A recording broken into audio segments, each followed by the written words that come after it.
Chapter 1. Awakening the System and Crossing into the Spirit Hall. The Tiendo Empire. The Spirit Hall. Could this be the Douluo Continent? It seems something is amiss. I distinctly remember lying in bed, engrossed in the Douluo Continent mobile game, when suddenly a window popped up displaying, "Please click to congratulate you on acquiring a spirit system." In that moment, I felt no hesitation, and with a single tap of my finger, a brilliant flash of light erupted, revealing a formidable vortex of radiance. The world spun around me, and in an instant, I lost consciousness. When the spirit system awakened me, I found myself standing in the plaza of the spirit hall. What is happening? It appears I have traversed through time and space. I unexpectedly crossed over to the Douluo Continent while playing a game. Suddenly, a chime echoed in my mind. Ding! You have successfully acquired the spirit system. A clear screen materialized within my consciousness, vividly displaying colors as if right before my eyes. Goodness! This is the legendary power of the system. I now possess the spirit system. Does this mean I will possess powerful spirit abilities like them? Ding! The spirit system is currently initializing. Please hold on. The initialization of the spirit system is complete. Spirit system host, Roger. Age, 10 years. Spirit, 0. Gender, male. Height, 140 centimeters. Weight, 30 kilograms. Limbs intact. Physical development is sound. Verification complete. The spirit system is now operational. What is this? Is it conducting a physical examination? System reminder. Host, please refrain from distractions. The system is connecting with your body, and your brain's neural pathways are receiving system information. Please focus your mental energy. Voice prompt from the spirit system. Level 0, unawakened. Levels 1 to 10 are spirit masters. Levels 11 to 20 are spirit sorcerers. Levels 21 to 30 are great spirit sorcerers. Levels 31 to 40 are spirit lords. Levels 41 to 50 are spirit sect masters. Levels 51 to 60 are spirit kings. Levels 61 to 70 are spirit emperors. Levels 71 to 80 are spirit saints. Levels 81 to 90 are spirit Douluos. Levels 91 to 95 are ordinary title Douluos. Levels 96 to 99 are super Douluos. Level 100 is peak Douluo, and level 110 is Douluo God. Host identity, orphan. Oof. I must have crossed over here as an orphan. System notification. The knowledge of the spirit system is being transmitted, which will enhance your spirit power. Please stand still for 10 seconds. Once the system's voice ceased, Roger witnessed a beam of light emanating from his body, soaring into the sky. Suddenly, he felt a warmth akin to sunlight, enveloping him in a comforting embrace, instantly elevating his spirit and invigorating his essence. After 10 seconds, the beam of light vanished. Roger looked at his palm and then at his body, only to realize that he had transformed from an 18-year-old into a 10-year-old boy. The system has granted me the gift of youth. It has allowed me to relive my youthful days anew. Hooray, how splendid! The system is marvelous. I have received the golden touch of the spirit system. Roger raised his fist in jubilant celebration. Ding! Host, you have received a mysterious gift pack. Please open it. Roger's heart leaped with joy. The spirit system was offering a gift pack right from the start. What could it contain? He commanded it to open the gift pack. Gift pack opening. Congratulations, host. The gift pack has been successfully opened. You have received 10,000 gold spirit coins and a spatial storage ring. As the system's voice fell silent, Roger suddenly found himself holding a hefty pouch of gold spirit coins, with a shimmering gemstone ring adorning his finger. With a mere thought, he watched as the pouch of gold spirit coins flew into the spatial storage ring. Then, with a single thought, he could summon any quantity of gold spirit coins at will. Gazing at the omnipotent spatial storage ring on his finger, capable of holding countless items and rendering them invisible at his command. Roger, what are you dawdling for? Suddenly, a familiar voice jolted him from his connection with the system. He turned to see Yin, dressed in vibrant red attire, his hair matching the hue. As he passed by the plaza of the Spear Hall, he called out. Roger hurried to catch up, asking, "Where are you going? Have you forgotten? Today is the enrollment test for the Spear Hall Academy We promised to participate together. Yin replied, sprinting ahead. At the mention of this, Roger recalled their agreement and dashed after him toward the Spirit Hall Academy. Yin, who was 11 years old, was the son of a prominent noble family. Roger, clad in worn blue clothing, looked rather shabby. As an orphan within the Spirit Hall, Roger's parents had long since passed, and it was common knowledge. He had grown up like a street urchin, relying on the kindness of strangers, and was familiar with many of his peers. He kept pace with Yin, running as swiftly as the wind. In the blink of an eye, they arrived at the grand entrance of the Spirit Hall Academy, where rows of armored guards stood sentinel. Today marked the annual open enrollment day for the Spirit Hall Academy, allowing children over 6 years old to enter freely. Those who pass the spirit test will be admitted to study and cultivate their spirits. Roger aspired to become a student of the Spirit Hall Academy. That way, he would no longer have to wander aimlessly. Ding! System notification. Host, the system has detected your desire and is now providing a complimentary large gift pack. What kind of gift pack? Open it, let me see. The large gift pack opened successfully. Congratulations, host. You have received innate full spirit power level 10. Is there another large gift pack? To receive another large gift pack, you must recharge and purchase it. What? I've already recharged so much, can I just get one for free? Host, there is no such thing as a free lunch in this world. By recharging 1,000 gold spirit coins, you can obtain a mysterious spirit gift pack. I am about to take the spirit test at the Spirit Hall. I do not wish to be eliminated. I want to become a student at the Spirit Hall Academy. May I ask, host, will you recharge? Yes. The system is so stingy. Host, please do not be upset. The system requires gold spirit coins for maintenance. I must also remind you that the system deducts 100 gold spirit coins daily. When your gold spirit coins reach 0, the system will cease operation. What? I have to pay. What will I do when I run out of money? If the host has no money, the system offers 2 choices. First, it will cease operation after paying 1,000 gold spirit coins. It will automatically restart. Second, you may exchange for spirit energy levels. 1,000 spirit energy points will sustain the system for 1 day. How stingy. Fine, I will spend 1,000 gold spirit coins to open a mysterious spirit gift pack. Host, deducting 1,000 gold spirit coins, a mysterious spirit gift pack will be randomly generated. Congratulations, host. You have received a mysterious spirit gift pack. Would you like to open it? Open it quickly, there's no time. Gift pack opening. Congratulations, host. You have obtained a celestial vine grass spirit. What kind of spirit is that? A worthless spirit. What? A worthless spirit? I had a loss. Host, you may still open a high-level mysterious spirit gift pack. Does it cost money? Of course. It requires a recharge. The high-level mysterious spirit gift pack costs 10,000 gold spirit coins. Why didn't you say so earlier? I only have 9,000 gold spirit coins left. How can I afford to recharge? Host, do not forget that 100 gold spirit coins will be deducted daily. If you run out of money for maintenance, the system will cease operation. I recommend you recharge 1,000 gold spirit coins to open the spirit gift pack again. You may have a chance to obtain an ordinary spirit. What? You wanted to recharge again? This is a pay-to-win system. I want recharge. You'll stick with the celestial vine grass.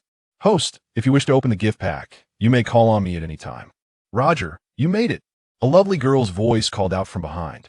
Roger turned to see the charming Hulaina, accompanied by her brother Shiao, running towards him. Upon seeing her, Yin excitedly dashed over. Laina, you're here. Roger felt a rush of joy at the sight of the girl Yin admired most, eager to stay by her side. Brother Yin, have you taken the test? Hulaina inquired. Not yet. Well, queue together for the test. We'll be in the same group as Roger. Roger, come over. Hulaina beckoned. Invited, Roger happily approached. Suddenly, Shiao pushed him aside, saying, "Don't touch my sister." Roger stumbled backward, nearly losing his balance. Brother, what are you doing? Don't bully the poor. Hulaina protested, clearly upset. A poor brat thinks he can dine with swans. Shiao declared haughtily, crossing his arms. Roger felt humiliated, exposed to the gaze of all the children. He could only muster a thick skin, lowering his head and stepping aside, maintaining a distance from them. As the bell of the Spirit Hall Academy tolled, the crowd fell silent. The venerable old dean, Douluo, was escorted up the steps by 3 esteemed elders. He stood on the high platform, exuding an imposing presence, surveying all with authority. Roger sensed the overwhelming pressure of their spirit power, rendering him awestruck. The 3 elders were Elder Duel, Elder Duel, and Elder Duel. Roger, along with his companions, felt the immense weight of spirit energy pressing down upon them. They struggled to withstand it, but some of the weaker companions collapsed to the ground, groaning in despair. Chapter 2. The only innate, full spirit power, qualified new student. Observing the multitude of children unable to bear the intense spirit pressure, Dean Douluo raised his hand, releasing a radiant aura that dispelled the overwhelming force. Elder Duel, Elder Duel, and Elder Duel understood the signal and acknowledged the dean, retracting their released spirit power. The oppressive spirit energy within the Spirit Hall Academy vanished, and many children scrambled to their feet. Dean Douluo nodded approvingly at the 3 elders. Elder Duel stepped forward, proclaiming, "The spirit test shall now commence." 4 young soul masters placed a testing crystal ball upon the platform, its surface colorless and transparent. The 4 senior soul masters began to sequentially invite the children before them to test their martial souls and soul power levels. Over 100 children had come to participate in the assessment, with boys comprising the vast majority. Among them were those with advanced weapon martial souls, intermediate beast martial souls, ordinary plant martial souls, and even unique natural martial souls. However, thus far, no one had been identified with innate full soul power. Only 1/5 of the children passed the qualifying test. At last, the final group of 4 commenced their testing. Shiao, Gulaina, Yin, and Luo Jie all stepped onto the testing platform together. The gaze of the old dean and the elders converged upon the 3 children, while Luo Jie was regarded as unworthy of even a glance. Shiao faced the palm of his hand upwards, effortlessly releasing his martial soul. A soul master announced loudly, "Shiao, Moon Blade Curved Knife, Advanced Weapon Martial Soul." Then, the other soul masters proclaimed in unison, "Gulaina, Demon Fox, Advanced Beast Martial Soul. Yin, Ancient Flame Lord, Advanced Unique Natural Martial Soul. Ding. Host, would you like to recharge to unlock the Advanced Mysterious Martial Soul package? I have no money. Stop bothering me." Luo Jie resolutely refused. "Host, your useless martial soul cannot pass the qualifying test. I truly have no money to recharge. I need to conserve my resources." "Host, how about recharging 5,000 gold soul coins for an intermediate martial soul package?" "No, greedy system. You want me to be left with no money for future recharges, don't you?" "Host, the system reminds you it will be quite challenging for you to qualify for the Martial Soul Palace Academy. Get lost. Don't disturb me." Seeing the hesitant boy before him, the soul master inquired, "Do you wish to test? If not, you may forfeit." Luo Jie anxiously replied, "I want to." The soul master extended his hand in invitation. Suddenly, Luo Jie felt an unusual surge of nervousness, and his palm opened to release the plant martial soul he had just acquired. His 3 companions looked on in astonishment. His was a vine grass, a lowly martial soul. Things were looking grim for him. The soul master announced loudly, "Luo Jie, Immortal Vine Grass, Ordinary Low-Level Plant Martial Soul. Is not entirely a useless martial soul, but it ranks as the lowest tier, akin to being considered worthless.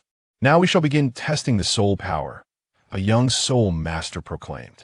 Luo Jie, now brimming with confidence, grasped the colorless crystal ball simultaneously with his 3 companions. Suddenly, the crystal ball erupted with dazzling light, its brilliance almost blinding.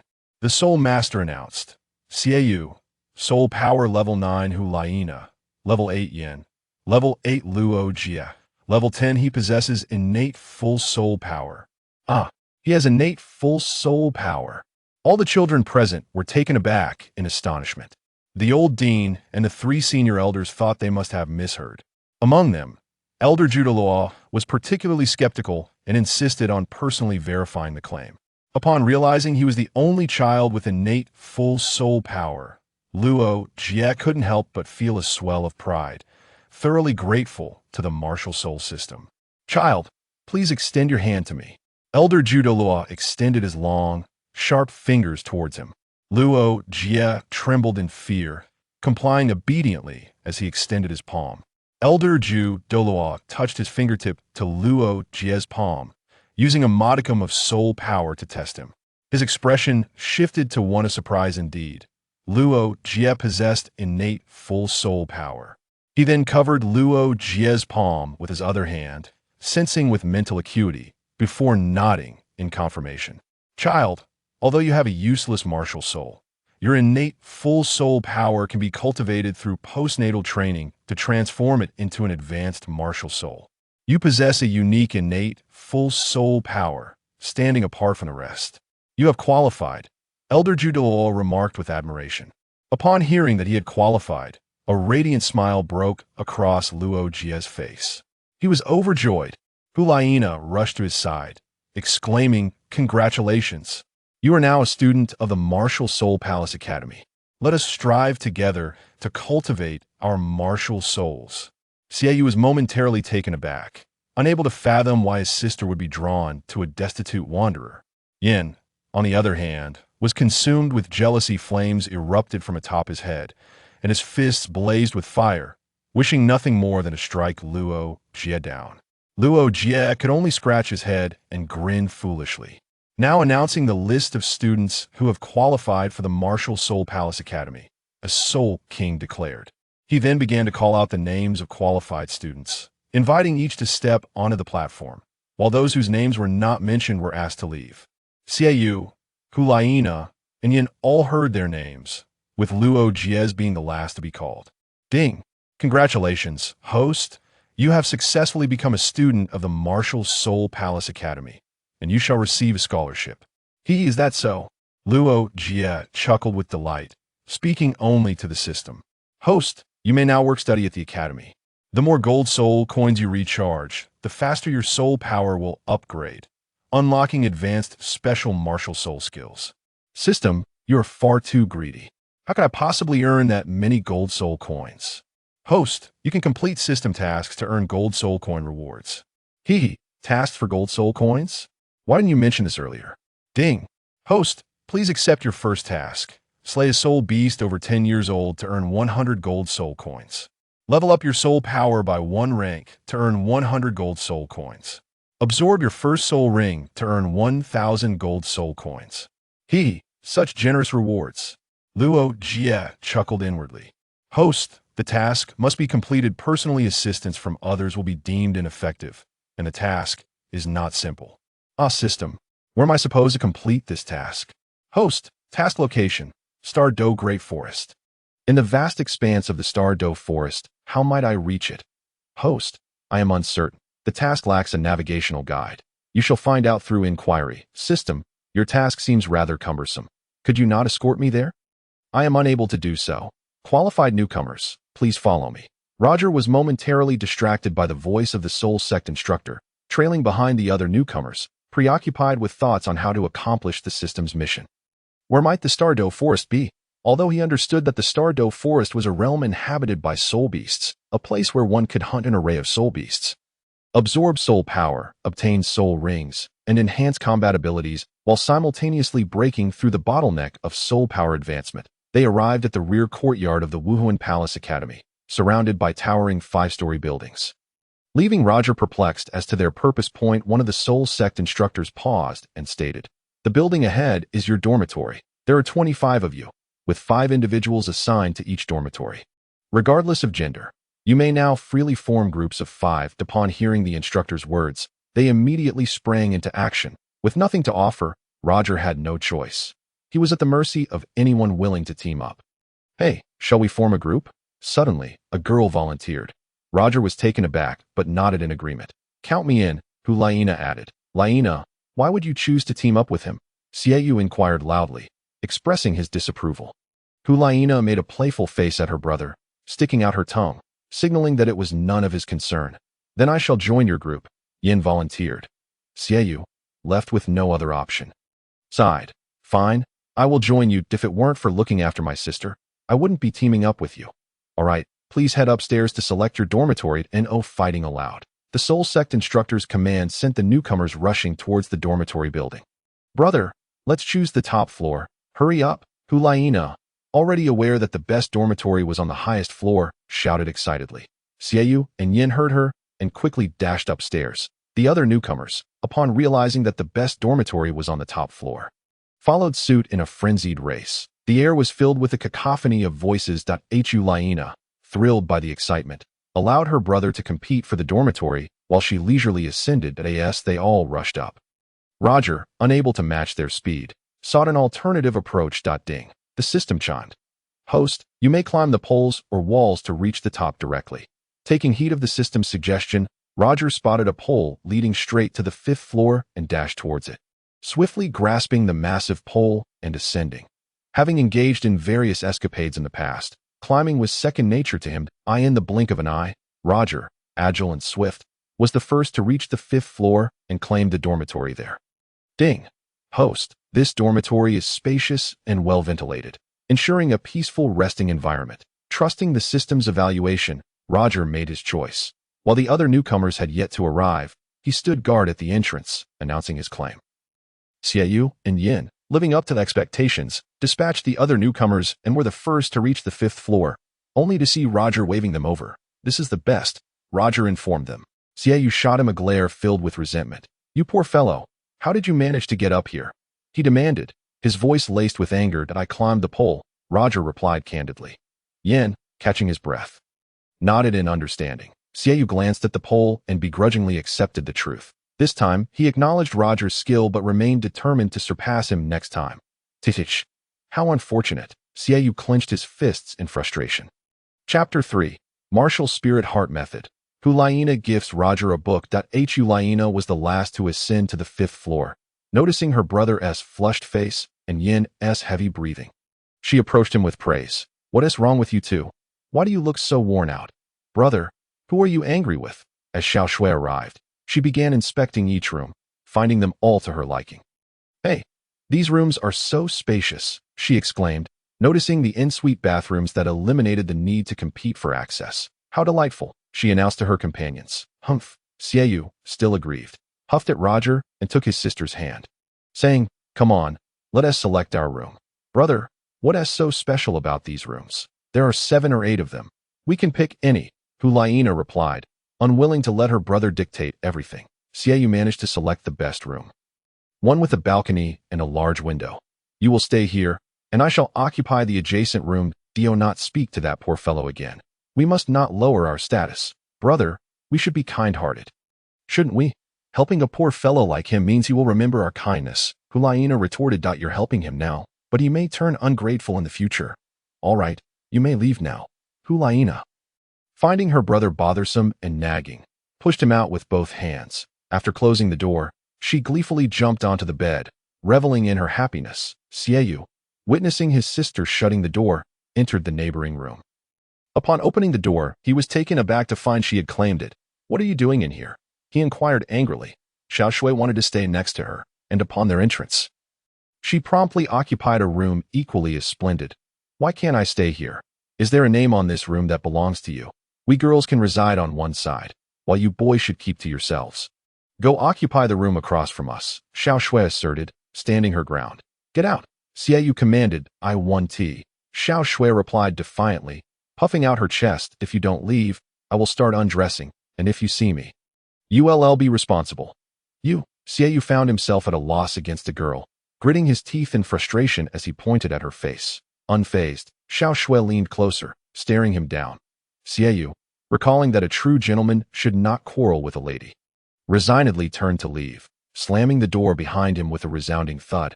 Outside, he chose a room directly across from his sister's. That you poor fellow, you will take the room at the entrance to guard for us, Shiao instructed before entering. Roger chose to wait until everyone had selected their rooms before making his choice.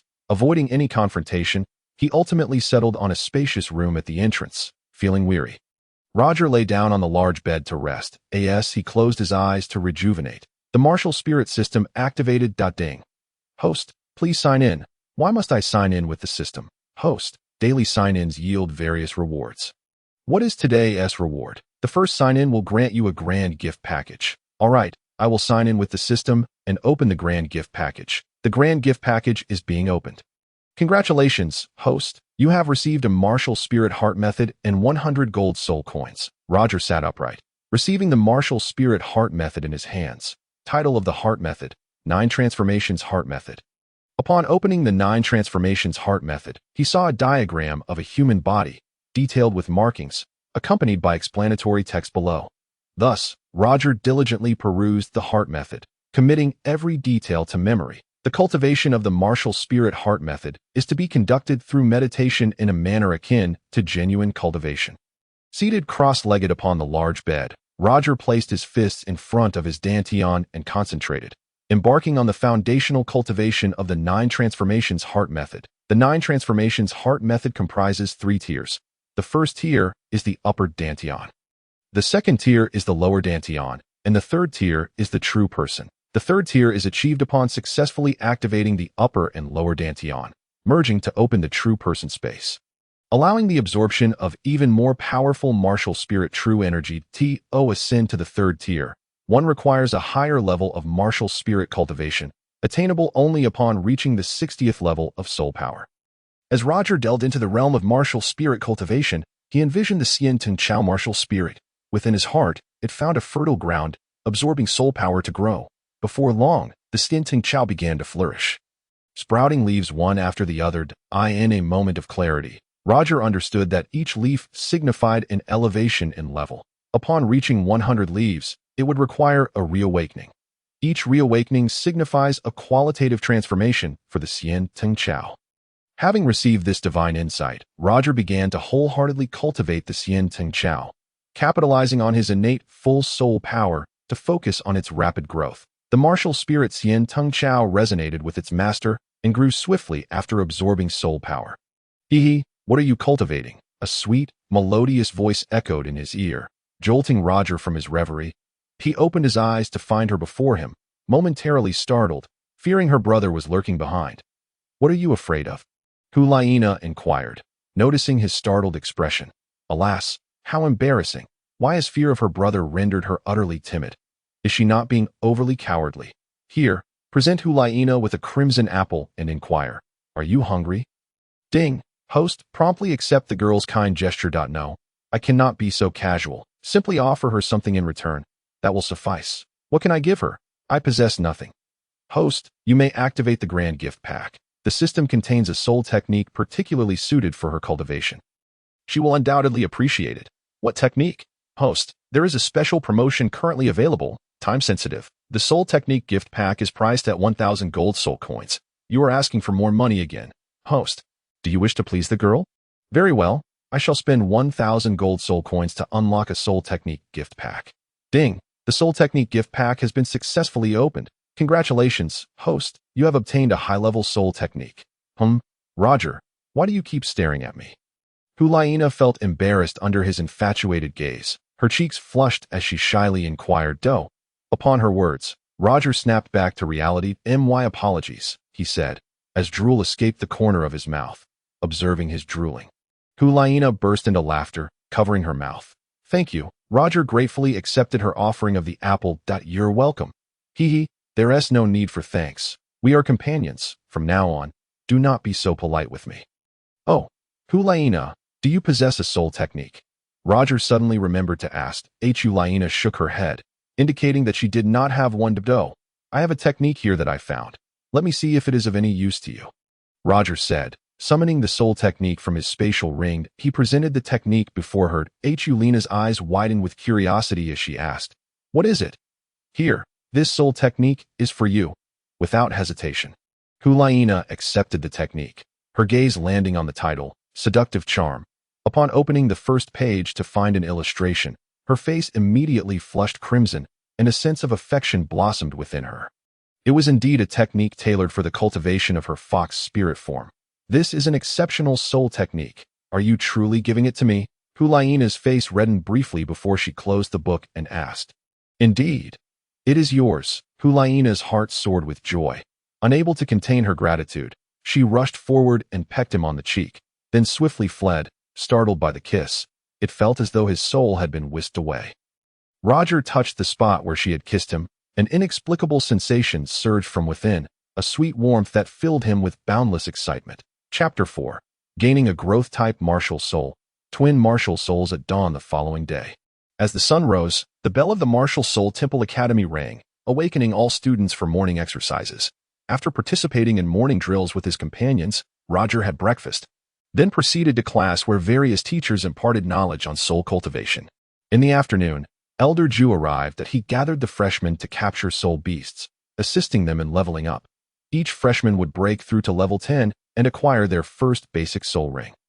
The basic soul ring reminder. The highest level must not exceed 1,000 years. Generally, a 100-year soul ring is advisable. Roger and his companions assembled. Elder Ju displayed 9 resplendent soul rings. Yellow, yellow, purple, purple, black, black, black, black, black, while opening a space-time portal that led directly to the Duel Forest. The Soul Sect and Soul King instructors led the way into the portal, with Elder Ju serving as the overall commander. Before departure, the instructors clarified the situation. To obtain a soul ring, one must personally slay a soul beast. Roger discovered a significant secret. Huliena, Shiao, and Yin were direct disciples of the Martial Soul Temple, their master being the Grand Elder of Douluo. Among them, Elder Ju was Xiao's master as for Yin and Hulina's master. It remained unknown. It was certain they were also elders. Roger yearned to have an elder as his master. Roger plunged into the space-time portal and swiftly arrived in the Duel Forest. Immediately, he found himself amidst the ancient trees, surrounded by strange, unsettling sounds. He and his companions dispersed, each searching for soul beasts. The Soul Sect instructors cautioned that upon entering the Duel Forest, one must avoid hunting high-level soul beasts. Those below level 10 should aim to hunt smaller soul beasts to reach level 10. Those at full level could directly seek soul beasts. Roger recalled the instructors' warnings. With innate full soul power, Roger could directly search for suitable soul beasts to hunt. Elder Ju guided the freshmen to areas inhabited by soul beasts below 100 years. Under normal circumstances, freshmen would not encounter life-threatening dangers as the Soul Sect and Soul King instructors kept watch. Each freshman scattered, covering various corners, conducting a net-like search for low-level soul beasts. Suddenly, the sounds of battle erupted around them. Roger looked around and saw. Ding. Host, you may recharge to unlock a soul weapon gift pack. System, I need a weapon to hunt soul beasts, Roger replied eagerly, feeling an overwhelming fear in the unfamiliar forest. Unarmed, how could he hunt soul beasts? Host, the soul weapon is indeed a weapon. Do you wish to recharge? Of course, just open one quickly. Host, you currently have 7,000 gold soul coins remaining. You spent excessively yesterday. Recharging to unlock a soul weapon requires 1,000 gold soul coins. Are you sure you want to randomly unlock one? Stop wasting time. Recharge 1,000 gold soul coins. Money is less important than life. The recharge of 1,000 gold soul coins for the soul weapon was successful, and he received a soul weapon gift pack. Randomly unlocking it. Congratulations, host. You have obtained a weapon. What weapon is it? A rusty iron rod appeared in his hand. Damn.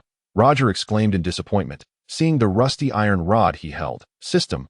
What the hell? 1,000 gold soul coins for a rusty iron rod. I might as well grab a kitchen knife to hunt soul beasts. Host. It is a high-level weapon. It has become rusty from disuse over the years. Humph. Whatever. Roger took the iron rod and dashed deeper into the forest. Thinking that the further in he went, the more likely he would encounter high-level soul beasts. The 10-year soul beast was too weak. Killing them would be a waste. After running 1,000 meters into the forest, he seemed to hit a barrier. Further in lay a dangerous forbidden zone. Climbing a towering tree, he peeked through the canopy, gazing over the vast expanse of the Duel Forest. Ding. Host, you have a grand gift pack to unlock. Do you wish to recharge? Host, you need to recharge 1,000 gold soul coins. Sigh, this recharge system. Are you trying to drain my gold soul coins dry? Host, this is an auxiliary martial soul. It can enhance your combat capabilities. Will you abandon this gift pack? Fine, enough of this. You really are a money-grabbing system. Recharge 1,000 gold soul coins. Hurry and open the grand gift pack. Host, you have received a recharge gift pack, currently unlocking. Congratulations, host. You have acquired the Eternal Purple Light Divine Eyes, along with an auxiliary function. In an instant, Roger's eyes transformed, granting him a pair of purple light divine eyes capable of seeing clearly for miles. With the purple light divine eyes, Roger could now perceive everything happening within the forest. They were hunting soul beasts. Suddenly, he caught sight of Elder Ju, who possessed a unique pair of eyes, though not the purple light divine eyes. His were somewhat inferior. Roger thought to himself that spending 1,000 gold soul coins was far more valuable than a rusty iron rod. Suddenly, he noticed a golden monkey hiding in the treetops 100 meters ahead. Too afraid to move. Host, there is a 100-year golden silkworm monkey on the tree ahead. You can slay it to complete a series of tasks. Roger reached out and used the immortal vine to swing to a nearby tree, launching a surprise attack, aiming to hit it with the iron rod. However, the golden silkworm monkey had already sensed him. Leaping away just before the strike landed, it jumped onto another tree, attempting to escape. Roger swiftly pursued, intent on driving it down to the ground. As they continued the chase, the golden silkworm monkey found itself trapped against the barrier, unable to flee deeper into the forest. It turned back. Roger unleashed the first soul skill of the immortal vine, Entangle. Suddenly, vines began to sprout from the ground and trees, actively ensnaring the golden silkworm monkey. It jumped and darted, but the vines wrapped around it, causing it to tumble to the ground. Roger raised the iron rod and leaped down to strike. Bang! A loud crash echoed as Roger was sent back 10 meters, scrambling to his feet to see the golden silkworm monkey wielding a gleaming iron rod. Ding! Host, you have encountered a golden silkworm monkey with a true martial soul. Quickly subdue it. A true martial soul. At this moment, Roger found himself in dire need of a formidable advanced martial soul manifestation. The system's notification ignited a profound interest within him. He felt an irresistible urge to possess it in this lifetime. The first soul skill of the celestial vine.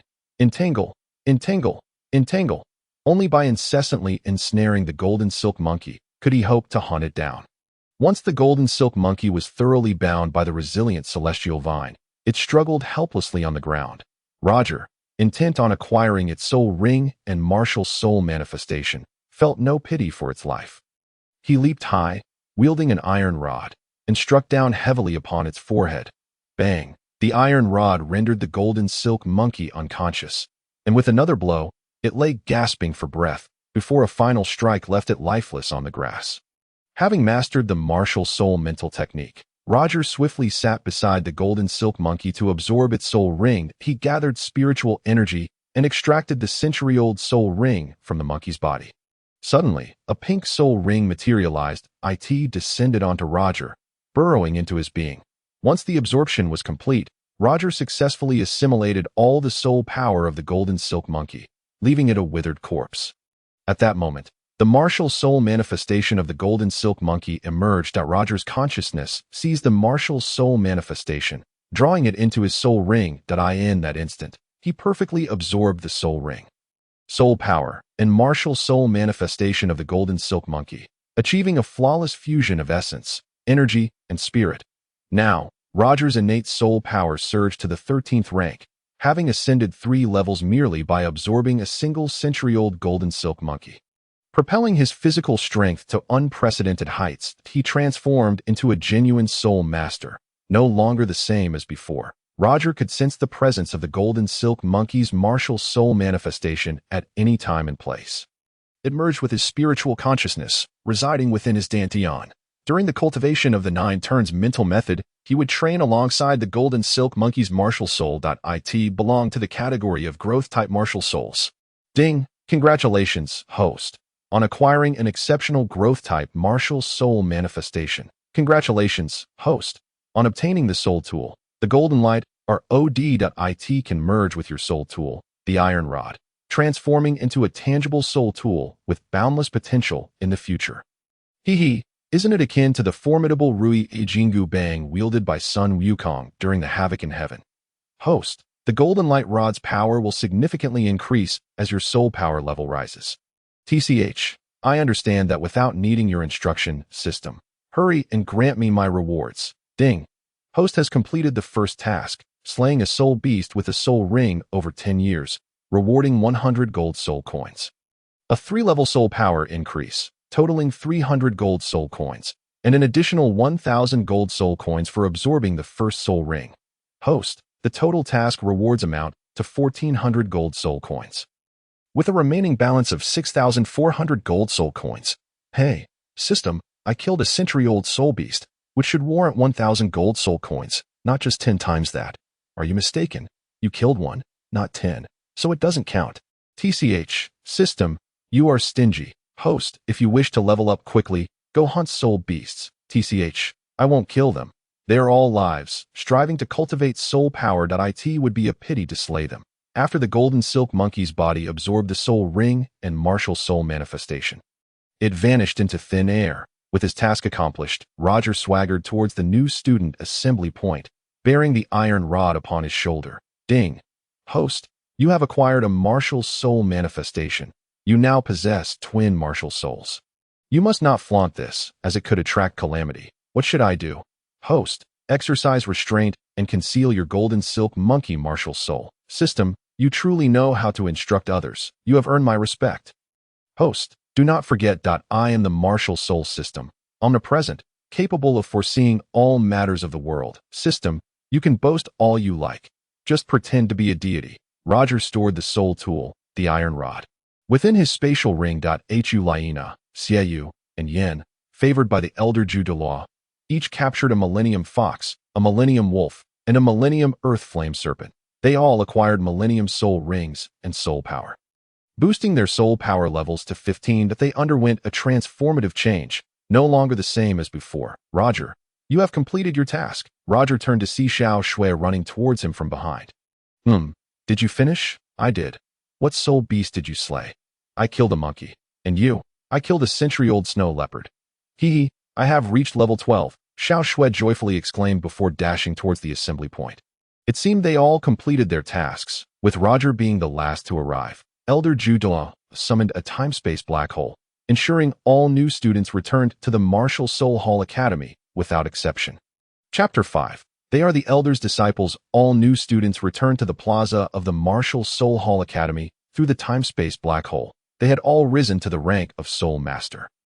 After completing their tasks, the new students returned to their respective dormitories. Roger lay on his large bed in his dorm room, resting and reflecting on the events that transpired in the Stardow Forest.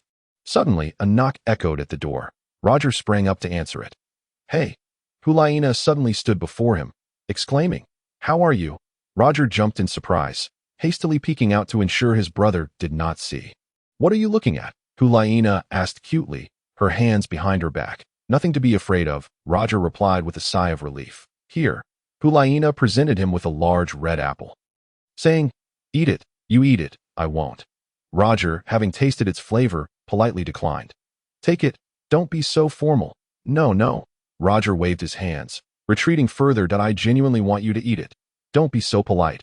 I have plenty of apples every day.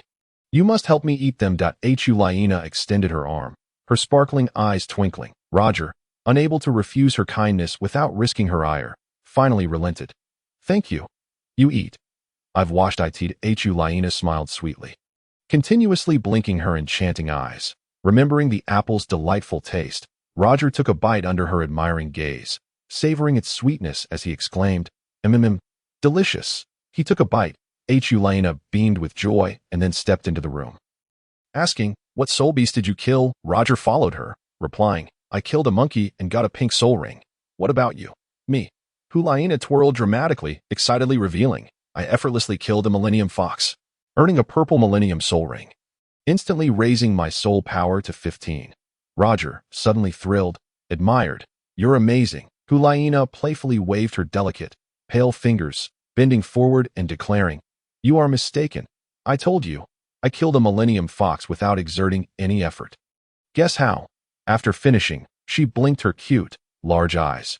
Roger shook his head, completely unaware that I knew you wouldn't guess, Hulaina said, prancing confidently. My brother, along with Hong Yen, received the favor of Elder Judo.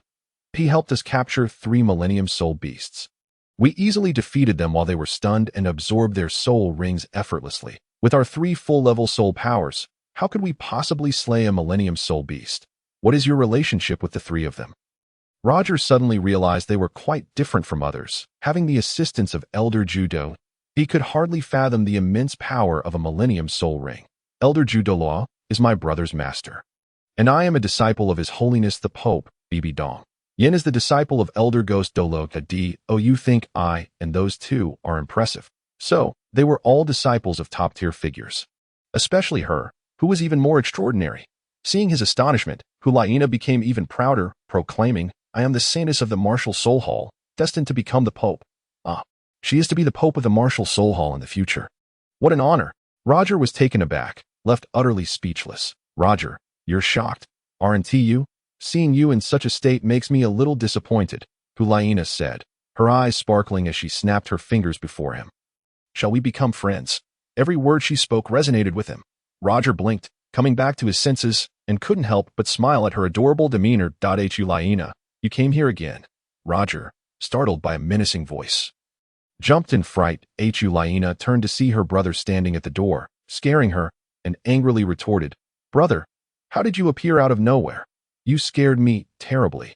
At that moment, Yin, like Shiao, displayed a fierce glare. Unable to comprehend why a poor boy garnered such attention from her, did he perhaps cast a spell on her? Xiao Shui rushed in, asking, What are you two talking about? Shiao pushed past her, suddenly exuding an intimidating aura. Brother, what do you want to do? Hulaina attempted to intervene, but was too late, merely able to call out in question.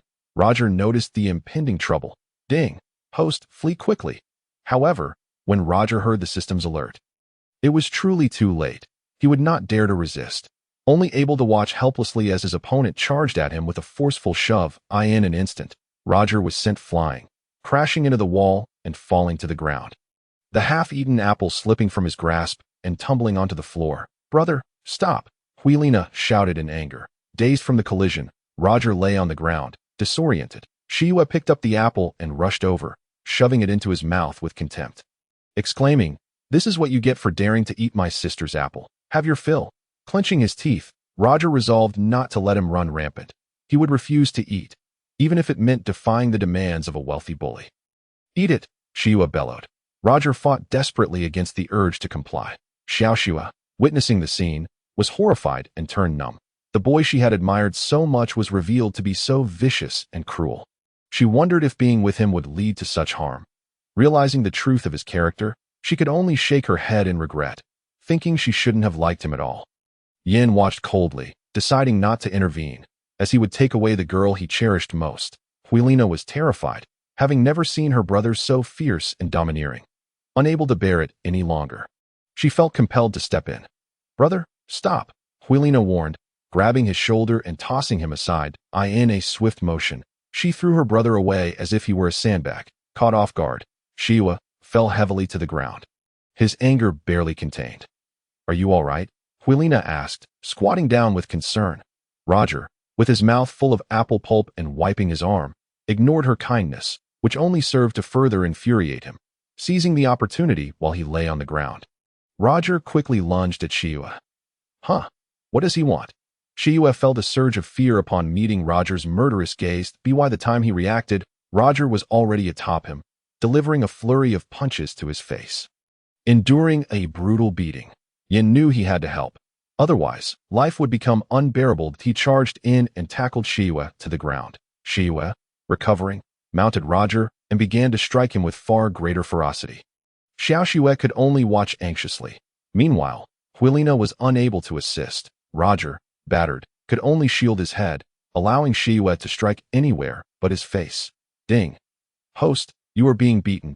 Do you require a defense package? Would you like to recharge? Host, a defense package for 2,000 gold soul coins will protect against all damage. This greedy system only seeks money. I refuse. I can endure his punches. Ding. Host, you are injured. The system has healing potions available at a low price. I am not afraid of his hits. The host is always at your service. With a fee-based service that prioritizes timeliness, Roger was determined to withstand the blows. Shiua continued to strike until his fists grew weary. He relentlessly protected his face, while Shiua focused solely on landing blows on it, causing blood to flow from his mouth and nose, leaving him battered and unrecognizable. Satisfied, Shiua stood up and spat a final mouthful of water at Roger, angrily declaring, Spit! You, a pauper, dare to associate with my sister? Next time, if I see you, I will strike you again. Hulaina interjected, Brother, you're being too brutal. casting a glance at his sister, Shiua, equally furious, pushed her hand away, stating, "Yin, take my sister away." Having been beaten so severely, Xiao dared not approach, yet listened to Shiua's words as she turned to help Huilina out. Yin attempted to escort them away, wanting to play the role of the good person. And once they had departed, he knelt beside Roger, asking, "Do you understand why?" Roger lay on the ground, unable to move, his eyes swollen and staring blankly, struggling to find words. I see you, and I feel hatred. Have you considered what a precious person Huilina is? She is not someone of your standing with whom you can play that I must inform you. Huilina will one day be the woman of my heart. I can assist you in many ways, but she is off limits. You have crossed my bottom line. From now on, keep your distance from her. If there is a next time, it won't just be him. I will also take action against you," Yin concluded, glaring fiercely. Roger understood now, realizing that one must never disrespect a friend's wife, and that he would take their words to heart. They were all disciples of elders. And to provoke them was tantamount to courting death. If he could not win, he must avoid conflict. A wise man does not suffer immediate losses, having lived as a vagabond for many years. Roger's survival instincts kicked in. He blinked, and Yin, pleased, said, "Remember this lesson. Do not let there be a next time." Roger blinked again in acknowledgement. Yin stood up, stating, "Take care of your wounds. I will excuse your absence." Roger blinked once more as he watched Yin leave. With his body aching and unable to move, he could only lie still for a while. Chapter 6. Customized Healing Potion, New Task in Pain. Exhaustion, and with no strength left, Roger lay on the floor and fell into a deep sleep. When he eventually regained his strength, he slowly rose. Standing before the bathroom mirror, he was horrified to see his face was almost ruined. An ember of anger ignited within him. They say to hit someone, but not their face. But I will make an exception. I vow never to coexist with him again. Ding. Host, do you require healing potions? System, are your potions affordable?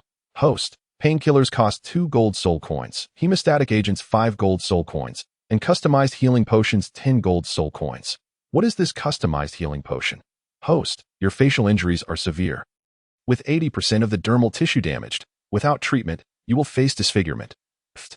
System, do not try to scare me. I'm not a 3-year-old. I'm 18 years old, transported to this place as a child. I am well aware of the spirit system.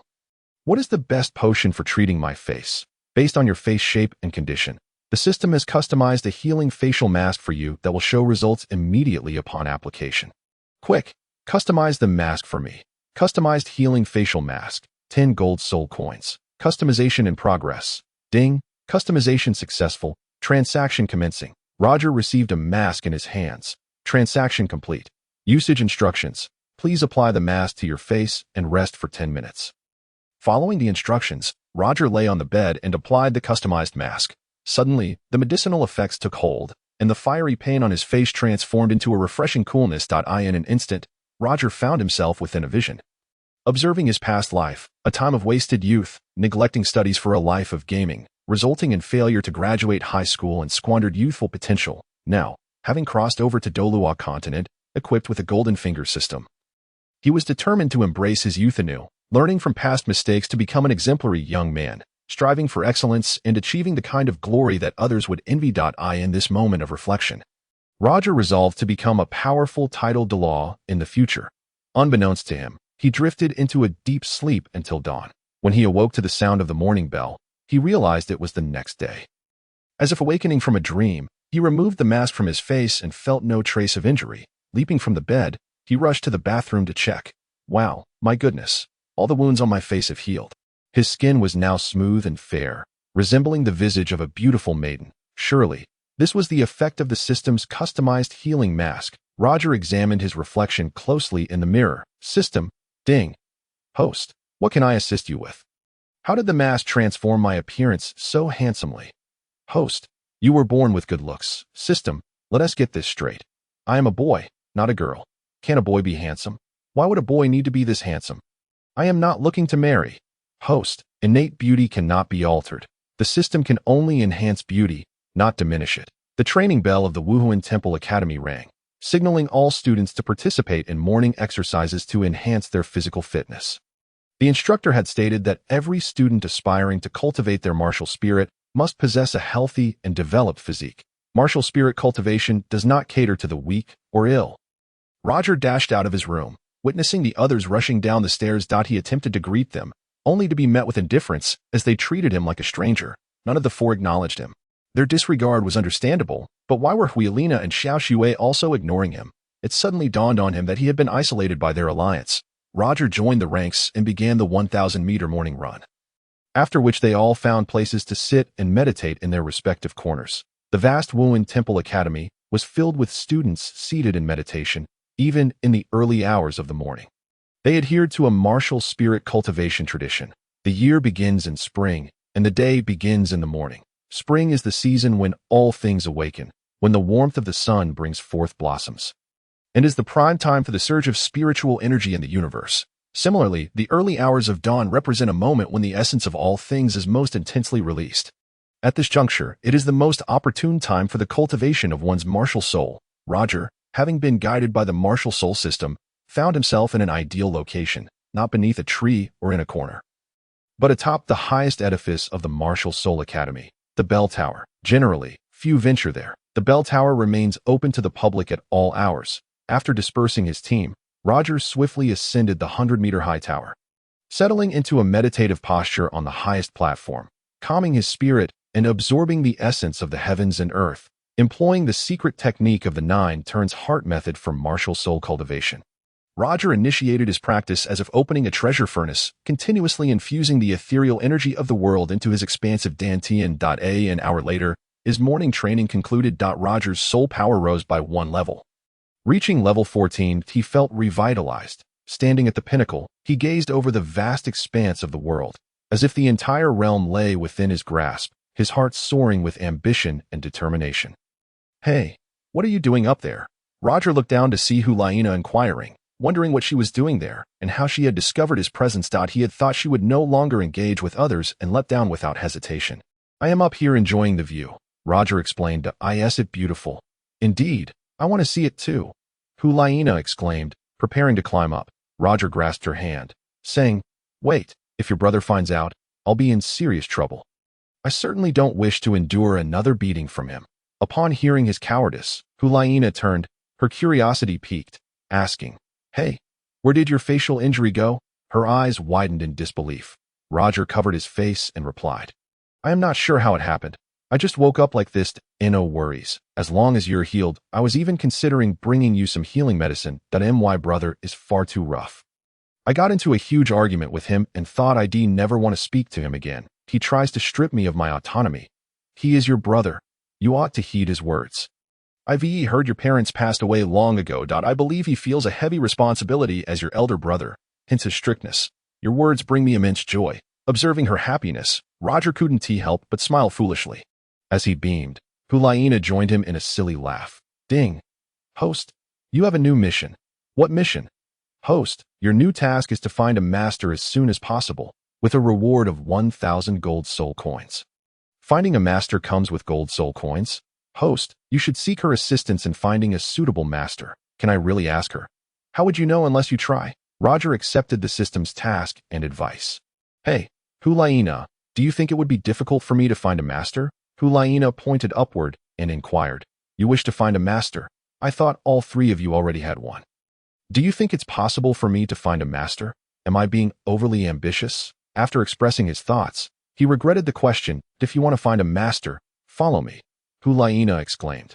Taking off in a sprint, Roger followed her, his excitement soaring. They dashed down from the 100-meter-high bell tower. Before long, they reached the square of the Martial Soul Academy, with Roger racing alongside her. Xiao, along with Yin and Xiao, was searching for his sister. He suspected she had gone off with some impoverished boy. "Xiao, look, that's Roger with your sister," Xiao pointed out.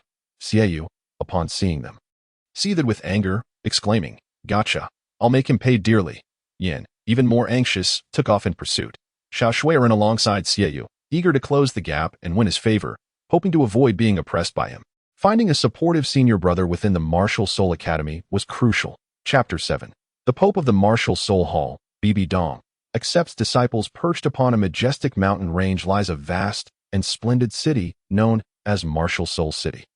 Surrounded by towering stone walls, the city spans a radius of 10 miles and is guarded by elite soul masters from the Martial Soul Hall at its 4 grand gates. Within, The imposing Martial Soul Hall Castle and the renowned Martial Soul Academy form the heart of the city. The Super BBDong serves as the Pope of the Martial Soul Hall, while the first Pope, Douluo, has become the Dean of the Martial Soul Academy and the Master of the Elder Hall.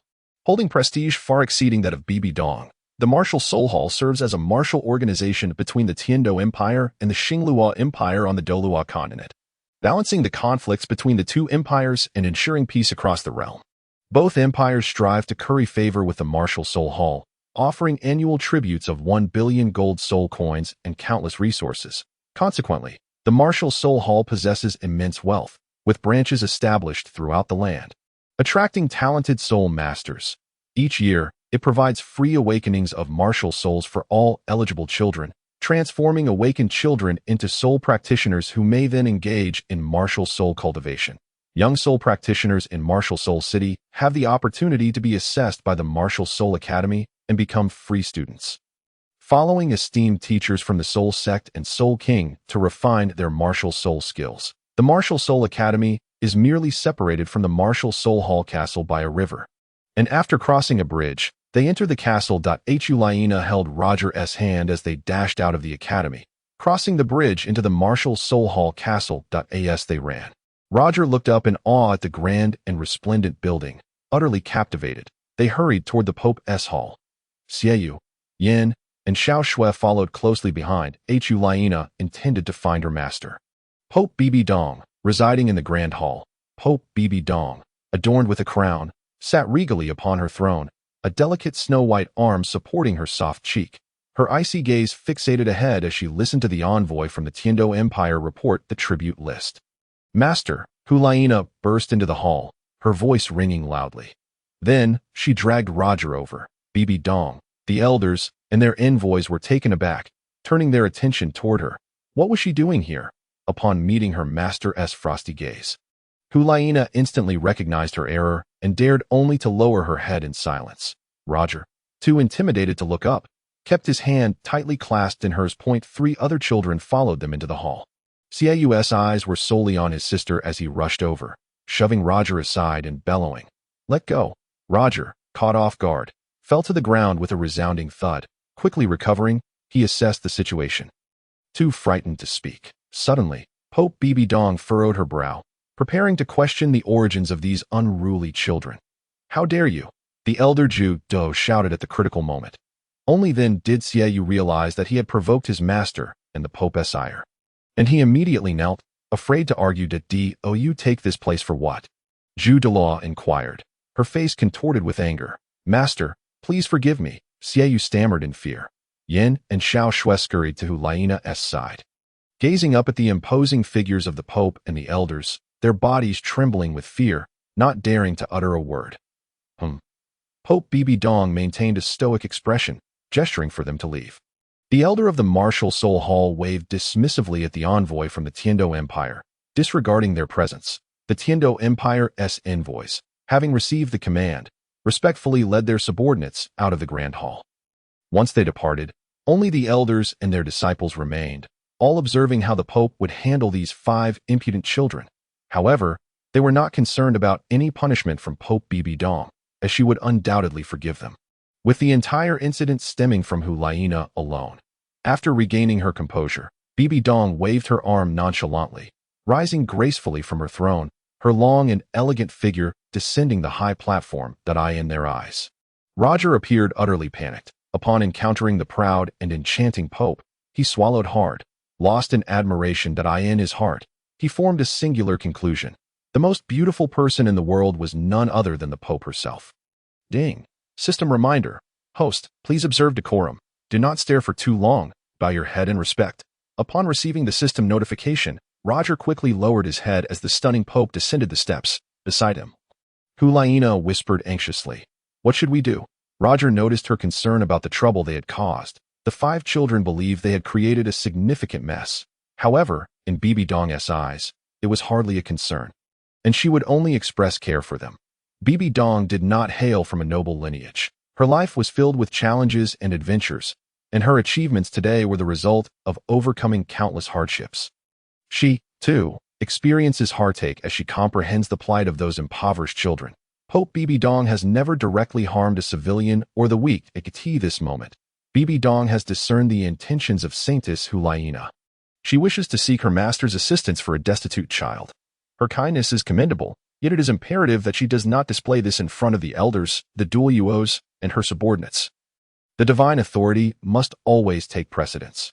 BBDong positioned herself before the Saintess, ready to listen to her words. Hulayina, sensing her master's arrival, gazed down at the gleaming crystal boots before her. Admiring the slender jade legs that filled her heart with envy, dreaming of growing up to be as stunning and formidable as her master, now, with her master by her side, she awaited a response. Suddenly, Hulayina lifted her head to meet the cold, lofty gaze of her master and innocently inquired, "Master, do you accept disciples?" BBDong, upon hearing this, immediately furrowed her brow deeply, observing the naivety in her demeanor, which was undeniably endearing. The other Dueluos, including Duel and Duel, along with the bishop and others, were taken aback. What chaos did the Saintess intend to bring to the Pope? After her inquiry, Hulayina remained fixated on her master's icy yet intimidating gaze, feeling no fear in her heart. She had encountered such looks from her master before. Though the exterior seemed indifferent, there was no trace of reproach within. She could profoundly understand her disciple's earnest intentions. Hulayina, whom do you wish for me to accept as a disciple? BBDong asked calmly and composedly. Seeing her master's acceptance, Hulayina extended her arm and pointed, asking, "Can he?" As she gestured, Roger was suddenly alarmed. Ding. "Host, please raise your head and bravely face Pope BBDong. This is your golden opportunity. Do not be afraid." Encouraged by the system, Roger slowly lifted his head to gaze upon the Supreme Pope. Simultaneously, BBDong made eye contact with the impoverished child, her purple divine eyes locking onto his, suddenly revealing the hidden talent within him. Most notably, he possessed a pair of purple divine eyes identical to her own. He was a rare prodigy. She silently thanked her disciple, the Saintess. Abruptly, BBDong turned and walked in a circle, allowing everyone to relax. "Saintess, do tell me, what qualifications does he possess to become my disciple?" BBDong casually inquired. Observing her master's relaxed demeanor, Hulayina eagerly approached, looking up with clasped hands, beseeching, "He possesses innate full soul power. He is the only one among our new cohort. Master, is he not special? He wishes for a mentor, and I brought him here for you to see. Please accept him as your disciple." This piqued BBDong's interest. She heeded the words of her disciple and stepped closer. Activating her purple divine eyes for further analysis in an instant, she discerned that he possessed twin martial souls. One was a useless martial soul, the celestial vine, while the other was a concealed exceptional beast martial soul. The golden silkworm, alongside a soul tool, the golden staff. His foundation was profound that he bore 100-year soul ring from the golden silkworm. He had absorbed and fused the spiritual power of a top-tier soul beast. The golden silkworm. His future prospects were no less than those of other top-tier talents. "All right, you 5, display your soul rings so we may all have a look," BBDong instructed the 5 children. Hulayina, filled with joy, joined them in showcasing their soul rings. 3 of them bore 1,000-year soul rings, purple in hue, while the other 2 had 100-year soul rings. One was a standard yellow, and the other was a pink hue. The elders and Dueluos fixated their attention on the pink 100-year soul ring, which belonged to a mutated soul ring that would grow alongside the soul power level, given his exceptional abilities. The Pope might well be inclined to take him as a disciple. After observing, BBDong smiled and said, "Shiao, Yin, you 2 have found a master. I shall not take away what belongs to others. Return to your master." Shiao obediently approached Douluo, while Yin went to Douluo. Now, only she and he remained, having caught the Pope's attention. None could covet this. "Little girl, what is your name?" BBDong asked the very understanding young girl. "My name is Shiao Xue. You have parents?" Xiao Shui shook her head. She was an orphan. "What of your parents?" "They perished during a mission." Xiao Shui raised her head to inform the Pope. Tears streaming down her face, BBDong nodded, recalling that the Spirit Hall frequently undertook missions, resulting in the loss of several hundred elite soul masters annually. Her parents might have been among them. So she, too, was an orphan. Roger was astonished. Encountering any child in the Spirit Hall, they could be an orphan, yet the vast majority had someone to care for them. The Spirit Hall provided special compensation. The children of soul masters who sacrificed themselves during missions would receive care. The Spirit Hall would not abandon them, and as descendants of elites, they were likely to possess formidable talents. What is your name?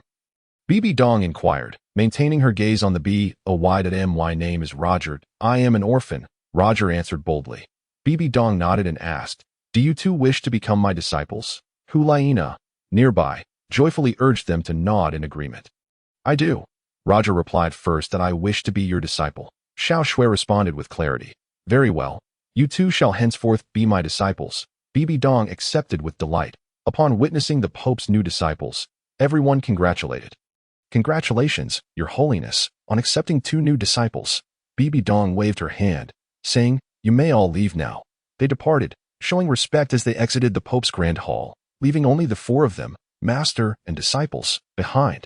BBDong cast a glance, and then turned to walk directly into the rear hall. Hulaina understood everything, waving for the 2 to hurry and follow their master. Chapter 8. The Master's Gift.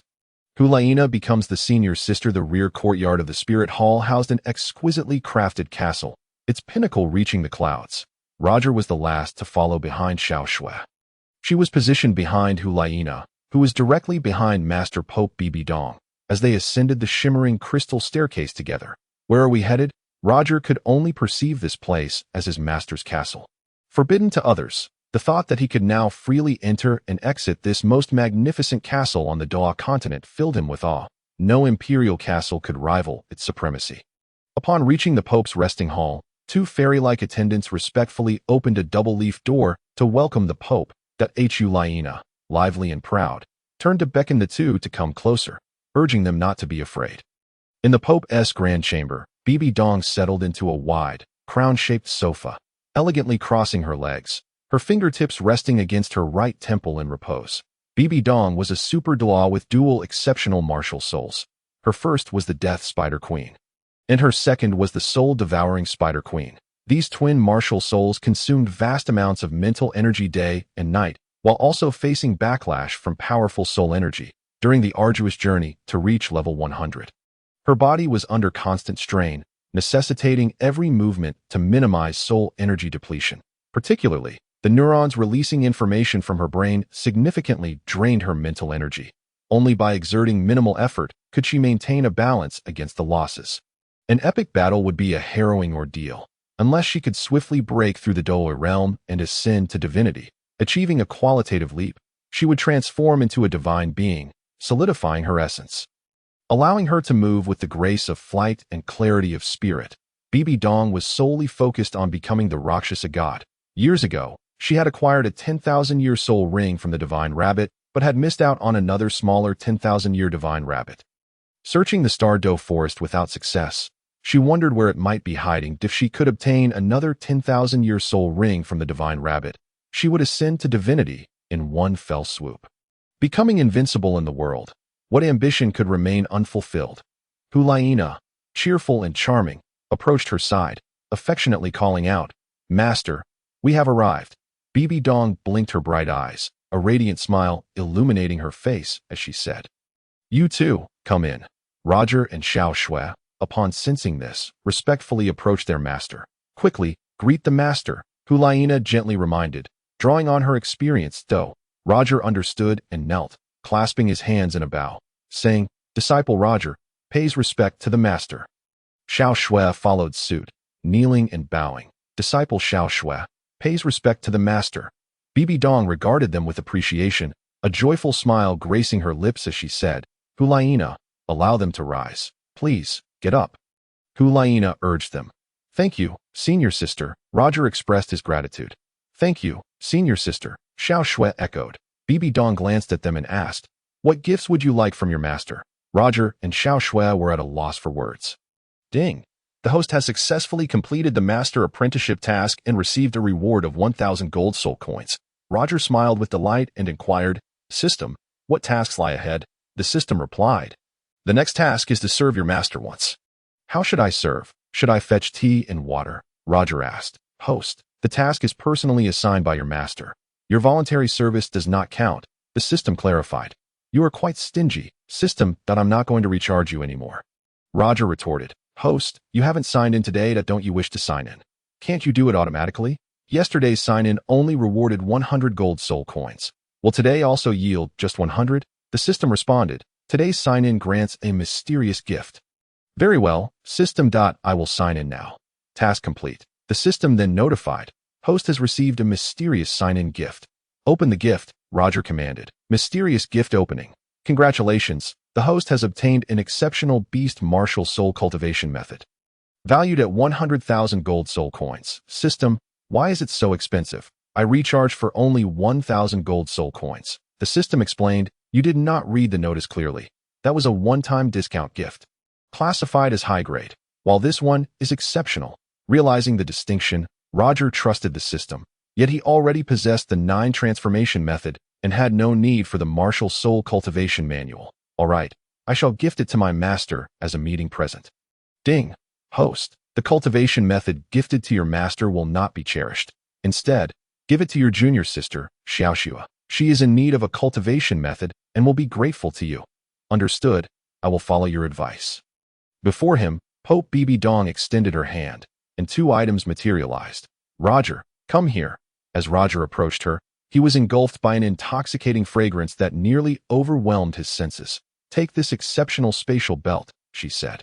Thank you, master, Roger exclaimed, receiving the exquisite spatial belt with both hands. Filled with surprise, BBDong acknowledged her disciple's gratitude with a nod of appreciation. Shiao, come forward. Shiao stepped up to her master, ready to receive the generous gift. Shiao, your martial soul is the snow leopard, an agile attacking spirit. This is a set of diamond divine claws, which will greatly benefit you. Take it and make use of it, upon seeing the radiant. Sharp diamond divine claws. Shiao's eyes sparkled with desire. It would undoubtedly become a formidable artifact in the future.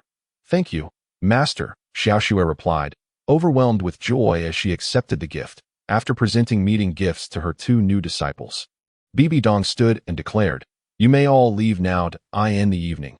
The 3 of you are to come and practice with me. Yes, master. Helena responded with excitement. Both Roger and Shiao echoed her agreement. BBDong, holding her scepter, exited the hall and proceeded to a mysterious large chamber to rest. Once their master departed, Helena eagerly approached them. How should you both address me from now on? We should call you senior sister. Shiao replied. Thank you, senior sister. Roger expressed his gratitude. Helena, now their leader, excitedly patted his shoulder, saying, you won't suffer under my guidance. Indeed, I understand. Roger happily accepted. Shiao was enamored with the diamond divine claws, examining them from every angle. Junior sister, why not try them on? Helena suggested. Upon hearing this, Shiao donned the diamond divine claws. The moment they touched her hands, they recognized their master and melded with her spirit, allowing her to wield them freely.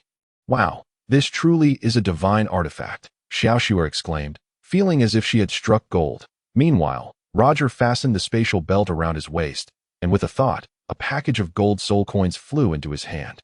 Upon opening it, he discovered a significant amount of wealth. He quickly stashed it away in the spatial belt, knowing that one must guard their fortune to ensure safety and prosperity. Helena and Shiao were so engrossed in studying the diamond divine claws that they remained oblivious to Roger's newfound wealth. Senior sister, what did master gift you? Shiao inquired curiously. Helena raised her long leg and replied, she gifted me a pair of crystal boots. Upon seeing the glowing crystal boots, Shiao noted their ability to render the wearer invisible until they unleashed their full power. Do they possess any special functions? Helena settled into a chair, displaying her crystal boots. They are cloud kick boots. Their power is remarkably potent, yet my abilities are still insufficient to truly harness their strength. Roger recalled their master's words and asked, if we stay here too long, won't master become angry? Master is hardly that petty, Helena reassured. However, she is resting, so we shouldn't disturb her. Come, I shall take you to a special place. Your current attire is unworthy of disciples of our master. Helena led them downstairs, asserting her role as their senior sister, ensuring they benefited greatly. Chapter 9. A home of their own. Bestowing her a martial soul method, Roger and Shiao followed their senior sister, Helena, down to the first-floor hall and into the backyard of the Pope's palace.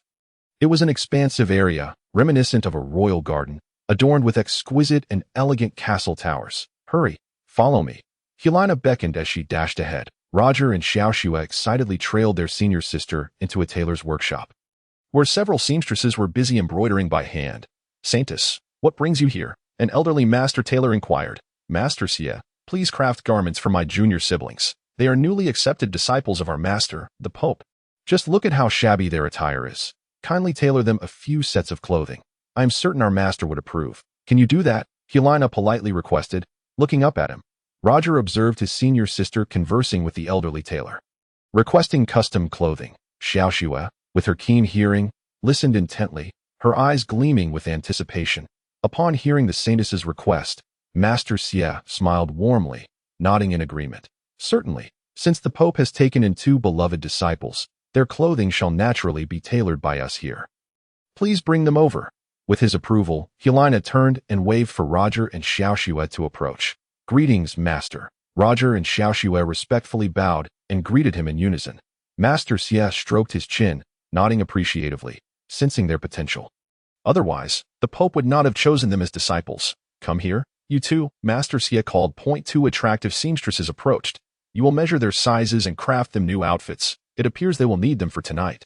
Measure them promptly and get to work," Master Xie instructed. The seamstresses complied, taking out measuring tapes to size them up. Roger and Shiao stood tall, allowing them to take their measurements. Helena brought over 2 fashion catalogs, one for men's attire and the other for women's, pointing out styles from Master Xie to record. Once the measurements were complete, Roger approached his senior sister. Seeing her junior brother arrive, Helena put down the catalogs and said, "Master Xie, once the clothing is finished, please deliver it to our room." Master Xie waved dismissively. "No need for delivery. Please walk safely." Helena took his hand and led the way, with Shiao following closely. "Where are we going?" "Aren't we supposed to attend Master's lecture?" Roger asked, recalling his earlier question. "Skipping class for a while is of no consequence. We are disciples of the Pope. The instructors will not hold it against us. Now, I shall take you to see our residence," Helena replied, her steps lively. Roger scratched his head, puzzled, and asked, "Are we going to have a house here?" "Of course. We each have a large room, far superior to the academy dormitories." "Senior sister, then why do you still reside at the academy?" Shiao inquired. Helena walked backward, explaining, "It's for convenience. We have residences in both places. We can stay wherever we choose. Isn't that better? I'll show you the house, and then we can attend classes at the academy in the afternoon. As disciples of the Pope, we are highly esteemed there, and no one dares to bother us." "How wonderful!" Roger and Shiao exchanged delighted glances. "Look, that small castle is our home. Let us go take a look," Helena exclaimed, dashing forward. Roger and Shiao, equally eager, raced after their senior sister, keen to reach their destination first. It was a small castle connected to the Pope's palace, constructed entirely from polished granite. Helena pushed open a grand door and beckoned. "From now on, this will be our home." Roger entered the eerily quiet hall, gazing upward and noting the lack of any signs of life. Shiao felt a twinge of fear, worried about what might happen if ghosts were to appear at night. "Senior sister, do you often stay here?" she asked, rubbing her chilly arms. "Puffed. Why would I live here all alone? I often reside at home with my brother, yet here, I find myself bereft of companionship, which renders me quite lonely. Occasionally, I come to visit this place. However, with your frequent presence here in the future, it is quite possible that I too may choose to dwell here," Liena remarked as she led them up the spiral staircase. Roger and Shiao followed, ascending the granite steps until they reached nearly the rooftop. This was the highest floor, and above it lay the castle's spire platform, where one could stand to gaze upon the Pope's palace and the entirety of the Spirit Hall castle. To behold sights even farther afield, one would need to ascend to the pinnacle of the Pope's palace, where the entire Spirit City could be surveyed. "We all reside on this topmost floor. My room is at the far end, so feel free to choose any room you like," Liena stated as she walked down the corridor. Shiao dashed ahead, exclaiming, "I want the room next to my senior sister." Roger contemplated selecting the finest room. Faced with 4 or 5 doors, he was uncertain which to choose. "Host, please select the second room on the east side," the system prompted him, following the system's guidance. Roger approached the second room on the east side and opened the door, revealing a spacious and well-lit interior, complete with a large bed, a wardrobe, a desk, and 2 chairs. Ahead lay a balcony that extended outward, offering a breathtaking view. "Why did the system direct me to choose this place?" he pondered, The eastern aura is auspicious, while the western view gazes upon the Yaoqi. The graceful azure birds descend in front of the courtyard. This is indeed the finest location. The balcony faces the rear of the Pope's residence, allowing one to gaze up at it. System, are you suggesting that I can be seen by my master from my balcony? What is your intent? Host, you are quite dim-witted. Do you not wish for your master to catch a glimpse of you? I mentioned the western view of the Yaoqi. Your Pope master often gazes at the setting sun in the west, reminiscing about old acquaintances, meditating and cultivating beneath her very nose. You will be the one she sees every day. How splendid is that? Roger chuckled to himself. You have a point, System. Host, you must find ways to perform admirably before the Pope and avoid causing any trouble. Maintain a low profile and do not seek immediate recognition from her. If you do not wish for her favor, what purpose does it serve? Pope BBDong favors disciples with combat capabilities. Now is not the time for you to display yourself. In the future, when your strength is formidable enough, you will naturally gain her attention. The spirit hall is fraught with hidden perils, and the dead receive no compensation. Should you shine too brightly, it will surely invite calamity. Your most formidable opponent at present is how to deal with Shiao, your senior sister's biological brother. He is your greatest danger. Indeed, what if I cannot defeat him? Host, rapidly enhance your soul power. What enhancement? He possesses a Millennium Soul Ring. How can my mere Century Soul Ring compare? Do not forget, I am the all-powerful spirit system. A mere soul ring. If you are willing to invest some resources, I can guarantee your swift elevation. Cut it out. You are just trying to swindle me into spending money. I have little to spare. Do not forget, the Pope gifted you 100,000 gold soul coins, which are in your spatial belt. That amount is sufficient for you to swiftly elevate to level 30 soul power. How do you know that? I am the system's prophet, all-knowing. I concede. You are impressive. Knock. Knock. A knock resonated at the door. Roger interrupted his dialogue with the system, etching their conversation into memory.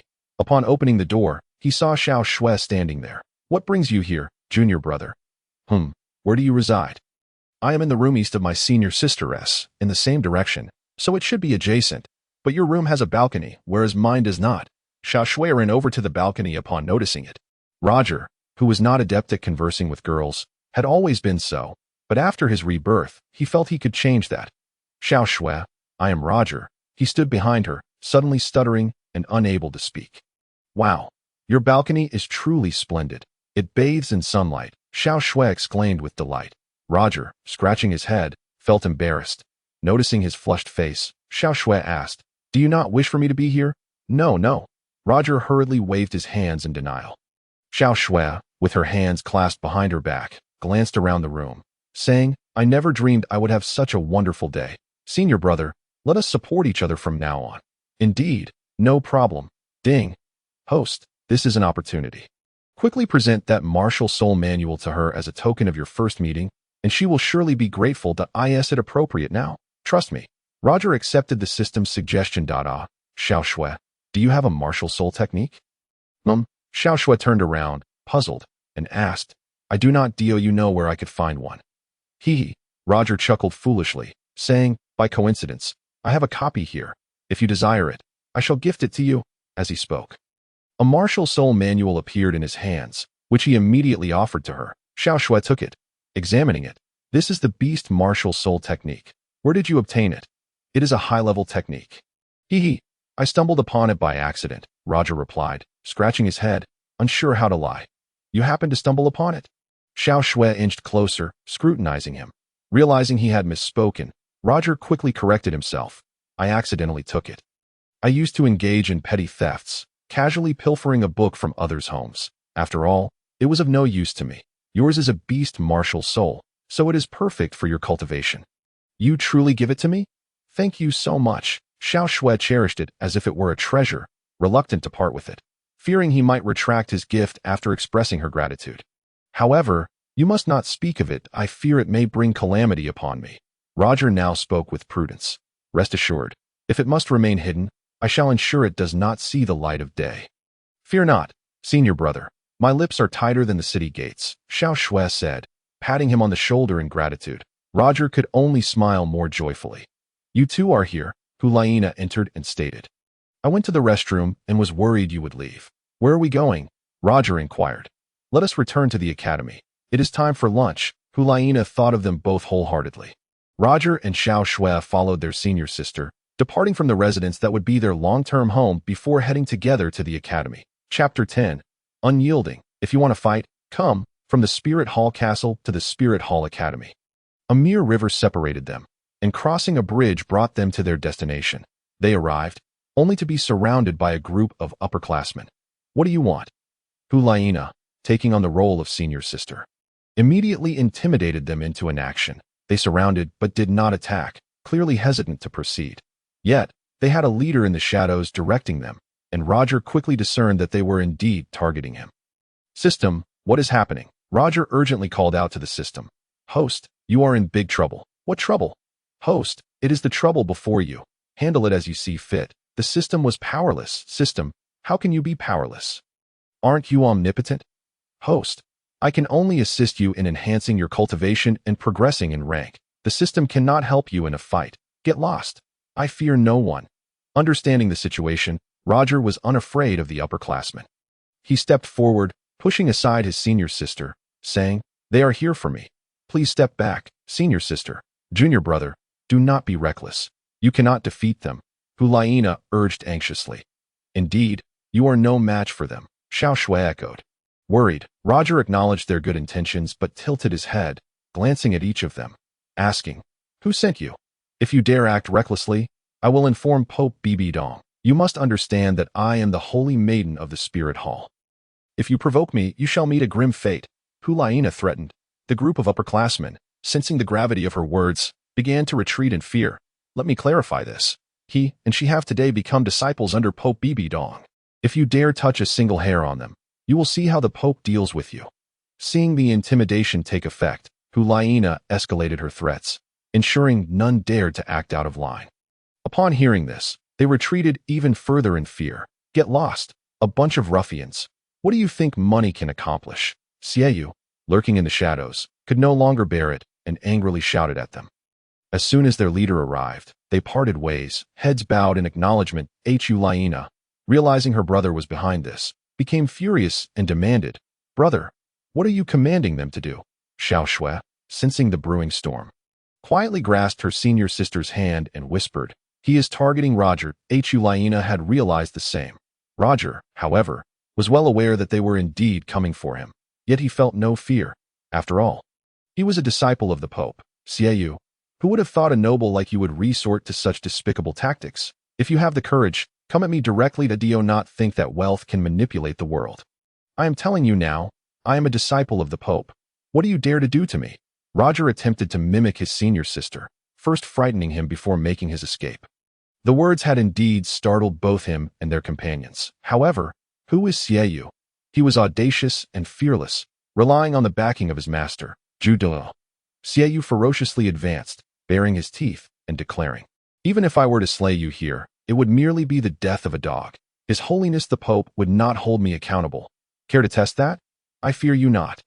Roger glared at him with disdain. Suddenly, Shiao seized his collar, challenging, Dare to compare strength? Enraged, Roger thought to himself, Damn it, once provoked, I fear neither the Emperor nor anyone else. And with a ferocity surpassing even Xiao's, he thrust forward with both hands, delivering a powerful push. With a whoosh, Shiao was thrust to the ground, landing on his back. Yin rushed forward, questioning, Roger, what do you intend to do? Do you wish to fight? In the presence of their leader, Yin was wholly devoted to him, harboring a deep resentment towards Hulaina for her affections towards Roger, and seizing this moment to shout. Infuriated, Shiao rose, fists raised in anger. Bang! Roger was struck squarely in the jaw by a punch that sent waves of pain coursing through him. Igniting his fury, he swiftly turned, swinging his fist back at Shiao. Bang! Just as Shiao was about to revel in his triumph, he was unexpectedly met with a heavy counterstrike that left him dazed. A brawl was imminent, and Yin took a step back, opting for self-preservation to avoid getting caught in the crossfire. He had already offered his support to Shiao, who would not hold it against him. You seek death. Xiao's eyes gleamed with malice, revealing his most sinister side as he brandished two crescent moon blades. Brother, you cannot use soul weapons to harm others. Your master cannot protect you from this, Hulaina interjected, stepping in to block him. Noticing her sister's intervention, Shiao caught a glimpse of Yan's disapproving gaze, and he reined in some of his fury. Retracting the moon blades, seeing him withdraw his soul weapon, Roger felt emboldened and sought to confront him directly, stepping forward to pull his senior sister aside. Step aside, sister. This is a matter between me and your brother. He seeks to earn respect by winning first. Roger positioned himself defiantly. Boss, give him a good thrashing. Yin encouraged, and his shout was echoed by other senior students, who raised their fists in unison, chanting, beat him. Smite him. Shiao unleashed his soul power, revealing a purple 1,000-year soul ring, which struck fear into the hearts of the senior students, none of whom possessed such a formidable ring. Its power far surpassed that of a 100-year soul ring. As the sight of the 1,000-year soul ring registered, the students retreated 10 meters, seeking safety while cheering him on. Though startled by the display of Xiao's 1,000-year soul ring, Roger resolved to fight him regardless of the risk. He showcased his pink 100-year soul ring, which dazzled the onlookers. None had ever seen a pink soul ring before. They recognized it as a mutated soul ring, its power significantly greater than that of a typical 100-year soul ring, yet still vastly inferior to a 1,000-year soul ring. The crowd overwhelmingly rallied behind Xiao. Lina wished to intervene, but felt powerless. Once a soul ring was activated, energy had to be released, or it would backfire. Shiua hoped for an amicable resolution, torn between her affections and gratitude towards both sides. Ding. Host, would you like to purchase a soul power enhancement package? Roger received a system prompt and inquired. Are you suggesting I recharge? Host, 10,000 gold soul coins to upgrade to a 100-year soul ring. Your current ring cannot compete with this. If I upgrade to a 1,000-year soul ring, will it cost me 100,000 gold soul coins? Clever host, clever. My foot. I've fallen into your trap and can barely protect myself. Host, do you want to purchase the soul ring enhancement package? No. Host, you might as well buy a coffin with your money. Roger dismissed the idea of system enhancement, thinking that if he lost, it would be due to his own shortcomings, not others. With a fierce yell, Roger charged forward. Xiao gathered his soul power, prepared to let him attack a few times to avoid any accusations of bullying the weak. If Roger sought death, he would simply obliged. As Roger lunged, he swung a punch with all his might. Xiao deftly dodged, countering with a series of kicks that he chuckled inwardly, thinking, is that all you've got? I expected more. This is mere child's play. Xiao easily evaded, his expression brimming with self-satisfaction. Chapter 11. Complete defeat and victory. Priceless medicine. Lina watched with concern for Roger's safety, unaware of her brother's true prowess. Xiao had awakened his martial soul at the tender age of 2 and trained under a master, mastering swift, precise, and lethal techniques. Currently, no senior student could match him. It had only been a few days, and he had already gathered a following among the upperclassmen. Lina understood her brother's intentions, to teach Roger a lesson and to warn her against associating with the impoverished youth. Furthermore, he aimed to enhance his own reputation through this defeat. As expected, Xiao effortlessly seized Roger's fist and delivered a punishing kick. With a resounding crack, Roger fell to the ground, incapacitated. Instantly, laughter erupted from the surrounding senior students, who applauded their leader's prowess. Breathless and sprawled on the ground, Roger struggled to regain his composure. The upperclassmen reveled in his misfortune, cheering loudly. Xiao stood over him, spitting disdainfully. I warned you, if you continue to associate with my sister, you will regret it. He stepped onto Roger's shoulder. Brother, what are you doing? Lina rushed to intervene. Xiao showed no mercy, pressing down harder and taunting. Do you yield? Do you yield? Do you yield? The senior students watched in shock, unable to comprehend the mercilessness of this 10-year-old boy. Roger, despite Xiao's weight on him, refused to submit. Gathering his breath, he swiftly flipped over, grabbing Xiao's foot and launching himself to his feet, pushing against his waist. Instantly, Xiao was infuriated, delivering a powerful elbow strike to Roger's shoulder. Unfazed by the pain, Roger let out a howl. Xiao planted his foot firmly against the ground, stabilizing himself, and unleashed a powerful hook that struck Roger's abdomen, lifting him into the air for a backflip. Bang! Roger crashed heavily to the ground, momentarily losing his breath. Xiao, having learned from his mistake, kept his distance, unwilling to give Roger any opportunity. Seeing her junior brother in distress, Lina dashed over without hesitation. Roger, are you all right? Coughing, Roger managed to gasp for air, wiping his mouth with his arm. That I will not yield. Roger, surrender. My brother won't make things difficult for you, Lina pleaded. Chuckling, Roger replied defiantly, I will not yield. I fear him not. Hulina reached out to help him up, but Roger angrily pushed her away. Exclaiming, "Stay back!" Frantic, Hulina felt helpless as she watched her junior brother struggle to stand, hand clutching his abdomen, yet he managed to rise, taking a few unsteady steps forward, panting heavily while wiping the drool from his mouth.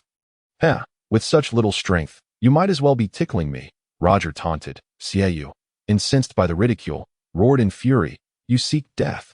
Roger, with a mischievous glint in his eye, summoned his strength and shouted, "Ah, I will defeat you."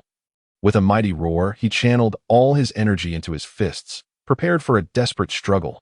Shiao, furious and unyielding, thought, "If you seek death, I shall grant it to you." Both boys unleashed their formidable power, and the air crackled with tension. Such tremendous strength. The senior students trembled at the sight of Xiao's thousand-year soul ring. Fearing for Roger's life, the two boys were consumed by their rage. Their final confrontation looming, the outcome resting on this decisive blow. "Die," Roger bellowed as he charged. "Come and take your life," Xiao retorted. With a thunderous roar, Xiao charged forward with a clenched fist. Roger, with eyes blazing with fury, unleashed the full force of his soul power in his fists. The two fists collided directly. Bang! One punch sent the opponent hurtling away. In an instant, he crashed into a massive tree, causing branches and leaves to scatter in every direction. They stood there, dumbfounded and filled with terror. This was the stark contrast in their strength. Hulina rushed over, fearing her junior brother had perished. They watched helplessly as he was struck and smashed against the tree, then fell heavily to the ground. Xiao, having expended all his strength in that fierce blow, gasped for breath, barely able to remain standing. "Are you all right?" Xiao Shui quickly inquired, supporting his shoulder. Xiao let out a hearty laugh, allowing the victorious smile on his face to shine through. Her arrival was timely, as he needed support due to exhaustion. Xiao Shui gently helped him up, and they were soon surrounded by their comrades, who congratulated their leader on his triumphant victory. They encircled him protectively as they departed. Roger lay defeated, his fate uncertain. Only Hulina remained concerned, believing her junior brother had met his end, cautiously reaching out to touch his nose, suddenly feeling as if he had ceased to breathe. A piercing pain gripped Hulina's heart, and tears nearly spilled forth. Yin rushed over to comfort her, saying, "Don't worry about him. He won't die. He's dead." Hulina cried, tears streaming down her face in sorrow. "Is he truly gone?" Yin refused to believe it. Extending a finger to his nose and sensing a faint breath, noticing the rise and fall of his chest, "He's not dead. He's merely unconscious. We must leave." "I won't go," Hulina insisted, wanting to stay and guard him. Yin, undeterred by her anger, forcibly pulled her away from the scene of chaos. In his near-lifeless state, Roger lay unresponsive, resembling a corpse. "Ding. Host, can you awaken? I lack the strength to wake." Roger's consciousness replied in his mind. "Ding. How does the host feel? What does it feel like? What does it feel like to be defeated? It's trivial. Host, now you understand the necessity of enhancing your strength. Correct? The premium system just seeks to drain my finances.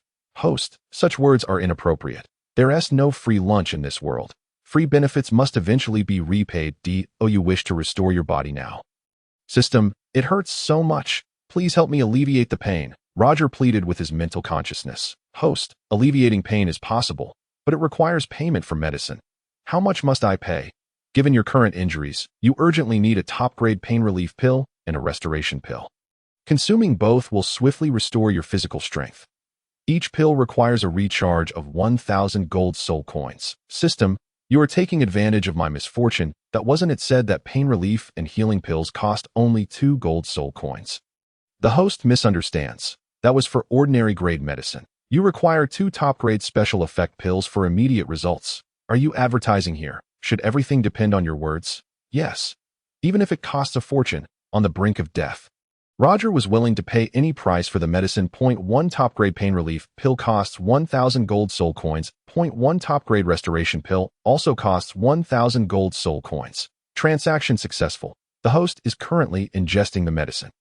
The host has completed the medication.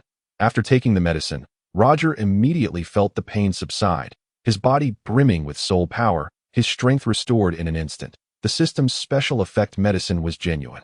It was no exaggeration. Chapter 12. Dislocated shoulder. The senior sister arrives, as if reborn. Roger opened his eyes and immediately sensed a surge of power coursing through him. He was completely unharmed and ready to seek retribution. Roger attempted to rise swiftly, but was abruptly halted by a searing pain shooting through his shoulder, rendering him incapable of exerting any force, gripping his shoulder to stave off the agony. He struggled to ignore the pain as he made his way toward the dormitory building in the cafeteria of the Wuwen Temple Academy. Hulaina was dragged by Hong Yin to join for lunch. Seizing the opportunity while getting food, she stealthily slipped away. Upon reaching the cafeteria's entrance, Hulaina dashed forward, cradling 2 steaming plates of food. However, upon arrival, she found no trace of her junior brother. She looked around, scanning for his figure, yet he was nowhere to be seen. Could he have returned to the dormitory? She pondered, realizing that if her junior brother was gravely injured, he would likely head to one place. Thus, she carefully carried the 2 plates back to the dormitory. Meanwhile, Roger endured the excruciating pain radiating from his shoulder, drenched in sweat, droplets forming on his forehead as he painfully ascended to the 5th-floor dormitory. Upon entering his room, he closed the door and collapsed onto the bed, writhing in agony. "System, I need to recharge to purchase the special effect medicine," Roger cried out in unbearable pain. "Ding. Host, what services do you require?" "The system offers paid services that yield immediate results. Please assess my shoulder. It's dislocated and requires the appropriate medicine." "Host, your body is currently undergoing examination. 10 seconds later. Ding. Host, your body is mostly fine." "How can it be fine? My shoulder is broken," Roger sobbed in anguish. Ding. "Host, your shoulder is merely severely dislocated. It only requires a master to reposition it, and it will heal. There is no need for pain relief medication." "Why wouldn't it require pain relief? This system does not possess a master to assist in repositioning your shoulder. You will have to seek help elsewhere. Otherwise, you may attempt to realign it yourself. Given your circumstances, the system is powerless." "Hey, how can you say that? I will recharge 10,000 gold soul coins if you'll ensure my shoulder is healed." "Host, you just need to endure it." "Oh, system. The system, too, had its moments of evasion." Roger realized that there was no all-powerful system or divine being in this world. Ultimately, one must rely on themselves. Roger came to understand that his shoulder was merely dislocated. He just had to endure. However, the pain from the dislocation was unbearable. "Who will come to save me?" Knock. Knock. "Roger. Junior brother. Who is it?" Roger, dazed, failed to recognize the voice of his senior sister calling out. Hulaina entered, carrying 2 plates of lunch. "Junior brother, are you all right?" Upon hearing his cries of pain, she sought to ascertain his condition first. "Do you want to eat?" Roger turned his head to see his senior sister had arrived, like a beacon of hope. "Sister, please save me," Roger cried out for help. Startled, Hulaina rushed over and asked, "What's wrong?" "I brought you lunch. I noticed you weren't there, so you came back alone." "Sister, my shoulder is dislocated. Please help me pull it back in place." Roger implored with desperation. Hulaina set down the 2 plates and asked, "How do I do that?" Roger pointed to his left arm, saying, "You need to pull my left arm." As soon as he spoke, Hulaina understood and grasped his hand, exerting force to pull. Yet, as she yanked, Roger cried out in agony, the pain intensifying 100-fold, pleading, "Be gentler, please." Hulaina, frightened, asked, "How should I pull?" "Just gently pull," Roger instructed, following his guidance. Hulaina pulled lightly, but it proved ineffective. "Why aren't you pulling?" "I can't feel anything," Roger lamented, the pain surging as if a knife were slicing into his shoulder. Hulaina released her grip and said, "Forget it. I can't do it. Just endure it." Roger, drenched in sweat from the agony, realized she was not a doctor and would likely be unable to help his shoulder. "You should steer clear of my brother in the future. Don't be reckless again. I'm not afraid of him, but I fear he might cripple you." Hulaina leaned in and sternly warned him. "I won't fear him," Roger thought, knowing he had to rely on the system to enhance his strength. Convinced he could overpower him, Hulaina, as if she hadn't heard, turned and asked, "Do you want to eat something?" Upon seeing the lunch, Roger's appetite surged, and he swallowed hard, leaping from the bed, exclaiming, "I'm eating. I'm starving." "Your shoulder is dislocated. How can you eat by yourself?" Roger seated himself at the table, stating, "I still have my right hand." "Are you not in pain?" Hulaina asked, noticing he seemed better. Seeing food makes the pain lessen a bit," Roger replied. Laina couldn't fathom the depth of his pain. After all, it was not her suffering, and she could not imagine the agony of a dislocated shoulder. Roger devoured the food ravenously.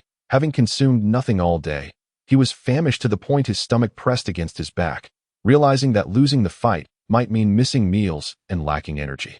Here, have some of mine too. Upon encountering him transformed into a famished specter, Laina found her own appetite utterly diminished. Without hesitation, she decided to offer her portion to him. Roger swiftly devoured his share of lunch and inquired, "Aren't you going to eat?" "No, I've had my fill," Laina replied as she seated herself on a nearby chair, observing him eat. "Then I shall eat it," Roger said, unceremoniously taking her portion. "Go ahead. Seeing you eat alleviates my pain." "I assume you haven't eaten and are suffering from hunger, correct?" Laina struggled to comprehend the nature of his pain. Roger continued to eat voraciously. 2 servings of lunch were just sufficient to satiate his hunger, allowing him a fleeting reprieve from the agony of his dislocated shoulder. As the saying goes, man is iron, and food is steel. One meal missed brings about a sense of urgency. "Boss, she must have come here." Suddenly, a furious voice belonging to Hong Yin echoed from outside the door, indicating he had arrived with trouble in mind. Roger distinctly recognized the voice and immediately looked up at that moment. Laina also heard it and rushed towards the door to close it. Just as they reached the threshold, Laina, "You are indeed with him again. What do you intend to do?" Shiu questioned with ire. Feigning innocence, Laina replied, "Brother, you broke his shoulder. I merely brought him lunch." "Surely, you can't be so petty. I have told you that you cannot associate with him. It will tarnish our family's reputation. He is an unknown, impoverished youth. There is no hope for you in being with him." Shiao declared angrily, "Brother, I simply wish to do a good deed. Can I lend a helping hand? You are thinking too far ahead. I am merely seeking a friend. Besides, as his senior sister, it is only right for me to care for him. You have already injured his shoulder. Do not seek to trouble him further." Laina's justification grew increasingly convincing, leaving her brother with little room to dispute. Laina, you cannot be with him. Associating with him will lead you astray. Hong Yin interjected anxiously. "Hey, red hair, I can choose to associate with whomever I please. Do you have any say in it? He is my junior. I intend to be with him. What right do you have to meddle in my affairs?" "Humph," Laina retorted fiercely. Faced with her fierce gaze, Hong Yin found himself intimidated, silenced by her ferocity. Shiao rushed in, exclaiming, "All right, let us all step outside. No one should linger here." Shiao attempted to physically drag his sister out, but her timely arrival spared him from further conflict. "Hey, junior brother, do not forget that our master summoned us for training this evening," Laina urged anxiously. "Sister, rest assured. When the time comes, I will call him for you. I will convey your concerns and care for him henceforth," Shiao said, having learned the art of intermediary assistance. Once the 3 of them exited, Hong Yin returned to Roger's side, angrily pointing a finger at him. "Roger, do not gaze at me with such contemptuous eyes. Laina is simply not someone of your humble status who can aspire to her. Mark my words, Shiao, he will treat you the same as before. Do not harbor foolish hopes. Take heed, lest I become unforgiving in the future." Roger slowly swallowed the last mouthful of his meal and replied, "Have you not already turned your back on me? Tell him, one day I shall undoubtedly defeat him." "Humph, dream on," Hong Yin scoffed, raising a finger to solemnly warn him against future insolence. Once they departed, Roger, undeterred by their absence, hastily finished his final morsel. The impoverished. Food is lifeblood, and none must go to waste. Chapter 13, Martial Spirit Skills. Invincible Diamond and Golden Staff skills. Having eaten his fill, one can momentarily forget pain. Is it true? It seems so. After consuming 2 servings, Roger felt extraordinarily satiated. It was the most he had ever eaten, as he usually only managed to fill himself halfway. Wow, how satisfying. Roger collapsed onto his bed to rest. Suddenly, the martial spirit system called out. "Ding, host, you have forgotten to check in today." System check-in, Roger acknowledged in his mind, knowing that completing the check-in would not yield less than 100 gold soul coins. "Ding, congratulations, host. You have received a martial spirit skill package." Roger's eyes brightened with surprise as he asked, "What martial spirit skills?" Thinking that possessing martial spirit skills would be formidable. "Host, would you like to open the martial spirit skill package? You can choose whether to install it. Each installation requires a recharge of 1,000 gold soul coins." "What?" System, are these martial spirit skills merely for show? What if I have no money? Host, if you lack funds to install skills, they will be stored in inventory. Can skill transfers incur a fee? Host, martial spirit skills cannot be traded but can be taught by the host, albeit at the cost of personal strength. Please use this option judiciously. The system proceeded to open the martial spirit skill package. The martial spirit skill package is now being opened. Congratulations, host. You have acquired an exceptional martial spirit skill, Invincible Diamond. After installation, you will gain a 10-second invulnerability skill, with a 10% increase in all attributes. It provides super defense?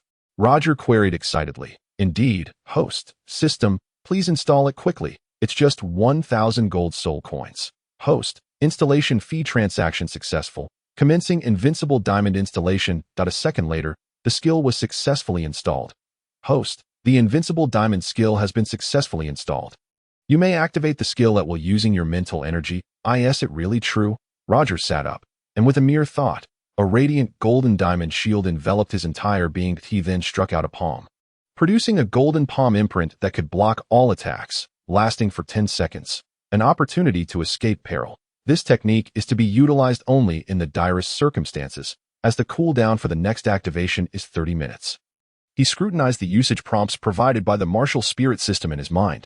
Host, you have noted the prompts. In the future, martial spirit skills will enhance alongside your cultivation level, and you will come to understand this better. Roger pondered and then inquired, System, will future martial spirit skills require recharges for purchase? Of course, the system does not engage in unprofitable transactions. What type of martial spirit skill do you desire? System, I wish for a skill with formidable combat capabilities. Host, your request is reasonable. To clarify, martial spirit skills are categorized as ordinary, advanced, super, and pinnacle divine level. Which do you seek? Naturally, I desire the pinnacle divine level. How much does it require? Pinnacle divine level skills require 100 million gold soul coins. They possess the power to shake mountains and seas, annihilating the world. Do you wish for it? 100 million gold soul coins. It seems nearly impossible to amass such wealth in a lifetime. No need to rush. Super skills are quite formidable as well. They only require 10 million gold soul coins. System, I can't even earn 10 million. That would take centuries. Host, advanced skills require 1 million gold soul coins. You could manage that. 1 million? I don't have that now either. Is there a martial spirit skill that costs 10,000? Host, do you wish for an ordinary level skill? How much does it cost? Ordinary level also requires 100,000 gold soul coins. Ordinary level is still quite expensive. This pay-to-win system is outrageous that I can only lament in despair. Host, do not despair or lose hope. The martial spirit system is currently offering a grand discount. 1% off. 100 million is now only 10 million. 100,000 is reduced to 10,000. You possess over 10,000 gold soul coins, so you should be able to purchase several martial spirit skills. No, I need to save my gold soul coins for something more substantial. At most, I can only recharge for a strong offensive martial spirit skill. Host, you are quite astute, given your current cultivation level. Possessing too many martial spirit skills would not yield benefits. Strength is paramount. The system will select martial spirit skills tailored to your situation. This will require a recharge of 1,000 gold soul coins. To implement a martial spirit selection system, you are a cunning merchant. Host, providing thorough service incurs a service charge. There is no such thing as a free lunch in this world, aside from discounts and gifts. Indeed, system, you are shrewd. I will recharge 1,000 gold soul coins for the personal martial spirit skill selection. The martial spirit skill selection recharge transaction is successful. Ding! Congratulations, you have been matched with a suitable martial spirit skill, Golden Staff. This skill is exceptionally compatible with your Golden Silkworm Ape martial spirit manifestation. With a 1% discount, it only costs 10,000 gold soul coins. Alright, I accept the deal. Host, the Golden Staff martial spirit skill transaction is successful. Host, the 1,000 gold soul coins installation fee transaction is successful. Suddenly, a brilliant golden light erupted from Roger's entire being, signifying the successful installation of the martial spirit skill, akin to the previous manifestation of Invincible Diamond. Congratulations, host, you have acquired the Golden Staff martial spirit skill, which will grow in power with your cultivation level. The Golden Staff martial spirit skill encompasses 72 techniques. The IT is characterized by strong offense and area attacks. each strike capable of inflicting lethal damage. While a single blow can devastate 1,000 troops, Roger, elated, inquired, "Is it truly that powerful?" In time, the host will come to know. "Host, do you require any further recharge services? I wish to enhance my soul ring." The host has the option to enhance the soul ring, allowing for the purchase of soul power packages for soul rings, including a 1,000-year soul ring power package, a 2,000-year soul ring power package, a 5,000-year soul ring power package, and a 10,000-year soul ring power package. Given the current financial capabilities of the host, only the 1,000-year soul ring power package is affordable, which comes at a discounted price of 90,000 gold soul coins. 90,000 gold soul coins. System, are you mistaken? Did you not say 1,000 gold soul coins? Roger inquired, bargaining. Host, your ears have seriously misheard. 1,000 gold soul coins can only recharge a 100-year soul ring. Without any discounts. Host, would you like to proceed with the recharge? Yes, I cannot afford to be defeated by him again. Host, the recharge of the 1,000-year soul ring power package has been successfully completed. Would you like to enhance it immediately? Yes, right away.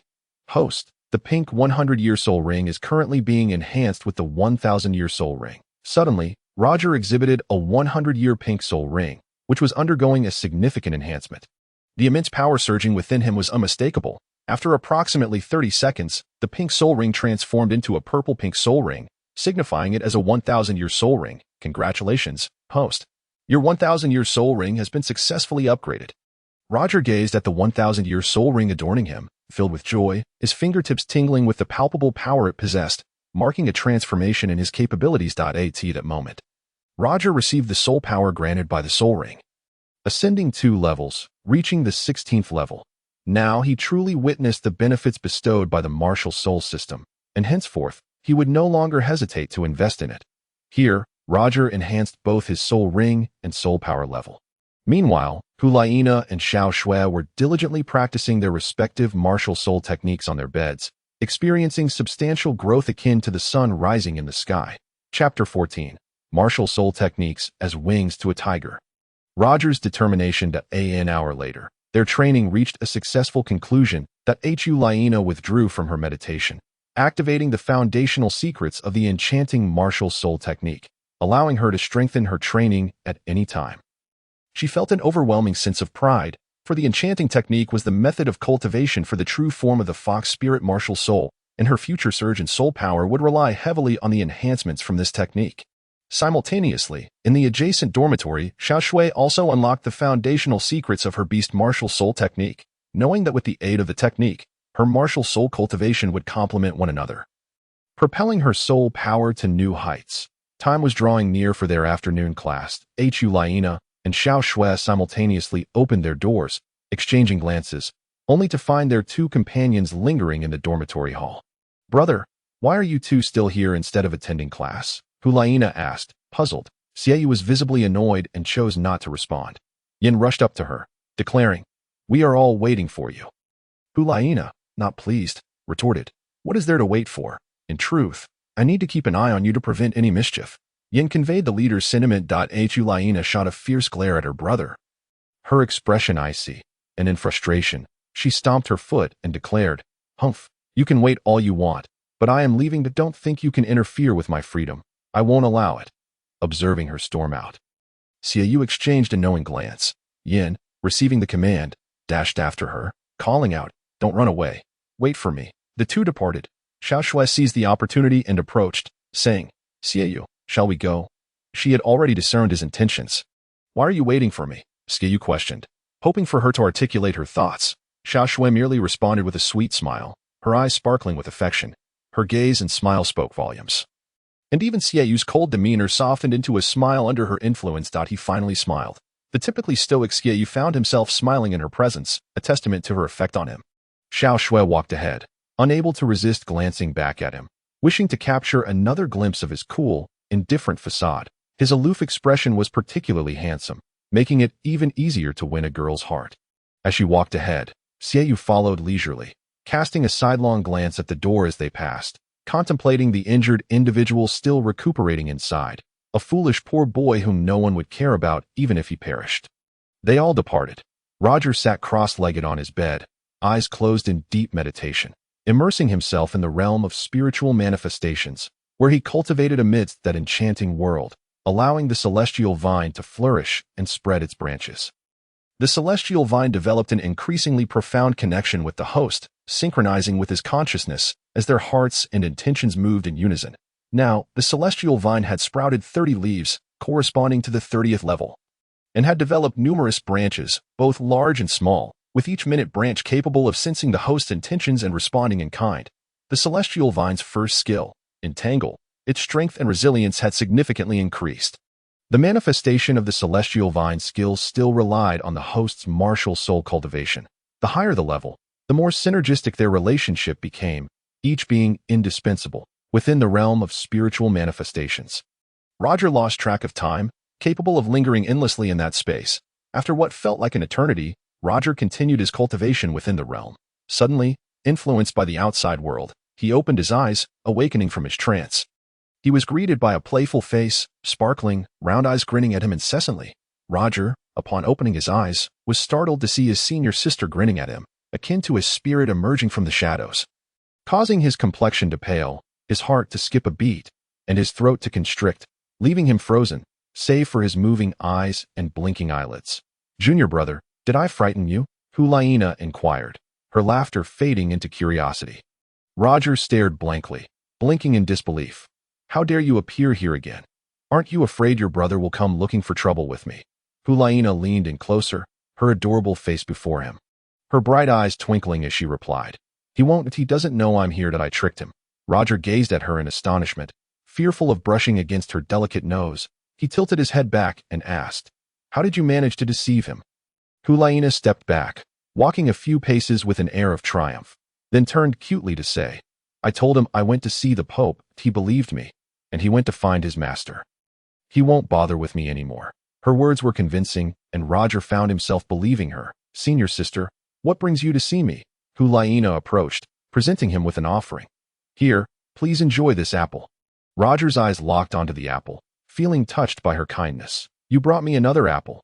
Roger inquired, unsure of how to express his gratitude. "Are you not interested in eating it?" Hulaina held it up to his lips, asking, "I love apples. My brother said that girls should eat more apples. If I can't finish them, I bring them to you. That you've never bought an apple for yourself, have you? From now on, I will bring you apples often. Don't be polite with me." Hulaina concluded, shaking a finger in front of him. Roger accepted the apple, a smile lighting up his face. "Have you eaten one before? I often can't finish one, so I throw half away. Such a lovely crystal apple, and you throw half away. What a waste. There are poor people who would love to have a bite. The thought of you tossing half away is heart-wrenching. If you can't finish one, just eat half and don't throw the rest away." Roger offered her a solution. "I want to throw it away for you to eat." "Very well. Then let us share the apple. One half each, so it won't go to waste," Hulaina declared, bouncing forward with determination. Roger had no objections and nodded in agreement. Then, he brought the red apple to his lips, taking a bite, savoring its sweetness as he laughed alongside his senior sister. A knock echoed at the door. Roger and his senior sister glanced at each other simultaneously. Xiao Xuan knocked before pushing the door open, saying, "It's getting late. Shall we head to Master S?" Roger, unable to move one arm, leaped off the bed and asked, "What time is it?" "It's quite late. If we don't go to Master, she'll be upset," Xiao Shui expressed with concern. Hulaina waved her hand dismissively. "No worries, it's still early. You don't know Master S habits. You'll understand once you see her. You two go ahead. I'll use the restroom and catch up." Roger, feeling the urgency of nature, dashed to the restroom. Hulaina led Xiao Shui out. Roger hurried to relieve himself and then washed his face with a wet towel, feeling much refreshed. "Junior brother, senior brother, hurry up." Hulaina and Xiao Shui called loudly from the doorway. Unable to contain their giggles, Roger rushed over in haste. "Have you eaten dinner?" "Of course, it's well past dinner time." "Who told you not to eat?" Hulaina asked cheerfully. Roger shook his head, replying, "I'm not hungry at all. I've been cultivating. Next time I won't fear anyone." "Aren't you afraid of my brother?" Hulaina inquired while dancing and walking. "Are you not afraid?" "Not at all. Next time, I will not be afraid. You must not underestimate the prowess of the formidable Shiao. Even the senior students fear him," cautioned her companion. "Senior brother, do not overestimate your capabilities. Today, no one will come to your rescue." Xiao Shui, standing nearby, offered her kind counsel. Indeed, I shall not fear him. Once I surpass him in cultivation, he will no longer intimidate me. You are merely boasting. Do you truly believe you can outstrip my brother? He possesses the finest resources from our master, resources that are beyond your reach. That I have faith in Shiao. He is a good person. Hulaina interjected. He simply does not wish to be around you. Xiao continued. He does not dictate my choices. I shall play with whomever I desire. Hulaina retorted. Sister, are you intentionally opposing your brother? Are you deliberately choosing to associate with senior brother? Xiao guessed. No, that was not my intention, Hulaina replied, slightly exasperated by the misunderstanding. I assure you, I will not fear him. Once I defeat him, he shall learn that not everyone is to be bullied. Roger expressed his unwavering determination.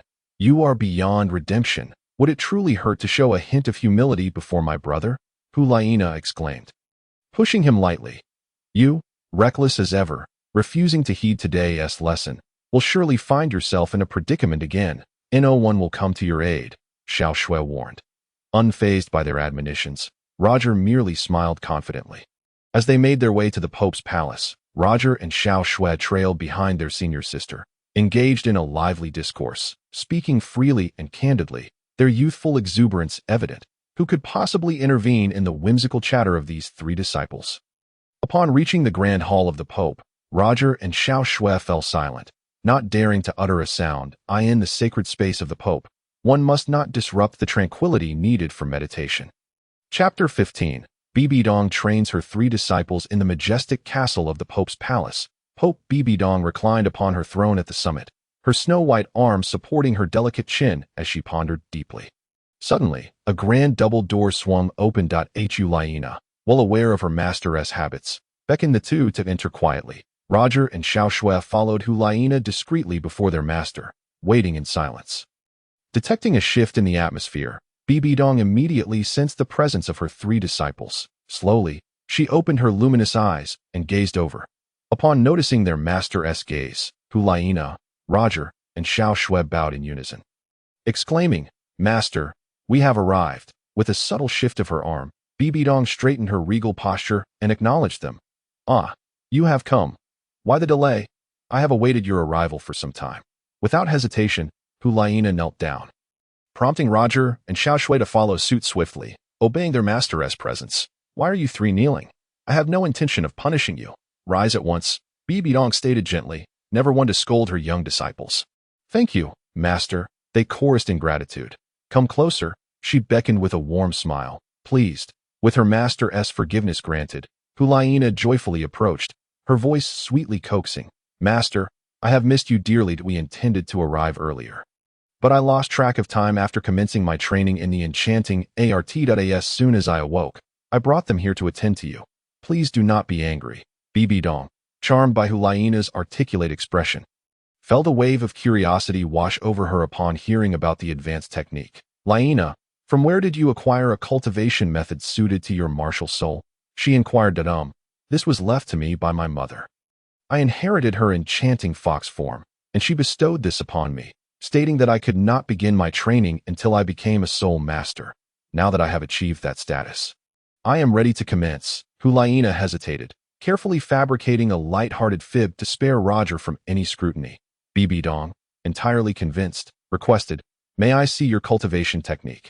Hulaina presented the enchanting art with both hands.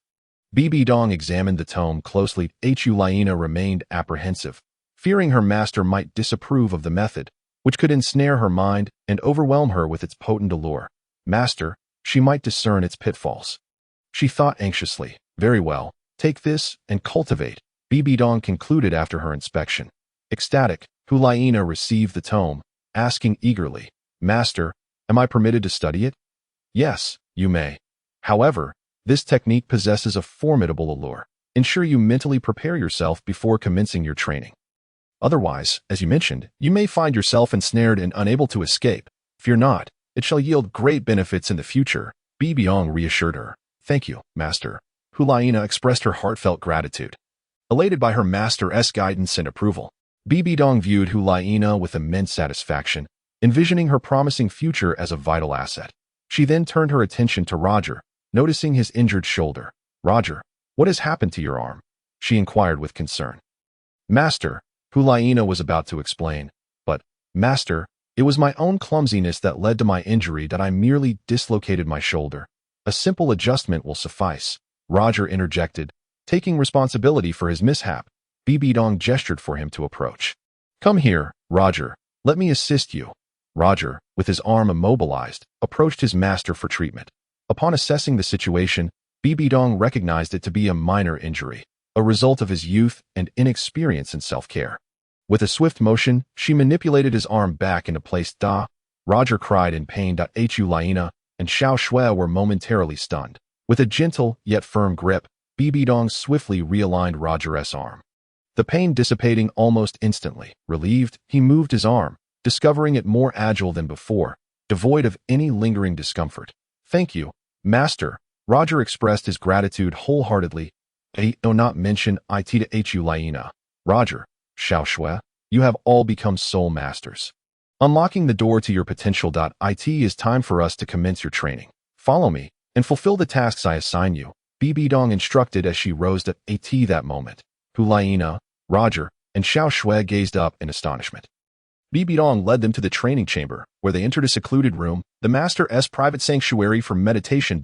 In this spacious chamber, illuminated by bright lights, a prominent cultivation pool radiated with ethereal energy. Restrained yet inviting, BBDong stood at the edge of the pool, addressing her three disciples. This is a unique soul power liquid pool. You shall disrobe and immerse yourselves alongside me for the night. Replenishing your vitality and fortifying your essence, you shall sense the benefits firsthand.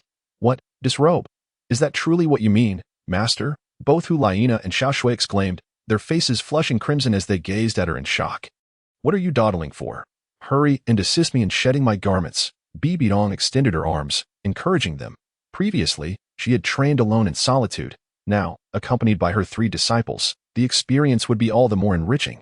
Timidly, Hulaina and Xiao Shui lowered their heads, assisting their master in disrobing, not daring to lift their gazes. Meanwhile, Roger widened his eyes, taking in the exquisite form of his master, captivated by her presence.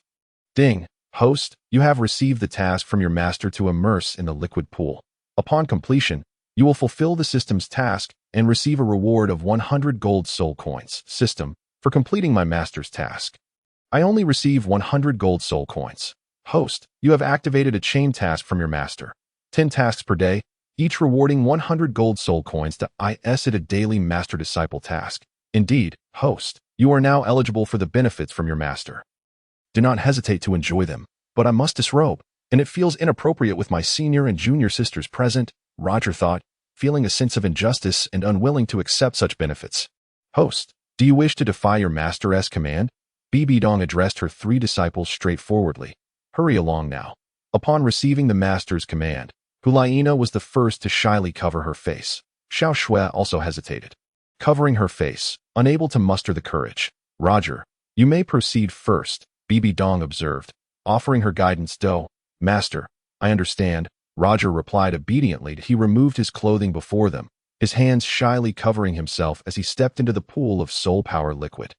Finding a spot where the liquid submerged his shoulders, leaving his neck and head exposed. Meditate in the pool and close your eyes, BBDong instructed. Yes, Master, I understand, Roger responded, closing his eyes in acknowledgement. BBDong signaled for the two girls to hurry.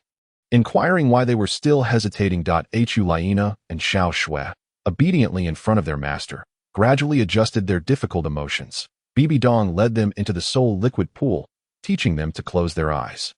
Meditate, cultivate tranquility, and enter the realm of spiritual imagery. Roger, Hulaina, and Xiao Shui each entered their spiritual imagery under their master's guidance, and with the aid of the soul liquid, their cultivation progressed rapidly. In the pool of soul power liquid, Hulaina meditated and entered her spiritual imagery, where she practiced her enchanting martial soul, honing the most formidable seduction technique in the world, the nine-tailed demon fox's charm. She was engulfed in her trials, continuously refining her mental fortitude. Meanwhile, Xiao Shui, also meditating in the pool, entered her spiritual imagery to train the agile attack techniques of the snow leopard, enhancing her soul power and further refining her offensive skills.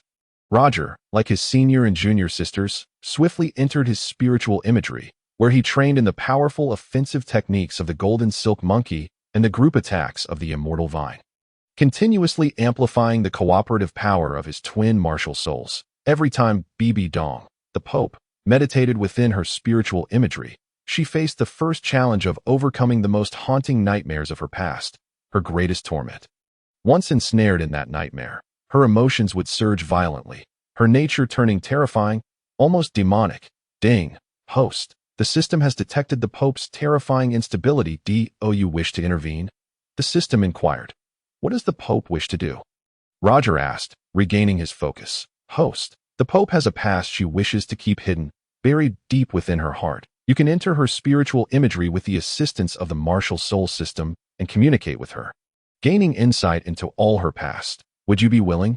This is a rare opportunity. Roger, possessing a mature mindset beyond that of a mere child, found it easy to accept the complexities of adult emotions, which was also the reason for the martial soul system's lack of concerns. System, you aren't asking for a recharge, are you?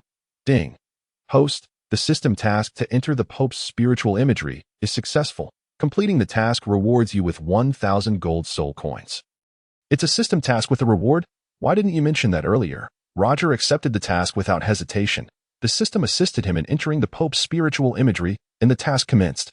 System, when the time comes, remember to wake me up. Suddenly, Roger found himself within the Pope's spiritual imagery, connecting with her mind, and then entering the nightmare, witnessing his master kneeling on the ground, weeping in despair. Time rewound several years back, when BBDong was a pure and beautiful young woman, passionately in love with a master of martial souls.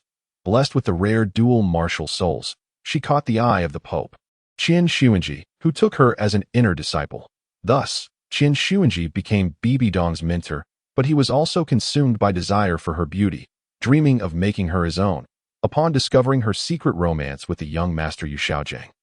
Jealousy consumed him. One fateful night, he took BBDong to a secluded chamber, where he committed unspeakable acts against her. Roger witnessed his mentor in a state of utter despair, having just been defiled by Qian Xuanji, forever tainting her innocence and severing her ties with her first love, Yu Shaojiang. From that moment, BBDong's demeanor changed drastically.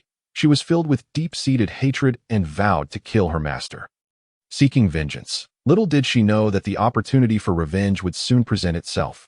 Qian Xuanji, leading numerous elders, launched an assault on Tang Hao and his wife, forcing the sacrifice of the 100,000-year blue-silver emperor. Tang Hao, empowered by the 100,000-year soul ring, wreaked havoc upon the elders of the Spirit Hall, leaving Qian Xuanji gravely injured and defeated. Upon returning to the Spirit Hall, Qian Xuanji remained in the Pope's chamber to recuperate. Seizing her chance, BBDong, under the cover of darkness, unleashed her soul-devouring Spider Emperor's lethal skill, killing Qian Xuanji in a single strike to avenge herself. However, even after avenging her grievances, she found no joy in her triumph. Her body was forever stained, and she could no longer face her beloved Yu Shaojiang. She lost the man she once cherished entirely. Later, upon discovering she was carrying Qian Xuanji's child, and with the support of the previous pope, Qian Douluo, who was also her father, she ascended to become the Pope of the Spirit Hall. After 10 months, she gave birth to a daughter, whom she named Qian Shiua, entrusting her to the Tiando Empire as a prince in hiding. By now, she should be of the same age as her senior, who Lina de Hu Liena, doted upon by BBDong, was treated as a surrogate daughter. Within BBDong's spiritual imagery, Roger witnessed the entirety of her hidden history. Truly realizing the depth of her suffering, he understood that his master, BBDong, ultimately fell to a boy named Tang San. Her fate could not be altered, only embraced as part of the historical flow. And he resolved to dedicate himself wholeheartedly to being a worthy disciple. As Roger approached his master, who was engulfed in sorrow, he gently inquired, "Master, why do you weep?" BBDong, lifting her tear-filled eyes in surprise, asked, "Disciple, how did you come to be here?" "Master, I was summoned into your dream. Why are you so sorrowful?" BBDong, feeling even more aggrieved, wept, her fingers unable to stem the flow of tears as she replied, "Disciple, you cannot fathom my pain. Master, could you share your burdens with me? If you do, perhaps your heartache will lessen. I will guard your secret." BBDong suddenly looked at him, her expression shifting to one of hopeful curiosity. "Disciple, can you truly keep my secret?" "Indeed, I will guard it, Even unto death. If I speak a word, let my master take my life. How could you reveal a secret in my dream? BBDong, now feeling lighter and more joyful, smiled radiantly. Master, please trust me. I would willingly die for you. Very well, BBDong said, standing tall. I believe you, master, Roger implored, eager for her to express her innermost thoughts. BBDong wiped her tears and spoke slowly. In those days, I too was a radiant young woman. Born an orphan, I knew not who my true parents were. Gifted with dual spider emperor martial souls, I often wondered if my parents were beast spirits. Perhaps they perished for my sake. My origins have always been a mystery. From the moment I can remember, I have been an 18-year-old maiden. With no recollection of my past, I believe my parents sacrificed themselves for me. My unique dual martial souls are unparalleled in this world. Not long after, I met a talented young man in Notting City named Xiao. He was exceptionally intelligent and kind that we fell in love at first sight. Sharing a deep connection. One fateful day, I caught the attention of the Pope, Shiao, a powerful title Douluo. He brought me to the Spirit Hall, accepting me as an inner disciple, later elevating me to the status of the Holy Maiden, granting me unparalleled glory. However, one night, Shiao took me to a secret chamber, where he despicably defiled my body. Despite my resistance, I fell prey to his vile intentions. From that moment, I harbored a seed of vengeance, vowing to kill him. Eventually, I seized the opportunity to avenge myself. Yet even in achieving my revenge, I found no joy. My purity was lost, and I could never face my beloved Xiao again. I completely lost the man I once loved. Later, I discovered I was pregnant with Shiao's child. With the support of the former Pope, Douluo, who was also my father, I successfully ascended to the position of Pope of the Spirit Hall. In pursuit of a brighter future, I made the heart-wrenching decision to send away my newly born daughter, allowing her to reside in the Tiando Empire as the Grand Prince. Now, I find myself engulfed in regret for having relinquished my own flesh and blood. Shiua, the mere thought of her pierces my heart with anguish. Observing my master, Roger, shedding tears of sorrow, I cannot help but inquire, why did you send her away? Did you not wish to raise her? No, BBDong replied, shaking her head in despair. It is not that. The moment I see her, I am reminded of that fateful night when he defiled me. I beheld the most despicable man in the world, once my most revered master, who treated me as his most cherished possession. That I could never have anticipated such vile actions from him, that I cannot bear the burden of my daughter, who is a product of that abomination. Her very existence brings me unbearable suffering, a pain worse than death itself. I have endured torment beyond measure, which led me to seek a means of sending her to the Tiando Empire, where she might live a life of greater happiness than what I could offer here. I am terrified. I fear that, in a moment of weakness, I might end her wretched life. What can I do? I am utterly helpless. Each night, I am plagued by nightmares that leave me in profound distress. I live each day with a mask of indifference, burdened by exhaustion. The Pope, in a fit of hysteria, laid bare the torment that had long been bottled within her heart, fully unveiling her agonizing emotions in front of her disciple. Do not worry, master. I shall guard your secret forever and will not disclose it. Roger vowed to her. Thank you, my dear disciple.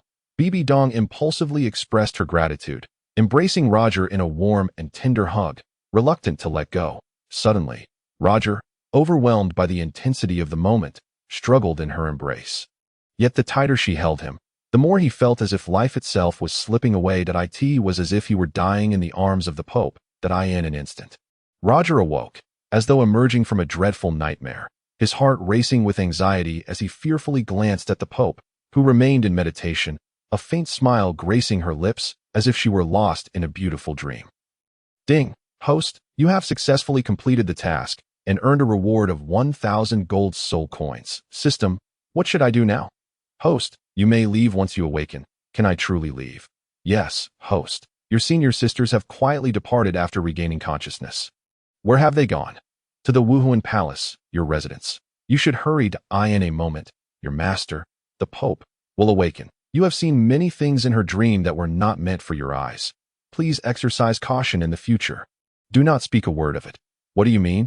Roger replied. I have forgotten everything. Ding. Host, please sign in. Why must I sign in again? Host, it is now 8 in the morning. The sun has risen. How can you not notice anything here? Roger proceeded to sign in. Ding. Congratulations, host. You have received a soul power gift pack. Roger felt a surge of joy. It was not merely a reward of gold soul coins, but a highly anticipated soul power gift pack. The system had suddenly become exceedingly courteous. Chapter 17.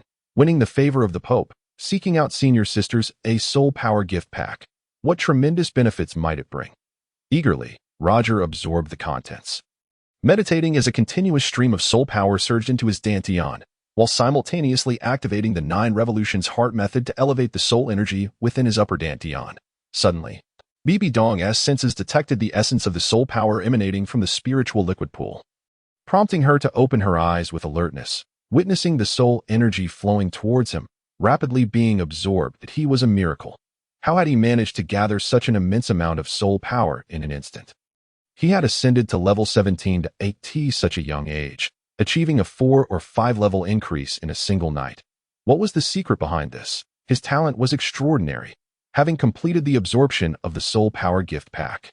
Roger's soul power reached level 17, and he silently celebrated his achievement, clenching his fist in excitement. Roger, has your soul power increased? BBDong inquired gently. In a flash, Roger felt as if he had shattered 5 jars of sauce. Overwhelmed by anxiety in the presence of the awakening Pope, transforming into a turtle retreating into its shell. Look at him, a mere child, terrified by a single inquiry, BBDong observed, her demeanor markedly different from before, now radiating clarity and relief, her laughter light and joyful. Come here, to me, she beckoned. Trembling with trepidation, Roger approached his master, adopting a posture of contrition. Your soul power has increased by several levels? BBDong asked, her concern akin to that of a mother inquiring about her son. For the first time, Roger experienced the gentle sweetness of his master, unaware of what maternal warmth and love truly felt like. Her voice was melodious and soothing to his ears. 14. He replied, hesitant to disclose his true level of 17 for fear of arousing suspicion. BBDong perceived his deception with keen insight. She could sense the extent of his soul power. Roger, you are doing remarkably well. If you continue to strive, you will soon reach level 20, and when you become a great soul master, your cultivation will advance significantly. What do you need from your master? BBDong asked, her tone imbued with maternal care. Roger, at a loss for words, merely hoped that his master would not be angered and that he would not face punishment. Such would be a stroke of immense fortune. You are quite handsome. Should anyone dare to bully you in the future, simply inform your master, and I shall take care of them for you. All right? BBDong suddenly expressed her fondness, her fingers gently caressing his cheek. Master, I will strive diligently in my training and will defeat everyone in the future. Roger finally mustered the courage to declare his grand ambitions. Very well. Your master believes in you. You may go now. Come to me tonight to soak in the spiritual liquid for cultivation. Whenever you wish to see your master, you are welcome to do so. I shall always be here for you. Yes, thank you. Master, I shall take my leave. Roger, buoyed by his master's immense encouragement, respectfully bid farewell. Go on, BBDong said. Having resolved her inner turmoil through the dreams of the previous night, her spirit invigorated, ready to embrace a beautiful life anew. Watching him exit the spiritual liquid pooled as Roger emerged from the vast pool, he felt rejuvenated, as if he had been reborn, his cultivation significantly enhanced. After dressing, he approached his master to bid farewell. BBDong gestured for him to leave, and upon receiving permission, he exited respectfully. Outside, Roger joyfully dashed down the stairs, eager to find his senior sisters. He swiftly entered the tower, hurriedly climbing the stairs. Upon reaching the top floor, he pushed open his room door before seeking to open theirs. That moment, Hulaina had just emerged from the bath, selecting garments before the wardrobe, humming a cheerful tune as she leisurely browsed, holding outfits up to the mirror to try on. Suddenly, the door swung open. Hulaina's eyes widened in terror as she beheld her younger brother rushing in, questioning his purpose for being there. However, she quickly realized she was clad only in her bare skin. Roger, upon entering, caught sight of his sister changing clothes, her figure exposed from the side. A shocking revelation. Hulaina shrieked, hastily grabbing a nearby garment to cover herself. Momentarily stunned, Roger stammered, I must have knocked on the wrong door. I am looking for my junior sister, and turned to flee. As he dashed away, Hulaina's face flushed crimson, This encounter was altogether different from the previous night, where she had been prepared for avoidance, eyes closed, and thus had not seen him. Now, however, it was he who had entered uninvited, leaving her startled. Fortunately, her brother had fled, not the type to take advantage of the situation. Hulaina bore him no ill will. Once he was gone, she quickly donned her garments, each tailored by a master seamstress. Clothed, she transformed into a stunningly beautiful princess. After the frightful encounter, Roger knocked on his junior sister's door. Shiua, too, was in front of the mirror, changing her outfit, but had already dressed completely. Suddenly, the door opened. "What brings you back?" Shiua exclaimed in surprise. Roger, sensing the situation, questioned, "Have you all returned?" Shiua, understanding his inquiry, rushed towards him, saying, "Our clothes have been completed." "Did you not know? Clothes are finished? Who made them?" Roger inquired, scratching his head in confusion. "Do you think my outfit is beautiful?" Shiua twirled in her lovely ruffled dress, resembling a princess, seeking her brother's approval. Seeing her in the new dress, Roger was taken aback by her beauty, prompting him to ask, "Do I have new clothes as well?" "Of course," Shiua, fresh and adorable, replied with a melodious voice. Roger, contemplating the prospect of donning new attire, swiftly turned and dashed towards his room. Upon entering, he discovered 3 sets of new clothes, tops and trousers, alongside socks and shoes, with undergarments all pristine and untouched. This was indeed the exceptional treatment afforded to the disciples of His Holiness the Pope. Faced with such a delightful array, Roger was momentarily paralyzed by indecision, unsure of which outfit to select. However, he managed to stifle his excitement and chose the ensemble in the middle before rushing to the bathroom to change. Once fully attired in his new garments, Roger could hardly contain his elation. He felt as though he was wearing the finest clothes ever, a dream he never thought would manifest, now realized here and now. "Roger, are you there? We're coming in," Hulaina called out, knocking on the door as she accompanied her fellow disciple. They had arrived. Roger emerged, adjusting his clothes, and welcomed them with a beaming smile. "You must treat us today in your new clothes," Hulaina exclaimed, rushing in to congratulate him. Roger, feeling a bit bashful, scratched his head in embarrassment. Shiua stepped forward, glancing at him from side to side, and declared, "You look like a little prince." "How handsome." Chuckling, Roger replied, "What's so handsome about me? It's just new clothes. Let us go." "You don't need to treat us. We skipped morning practice at the academy, so we should head for breakfast now." Yesterday, Roger took a day off, and the teacher wanted to make things difficult for you today. I said it before. Roger is the newly accepted disciple of His Holiness the Pope. Who would dare to criticize him now? Hulaina clarified. "Did you tell the teachers and students?" Roger asked in surprise. "Of course. I am your senior sister. From now on, I'll look out for both of you, and fear no one," Hulaina assured, patting Roger on the shoulder. "But you can't afford to offend Shiua, the big boss," Shiua reminded. "That's an exception. He's my brother. I can't just knock him down," Hulaina replied firmly. What she said was quite reasonable. How could siblings harm each other? "Roger, if you can't win, don't provoke him. I've already told him not to bully you anymore," Shiua urged, giving him a gentle push. Pushed along, Roger hurriedly asked, "Hey, where are we going?" "Stop stammering. We're going to show off at the academy," Hulaina said with a bright laugh. "What do you mean by showing off? It's about catching people's attention." She added, Chapter 18, Special Treatment. The Millennium Soul Ring erupts. The dining hall of the Wuhan Temple Academy was spacious and bright, divided into 2 levels, the upper for senior students and the lower for juniors.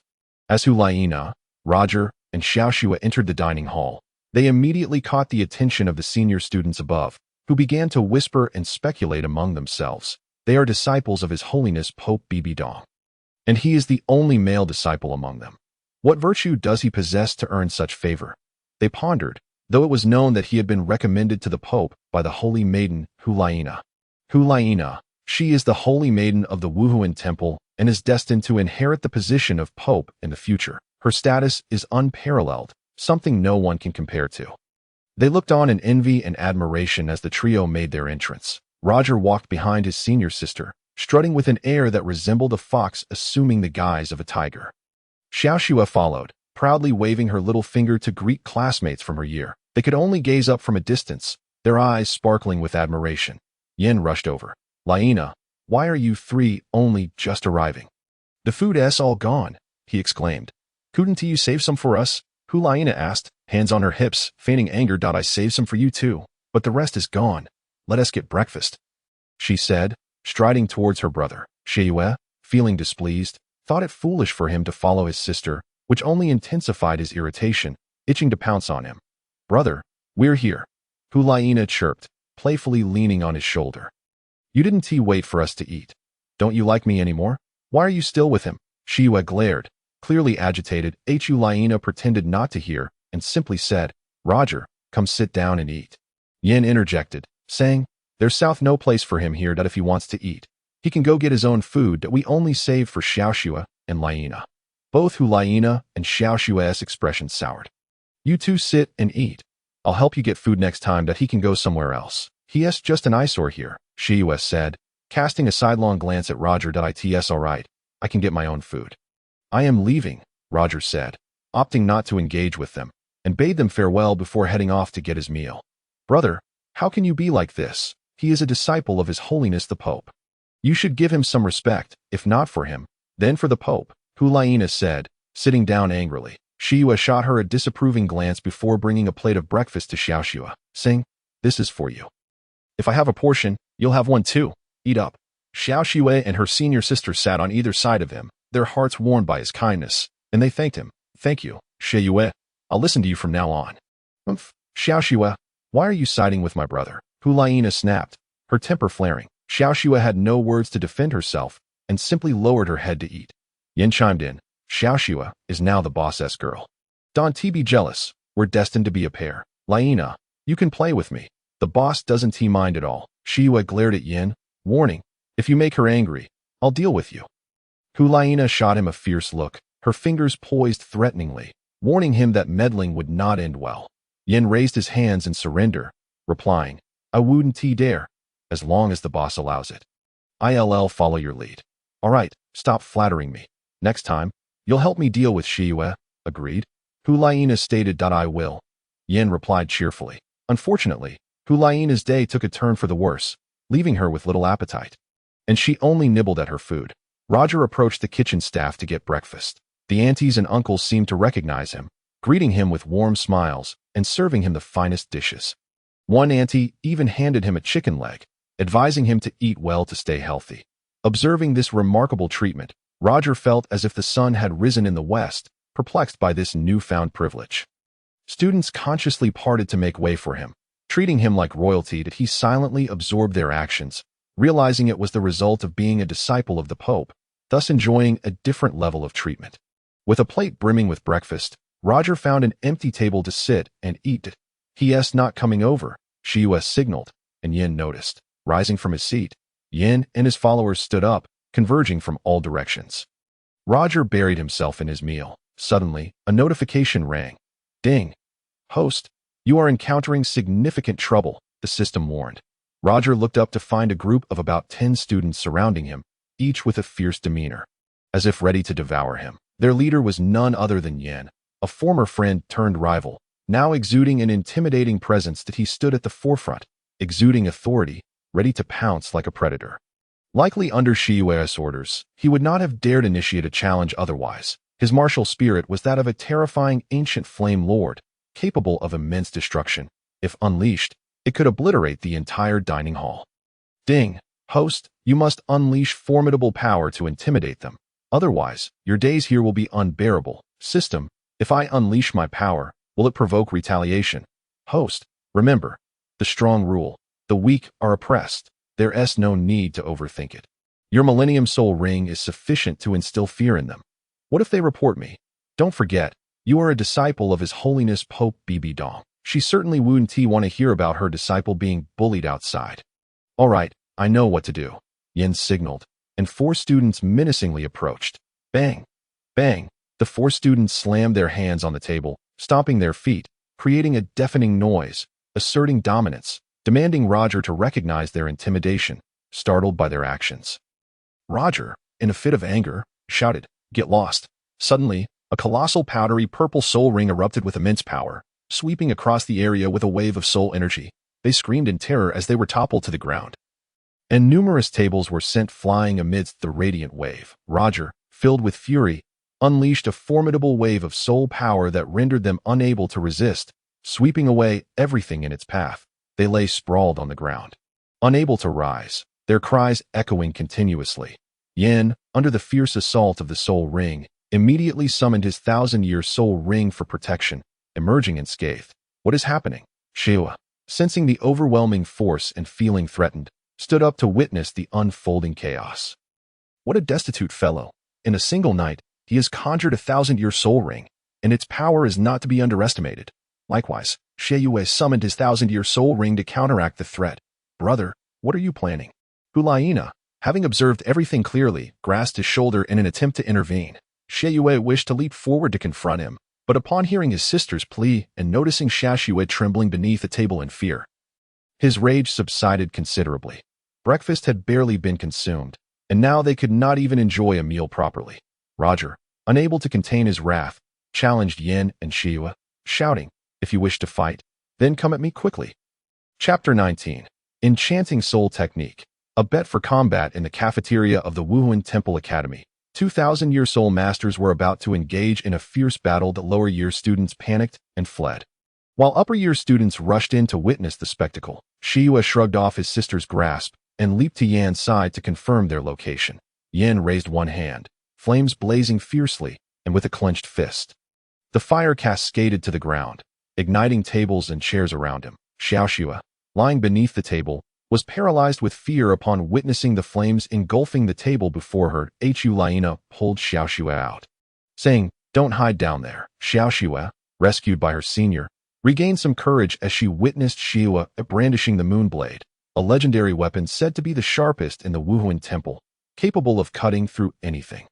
Meanwhile, Roger's sudden acquisition of a 1,000-year soul ring raised questions. Had he been concealing his power all along? Seeing Shiao's fear, she clung to her senior, seeking protection. Hulaina, undaunted, unleashed her own 1,000-year soul ring, confident it could withstand their threats. But she worried that her junior brother might be mercilessly harmed by his elder brother in the ensuing conflict. Roger feared nothing and extended his arm. Fingers splayed. Release. Instantly, 30-level celestial vine grass blossomed profusely in every nook and cranny, the tendrils dancing animatedly, seemingly poised to strike. Suddenly, the dense mass of celestial vines caused Shiua and Yin to hesitate, unsure of what they were confronting and unaware of the extent of their power. Before they could ascertain the situation, they refrained from acting rashly. "What is that?" Shiao asked, wide-eyed. Hulaina, seizing the moment, decided to cast an illusion to confuse them before escaping. Enchanting technique. Mist envelopment. A surge of crimson mist erupted, gradually thickening. The enchanting technique was a success. Hulaina was thrilled. A mere experiment had yielded such effective results. "What is happening?" The red mist enveloped the area, obscuring visibility. "Who released this smoke?" Roger exclaimed in shock, activating his purple-gold eyes to discern everything within the mist. "Impudent! Who dares to wreak havoc on my territory?" A booming voice erupted, sending shivers down their spines. A sudden gust of wind swept through, dispersing the red mist and uprooting the celestial vines. He has arrived. It was the plump chef of the Wuhuan Temple Academy. He was an 85th level soul Douluo. In a fit of rage, he revealed 8 beautiful soul rings. As he unleashed his soul power, the entire area fell silent in awe. Roger, recognizing the chef's formidable presence, shifted his focus entirely onto him. "Let us go." Hulaina leapt forward, grasping an arm to pull him away. Shiao, witnessing her sister hastily dragging her brother away, mustered her courage and clutched Shiua's arm, exclaiming, "Run! He's furious. If we don't escape, we'll surely perish." Prompted by her timely warning, Shiua called for Hong Yin to flee with him. Quickly, Yin, hearing his leaderess voice, turned and quickly followed suit. They all fled. "This is outrageous." The cafeteria was left in disarray. "Don't let me catch you here again. Otherwise, I'll make you work for a month, regardless of who your master is." The plump chef. Take care. The plump chef vented his frustrations, ensuring everyone heard his admonition, with a clear warning against repeating such behavior. Roger followed his senior sister out of the cafeteria. Waiting for them to emerge, Shiua and Shiao rushed outside, while Yin, agile and quick, ventured back to search for their leader. "Shiua is looking for you outside. He thought. Liena spread her arms, blocking his path, saying, "Brother, you mustn't act recklessly. Are you not afraid of the Pope's wrath?" Ignoring his sister's warning, Shiua pushed past her and confronted Roger, asking, "Are you brave enough to face me in combat?" Roger, dismissive of him, readily accepted the challenge, saying, "If you wish to duel, I will gladly oblige." "Very well. 3 days hence, we shall meet in the grove behind the academy for our duel. The victor shall be declared the leader," Shiua declared fiercely, pointing an accusatory finger at Roger. Their eyes locked in a fierce gaze as Roger replied defiantly, "A promise is a promise. Do not back down if you lose." "Pa, do you think you can win?" Shiua spat onto the ground, dismissing Roger's bravado. "Then let us see. Whoever refuses to concede is a coward," Roger retorted, equally determined that I want to join in the fight. Yin, having overheard part of the exchange, rushed over. "Red-haired fool. What business do you have here?" Liena turned, shoving him away angrily, exclaiming, "Are you seeking death?" A flurry of punches and kicks ensued. Yin, intimidated by her fury, protested, "I'm not getting involved. I just wanted to help your brother." Liena, flushed with rage, was merciless in her response that I'm not interfering with anything. Yin suddenly realized, raising his hands in innocence. Roger interjected, "Sister, this does not concern him. This is between me and him. Whoever wins shall be the leader." "I accept this challenge. You all mustn't." Liena cried out, fearful that any one of them might be injured. Unmoved by his sister's concerns, Shiua pushed forward, asserting, "A promise is a promise. We shall meet in the grove 3 days hence. Anyone who fails to show is a coward," he warned Roger with a fierce glare. Roger stood tall and unafraid. "You wish to duel? I shall not concern myself with it," Liena exclaimed in exasperation. Seeing her fury, they decided to cease their bickering, awaiting the duel to reveal the victor 3 days later. Suddenly, the school bell rang. "Class is starting." Shiao tugged at her senior sister, Liena, reluctant to attend. Huffed in frustration, noticing her outburst, Shiua ignored his sister and proceeded to class alone. Yin followed his leader into the classroom. All students of the Wuhuan Temple Academy entered their classrooms, amused by the earlier chaos outside. And soon the news of the cafeteria incident reached the ears of BBDong, the Pope. She was uninterested in the trivialities of the matter, but intrigued by the bizarre occurrence of a 100-year soul ring transforming into a 1,000-year soul ring overnight. A mutated soul ring held too many mysteries, especially one capable of growth. The Wuhuan Temple Academy placed great importance on mutated soul rings, and upon learning of the incident, the old Dean Douluo summoned Roger to the Dean's office. During lunchtime, Roger was escorted by a teacher from the Soul sect to meet the Dean. "You may enter now, and be sure to answer the old Dean's question seriously." Roger raised his head to meet the teacher's gaze. Absorbing his instructions, the door opened, and Roger stepped into the office, which closed behind him. He found the long-bearded old Dean reclining in a chair, resting. "Ding. Host, please respond cautiously to Dean Qian's inquiries." "System, how should I respond?" "Host, do not panic. Just listen to my guidance." "Understood." Roger felt reassured by the system's assistance and believed he could handle the long-bearded Dean with ease. "Child, come here." Upon hearing the voice of the old Dean, Roger cautiously approached. Chapter 20. Douluo, the old Dean, meets the master. Roger stood before Douluo, bowing his head with both hands hanging down, trembling as if he were acknowledging a mistake. Douluo reclined in his chair, gripping a scepter, his gaze penetrating as he observed the strikingly handsome young boy before him. It seemed as if he saw a reflection of his younger self, who had also been remarkably gifted but had not garnered the same attention as this boy. Something peculiar had transpired within him. A mutated soul ring had inexplicably multiplied tenfold overnight, an occurrence unheard of in the Douluo Continent. "What manner of being is he, young man? I have heard that your soul ring has increased tenfold overnight. Do you know how this came to pass?" Douluo inquired with a gentle tone. "Ding. Host, remember that you must never disclose the existence of your Wuhuan system golden finger. This is entirely due to your teacher. BBDong, that if you make this clear to him, the old Dean will not be able to hold it against her. Is this acceptable? Will it not anger my teacher?" "Host, how could your master possibly be angered? You have brought her honor." Douluo harbored a deep-seated hatred for BBDong, blaming her for the death of his son. In fact, he wished for her demise. "Speak freely." "Understood, system," Roger replied. following the system's guidance. He hesitated before lifting his head, nervously responding, I am not entirely sure how it occurred, but it seems to be related to my teacher. Related in what way? Douluo suddenly stood up, intrigued. Last night, I meditated with my teacher in the soul power spiritual liquid pool that I practiced throughout the night, and my soul power level increased significantly, along with various other enhancements that I am uncertain why this happened. But today in the grand dining hall, I released a soul ring that had accumulated over 1,000 years that I could hardly believe it myself. Old Dean, could you help me understand? Roger earnestly inquired, filled with a thirst for answers. Douluo, with sharp eyes, stroked his beard, beginning to suspect. Did you not notice if your teacher did something to you? I am unsure if it is true, Roger replied. Bewildered. What do you mean? Douluo pressed, growing impatient. Roger's eyes brightened as he recalled, it was when my teacher placed her palm on the top of my head, covering my crown, and I felt an influx of different energies entering my mind. She infused you with soul power? Douluo inquired. Now fully understanding that its soul power, Roger gazed at him in confusion. Douluo nodded affirmatively. The old dean indeed believed him, and Roger felt a surge of joy swell within him. He respectfully bowed and said, I too felt it was soul power.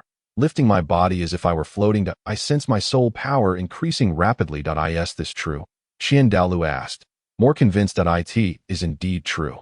Old Dean.my soul power increased 5 levels overnight. Given my capabilities, achieving a 5-level increase typically takes me over half a year, yet I soared 18 levels in a single night. That it must have been my teacher who infused me with a vast amount of soul power. Roger stated humbly, bowing again. Douluo nodded, entirely convinced. You must be the first student to possess innate full soul power. And do you also possess dual martial souls? Old Dean, how did you know I have dual martial souls? Roger asked, astonished. Young man, your teacher has keen insight, and I possess the same. Your talent is exceptional, a true genius. You are unaware of your own uniqueness. Tell me, are you willing to become my inner disciple? Ding. Host, you must not agree. Douluo is cunning and not to be trusted. He seeks to use you against the Pope, turning you into his spy. You must not engage in treachery. Fear not, I will never betray my teacher. Host, you must remain steadfast and loyal. Only then will you endure. Yet I am already the Pope's most cherished disciple. That if I agree, she will surely kill me. Old Dean, I cannot betray my conscience.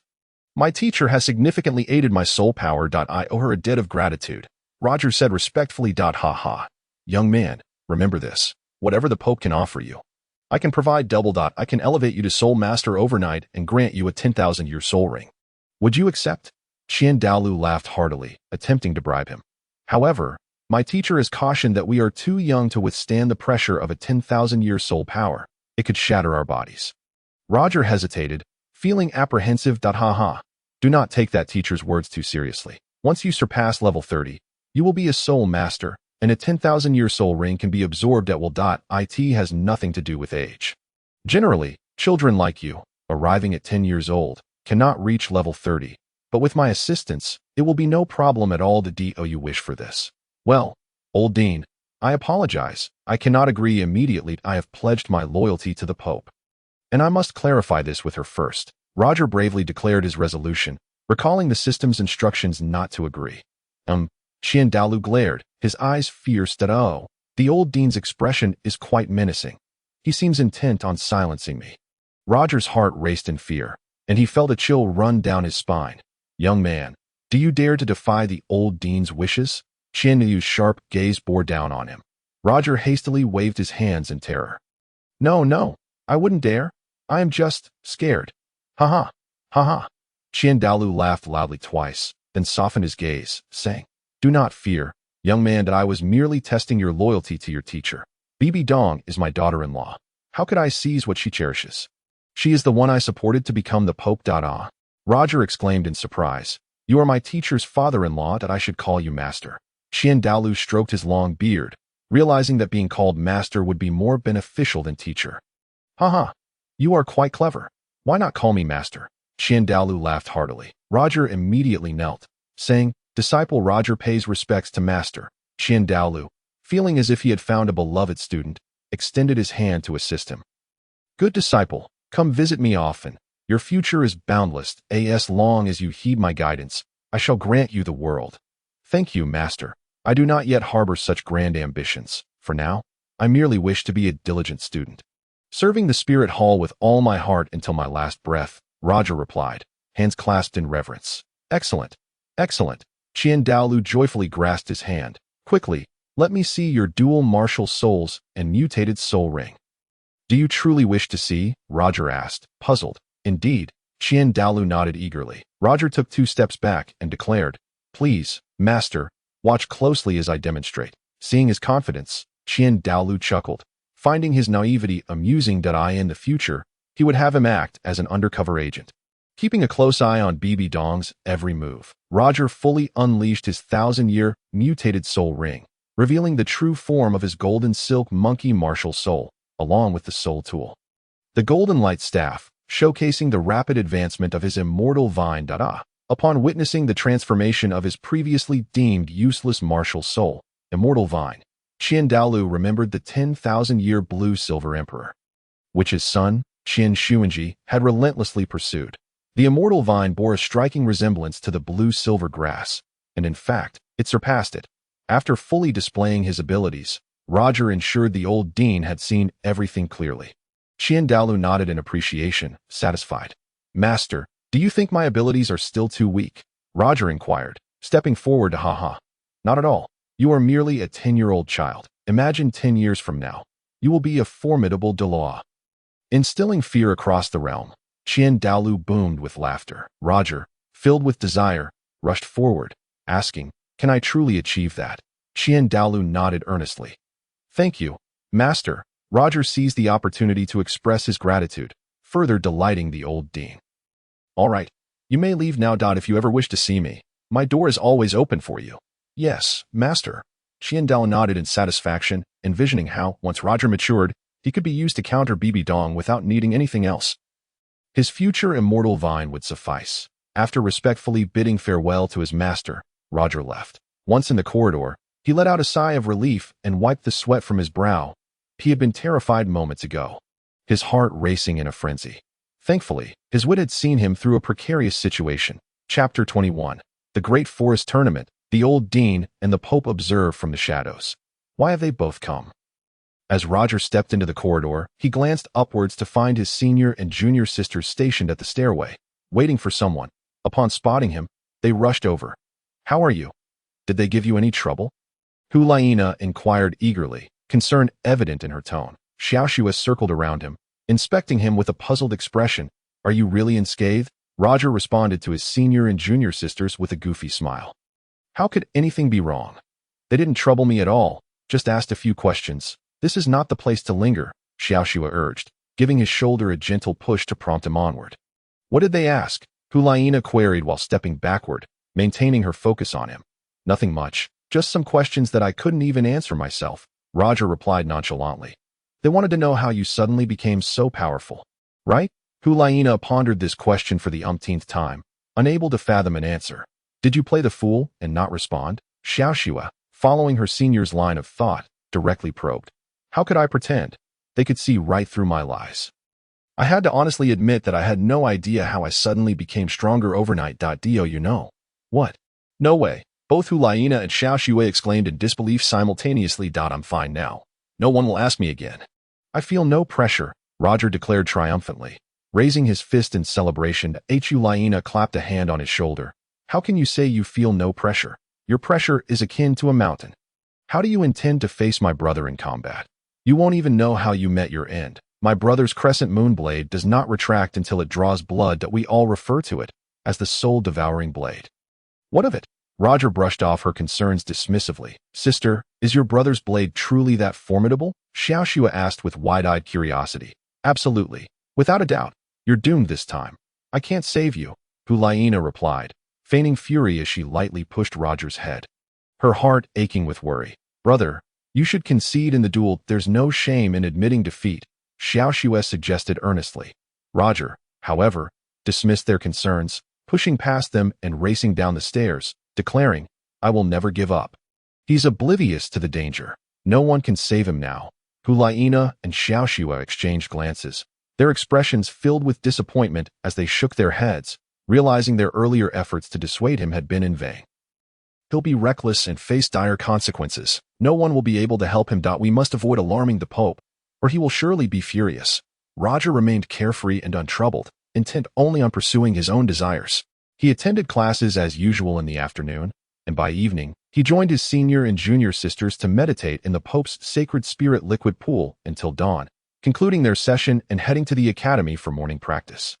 Each day, he checked in with the system, completing 10 master-apprentice tasks and receiving ample rewards. 3 days passed in the blink of an eye. The news of the impending duel between the evil Moon and Roger spread throughout the academy, capturing the attention of all faculty and students alike. Neither the academy's teachers nor the principal intervened in the children's brawls. The Pope and the elders of the Spirit Hall were equally dismissive.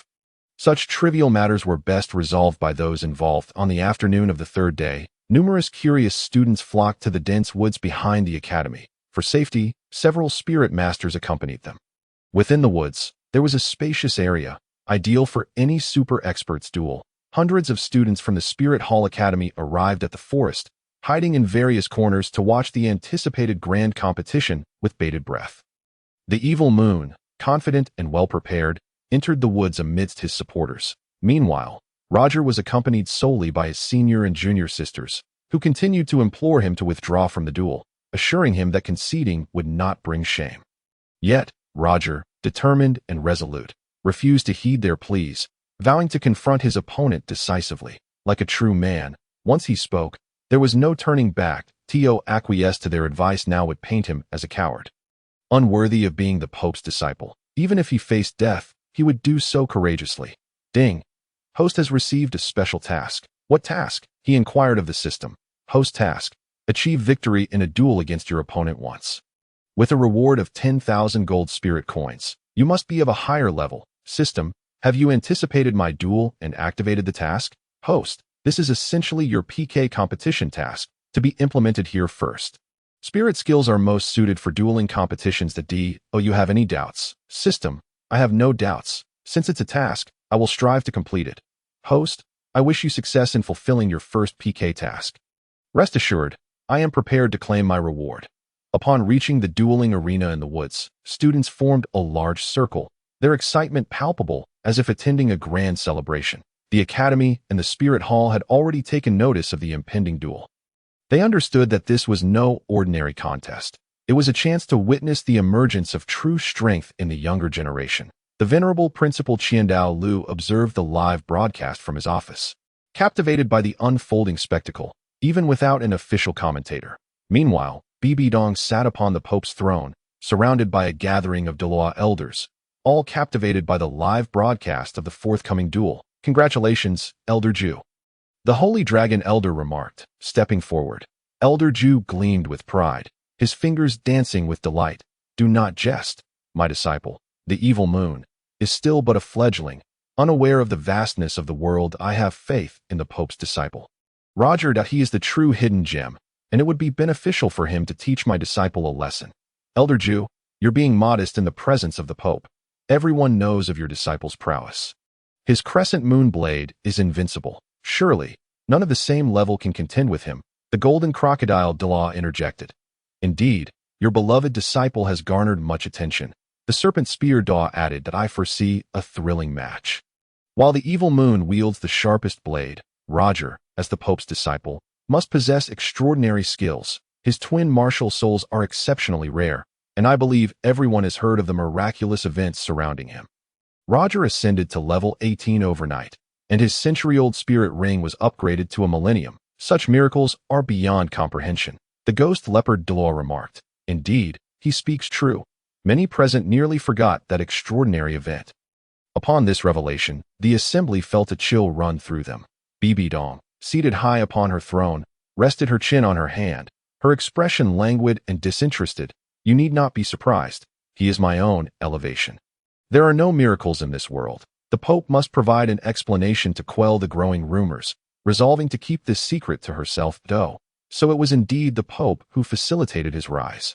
That dispels all doubts. The Pope clearly cares deeply for his disciples. We should learn from his devotion. The sea turtle Douluo approached with respect, They all acknowledged the Pope with deference. Humph! BBDong scoffed inwardly. Disdainful of their sycophantic flattery, finding their attempts at ingratiation tiresome, Iby inviting them to witness the duel, she intended to demonstrate that the Pope's disciples were formidable opponents, ensuring that they recognized Roger's strength. Today, she aimed to let Roger temper the evil moon's arrogance, illustrating that there were always greater mountains and stronger individuals beyond his comprehension. Chapter 22, Roger vs. Evil Moon, Part 1. The duel was about to commence. Hulayina tirelessly urged her junior brother to withdraw, warning him not to gamble with his life, as no one would take responsibility if he were harmed. Shiao also made one final attempt to dissuade him from participating. Roger, exuding confidence, smiled as he gently brushed their hands away, turning to reassure them, "Don't worry, it won't be as dire as you think." Hulayina and Shiao contemplated pressing him further, but he strode onto the dueling stage without a trace of concern. Eliciting cheers and applause from the crowd. Go, big brother. Yin raised his fist in support of the evil moon, hoping this time to decisively defeat him, ensuring he would no longer pester Hulayina.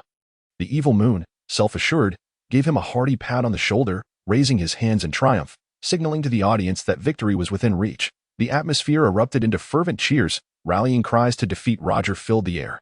All around, the spectators reveled in the impending conflict, their empathy for the weaker party utterly absent. Hulayina was consumed by a fervent rage, wishing fervently to rush forward and deliver a resounding slap to each of them. Leaving their faces bruised and bloodied, Shiao strode to the center of the arena, raising his hands, and the entire crowd fell silent. His demeanor exuded an air of confidence as he coldly fixed his gaze upon his opponent. Eager to conclude the duel with a swift and decisive victory, Roger met his sharp gaze, determined to make him feel the same chilling intensity he projected, elevating the tension further. Ding. Host, would you like to purchase a power enhancement package? Additional attributes will significantly boost your strength. System, I require no such thing. That I intend to engage in this duel on equal footing. Ding. Host, you are at risk of disadvantage. Your opponent possesses top-tier resources, with soul power reaching level 19 and a weapon spirit of the Moonblade Scimitar, capable of double strikes. Would you like to acquire a powerful defense package? System, spare me your chatter, and be silent. Roger resolved to defeat him solely through his own strength. Ding. Host, please take care of yourself and strive for victory to obtain considerable rewards. He chuckled. Ah, the prospect of monetary rewards is indeed appealing. Just wait and see. That a confident smile emerged on Roger's face. Humph, he dares to smile. Shiao cast a disdainful glance, anticipating the moment when he would force Roger to kneel and beg for mercy. In a show of respect, Roger, undeterred by Shiao's scorn, stepped forward and proclaimed his strength loudly. I am Roger, Dual Spirit, Celestial Vine Plant Spirit, Golden Silk Monkey Beast Spirit, Soul Power, level 18. 1,000-year Soul Ring. Upon announcing his capabilities, he showcased his pink-purple 1,000-year Soul Ring for all to see.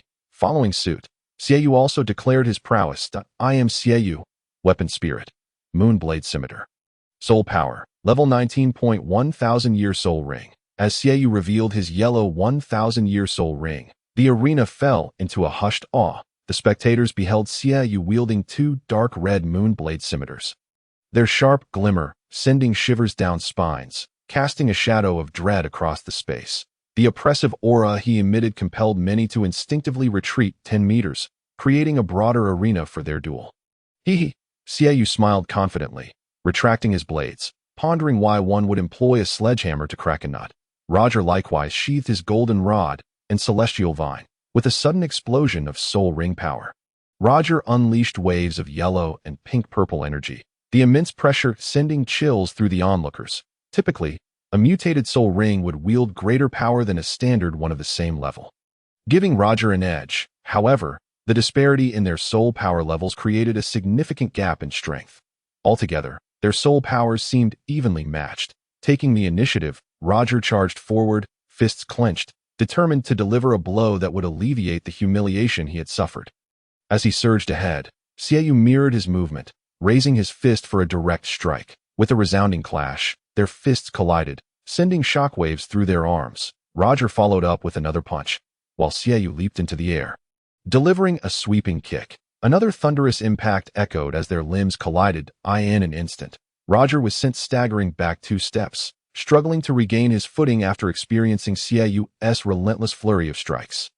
Roger, untrained in martial arts, lacked the finesse of technique, while Xiao, having practiced from a young age, executed his movements with precision and power. Realizing the situation, Roger understood he must not allow Xiao to unleash a combination attack, or he would be left utterly defenseless. As Xiao landed, he swiftly initiated a long-range assault, leaving Roger no time to think. His speed was astonishing. Roger raised his fist to strike back, but Xiao vanished, only to reappear suddenly, launching a powerful blow that caught Roger off guard. Roger was struck across the chest, unable to evade, and was sent tumbling to the ground, landing heavily on his back, with a loud thud. Roger hit the ground, spitting out saliva in the process. Ouch! What an embarrassing sight. Witnessing her junioress plight, Helena quickly shut her eyes, unable to bear the sight of him lying there, gravely wounded in an instant. The arena erupted with fervent cheers. The crowd was exhilarated by the intense display, reveling in the excitement. Shiao clasped her hands in prayer, fervently wishing that neither of them would sustain serious injuries. For one was the object of her affection, while the other was someone she deeply cherished. Both were incredibly important to her, and she wished for their safety. Roger had been knocked down in a single move, a sight clearly visible to the old dean, the pope, and the elders, who were watching intently on the screen. They collectively recognized the talent on display. One was a formidable fighter, while the other was resilient, signaling that a fierce battle was just beginning. After toppling Roger, Xiao refrained from pressing the advantage, instead circling around him and raising his hand in a celebratory gesture to his onlookers. They rallied behind their leader, cheering enthusiastically, urging him to defeat Roger. After taking a hard hit, Roger lay on the ground, dazed, the taunts of the crowd striking a nerve within him that a surge of determination burst forth from his core as he rose. Wiping his mouth clean, "Bah!" Roger spat, clearing his throat, momentarily shaking off the pain, his eyes blazing with hatred, a newfound strength welling up within him. Roger roared defiantly, unleashing his soul power once more. Xiao, sensing the shift, leapt into the air to deliver a devastating kick. He extended his long leg, but Roger steadied himself, crossing his arms to absorb the blow. The impact felt as though 1,000 pounds had struck him, and he was forced to take a step back, yet he pressed forward with renewed vigor. Utilizing the momentum, Xiao performed a backflip, switching legs to deliver another powerful strike. Xiao is incredible.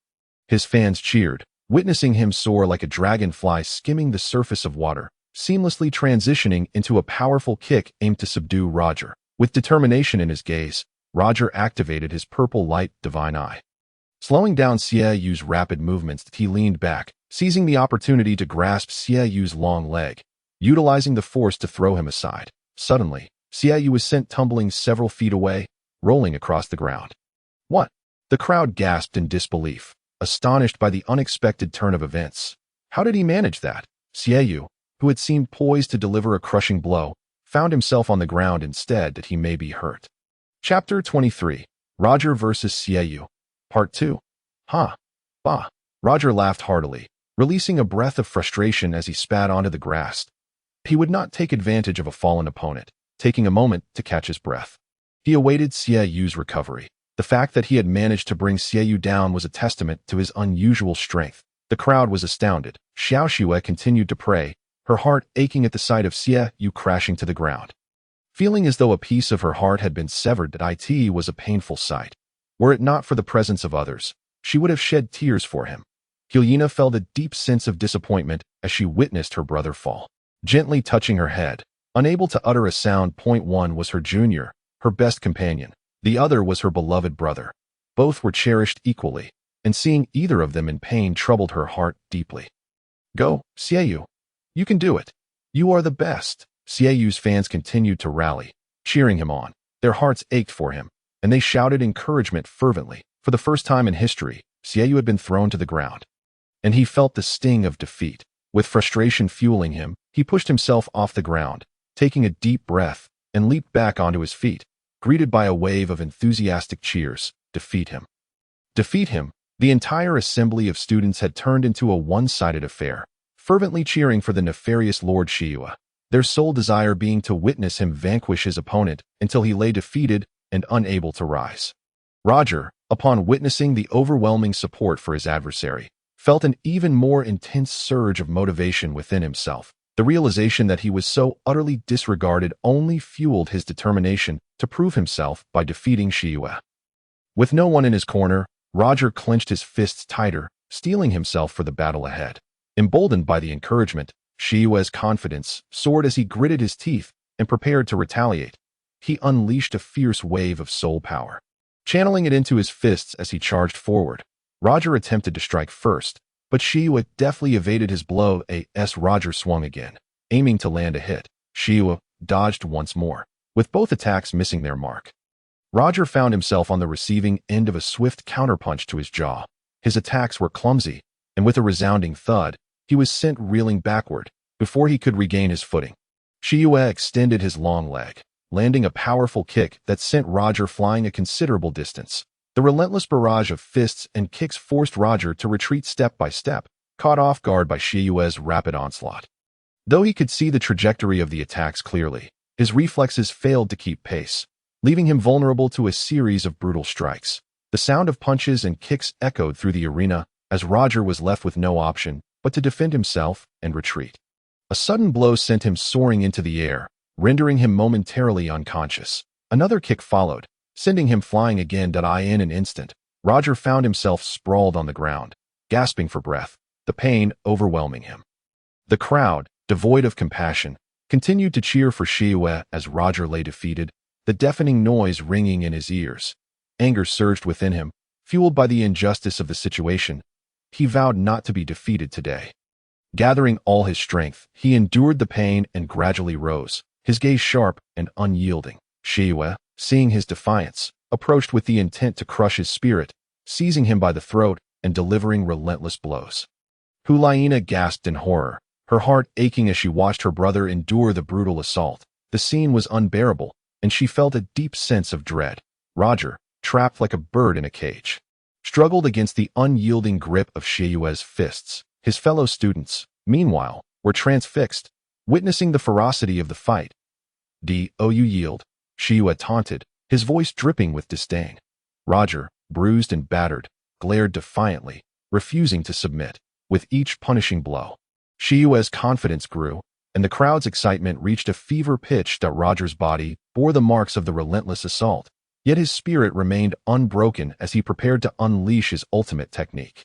As Shiua brandished a deadly weapon, the atmosphere thickened with tension. The elders and teachers watched anxiously, understanding the gravity of the situation. Just as Shiua was about to strike, Roger, seizing the moment, unleashed a powerful technique that ensnared Shiua in a tangle of green vines. Momentarily halting his advance, the crowd gasped in disbelief as Shiua struggled against the binding vines. But it was clear that Roger had turned the tide, if only for a moment. The audience held its breath.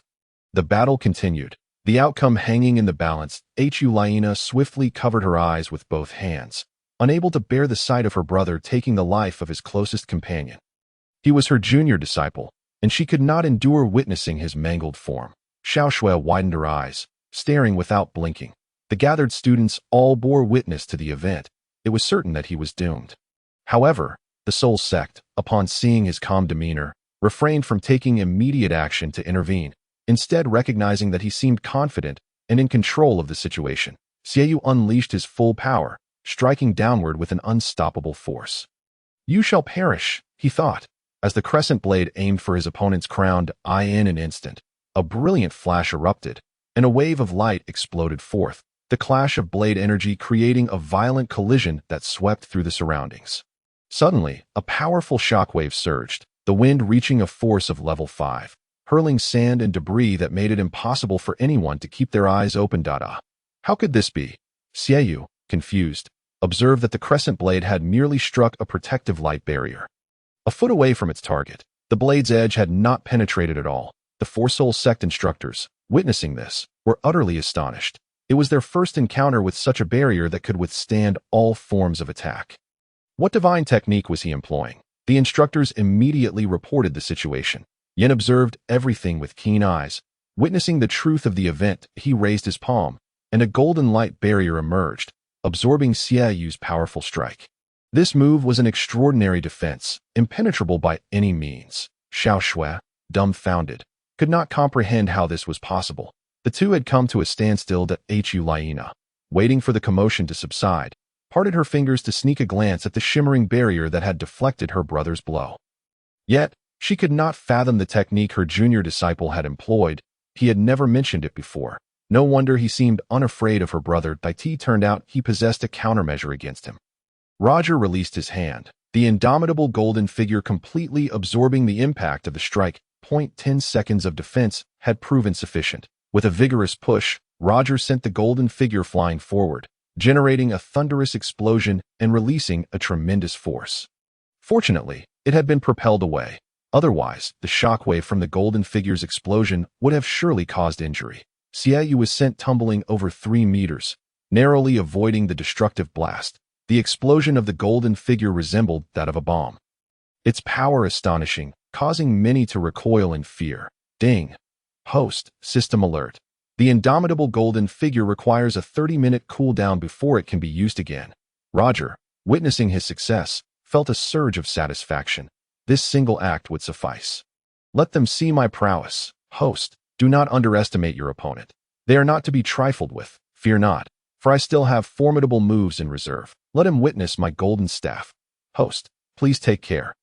Roger received the system's blessings, grinning as he brandished a resplendent golden staff. The venerable director of Qiandao Lu observed him wielding the golden iron staff, allowing himself to relax. Moments prior, he had invoked an indomitable form to avert disaster. But a great battle was yet to unfold. Within the hall of the Pope, the assembly of elders watched in rapt attention. They were all profoundly moved, for he possessed an indomitable form, a rarity even among the spirit hall. And indeed, throughout the entire Duel Continent, Elder Duel's expression darkened, resembling a weathered visage on the verge of peeling, unable to maintain his dignity before them. Just moments ago, his disciple Shiao had unleashed a full-force strike capable of inflicting grave injury. Yet he had been utterly unscathed and now faced a significant setback, leaving his disciple profoundly impacted. BBDong, indifferent, glanced over and inquired, "Which of you believes will emerge victorious?" At the sound of the Pope's question, they all fell into contemplation. Elder Quang Shi spoke up, "Congratulations, Your Holiness. Your beloved disciple possesses exceptional talent. His indomitable form will undoubtedly become an unstoppable move, and the additional explosive power makes it particularly formidable. He stands a better chance of victory." BBDong smiled softly, her expression brightening. "Have you ever witnessed the indomitable form?" "Your Holiness, I have only heard of it. I have never witnessed it firsthand until today." "Your Holiness, Roger is indeed a prodigy. This is thanks to the introduction by Saintess Hu Liena," Elder Panda remarked. "Indeed." BBDong, suddenly intrigued, straightened her posture. "The indomitable form is no ordinary soul skill. It must be a divine technique. My disciple Roger is still but a child, a young soul mastered. In the future, when he becomes a titled Douluo, his indomitable form will save many lives and secure victory in critical moments. Henceforth, I ask that everyone treat my disciple with kindness. Rest assured, Your Holiness, we shall certainly treat him well." The assembly of Duel elders replied in unison with respect. "Very well, let us continue to observe." BBDong encouraged, her enthusiasm growing, as the fierce battle between the two seemed to have only just begun. This level of excitement from BBDong was perhaps unprecedented since she ascended to the position of Pope. They accompanied her in discovering the golden generation of the Spirit Hall. The clash between the two children today would pave the way for their bright futures. Chapter 25, Roger vs. Shiao, Part 4. The voice of Saintess Hu Liena echoed through the expansive display screen. Filled with urgency, "Brother, don't take it too seriously. Let the sparring be just that," Hu Liena called out anxiously. Shiao, hearing his sister's concerned yet pleading tone, felt his anger intensify. He would never allow his sister to associate with a poor boy. "Hey, do you dare to fight?" Roger, now emboldened by his victory, provocatively challenged, brandishing the golden staff. Shiao scowled, raising his hand to launch a crescent blade, declaring that the battle would not cease until blood was drawn. Whoosh! The crescent blade spun through the air with lethal precision. Roger, quick on his feet, evaded the attack, his senses and limbs working in perfect synchrony, minimizing his reaction time to a mere 0.0001 seconds. The crescent blade transformed into a spinning scythe, striking back and forth, cutting through everything in its path. Swish! The crescent blade sliced through a large tree, causing a commotion as students scattered in fear. Shiao skillfully directed the crescent blade's trajectory, altering its course and speed to pursue his target relentlessly. Following the first crescent blade, another was launched, flanking Roger and leaving him with no escape. Shiao unleashed his ultimate move, sending the onlookers into a frenzy as they retreated 10 meters to evade the deadly arc of the blades. Roger, nimble and clever, dodged the spinning blades, wielding the golden staff to deflect them while retaliating. Shiao caught the returning blade, parrying the golden staff, and the two engaged in a fierce exchange, their weapons clashing in a whirlwind of strikes. Shiao commanded the crescent blades with remarkable finesse, forcing Roger to adopt a defensive stance. Roger swung the golden staff wildly, lacking technique, resorting to a chaotic flurry of strikes reminiscent of a dog chasing its tail, aiming to outmaneuver Xiao's precision with sheer force. They struck everything around them, the trees, the air, the ground, and even the boulders, engaging in a relentless rhythm of combat. Suddenly, Roger executed a backward somersault. Seizing the opportunity, Shiao pursued. Take this. Roger suddenly recalled a move, the ability to extend the golden staff infinitely. Akin to the Rui Jingu Bang of Sun Wukong, in the heat of battle, he had forgotten this technique, remembering that the golden staff had 72 methods, one of which allowed for long-range attacks.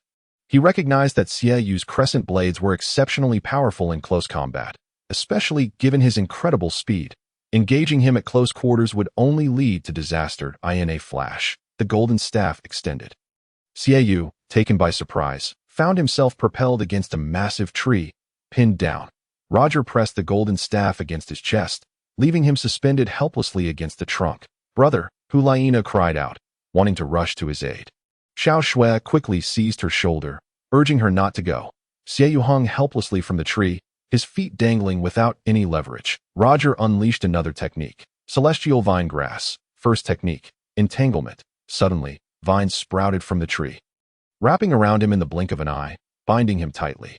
Xiao was now ensnared like a large dumpling, with the staff pinning his chest and throat, rendering him powerless to struggle or move. So what now? Do you still wish to fight? Roger, upon witnessing the victory, looked up with joy and inquired. Xiao was pinned at the chest, rendered powerless in his limbs, and was on the verge of suffocation. Soon, he would suffer from complete oxygen deprivation, leading to utter weakness and inevitable defeat. Despite his desperate struggles, no effect was achieved. Xiao, however, would never concede.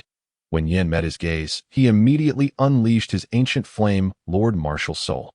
Striking the ground to release his soul skill, earth flame tsunamied in an instant. The ground began to tremble violently. Molten lava surged forth, flames soared into the sky, and the entire space was rapidly heated. If they did not flee quickly, they would be scorched by the searing flames. This caused all the students to panic and scatter in search of safety. A nearby forest erupted into flames, blazing fiercely with thick smoke billowing upwards. In no time, the fire reached the heavens. The ground undulated as if a 6-magnitude earthquake was occurring beneath their feet. Roger struggled to maintain his balance, inadvertently loosening his grip on the golden staff. Smoke began to rise from beneath his feet as the temperature of the earth flames surged, scorching him intensely. This was the power that Yin had unleashed. Its destructive force was overwhelming. Roger realized the magnitude of Yan's strength and vowed to never underestimate him again. Seizing the opportunity, Xiao drew forth his crescent blade and severed the vines. Landing smoothly on the ground at that moment, he was unaffected by the raging flames and prepared to unleash a final strike with his spinning blade. Be careful. Hulaina, witnessing Yan's despicable tactics, rushed over to intervene, determined to protect whoever was in the gravest danger. After shouting, Hulaina unleashed her ultimate technique. The soul skill she had mastered could be executed with or without soul rings. Enchantment technique, Misty Veil. Instantly, pink smoke enveloped the area, severely obstructing visibility. Hulaina manipulated the mist to cloud her brother's sight, causing him to react sluggishly and diminishing his lethality until he was ultimately unable to unleash his powerful attack. However, Roger remained unaffected by the mist. His purple divine eyes pierced through the haze, clearly discerning the fluctuations of the lava beneath him. which posed the most immediate threat as he struggled to keep his footing, using the golden staff for support. Meanwhile, the four soul masters received an order from the dean of Douluo to swiftly disperse the students and cancel the duel, each hastily taking one student away from the battleground. A gust of wind swept through, gradually dispersing the mist, and the four figures vanished from sight. Xiao Shui rushed to the center of the battlefield, scanning her surroundings for Roger, Shiao, and her senior Hulaina. But they were nowhere to be found. Where have they gone? Senior, Shiao. Brother, where are you? Xiao Shui called out loudly. The frightened students hurried back to the academy, realizing the danger of lingering in such a place. As Xiao Shui walked, she continued to shout for them. Upon exiting the dense forest, she spotted the four of them, all apprehended by the soul masters. Xiao Shui ran over, puzzled, and asked, "What happened to you?" "The duel has been terminated. The dean has issued an order that such incidents must not happen again," one of the soul masters stated sternly. "All right, if there are no more duels, then there are no more duels," Hulaina promised, trying to wriggle free from the teacher's grasp. "What about the three of you?" the soul master inquired. Xiao turned his head away, indicating he would not agree. Yin maintained a united front with his leader. "Fine, I have no objections. As long as no one is bullied, I agree to forego future duels," Roger replied, displaying his awareness of the situation.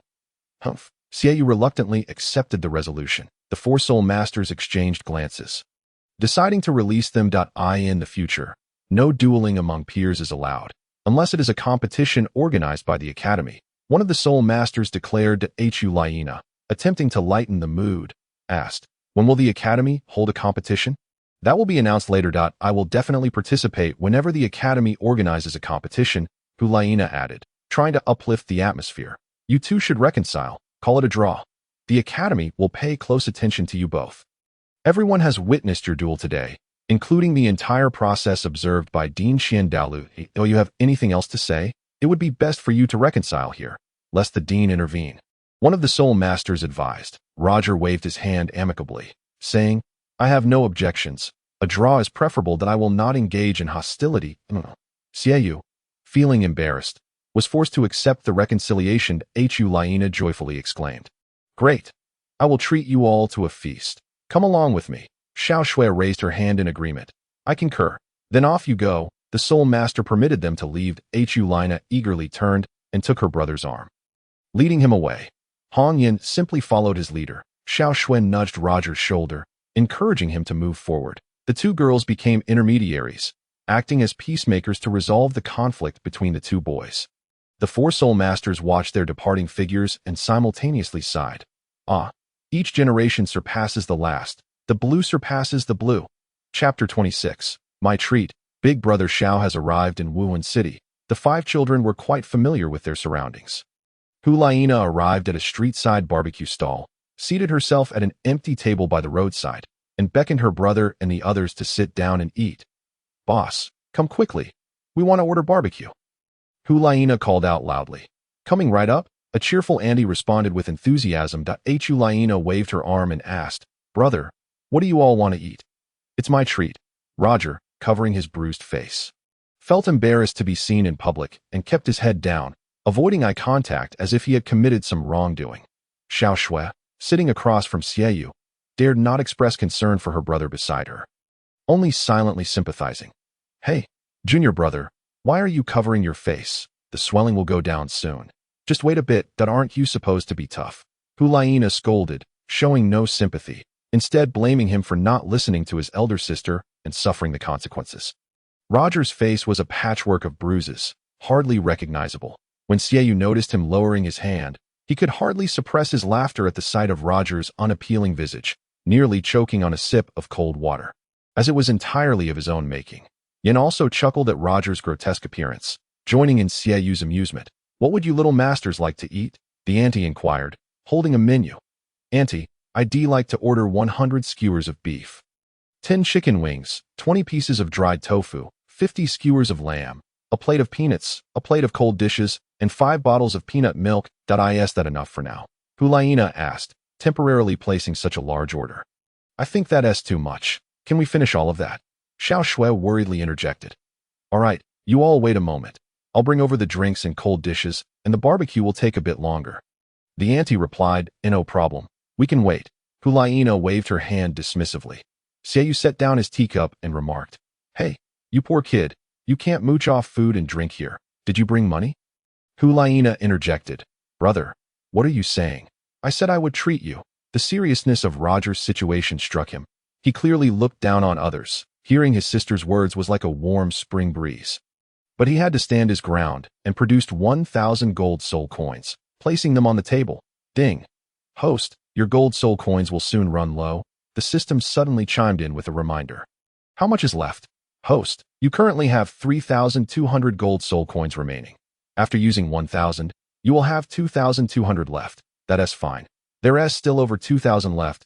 I'll just be frugal in the future and 1T recharge. Roger thought, recalling how he had spent tens of thousands of gold soul coins on recharging the martial soul system recently. 1,000 soul coins seemed trivial. His boastful demeanor caught the attention of his companions. And Xiao, curious about his generosity, seized the opportunity to take the 1,000 gold soul coins and place them before him, saying, Was this given to you by your master? What does it matter where I got it? As a disciple of the Pope, do I need to worry about money? Roger widened his eyes in disbelief. If he was speaking the truth, it must be because the Pope had bestowed a generous sum upon the impoverished youth. Otherwise, with his pitiful appearance, he wouldn't be able to produce even 100 gold soul coins. Trusting him for once, Xiao placed the money before his sister and said, Take this. He is treating us. Whatever remains after payment is for him. We shall enjoy a celebratory meal here. Brother, you won't make things difficult for him anymore, will you? Hulaina inquired, ensuring she had heard correctly. Humph, Xiao scoffed. I won't repeat myself. Hee, Hulaina chuckled, clutching the 1,000 gold soul coins. I wish I could treat, but I can't. Let us dine here at Roger's expense. Henceforth, we are comrades, and you shall not bully him again. Humph. Yin, catching the tone of her words, grew even angrier than Xiao, raising his brows and eyes to the sky, pretending to ignore everything around him. Hey, red-haired, what do you mean by that? Do you hold me in contempt? Do you still want to hang out with me? Hulaina confronted him assertively. Yin raised his chin and retorted, I only associate with Xiao. What is the point of mingling with a girl like you? Long hair, short insight, and trouble to boot. What do you mean by that? Hulaina pressed, determined to corner him further. Don't call me red-haired again. I'm furious. Yin suddenly stood up, flames of anger igniting within him. Oh, so calling you red-haired is off limits now. You want to fight me, don't you? Think you can take me on? Hulaina shot back, her temper flaring even higher. Hee, young lady, why are you two quarreling? The dishes have arrived. Hurry up and eat to cool down, the proprietress advised as she brought the food to the table. Auntie, how much is it? Let us settle the bill first, so we don't forget amidst the fighting. Hulaina prepared for conflict, wanting to ensure they paid before any brawl erupted. Fearing he might turn violent, the proprietress calculated, that will be a total of 253 gold soul coins. Just give me 250. Hulaina handed over 250 gold soul coins, tossing the remainder onto the table, saying, Take it. The coins landed. Roger collected them. Seeing her settle the bill, Yin thought that one should not bite the hand that feeds. So he let his anger subside that a true man does not quarrel with a woman. Yin found a proverbial saying to excuse himself. Here comes your beef skewers and fried tofu skewers. The rest will be out shortly. Young masters, you must maintain harmony and not let trivial matters provoke your tempers. The proprietress set the dishes on the table, urging them to avoid conflict, lest her business suffer as a result. Humph, I can't be bothered. Hulaina suppressed her anger. Xiao offered a beef skewer to his sister, saying, Eat up. Why should a young girl learn to fight like a boy? I will protect you. Who dares to bully you? I don't need your protection, that my skills are on par with yours, Hulaina replied, savoring the delicious beef skewer. Roger and Xiao quietly enjoyed their barbecue, afraid to speak. Yin, fueled by anger and hunger, picked up a skewer and began to eat. After the bout, which had drained considerable energy, Xiao continued to eat incessantly. Roger followed suit, consuming his food heartily, unlike the three boys. Hulaina took her time, savoring each bite. Suddenly, it seemed someone had come to stir trouble. Xiao, with her keen sense, detected an unusual commotion and turned to see 7 or 8 burly boys approaching, brandishing knives and sticks like street thugs. Its Xiao loud to he the local bully, extorting protection money from children. Step aside. Clear the way. Xiao Laoda and his gang swaggered down the street, intimidating the vulnerable passers-by, ready to threaten with their weapons. They were clearly headed this way. Roger glanced up, sensing something amiss. Upon spotting Xiao Laoda, he recognized him immediately, recalling the countless times he had been bullied by him. Making his fists itch with the desire to retaliate. Step aside. One of Xiao Laoda's hefty underlings swung his bat to clear the area. They were here to disrupt business, but the proprietress hurried over, inviting them to sit and eat. Xiao Laoda brushed aside the proprietress as if she were a rival, striding towards the 5 seemingly insignificant children. You little brats, have you forgotten who I am? Eating here without paying me is unacceptable. Xiao Laoda swaggered over. Unfazed, Shiao continued to enjoy his meal. Hu Laina, unable to ignore his arrogance, glared at him, her eyes ablaze with fury. Little girl, why do you look at me with such hatred? Do you want to get beaten? Xiao Laoda threatened, stepping onto a chair to intimidate her. Humph, you thieving scoundrel, don't you dare boast in front of me. Hu Laina shot back defiantly. You want to be taught a lesson? Don't you? Xiao Laoda sneered, thrusting his ferocious face closer to frighten her. I advise you to scram, Shiao warned. Xiao Laoda, brimming with arrogance, glared at the handsome young man, wishing he could tear him apart. Get lost. Roger, filled with pent-up frustration, awaited the opportunity to unleash his anger. Xiao Laoda turned to assess who dared to challenge him, quickly recognizing Roger. Itsu, the penniless vagabond. You Haven T paid the last 10 gold soul coins. And now you think you can escape? You dare to defy me? That LLB an extra 10 gold soul coins, or you want to leave here alive. How much do you want? I'll pay. Xiao Shui, fearing a disturbance, inquired, hoping to appease him. 100 gold soul coins. Our boss demands at least that point, one of the tall thugs declared, puffing up his chest in an intimidating manner. Roger stepped forward, insisting she should not pay a single coin, eager to settle the score and reclaim all the bullying he had endured. Xiao Laoda, if you want to fight, let us find a proper place. Roger challenged him that if he sought to meet his end, Roger was more than willing to oblige. Xiao Laoda pointed, indicating the square across the street. Having finished his meal and rested sufficiently, Roger was ready to unleash his full strength and take them all down. He spat disdainfully and strode confidently towards the square. Chapter 27. The Golden Light Staff Combo. Teaching Xiao Laoda a lesson. Roger's disciple issued a challenge to Xiao Laoda. Of course, Hu Laina was not about to miss out.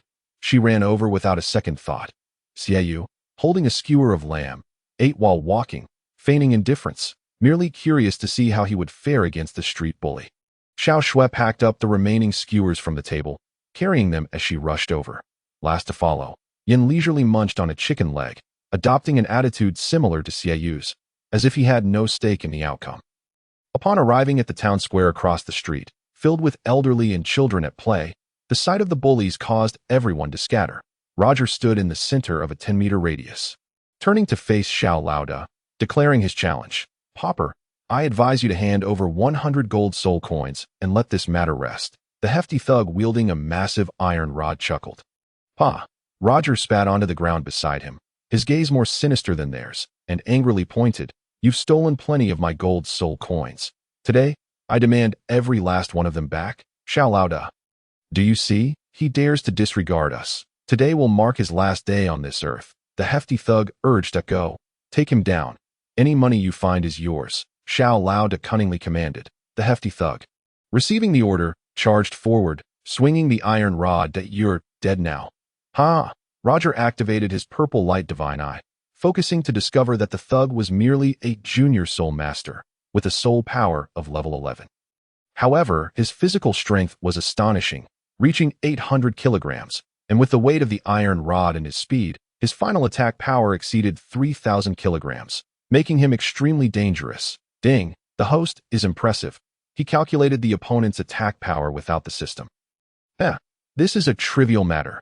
No need for your assistance. Ding, the host has not completed the task. Restarting.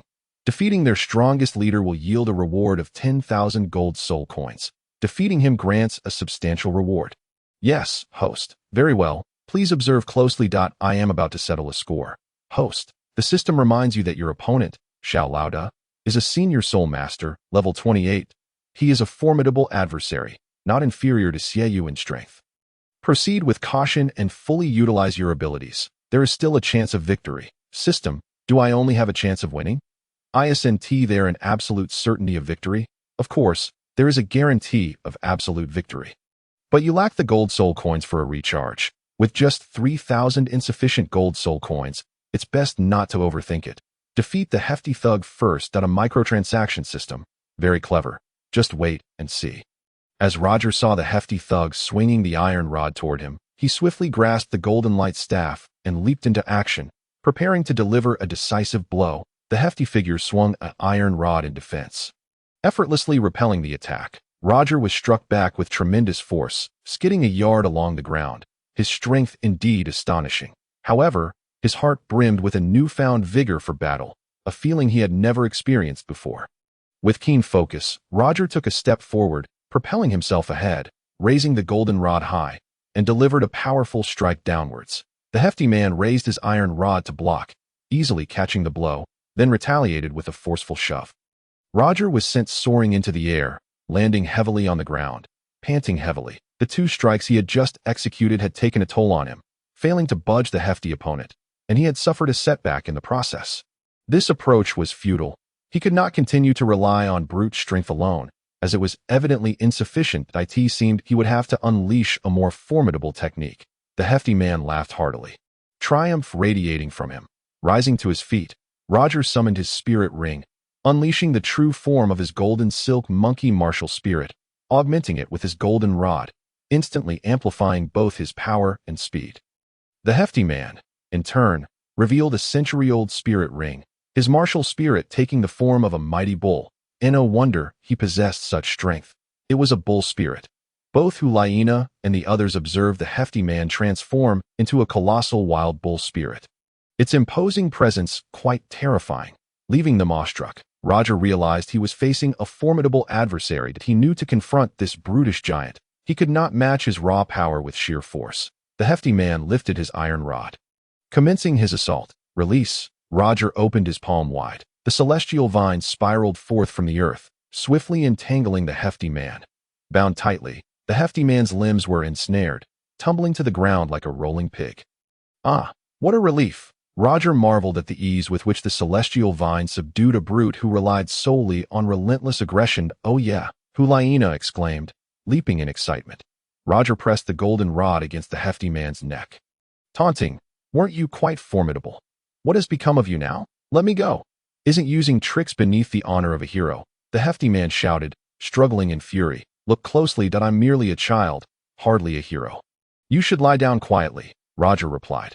Release me. The hefty man was desperate to escape, but Roger would not grant him another chance. Release. Entangle. The celestial vine tightened its grip, ensnaring him further. Xiao Laodao watched in disbelief as his capable subordinate was effortlessly defeated.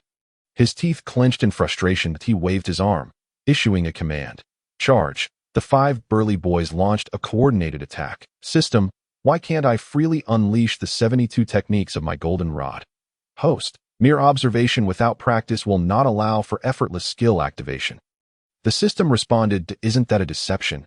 Commence practical training with the practice dummy. Where are the dummies? There isn't a single wooden post. Host, you must be foolish. By releasing the celestial vine to entangle them, aren't they effectively transformed into practice dummies? Your guidance is rather poor, the host retorted.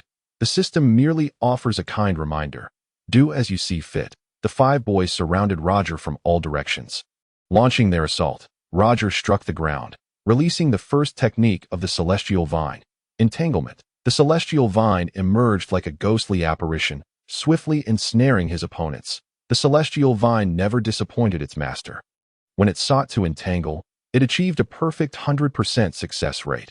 Recognizing the connection between the celestial vine and its master, Roger skillfully executed the entanglement technique. The 5 burly boys found themselves tightly bound. Unable to struggle or move, Roger raised the golden rod to strike. The first skill of the golden rod, skyward strike. He recalled the 72 techniques of the golden rod, leaping into the air to bring the rod crashing down onto one boy's head. Oh, junior brother, is he trying to kill him?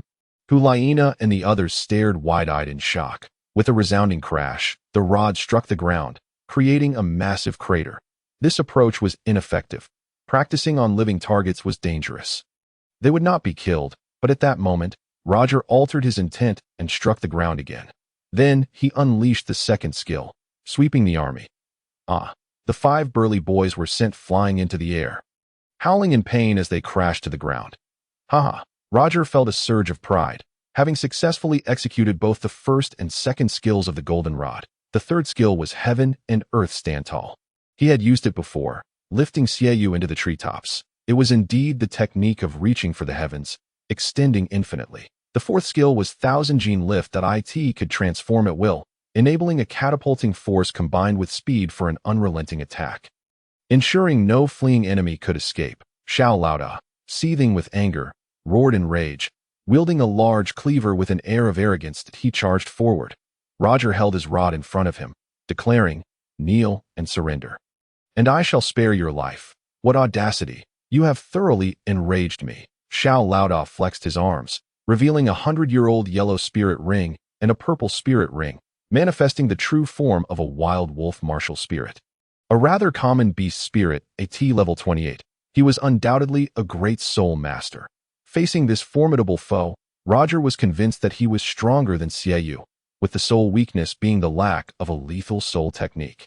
Far inferior to Xiao's crescent blade that he swung the cleaver and charged in for an attack. Roger activated the fourth soul technique of the golden rod, Thousand Gene Lift. The golden rod bent and morphed into a slingshot, flinging itself into the air, chaining into the first skill, Skyward Strike. With a powerful blow, he struck down.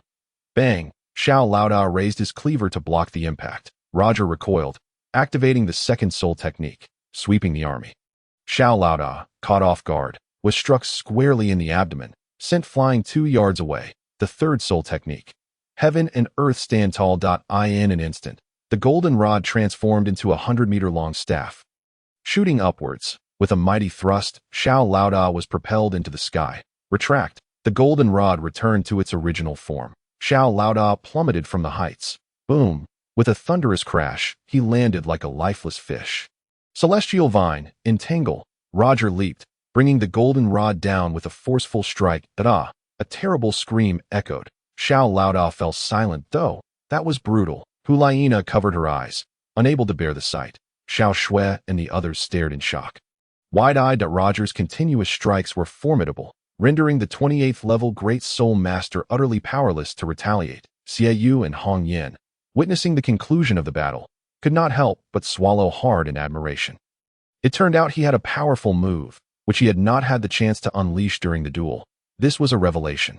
Roger pressed the golden rod against Xiao Laoda's chest, inquiring, "Do you submit?" Xiao Laoda, gasping for breath, was bound tightly and could not move, reluctantly conceding, "I submit. I submit. What shall I call you henceforth? Boss? You are our boss." For the first time, Roger smiled with pride, stating, "Being a boss is no big deal. But none of you shall act as a boss here. From now on, find a proper job. If I catch you oppressing the weak again, beware that your limbs may not remain intact." Yes. All right. I will not act as a boss anymore. I will find a job, Xiao Laoda promised. Roger squatted down solemnly, advising, "From now on, be a good person, and your life will be long.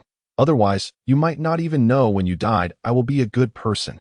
Xiao Laoda pledged, looking pitiful. Seeing his genuine remorse, Roger rose and retracted the celestial vine. The 6 of them approached to help Xiao Laoda up. Defeated, Xiao Laoda offered his hands, presenting their gold soul coins. "Boss, this is all our gold soul coins. Please accept." Roger remembered well how much he had stolen. He only took back 50 gold soul coins. "Where did you acquire these? Return them at once if I catch you stealing again."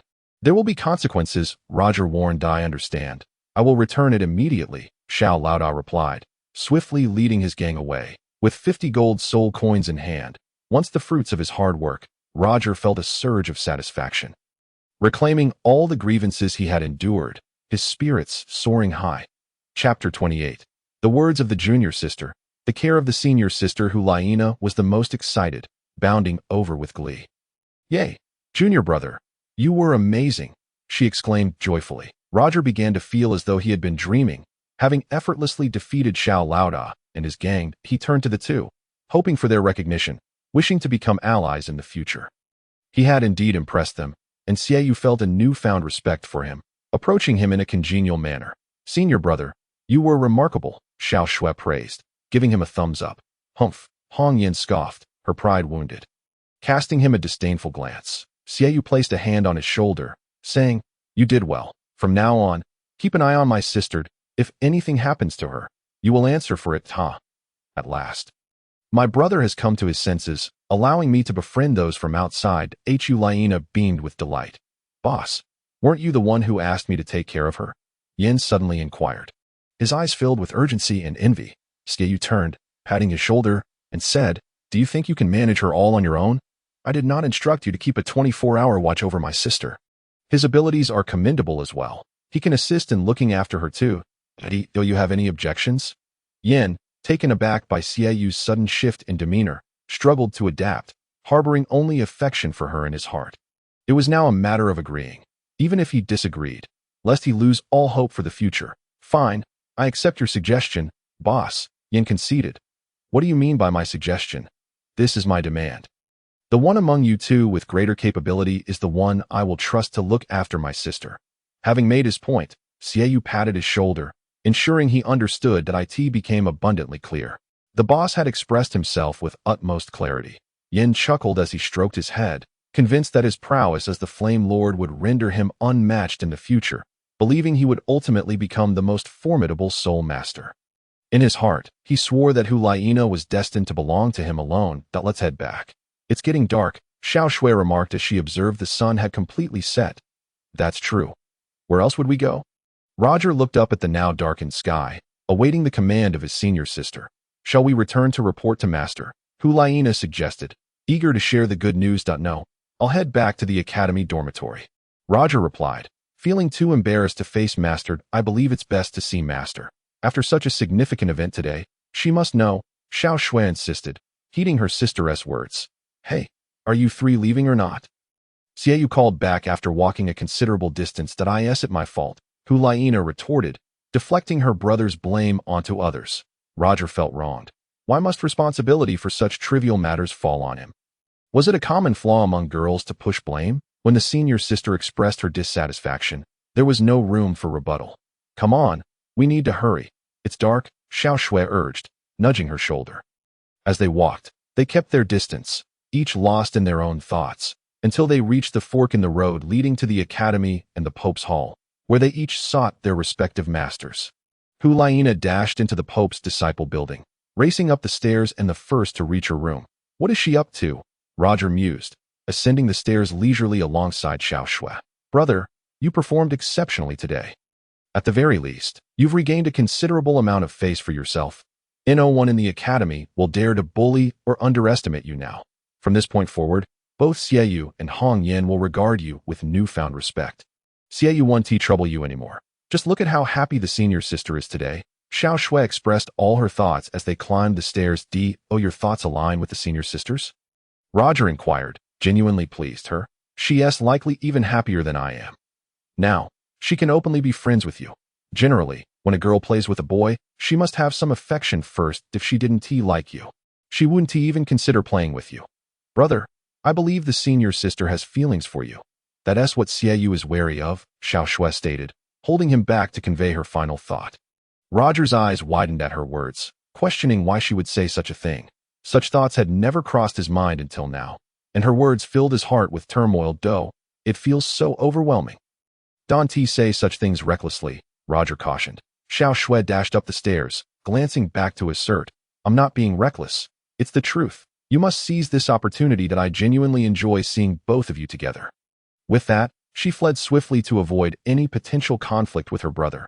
Her previous statement had been too direct. Anyone would struggle to accept it. What does she mean? Roger wondered, rubbing his head in disbelief. Contemplating the implications of her words, he then reasoned that such a notion was impossible due to their tender age. How could they even fathom such thoughts about the future? People change, so one should not hold on to fixed ideas. As he mulled over this, Roger arrived at the corridor on the top floor, just as his senior sister emerged from her room, her hands full of items. What was she planning to do?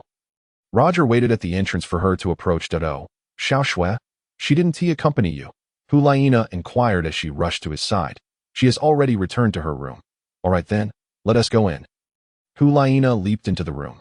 Roger shut the door behind him, Roger, how is your injury? I brought you medicine and an apple.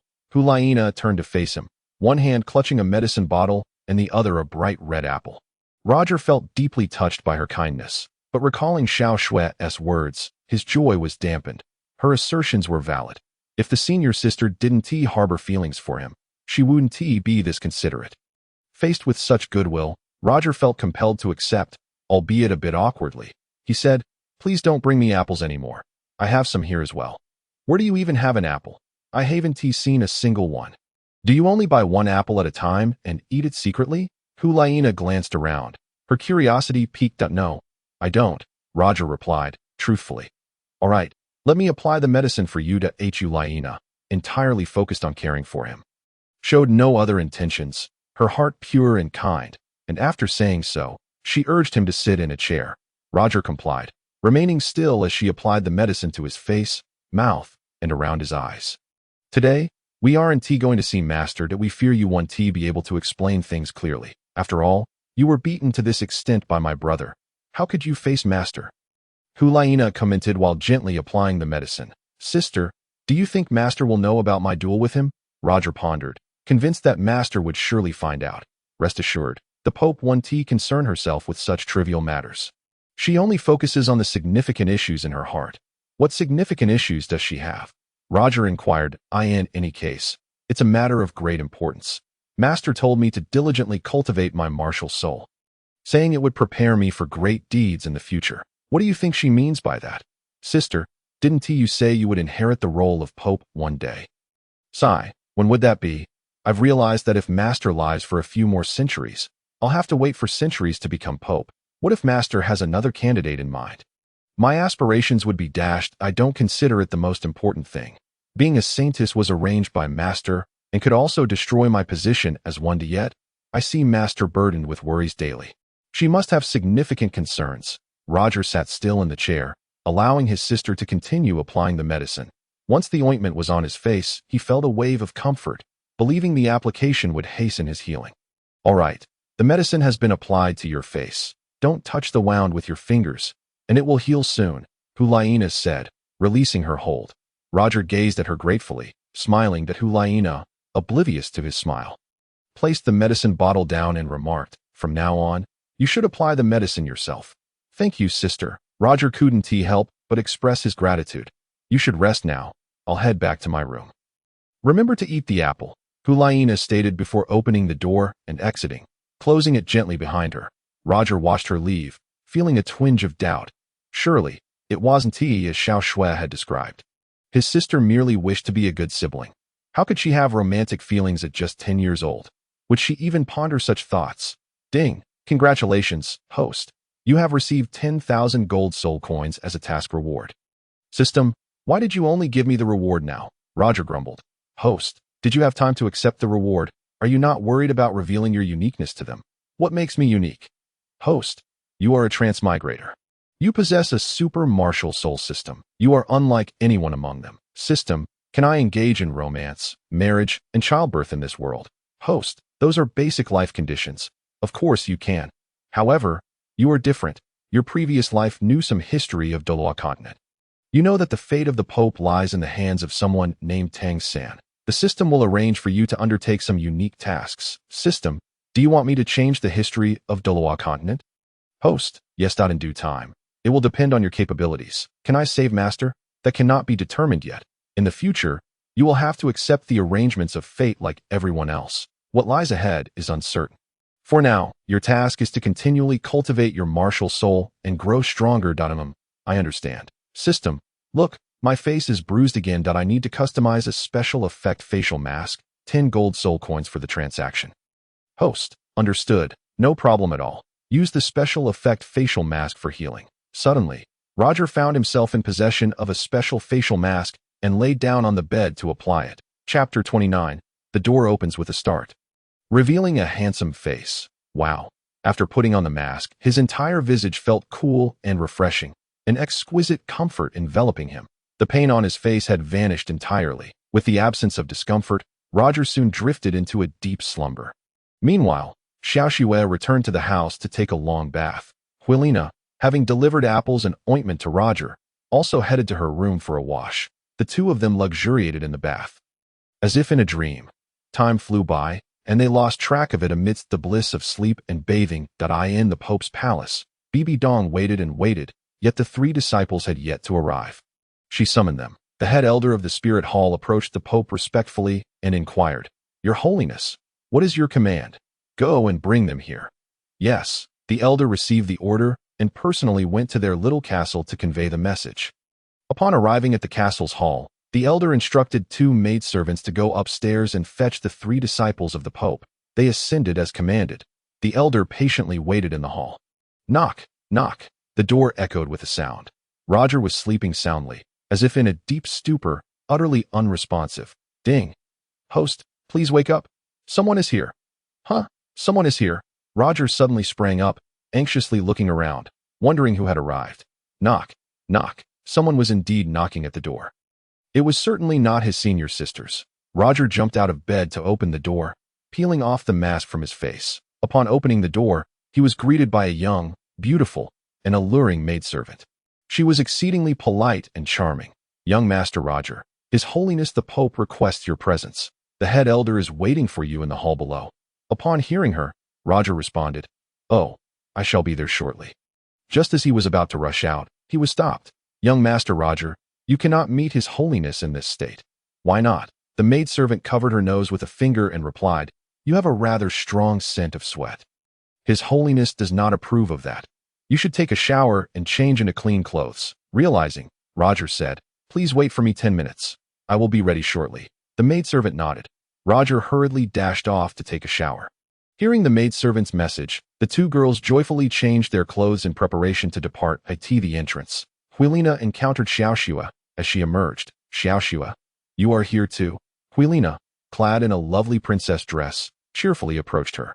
Shiao, wearing a pink dress, was equally beautiful. The two of them clasped hands like sisters, sharing a moment of joy. "Shall we go and call Roger?" Shiao suggested. "Absolutely. I have been eager to see him," replied Huilina. Shiao tugged at her senior sister, leading her to his room. Upon arrival, they found a maidservant waiting inside. "Where is he?" Upon meeting the maidservant's gaze, they understood. He was in the bathroom. "Senior sister, you should go and call him out. He might take too long." Shiao proposed. "That I want to go," Huilina replied, too timid to approach the bathroom. Shiao beckoned the maidservant outside and urged her senior sister, "Hurry, we are waiting downstairs." Huilina wished to join them, but felt hesitant to step outside. Her cheeks flushed with embarrassment. She collided with the wall by the door, wishing to hide away, deeply regretting her impulsiveness in barging into the bathroom. What had she been thinking? It had been utterly foolish. She hadn't considered the consequences at all, her mind akin to a pig's. Now she was experiencing the agonizing sensation of embarrassment. Every detail of that vivid moment was etched in her memory, destined to linger for eternity. Roger, having finished dressing in the bathroom, approached the door only to see his senior sister standing at the entrance, seemingly lost in thought, as if she had forgotten what had transpired. He feared her reproach, so he called out, "Senior sister, what urgent matter brings you here?" Roger masked the incident, acting as if nothing had happened, allowing himself to admire her beauty instead. Huilina turned to face him. Her cheeks flushed, seeking his forgiveness. Her eyes were a blend of emotions, wanting to cry, laugh, explain, and seek comfort, all conveyed in a single glance that Roger understood. Her face was redder than an apple, and he could only guess the reason. Choosing to never voice it, seeing her pitiable expression, Roger couldn't help but laugh heartily. His laughter only deepened her embarrassment, prompting Huilina to retaliate with playful punches to his chest. Roger stood firm, allowing her to hit him as much as she wished. After all, what man fears the playful affection of a caring girl? "You are so naughty. How dare you laugh at me?" Huilina exclaimed, her strength waning after 3 punches. Her voice turning melodramatic, Roger grasped her delicate wrist and inquired, "What is the pressing matter that made you seek me out?" "Huh?" Huilina's heart raced, her gaze entranced, her mouth agape, unable to articulate a single word. Roger casually remarked, "I received news that our master has summoned us. Is that not so?" "You knew? Why are you still taking a shower?" Huilina stepped on his foot, indignantly questioning him. As he jumped away, Roger exclaimed, "Don't bully me. I'm off." He dashed away, with Huilina in hot pursuit. Roger sped down the stairs, while Huilina, refusing to be outdone, caught up to him. Halfway down, Roger paused to glance back, witnessing her racing down behind him. Prompting him to leap down. It turned out that when Huilina got carried away, no one could keep pace with her. As she overtook him, Roger erupted into joyful laughter. Even in the hall, Huilina continued to giggle. Leaving the head elder and Shiao bewildered, approaching the head elder with a serious demeanor, Roger walked past him. "You three, follow me," the head elder commanded. Roger walked between his senior sister and Shiao, accompanying the elder to meet their master. "Oh, your face." Upon regaining her composure, Huilina suddenly noticed, though she didn't exclaim loudly. She pointed at his face for them all to see. There's something on my face?" Roger wondered, feeling around but finding nothing. Shiao gazed at her senior brother in astonishment. What on earth happened? In less than half a day, that bruised and battered visage has transformed into a flawlessly handsome one, even more striking than before. His complexion had turned fair and handsome. If adorned with makeup, he could easily pass for a celestial being. "Brother, what have you done?" Shiao inquired, bewildered, as she grasped his arm. "I have no idea," Roger replied, genuinely perplexed. Huilina, now more assertive, cupped his face, inspecting for any remnants of injuries. After examining thoroughly, she sighed with relief. "Oh, you're just fine now. From now on, there is no need for me to worry." What does she mean by that? Roger, unable to comprehend, wished to avoid being treated as a mere subject for their experiments and decided to step away first, hastily departing to meet the Pope. Chapter 30. BBDong's concerns, Huilina's alarm upon arriving at the Pope's chambers. The elder bishop momentarily halted them, requesting the three disciples to wait until he announced their presence. As soon as he entered, Huilina turned to grasp her junior brother's shoulder, her gaze piercing as she demanded, "Quickly tell me, what happened to your face? How could you have sustained such grave injuries? Yet after a mere night's sleep, you appear completely healed. You look even more handsome than before. Are you concealing some secret from us?" Her inquiry echoed the questions that Shiao had harbored, and they both nodded in unison, eyes formidable, urging their senior brother to clarify the matter. Faced with the stern interrogations from his seniors, Roger adopted an expression of innocent bewilderment, feigning ignorance as he looked at them, unable to provide an explanation no matter how much they pressed him to that moment. The elder bishop emerged. Huilina promptly patted his shoulder in a friendly manner and said, "Let us go meet the Pope." The elder bishop gestured for the three disciples to enter quickly, as the Pope had grown impatient from waiting. With a slight huff in her heart, Huilina regarded the elder with disdain, her prideful demeanor causing her to disregard him as she brushed past. Conversely, Roger and Shiao displayed the utmost courtesy towards the elder, treating him with great respect. Once the three disciples entered, the elder bishop swiftly departed. Recognizing that lingering here was unwise, in the company of a powerful figure is akin to accompanying a tiger. The further one keeps away, the safer one remains. The Pope, BBDong, was known for her eccentric temperament, never hesitating to eliminate those who displeased her. BBDong stood on the open balcony of her chamber, staff in hand, quietly gazing at the moon and stars in the western sky, her heart heavy with the longing for her first love. "I do not seek him, nor does he seek me. What offense have I caused to you, Xiaojang, that he would turn away?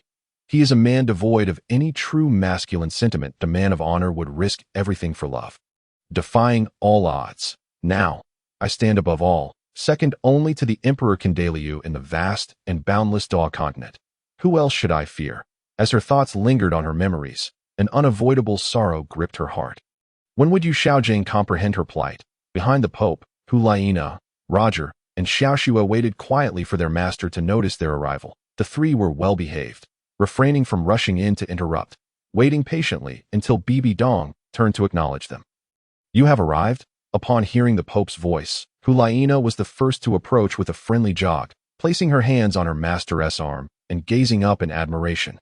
Roger and Shiao, lacking their sister's quick wit, chose to remain silent, fearing that any clumsiness on their part might lead to missteps. They preferred to wait patiently for their master's cue. "Ding. Host, you have yet to complete the master-disciple chain task today." But the master did not assign any tasks. "What should I do?" "Host, you have accomplished so much today. Will you not confess your deeds to the Pope for leniency?" The system's reminder sparked realization in Roger about what needed to be done. He approached the Pope, bowing respectfully, and said, Master, I have matters to report to you today. BBDong paid him no mind, allowing Hulaina to assist her in taking her seat upon the throne, where she reclined gracefully, staff in hand. Roger turned and knelt before his master, confessing, Master, today I erred by engaging in a private duel without your consent. I am willing to accept punishment. His bold admission caused Hulaina and Shiao to panic. Fearing that his unnecessary revelation would lead to severe repercussions, Hulaina and Shiao silently hoped their master would be lenient and forgive him. Though, are you referring to the competition in the Great Forest?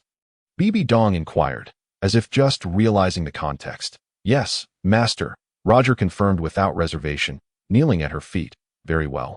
Henceforth, such trivial matters need not be reported to me. You three may handle your own affairs if you are defeated. Do not return seeking vengeance from me. You must reclaim your honor as you lost it. My disciples are never mere defeated foes. If you cannot even handle this, you are unworthy of being my closed-door disciples.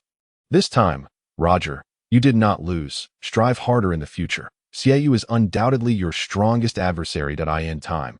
Who among you will become the most formidable Duel will depend on your future cultivation. Do you understand? BBDong articulated clearly, devoid of reproach. Yes, Master. I will remember, Roger affirmed, fully absorbing her words. This moment, Hulaina and Shiao looked at their master with astonishment, unable to believe that he actually endorsed his disciples to engage in fights outside, provided they did not seek his help in retaliation for losses. Was this a form of freedom granted to the disciples? It seemed that Elder Ju, the master of her brother, shared a similar attitude to her own master. Thus, there was no need to dissuade anyone from fighting, that if they desired to engage, then so be it. This realization ignited a significant change in Hulaina's heart, leading her to accept her master's demands without protest. Conversely, Shiao was profoundly alarmed by the implications of her master's words, now determined never to instigate trouble again, believing that by remaining inconspicuous, they would enjoy peace. Hulaina, come here. What is it? Is the master inquiring. Startled by her master's stern tone, Hulaina jumped, turning to face her, ready to comply. Tell me, what is that skill? BBDong inquired, her finger tapping to alter the visual display. The image revealed a swirling mass of pink mist, a sight that left the master puzzled. Hulaina now comprehended the gravity of the situation. Master, I, Hulaina, humbly confess my wrongdoing. She knelt, trembling with trepidation. Where did you learn such a superlative skill? I do not recall instructing you in this. BBDong pressed, her voice growing increasingly severe. I comprehended it myself, Hulaina stammered, fear coursing through her as she struggled to articulate her thoughts. BBDong, skeptical of her claim, summoned a manual with a flick of her finger. Glancing at it with astonishment, the Enchantress Mind Method, an unparalleled secret manual. Where did you obtain this? The Pope's astonishment was palpable. At this moment, BBDong began to question the origins of the Enchantress Mind Method. It was extraordinary that the astute Hulaina had learned the superlative soul skill contained within it. Became necessary to inquire further. Meanwhile, Roger was consumed with anxiety. What do you mean it is an unparalleled manual? Why did the system not clarify this? Roger regretted his ignorance, feeling as though he were teetering on the brink of disaster. Should his sister reveal the truth, it would spell doom for them all. The master would never believe that a destitute orphan possessed such an exceptional manual. Roger's fear intensified, making him tenfold more anxious for his sister's safety. Simultaneously, Shiao was even more tense than anyone else. Fully aware of the stakes at hand, it appeared that Hulaina might not escape this predicament. Hulaina, do you wish to withhold this from me? BBDong questioned sternly once more. Hulaina, paralyzed by fear, could only stammer incoherently, her mind blank, unable to articulate her thoughts. Observing her apparent ignorance of the situation, BBDong decided not to press further. She took a closer look at the Enchantress Mind Method. Gaining a comprehensive understanding, it was the heart method of Hulaina's fox spirit martial soul. Should she reach the highest realm of cultivation with this method, it would be exceedingly difficult for BBDong to eliminate her. And she would also fall victim to her enchanting techniques, losing her senses. Rise. I shall not pursue this matter further, BBDong declared, granting her forgiveness. Hulaina's mouth gaped in disbelief, unable to fathom that she had escaped unscathed. Just moments ago, she had feared for her life, dreading that another inquiry would force her to fabricate lies. claiming she had merely found it or received it from her mother on her deathbed. All to protect her junior brother. Chapter 31. BBDong interrogates her disciples. Granting a favor, BBDong gazed at the enchantress mind method with admiration, a smile gracing her lips. Hulaina, however, worried that her master might confiscate the heart method. Hulaina, this heart method belongs to your martial soul. In the future, you must practice diligently with it. In this world, possessing even one martial soul heart method will render you invincible. This unparalleled heart method is not something just anyone can master. Even I cannot cultivate it. It solely belongs to you. Take it back. Upon hearing the master's words, Hulaina was overwhelmed with joy, her eyes sparkling with brilliance as she cupped her hands to receive the heart method. Suddenly, the heart method scripture appeared in her palms, and upon realizing her heart method had returned, she could hardly contain her elation. Roger, witnessing that the master had ultimately spared his senior sister from punishment, felt a wave of relief wash over him. However, BBDong's leniency towards Hulaina seemed to be accompanied by a sharp glare directed at Roger. Shiao, a sense that the master's gaze was even more piercing than the blade of Shiua, indicating her fury towards him. It was not due to an accident he had caused, but rather because he had concealed something significant, illegally learning soul skills, which was a grave offense. Roger remained focused on his senior sister. Genuinely happy for her, Shiao discreetly nudged his arm, urging him to observe the master's expression. Consequently, Roger turned his gaze towards the master. She was scrutinizing him with a penetrating gaze, as if attempting to see through him, sending a chill down his spine. Meanwhile, Hulaina and Shiao were also intently watching the master's reaction, as though they wished to eliminate him. When Roger met the master's displeased gaze, he lowered his head in contrition. You know where the invincible true body originates from? BBDong inquired, intending to ask, but hesitating, nevertheless feeling compelled to express her concern. The master asked with a smile. Roger's anxiety began to dissipate. His fingers tightened into a fist, his legs trembling uncontrollably from sheer fear. Indeed, where did that golden shield of yours come from? Hulaina suddenly remembered, hastily questioning the master. Shiao widened her eyes, reproaching her senior sister for her indiscretion. Hadn't she realized that the master was about to place blame on her? Why was her cleverness absent in this moment? Roger, patting his head in realization, bravely answered the master. It is my golden silkworm martial spirit's true body skill that I used it for the first time and was unaware of its formidable power. Master, did I misuse my martial spirit skill? Oh, it is the golden silkworm's soul skill. The golden silkworm's soul ring skill is the invincible true body.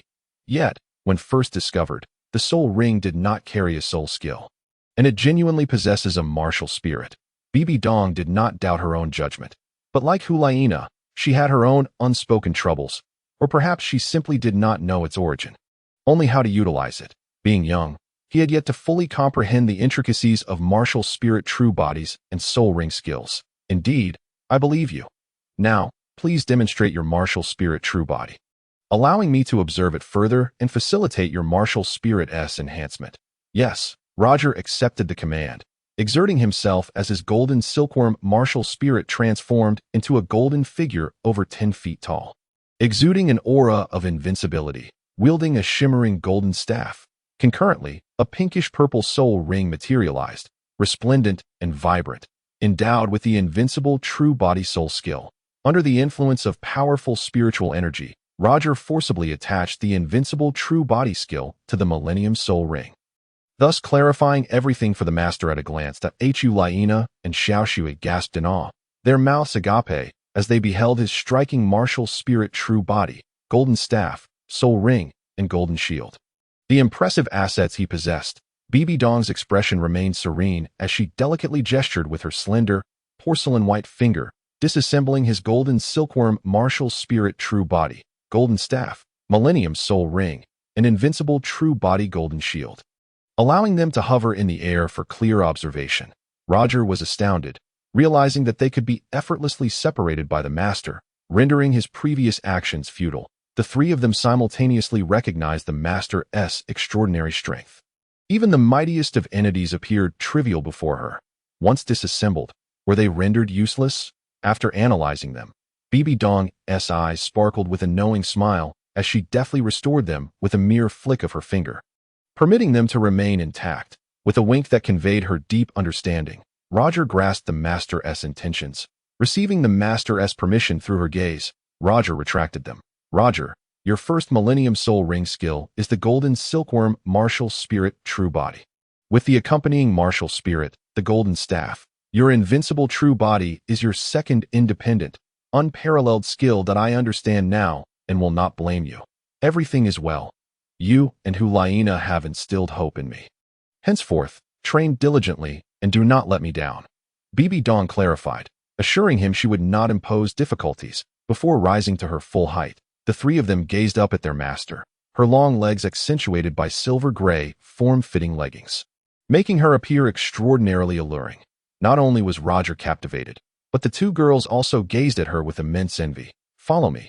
BBDong, staff in hand, led the way. Shiao smiled brightly, grateful that the master did not scrutinize her. Otherwise, any peculiarities would surely attract punishment. Hulaina intentionally nudged him, flashing a radiant wink, signaling that everything had turned out well and that there would be no further issues. Roger, receiving her gleaming gaze, could not help but feel a surge of joy, his smile shining brightly.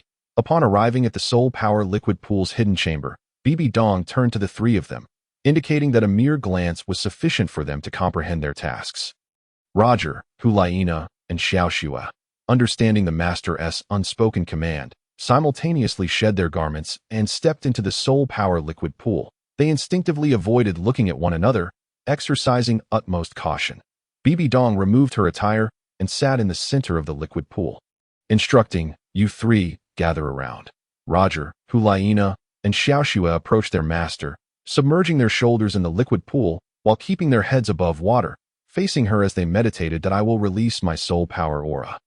You must find ways to absorb it quickly to elevate your soul power levels. Shiao, do you possess a martial spirit heart method? BBDong added with particular emphasis. Shiao was startled, promptly responding, I have the beast martial spirit heart method. Very well, Hulaina shall cultivate the enchantress heart method, Roger the martial spirit heart method, and Shiao the beast martial spirit heart method. While I release my soul power aura, you may cultivate and absorb it. But remember not to rush. A steady improvement is advisable. Do you understand? BBDong was preparing to release her soul power aura, allowing her three disciples to absorb it, thus benefiting them all and enabling rapid enhancement of their soul power levels. Roger began to practice the 9 transformations heart method. Hulaina commenced her cultivation of the enchantress heart method. Shiao followed suit, engaging in the cultivation of the beast martial spirit heart method. BBDong steadily released 9 resplendent soul rings: red, purple, black, black, black, black, purple red, purple black, and blood red. The 9 enormous soul rings filled the entire hidden chamber, saturating the space with rich, potent soul power aura. Roger, Hulaina, and Shiao simultaneously felt the intense soul power aura emanating from their master. It called to them, continuously flowing into their dantian, aiding in the elevation of their soul power levels. BBDong unleashed the abundant soul power aura, alleviating the backlash on the body caused by possessing dual martial spirits.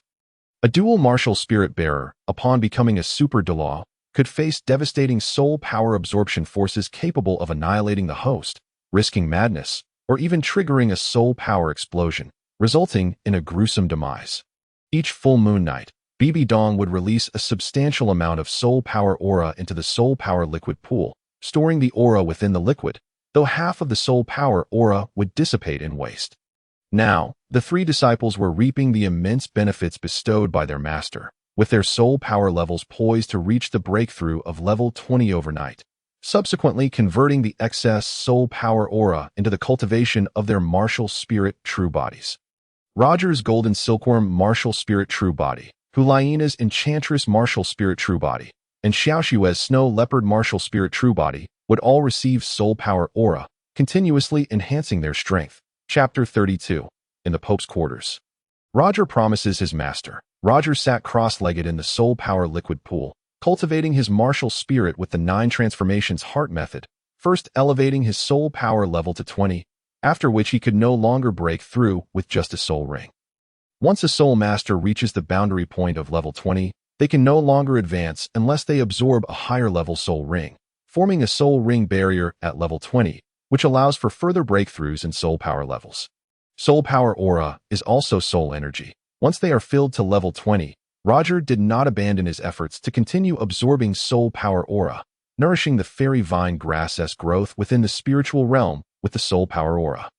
The fairy vine grass absorbs soul power aura as if it were an insatiable abyss. The fairy vine grass continuously drew in the soul power aura, its verdant leaves sprouting forth like a turbocharged growth.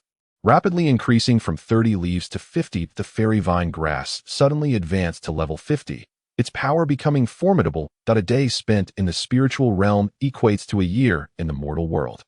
In the blink of an eye, Roger completed his meditative cultivation task. Ding! Congratulations, host.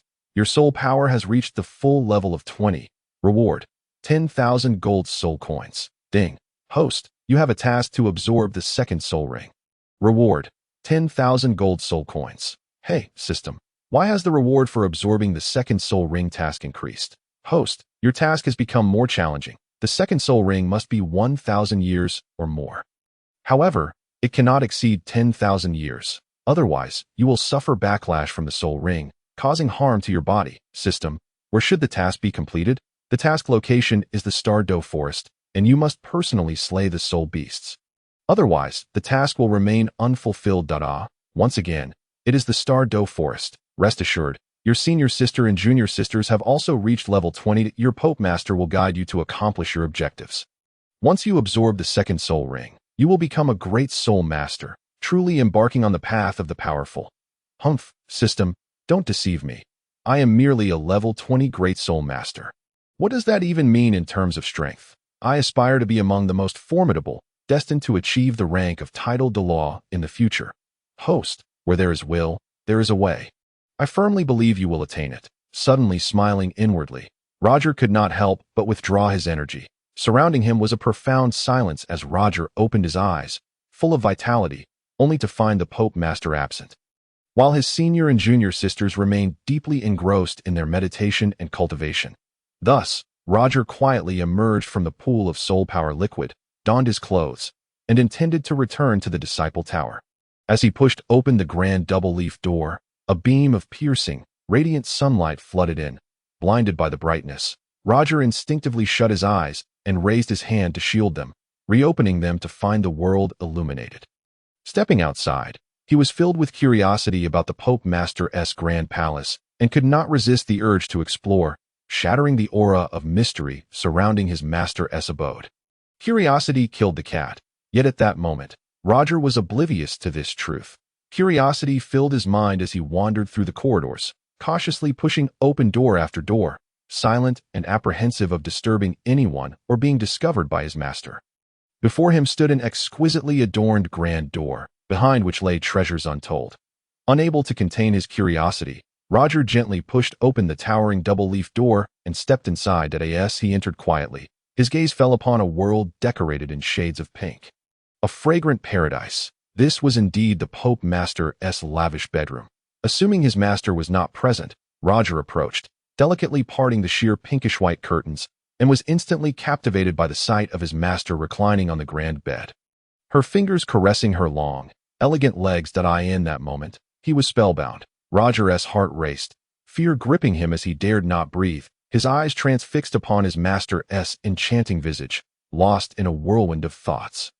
The sounds escaping her lips were a reflection of her inner emotions. The Pope Master was deep in contemplation, savoring a moment of bliss. It was a realm of self-indulgence. Roger observed his master, absorbed in her own serene ecstasy, entranced by the world that brought her such joy, momentarily unable to extricate himself. The Pope Master's relaxed posture was exquisitely beautiful, drawing him closer as he approached. His eyes widened in clarity, taking in the sight of her fair complexion and alluring beauty, a vision that made his heart race uncontrollably, overwhelming him. A sound. The vigilant BBDong abruptly opened her eyes. Piercingly sharp, locking onto her disciple Roger, who stood before her, entranced. What is he doing? BBDong's gaze was fierce, radiating an unyielding intensity that could shatter him into a pool of blood were it not for the restraint she exercised. Blood trickled from his nose. BBDong glanced at her chest, a smile creeping onto her face. She regarded him with a bemused expression. Unfazed by her exposed state, BBDong slowly adjusted her gossamer nightgown. "Roger, have you come to seek your master?" BBDong observed him as a mere child, her anger dissipating as she propped her chin on her hand, maintaining her graceful sleeping posture, and offered him a warm smile. Startled by her inquiry, Roger quickly shook his head, responding, "Master, I'm fine. I just stumbled in out of curiosity." BBDong smiled seductively, extending a delicate, snow-white arm toward him, saying, "Come here." Roger hesitated to touch his master's hand but obediently walked over. Standing at the edge of the bed, eyes glued to her, "Roger, do you think your master is beautiful?" BBDong rested one hand upon her smooth, white shoulder, exuding both tenderness and allure. Roger, feeling honest, nodded earnestly. Pleased by his compliment, BBDong gently caressed his cheek with her snow-like fingers. "Roger, when did you become an orphan?" Being touched by his master, Roger felt an irresistible pull, inching closer, yearning for her affectionate touch. At that moment, his mind was a blank canvas, fixated solely on his master, absorbing her words, willing to do anything she wished. "Roger, you have not known maternal love since childhood, have you?" BBDong noticed his silence and continued speaking. Sensing her concern, Roger was overwhelmed with desire for her to be his mother. What would it be like to know the warmth of a mother's love? It should be gentle and comforting. Akin to the sensation of her fingers on his cheek, an indescribable warmth. Roger gazed at his master with longing, silently pleading for her to continue showering him with affection, yearning to fill the void in his heart. "Roger, do you wish for a mother? Roger, do you think I could be your mother? Do you imagine me to be as good as your own mother?" After several inquiries met with silence, BBDong opted to leave her concern at that. Her earlier words could be taken seriously or disregarded entirely, as if they had never been spoken. Faced with the Pope Master's boundless affection, Roger dared not accept a single word. BBDong regained her composure. Sitting up and adjusting her nightgown, feeling she had gone too far, BBDong was unconcerned, for she had already revealed her figure before him, and there was no need for restraint here. She felt no hesitation in front of Roger. If he dared to speak indiscreetly, his life would be forfeit. BBDong reigned in her earlier abandon, her expression growing cold as she turned her back to him, saying, "All right, you may leave now." Roger lowered his head, apologizing, "I'm sorry. Enough, don't say another word." BBDong interjected, knowing he would have nothing more to say, and urged him to forget what he had witnessed. Roger remained silent, acknowledging his mistake. "Pretend nothing happened here," BBDong reminded him. Hearing his master bear no grudge, Roger realized he must make a promise to her, thus boldly declared, "Master, I will strive to become like your child, wholeheartedly caring for you, loving you, and protecting you, ensuring you come to no harm." Ah, what did he just say? His words stirred a wave of emotions within BBDong, who turned around, recognizing the sincerity in his eyes and believing his promise. "Very well, you may leave now. Should you wish to see me again, come here to find me." BBDong accepted his vow. "Yes," Roger replied respectfully as he exited. Once he disappeared, BBDong collapsed onto the bed, covering her face in sorrow, lamenting, "If only Shiua had said such words. She is my biological daughter. I have wronged her as a mother." Reflecting on her daughter, BBDong noted that Roger was nearly the same age. Wishing he could substitute for her daughter, but a sudden fear gripped her. She realized she was thinking too deeply. BBDong covered her face with her hands, unwilling to delve further, knowing it would lead her into a labyrinth of emotions. Chapter 33. A night of reaching level 20. Boldly seeking the master. What just happened? It felt like a dream. Roger bowed respectfully to the Pope Master as he exited the fragrant grand bedroom. An event he had never dared to imagine had indeed unfolded. An overwhelming sense of joy washed over him. The Pope Master was so kind and benevolent, possessing a heart brimming with maternal love. This brought to mind that the Pope Master had a biological daughter, sent to the Heavendo Empire to live a life of utmost nobility since birth. Yet, as a mother, how could she not yearn for her own flesh and blood? Deep within, the Pope Master harbored an immense guilt regarding her daughter, Shiua. Roger understood the Pope Master's feelings. She did not merely see him as a disciple. Would she not come to regard him as a half-child in the future? Hulina was treated as a half-daughter by the Pope Master, yet they had yet to reach that closest bond. After leaving the grand bedroom, Roger glanced around, noting the absence of others, before descending from the Pope's castle and heading directly to the Disciple Tower to rest. Being a disciple of the Pope came with many privileges, one of which was the freedom to skip classes without needing to explain or provide reasons, as long as one was present. The instructors at the Wuhan Temple Academy lacked the authority to discipline the esteemed disciples of the Pope. After a night of meditative training, Roger longed to collapse onto his grand bed and relieve his weary muscles. Upon reaching the corridor of the top floor, he paused before the door, noticing that his senior and junior sisters were still engrossed in their meditation. They had both managed to elevate their soul power to the 20th level overnight. In truth, the initial training for soul masters is remarkably straightforward.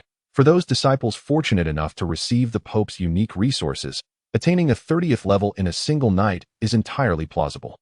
The essence of soul power absorbed during the night was the purest energy from their master, far surpassing that of natural or beast spirit energies. The soul power released by their master had rejuvenated their very essence, cleansing them thoroughly.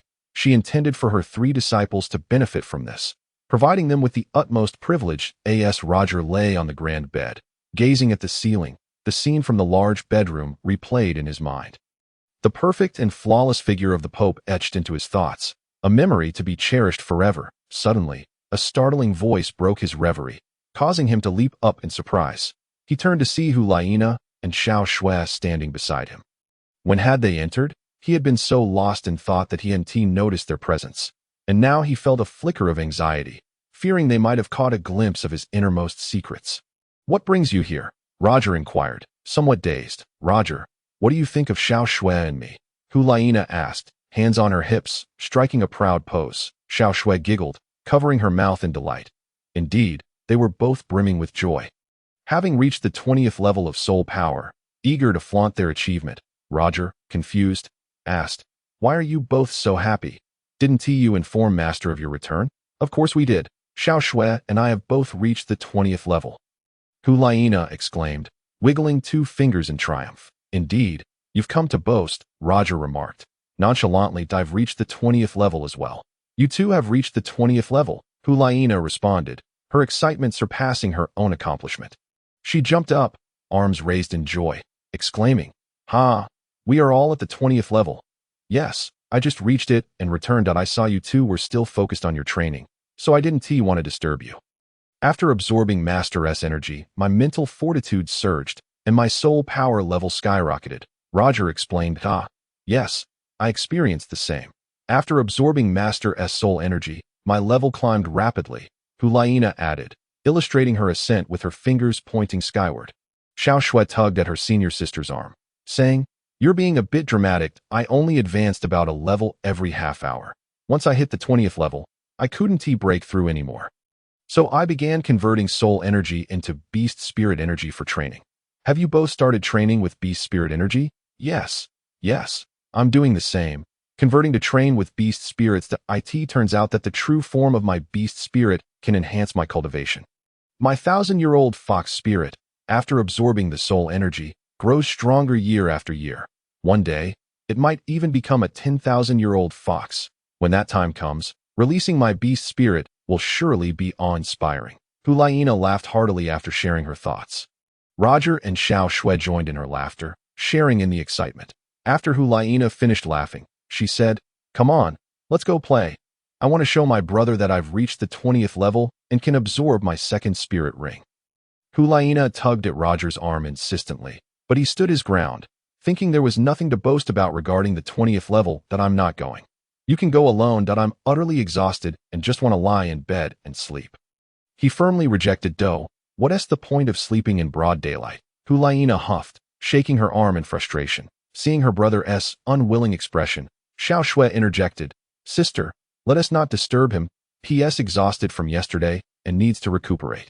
Roger nodded in agreement with Shiao's understanding words, realizing that skipping sleep could affect his entire day's energy. "Sleeping during the day isn't worthwhile," Hulaina argued.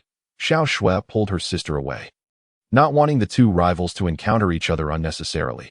She quickly ushered Hulaina out and shut the door behind them. "Why can't he join us? We rarely have such a splendid opportunity to showcase our soul power in class and startle everyone." Hulaina lamented. "Enough with the boasting. What is so special about reaching the 20th level? It's more important to find brother Xiao, Xiao Shui replied as they walked. Her words rang true. Boasting to her brother would bring her similar joy. Hu Laina perked up, chattering animatedly without pause. Sigh. Their departure was a relief. At last, the noise subsided. Roger settled back into bed, pulling the covers over him to indulge in a deep slumber. Sleeping is a form of profound cultivation, allowing the body to recuperate optimally and restore its functions for better training ahead. Roger slept soundly until nightfall, undisturbed by his sisters, not even a single sound escaping him. He finally awoke when his stomach growled in hunger. What time is it? I'm so hungry. Is there any dinner left? Roger murmured, rubbing the remnants of sleep from his eyes and noticing the darkness outside. No one answered, effectively confirming that dinner was once again a lost opportunity. Having not eaten the previous night and now missing dinner again, Roger rose from bed to relieve himself, then sought water to drink. He stepped onto the balcony, gazing upward to catch a glimpse of the Pope's balcony. Wait, I senti that, master? She stood on the balcony, gazing at the stars and moon, seemingly reminiscing about distant loved ones. Reminiscent of Li Bai's quiet contemplation in the night, the Pope had mentioned that if he wished to find her, he should head to the large bedroom. That a sudden thought crossed Roger's mind. Would there be delightful treats awaiting him with the Pope? With a chuckle, he considered that there would surely be plenty of delicious food. If not, she would undoubtedly have the best dishes sent to them. Dining with the Pope would be a splendid affair, a feast to relish. Gathering his courage, Roger dashed down the tower, hurriedly making his way to the Pope's quarters. Even if there was no food, merely the sight of her would be a feast for the eyes. Enough to satisfy his hunger. Chapter 34. Stealthily ascending to seek the Pope, Roger swiftly entered the grand building of the Pope's palace, where Master BBDong resided on the highest floor, eagerly yearning to see her. He grew bolder, evading the gaze of the bishops, elders, and other attendants within the hall, stealthily making his way upstairs. Having successfully eluded them, Roger gleefully ascended the stairs in search of the Pope, in the blink of an eye. He burst into the grand bedroom, standing before the imposing doors. Remembering his master's words from the morning, he mustered his courage and quietly pushed open the double doors, peeking inside, not seeing the Pope. He summoned his boldness and stepped inside, closing the door behind him. Familiarity bred courage. Roger recalled the layout from his earlier visit, and the room remained unchanged. He understood that the Pope was his greatest source of support. Deep down, the Pope harbored immense desires and a sense of emptiness, yearning for someone to provide her with comfort. Since Ulaina hadn't fulfilled that role, he thought he might as well step in. After all, he had traversed from adulthood to become a child in this world. Understanding the concerns of adults within his heart, the Pope longed for love, dreaming of a man who would cherish her and shower her with infinite affection. Roger saw the Pope still standing on the balcony, gazing up at the stars. He gently approached from behind, feeling a mix of nervousness and trepidation, before calling out, "Master." That's a boy's voice. It must be Roger. To his surprise, her reaction was one of astonishment. He had dared to intrude upon the Pope's private chamber without permission. Yet, his voice carried none of the malice one might expect. And BBDong found herself accepting him, slowly turning to face him. She was met with his genuine, innocent, and yearning eyes, which melted away any of her previous reservations. "Roger," she exclaimed with a warm smile, beckoning him closer. With the Pope's invitation, Roger felt immense joy, just as he had anticipated. A smile crept across his face as he obediently walked over. "Why have you come to find me, my disciple?" Looking up and hearing the Pope's friendly and endearing voice made Roger's entire face light up with a smile. He replied, "I missed you a bit, so I came to see you, master. You won't hold it against me for barging into your room, will you?" Upon hearing his words, BBDong merely smiled faintly and remarked, "If you miss your master, you need only seek him out." Ulaina was quite unlike you. She would not come to accompany the master without reason. "Master, may I keep you company?" Roger, understanding his master's inner yearning, recognized her solitude and the need for companionship that would not impose any burdensome thoughts. Roger, being merely a 10-year-old boy and also a disciple, made it perfectly natural for a master and apprentice to be together. BBDong extended her snow-white fingers. Upon this gesture, Roger understood and gently took hold of her delicate fingers, akin to touching smooth jade. The master's fingers were exceedingly soft and smooth, not warm, but rather icy, as if grasping two frozen digits. Yet, his warm touch melted the chill away. Through the contact of her fingers, Roger perceived that he was like a dutiful little servant, attentively inquiring, "Master, have you had dinner?" What was she about to say? BBDong furrowed her brows, her gaze piercing. Did I say something wrong? Roger, caught in his blunder, gazed back. Seeing his innocent demeanor, BBDong replied, "I never partake in dinner, only a light lunch." "What is it you wish to convey?" "Oh, I see." Roger lifted his gaze, signaling to his master. "You haven't eaten?" BBDong detected the inquiry. Roger lowered his head, stating, "I am not hungry. Today, I slept the entire day and awoke only in the evening. The Academy's dining hall had already closed. That I missed you, master, and came running here. Did I err?" BBDong settled into a grand, opulent armchair, her long legs crossing elegantly, propping her chin on one hand while coolly scrutinizing her disciple. Roger remained silently beside her, not daring to utter a word. After a moment, BBDong broke the silence, contemplating that the young boy had come here likely seeking a meal. He was still quite young and unfamiliar with propriety. Thus his ignorance could be forgiven. With a gentle tap of her staff, her voice resonated downstairs. Upon hearing the distinctive sound from above, the elder bishop commanded a maid to ascend. Shortly thereafter, 2 young and lovely maids entered the grand bedroom. "Prepare 2 servings of supper to be sent up," BBDong commanded with an air of elegance and authority, not sparing a glance. The 2 maids lifted their heads in acknowledgement, replying, "Yes." They respectfully exited, having seen the Pope's disciple present. "Your Grace, the Pope requests 2 servings of supper to be sent up immediately," one maid relayed. The elder bishop, taken aback, inquired, "Why 2 servings?" "It is for your Grace and young Master Roger." Be quick about it. And make sure to prepare a bit extra." The elder bishop, realizing that the Pope held Roger in high esteem, understood the significance of this request. After the previous day's battle, Roger had gained fame and garnered the Pope's attention, leading to special care and nurturing from her. BBDong, renowned for her cold indifference, was feared worldwide. To incur her wrath was to invite certain death. The elder bishop had never dared to enter the Pope's grand chamber. Always sending maids to serve instead, he lingered outside, awaiting the Pope's summons, prepared to wait all night if necessary. Observing that he dared not speak, BBDong mused that their familiarity was insufficient. He was nothing like Hulaina, who incessantly chattered, sometimes to the point of irritation, as if she were a buzzing fly. Hulaina possessed enough self-awareness to avoid intruding without cause. Roger, however, was markedly different. He remained extraordinarily quiet, resembling a living mannequin. "Roger, you are progressing swiftly. I am beginning to view you in a new light." Hulaina broke the silence. Receiving praise from the Pope, Roger beamed with excitement. "I have noticed you practicing a special technique."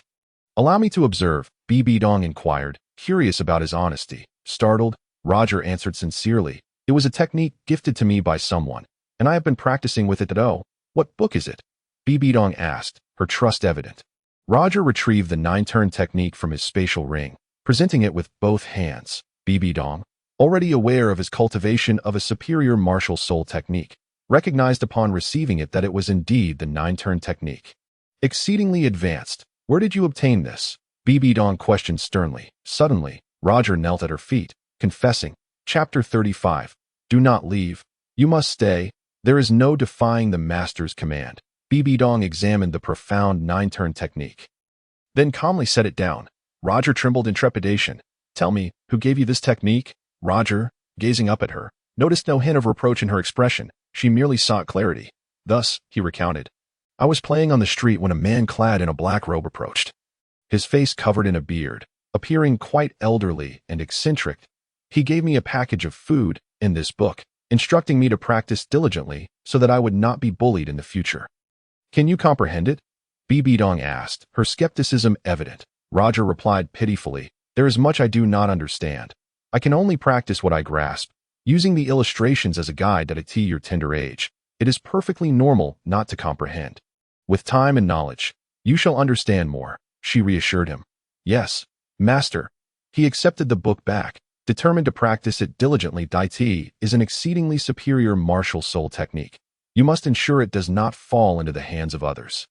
BBDong cautioned. "Master, do you not want it?" Roger inquired, wishing to gift it to her. BBDong suddenly smiled, a rare warmth gracing her icy facade. "That I have transcended the ordinary. Such techniques are unnecessary for me now. Had it been a decade ago, I would have fought fiercely to possess it. Is it truly that important? Roger now fully believed in the martial soul system and its truths. BBDong nodded, her eyes sparkling. You may rise. Yes, thank you. Master, Roger tucked the 9-turn technique back into his spatial ring, expressing his gratitude as he stood. BBDong regarded him with an appreciative smile. Roger stepped aside. That moment, the two maids returned, carrying the supper. After setting it on the expansive coffee table, they invited, Your Grace, the supper is ready. Understood. Your Grace, the elder bishop awaits outside. Is there anything you wish to command? You may all depart. Yes. The maids exited respectfully upon receiving their orders. Once they were gone, BBDong stood and said, Come, Roger, assist me as we dine together.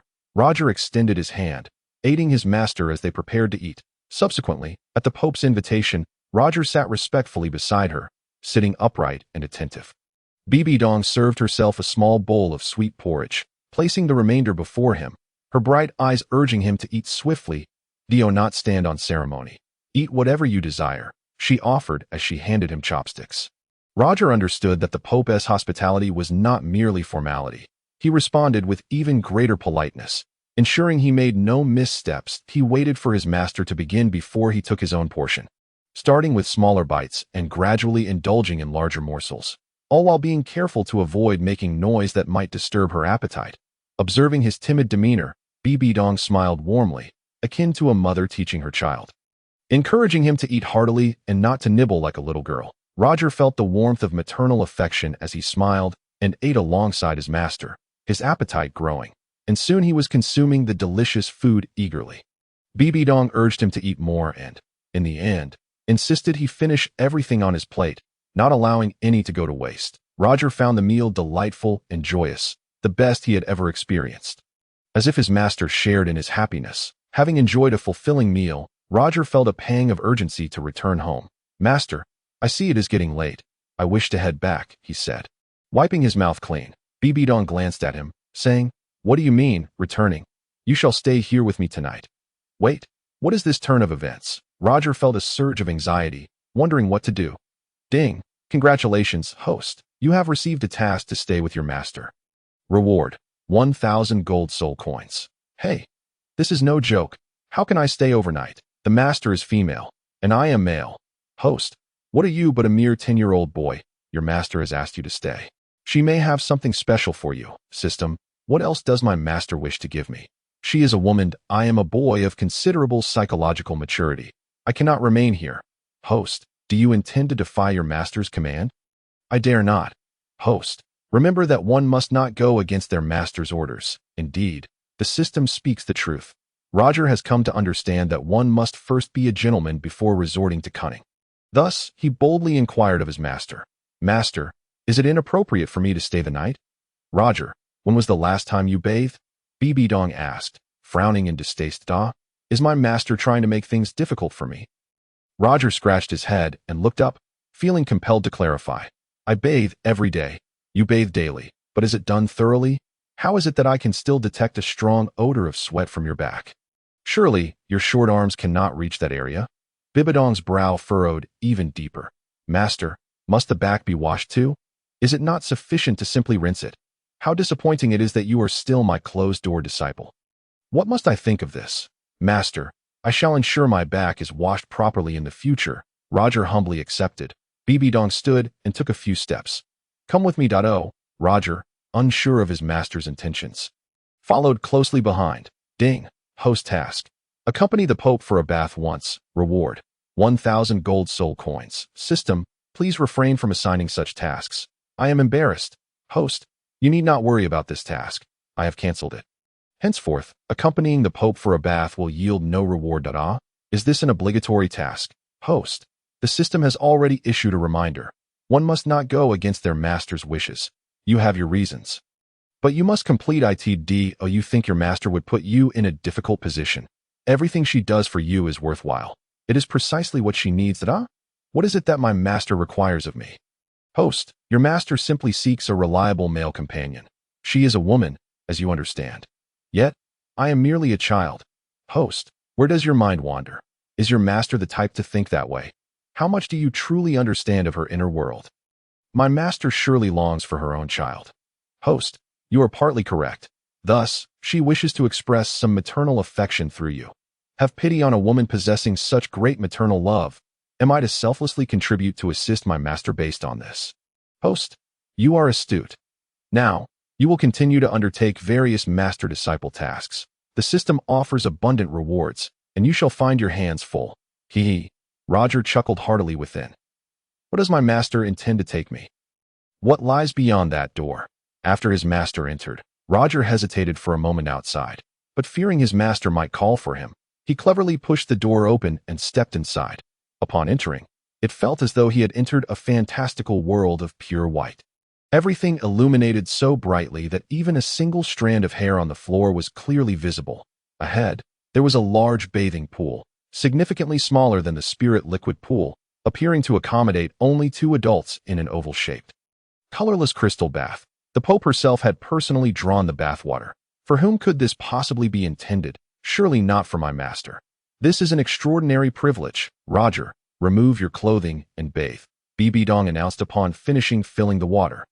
Alas, how foolish I was to think otherwise. My master could not possibly be that kind of person. But, I am taken aback. My master is undressing. Now I can see clearly. Roger began to gaze intently. Chapter 36. Unblocking all meridians. Gift of a facial mask to the master. I was mistaken, yet not entirely wrong. After undressing, my master wore only her undergarments, her alluring and beautiful figure reminiscent of a breathtaking celestial being.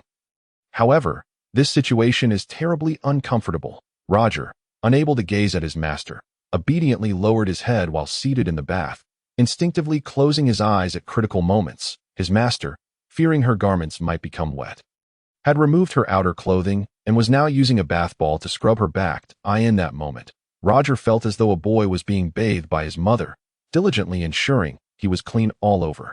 The scene unfolding here was utterly unbelievable. Who would believe that a high-ranking pope would personally bathe a young boy?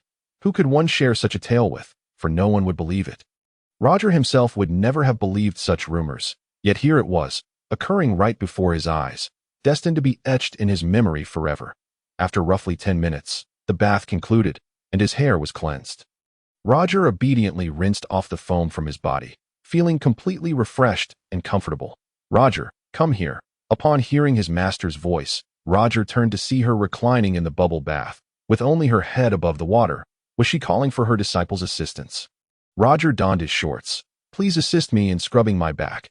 BBDong offered him a bath ball. Understanding the request in his master's eyes, Roger realized that her back, too, was not always washed clean. She required her disciple's help. And thus, there was no need for polite pretense. Roger dared not offend and proceeded to scrub her back with his small hands. That moment, Roger began to practice breath-holding techniques, daring not to make a sound until he had completed the task. All right, you may wait outside. Shortly, I shall help you unblock your meridians, which will greatly aid your advancement. My master truly intends to pass down her skills to her disciple. Roger beamed with delight. Master, is there anything else you require of me? Roger eagerly inquired. BBDong, slightly puzzled, asked, What else do you wish to assist me with? Under the penetrating gaze of his master, Roger's heart raced, and he quickly replied, I am unsure what to do. Please wait outside. Yes, Roger took his clothing and exited the grand bathhouse. Once the disciple had left, BBDong emerged from the bath, rinsed off the foam with clean water, and donned a sheer nightgown before stepping out.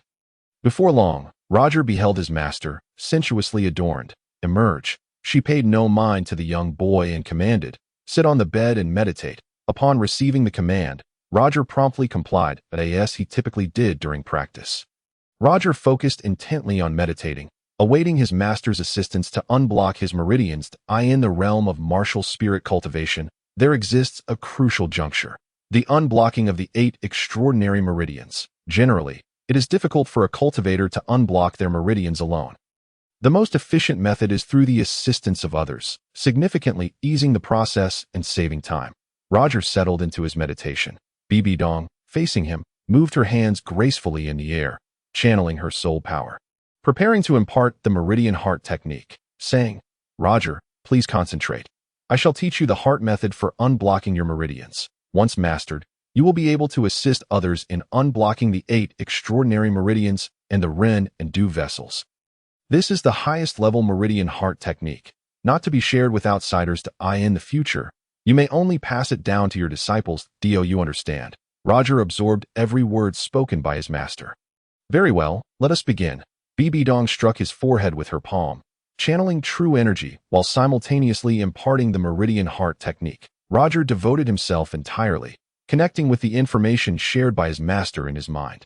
Firmly grasping the meridian heart technique and mastering it all at once, unblock the 8 extraordinary meridians and the Ren and Du vessels. One must first comprehend their heart methods. Otherwise, forcing the unblocking would yield little effect. Roger embraced the meridian heart technique, comprehending it thoroughly. After imparting the technique to her disciple, BBDong aimed to complete the process in one go, channeling her super soul power and true energy to unblock the 8 extraordinary meridians and the Ren and Du vessels for her disciple. Sitting on the grand bed, BBDong activated her 9 soul rings, her palms glowing with soul power, and a dazzling light sphere formed atop her fingertips, first unblocking Roger's 8 extraordinary meridians. The 8 extraordinary meridians are crucial pathways distributed throughout the body, more complex to unblock than the Ren and Du vessels. With a flick of her finger, BBDong lifted Roger's body, striking his form with precision at significant acupoints, each blow effectively unblocking the pathways. Ensuring he was unclothed was to facilitate clarity and precision, preventing any deviation at the acupoints. How could a young boy like Roger grasp the depth of his master's earnest intentions? To traverse the 8 extraordinary meridians requires an exceptionally high level of skill. Emphasizing speed, precision, and ferocity in a short span, Roger's body spun through the air, erupting with the sound of a whirlwind. BBDong employed her lightning-fast finger techniques, unblocking countless acupoints and meridians, rendering them unobstructed. Once the 8 extraordinary meridians were successfully opened, she began to vigorously unblock the Ren and Du meridians. The Ren and Du require a formidable influx of true energy as a foundation. Without a continuous supply of true energy, one cannot breach the gates of the Ren and Du acupoints within the body, thus failing to unleash the floodgates of energy flow. Assist Roger in unblocking the Ren and Du meridians. She needed to expend a significant amount of true energy, which BBDong was continuously depleting for him. The unblocking of these 2 unparalleled meridians was not a task to be accomplished in a moment.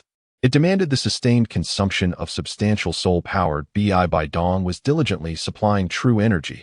After approximately an hour, the gates of the Ren and Du meridians suddenly burst open, and the true energy surged violently into the Dantian acupoint, flowing smoothly through the meridians of his entire body. Roger was enveloped in a swirling purple energy, his body radiating a vibrant red glow, as the true energy within his meridians underwent a grand circulation, which would dissipate shortly thereafter. BBDong withdrew her energy and regained her composure. As Roger absorbed the true energy coursing through his body, he smoothly directed it towards his upper Dantian, an essential aspect of the 9 transformations heart method. Once the upper Dantian was filled with energy, he would open the lower Dantian, and when both Dantian were saturated, he would unlock the realm of true immortals, indicating that his martial spirit cultivation had reached an advanced stage. After absorbing the last vestige of true energy, Roger opened his brilliant eyes and saw his master standing before him, guarding him. How was it?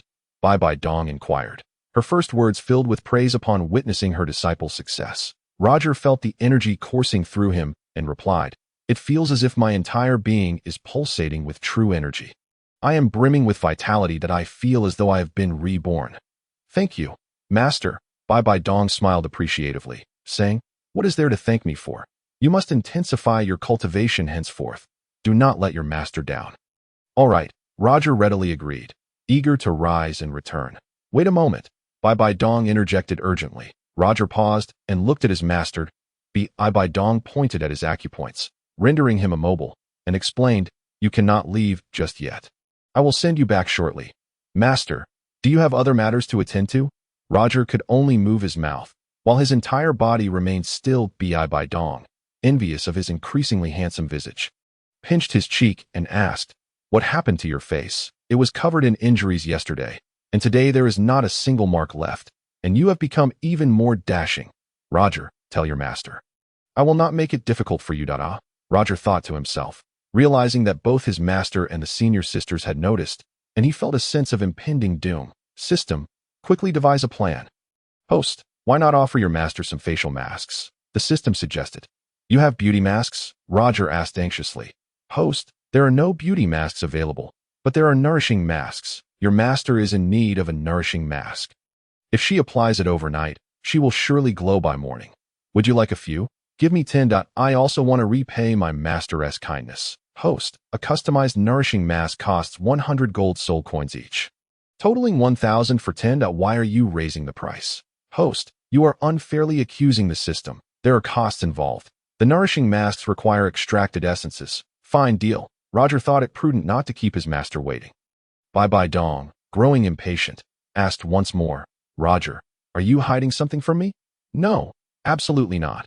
Roger hastily waved his hands, smiling awkwardly. I was just afraid you wouldn't believe me that in truth, I obtained a special formula. The alchemist customized some for me. It's perfect for healing and beautifying. Oh, do you have more? BBDong's intrigue was piqued, her eyes widening with surprise. That I have only 10 left. I'll get them for you right away.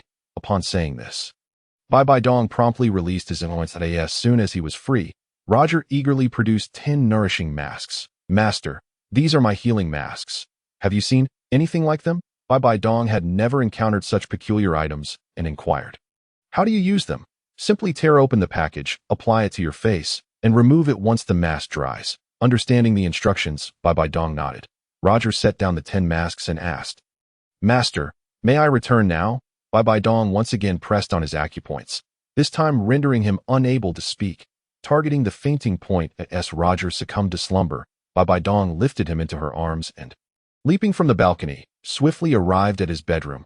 Gently laying him down on the bed, he lay there peacefully, lost in a deep slumber. Suddenly, BBDong felt a flutter in her heart and, unable to resist, leaned down to plant a gentle kiss on his cheek. This tender act sent her heart racing and her cheeks flushing with warmth. Overwhelmed with confusion and guilt, she pondered how she could steal a kiss from her disciple. As she touched her now heated face, she felt an avalanche of disbelief, as though she had committed the greatest betrayal against her own conscience. Her heart, once devoted solely to Yu Shaojing, was now utterly captivated by her handsome disciple. Realizing that this was not a place to linger, for fear of being discovered by either of her two disciples, BBDong hurriedly made her way to the balcony, casting her gaze upward at the lofty chambers of the Pope. From this vantage point, she could see the grand balcony above. If her disciples stood there, they would surely catch sight of her, just as she would see them. With a flash, BBDong vanished and reappeared on the upper balcony.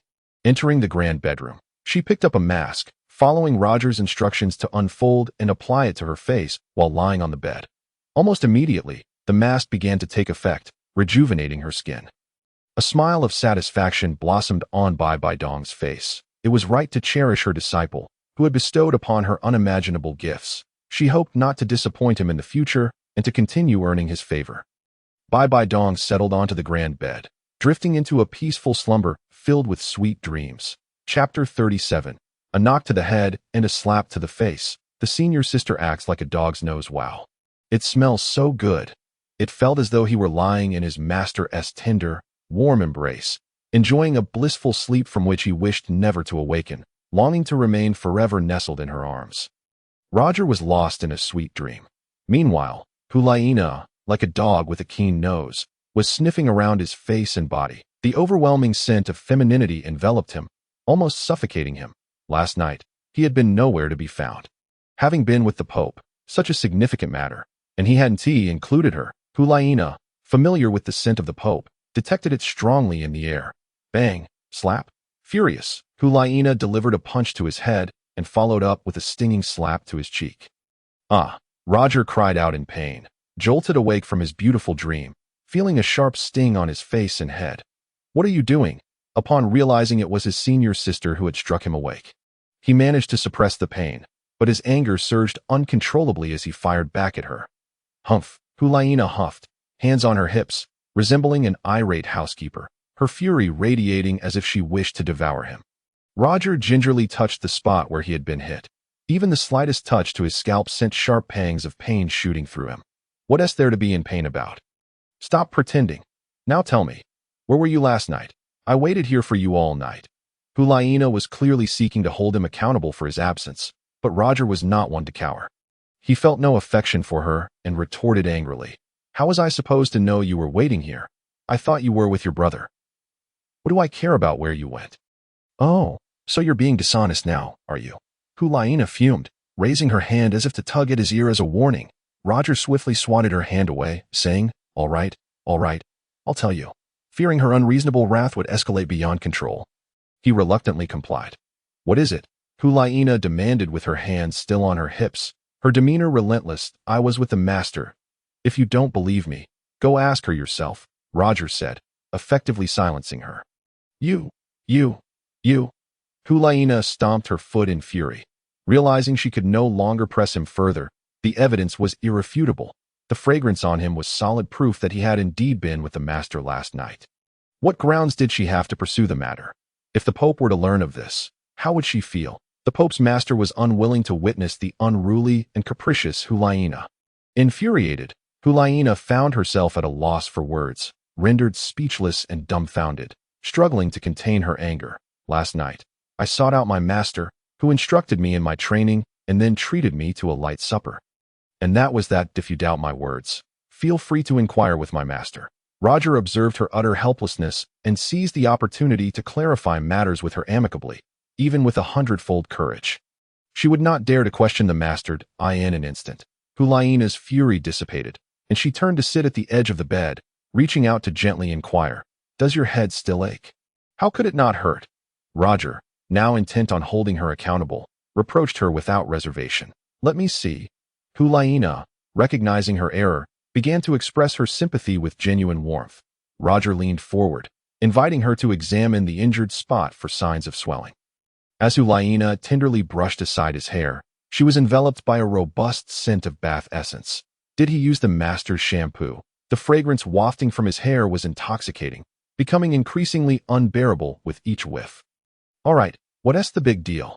It's just a little redness on the scalp. There's no bleeding, Hulaina exclaimed, unable to contain herself. Roger chuckled softly, having exaggerated his plight deliberately to gauge her reaction. Outside, Shiua observed from a distance as her senior sister cradled her senior brother's head, seemingly engaged in a playful exchange of affectionate gestures. Upon witnessing this, her heart sank with trepidation, but it appeared that her senior sister and brother were not as innocent as they seemed. Indulging in a game of make-believe, what should she do now? Should she inform Shiua about this? He had asked her to keep an eye on them. After glancing back and forth, Shiua became increasingly convinced that they were genuinely in a romantic entanglement. Unable to bear the sight any longer, she turned away and dashed back to her room. Feeling wounded, you're so cruel, daring to joke with me like this. What exactly did you do with the master? Hulaina demanded, visibly agitated. Roger, his face flushed, replied, what are you thinking? What could the master and I possibly have? I merely borrowed her shampoo to wash my hair. The master is not so petty. Despite her cold exterior, she is exceptionally kind to us. Haven't you felt her kindness? Have you truly experienced the master's kindness? Hulaina asked, astonished. Borrowing some shampoo isn't a big deal, is it? Roger calmly reassured her, demonstrating his cleverness as he deftly deceived the astute senior sister. If one could outsmart the master, deceiving her would indeed be child's play. Hulaina ceased her inquiries, accepting his explanation, but she had one demand that must be fulfilled. Roger, you must wash your hair and body immediately and rid yourself of the master's scent. Otherwise, if anyone at the academy catches a whiff, you will be in deep trouble. Hulaina insisted vehemently. Surely their noses aren't as keen as yours. Roger retorted, reluctant to comply. Hurry up, don't make me drag you to wash, Hulaina commanded, waving her hand. Roger jumped off the bed, saying, fine, then you can drag me to wash. Hulaina's face flushed with anger, one hand on her hip and the other pointing towards the bathroom, her ears reddening as she exclaimed, don't you dare take advantage of this situation. Roger, feeling the tension, asked with a frown. What have I said that could be perceived as lewd? It seems you are the one overthinking things. Enraged, Hulaina seized a pillow from the bed, ready to strike. Noticing her fury, Roger bolted into the bathroom. slamming the door shut to prevent her from barging in. "Hey, why did you close the door?" Hulaina, startled by the noise, banged on the door. "Oh no. Did she really come after me?" Roger felt a chill run down his spine. But he managed to respond. "If I don't close the door, are you going to come in and watch?" "Pooh. What is there to see? A little elephant's trunk splashing water is just watering the grass." Hulaina scoffed. "Wow, how tragic. It turns out my senior sister is quite the classic rogue," Roger mused, not daring to retaliate. "Hurry up, we still need to go to the academy for breakfast," Hulaina instructed before leaving.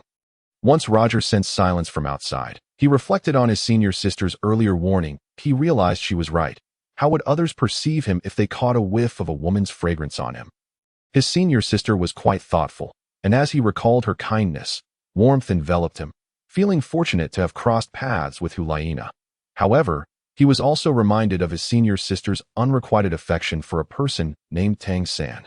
Seemingly detached from his own fate, while he was aware of their destinies in Douluo Continent, he remained oblivious to his own.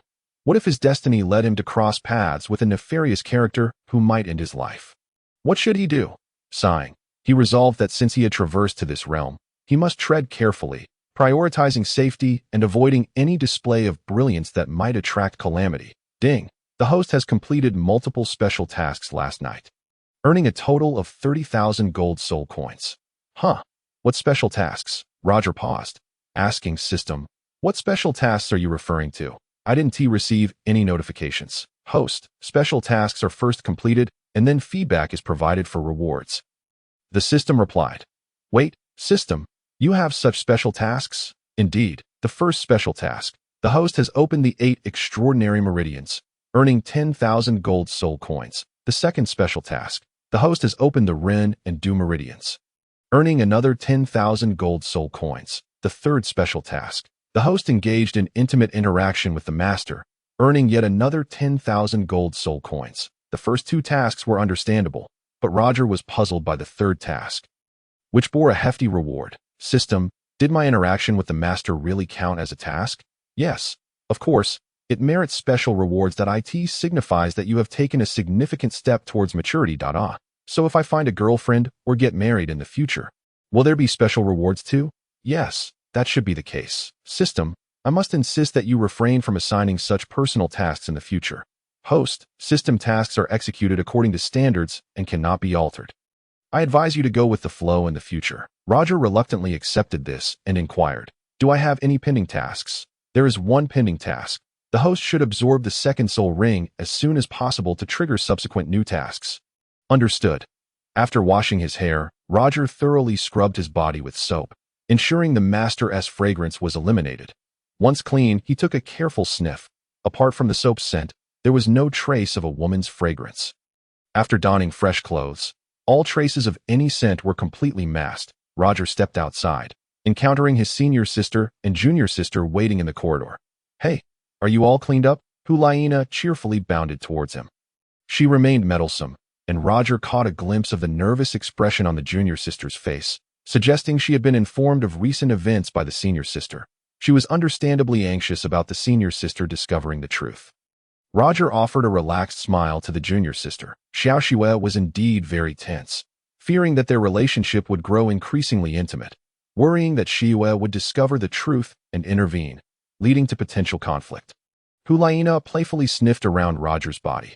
"All right, I don't smell anything," Roger clarified, slightly irritated. "Senior sister, what are you sniffing at?" Shiua inquired curiously, standing beside her. "She's acting like a dog, now enjoying sniffing my scent." Roger joked, flashing a wide grin at Shiua. Smack. Hulaina playfully hit him on the shoulder, fuming. "You're the one acting like a dog. I'm showing you concern, yet you don't appreciate it at all." Shiua, bewildered, could not decipher her senior sister's actions and held many questions within her heart. "Let us go. You no longer carry that scent." After saying this, Hulaina leaped and began bouncing down the corridor. Shiua looked at her senior sister in confusion before seeking answers from Roger. "Doesn't she seem a bit off?" Roger pointed at his senior sister's retreating figure. Shiua shot him a glare, feeling that his remark was unwarranted, and followed her senior sister down the stairs. The two of them walked ahead while Roger maintained a deliberate distance behind them, wanting to avoid being noticed walking too closely. Thoughts of Shiua and Yin filled him with trepidation. Now, as he touched his head, he endeavored to recall the events from the previous night with the master, hoping that such occurrences would not repeat. The reason was simple. He could not bear it.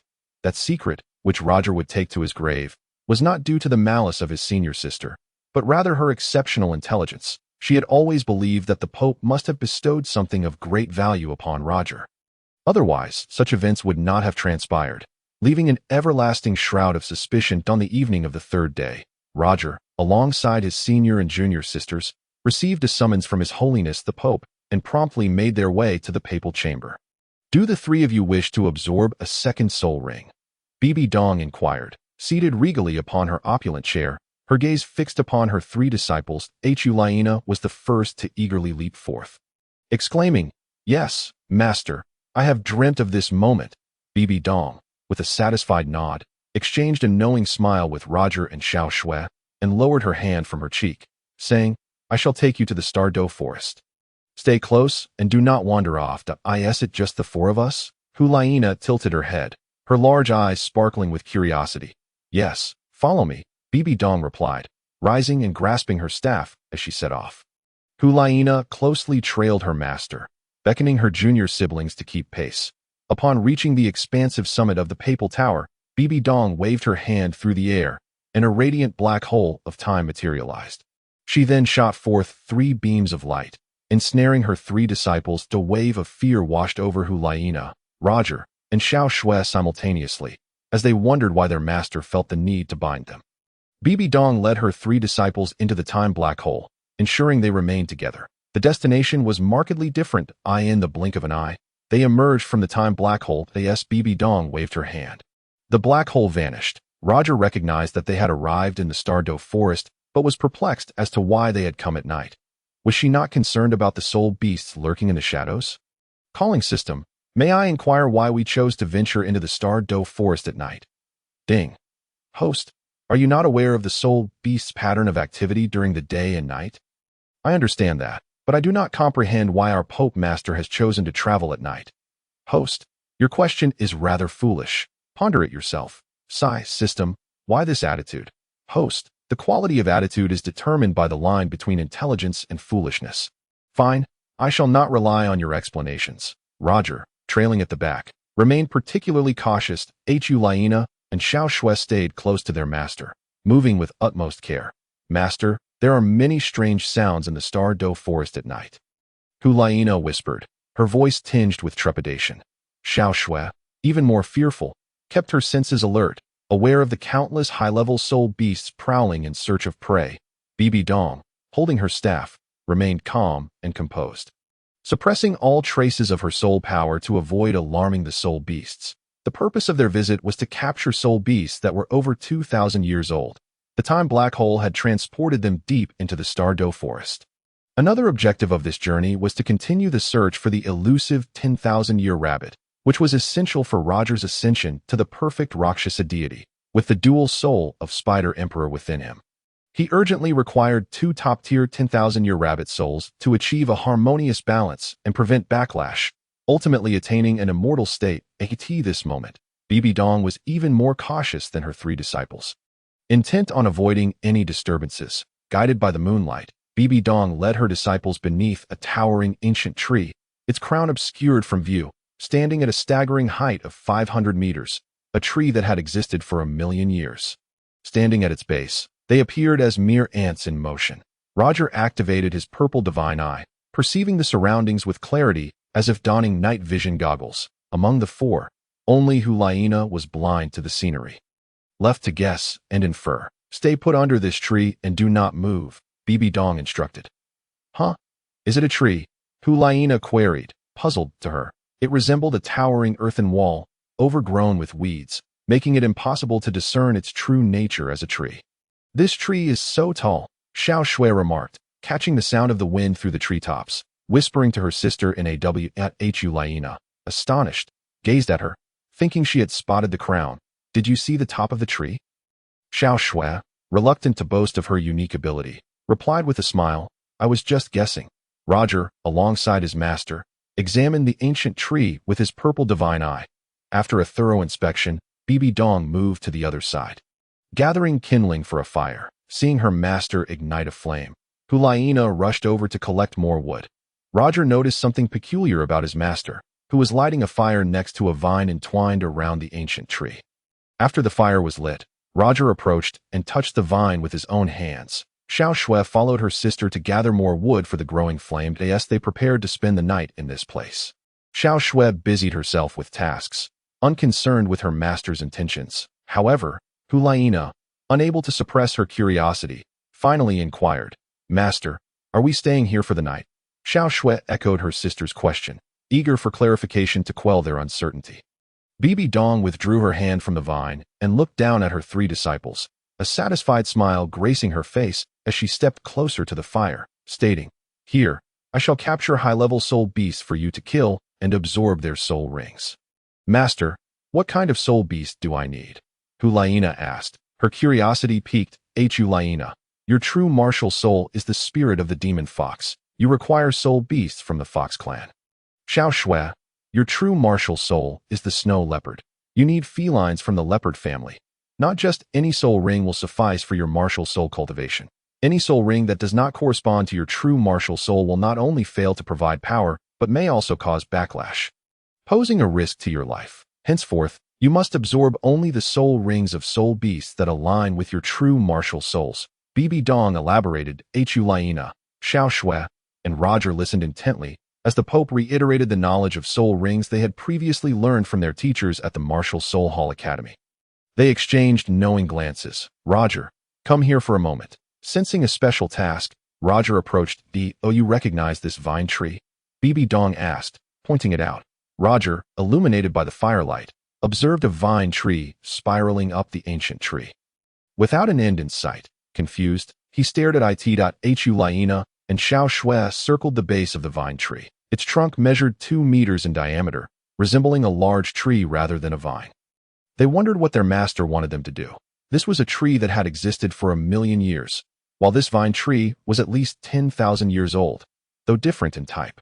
Both possessed a spirit and soul that most could not perceive. Just as humans and soul beasts have soul power, so too do trees. However, tree souls are difficult to harness. Roger, I wish to test you.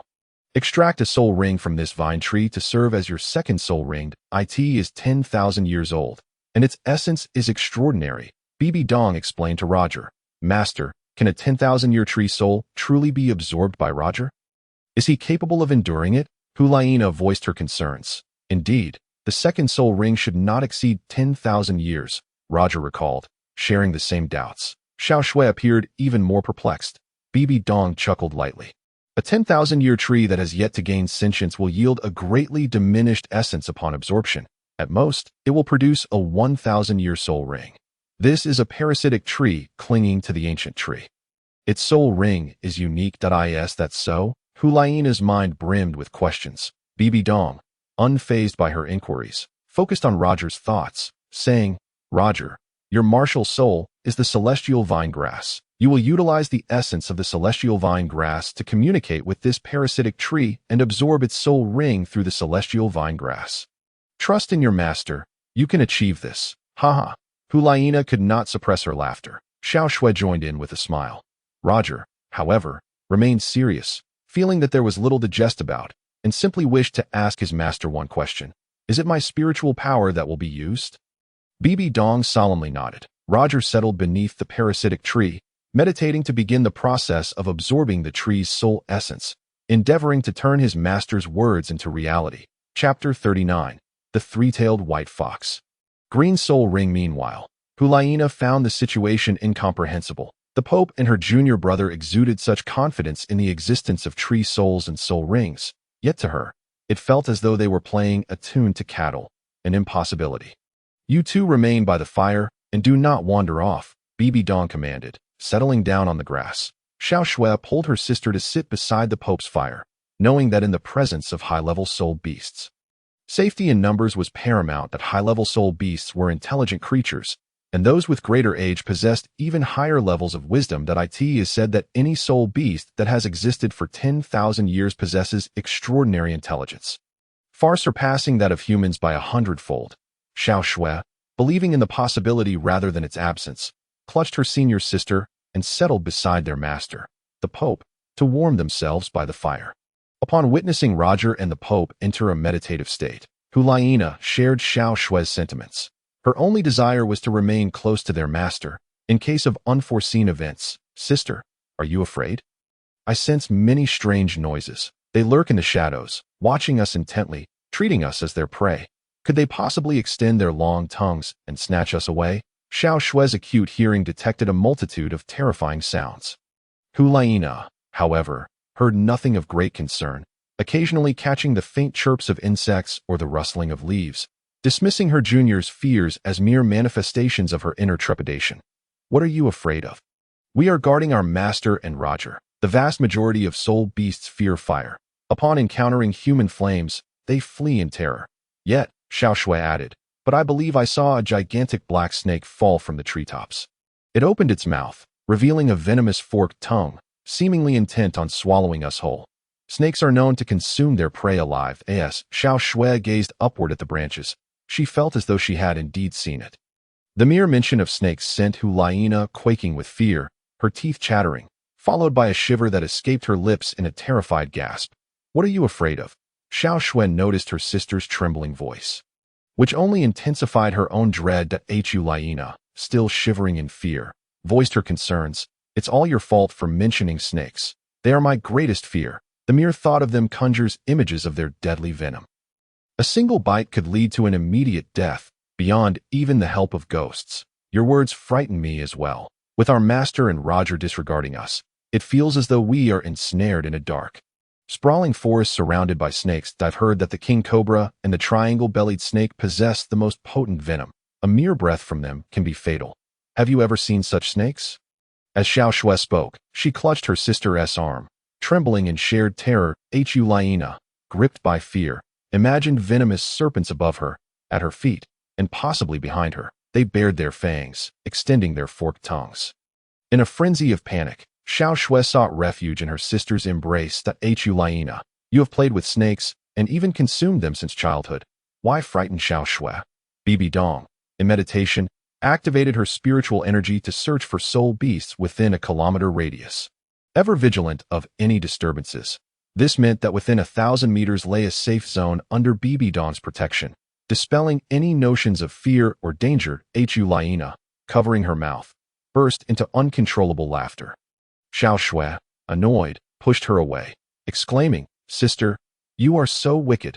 I thought you truly feared snakes, but it seems they fear you instead. With a fit of laughter, Hulayina fell onto the grass, unable to contain her amusement.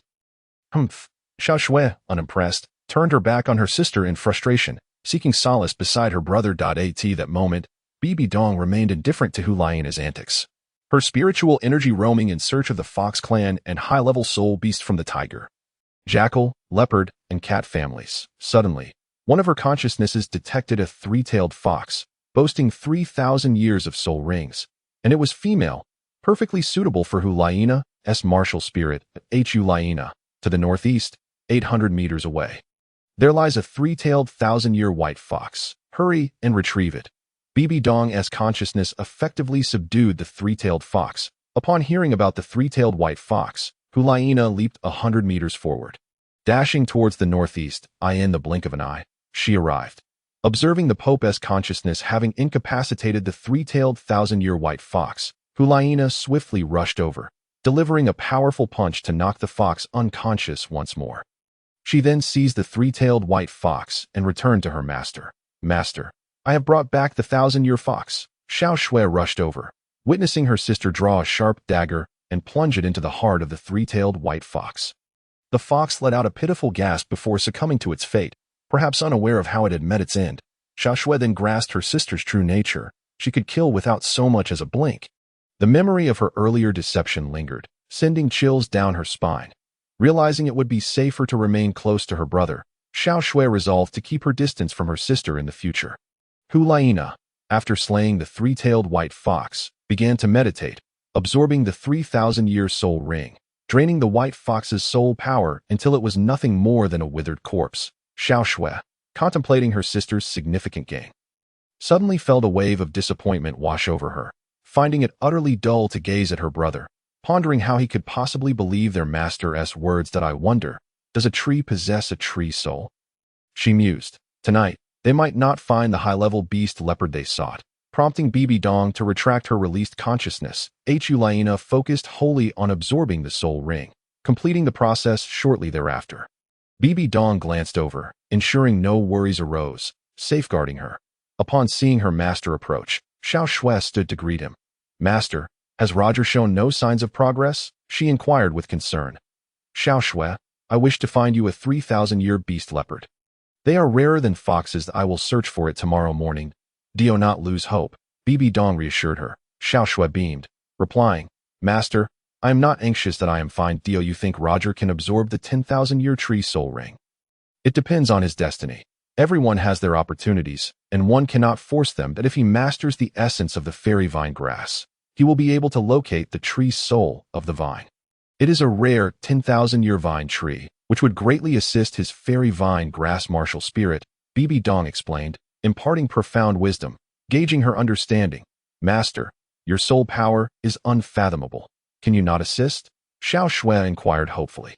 BBDong shook her head, stating, No, the absorption of a soul ring must be completed alone, without external interference. Xiao nodded in comprehension. Suddenly, verdant fairy vine grass sprouted all around. This sight filled Xiao and BBDong with hope, as Roger had finally located the fairy vine grass as consciousness, allowing it to coexist with the 10,000-year vine tree.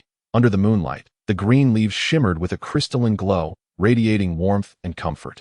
Xiao felt as though she had entered an ocean of fairy vine grass, surrounded by a soothing green light, bringing her a sense of tranquility. She could not help but admire the scene, her face breaking into a joyous smile. BBDong activated her spiritual energy, allowing her consciousness to probe Roger's mind. Suddenly, her consciousness encountered a barrier, preventing any foreign presence from intruding. BBDong awoke to discover a vast sea of consciousness within Roger's mind, far more potent than her own spiritual energy. This consciousness was not something Roger could control. Rather, it seemed to reside parasitically within his brain. Roger was likely its host, coexisting in a symbiotic relationship. The extraordinary events surrounding Roger's past seemed to find answers here. Just as BBDong suspected, Roger entered a meditative state, engaging in prolonged spiritual interaction with the fairy vine grass, resonating with its consciousness and activating its parasitic abilities. Under the host's influence, the fairy vine grass launched an incursion against the 10,000-year vine tree. The fairy vine grass first established dominance over the area, spreading its growth throughout, transforming it into its territory, causing all life within to resonate. The consciousness of the fairy vine grass infiltrated that of the vine tree, intertwining in a manner akin to a world war erupting. Roger perfectly connected with the fairy vine grass, channeling his consciousness power into it. Empowered by the host's formidable consciousness, the fairy vine grass rapidly overcame the vine tree's consciousness. Successfully parasitizing the vine tree, the fairy vine grass began to forcibly absorb the soul power of the tree. Wow, how beautiful! The fairy vine grass, now parasitized atop the towering tree, cast down a flurry of green light, resembling snowflakes of emerald hue, all cascading above Roger. Witnessing this incredible spectacle, BBDong couldn't help but laugh with delight. Roger had created a miracle here, a phenomenon unparalleled in the world. The green light, speckled throughout, transformed into a radiant green halo above, representing the 10,000-year soul ring of the vine tree. Chapter 40. 10,000-year green soul ring. Soul skill. Soul-devouring parasitism. Roger's consciousness power merged with that of the fairy vine grass, infiltrating the tree's consciousness, devouring the tree soul, and integrating it into the consciousness of the fairy vine grass.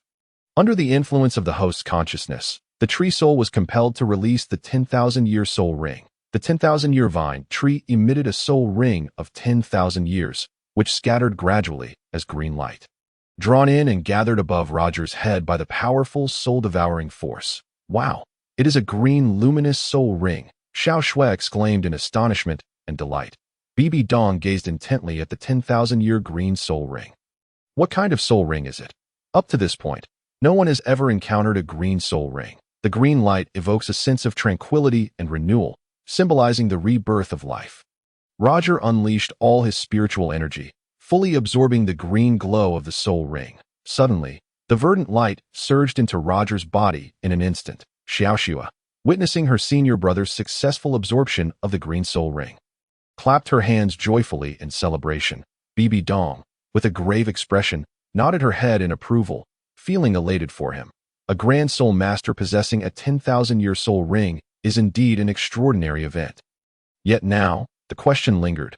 What skill would the green soul ring bestow? When she glanced up, BBDong was astonished to find the ancient vine that had endured for 100,000 years now withered. This revelation was somewhat shocking. It indicated that Roger's prowess was formidable enough to completely drain the essence of the ancient vine, significantly enhancing his soul power. Meanwhile, Helena had completed her soul ring absorption. Helena had absorbed the three-tailed white fox's 3,000-year soul ring, elevating her soul power to level 2-3. As she concluded her meditation, she gazed at her palm, overwhelmed with joy. I did it, Helena exclaimed with delight. She jumped up, shouting, Master, I have succeeded.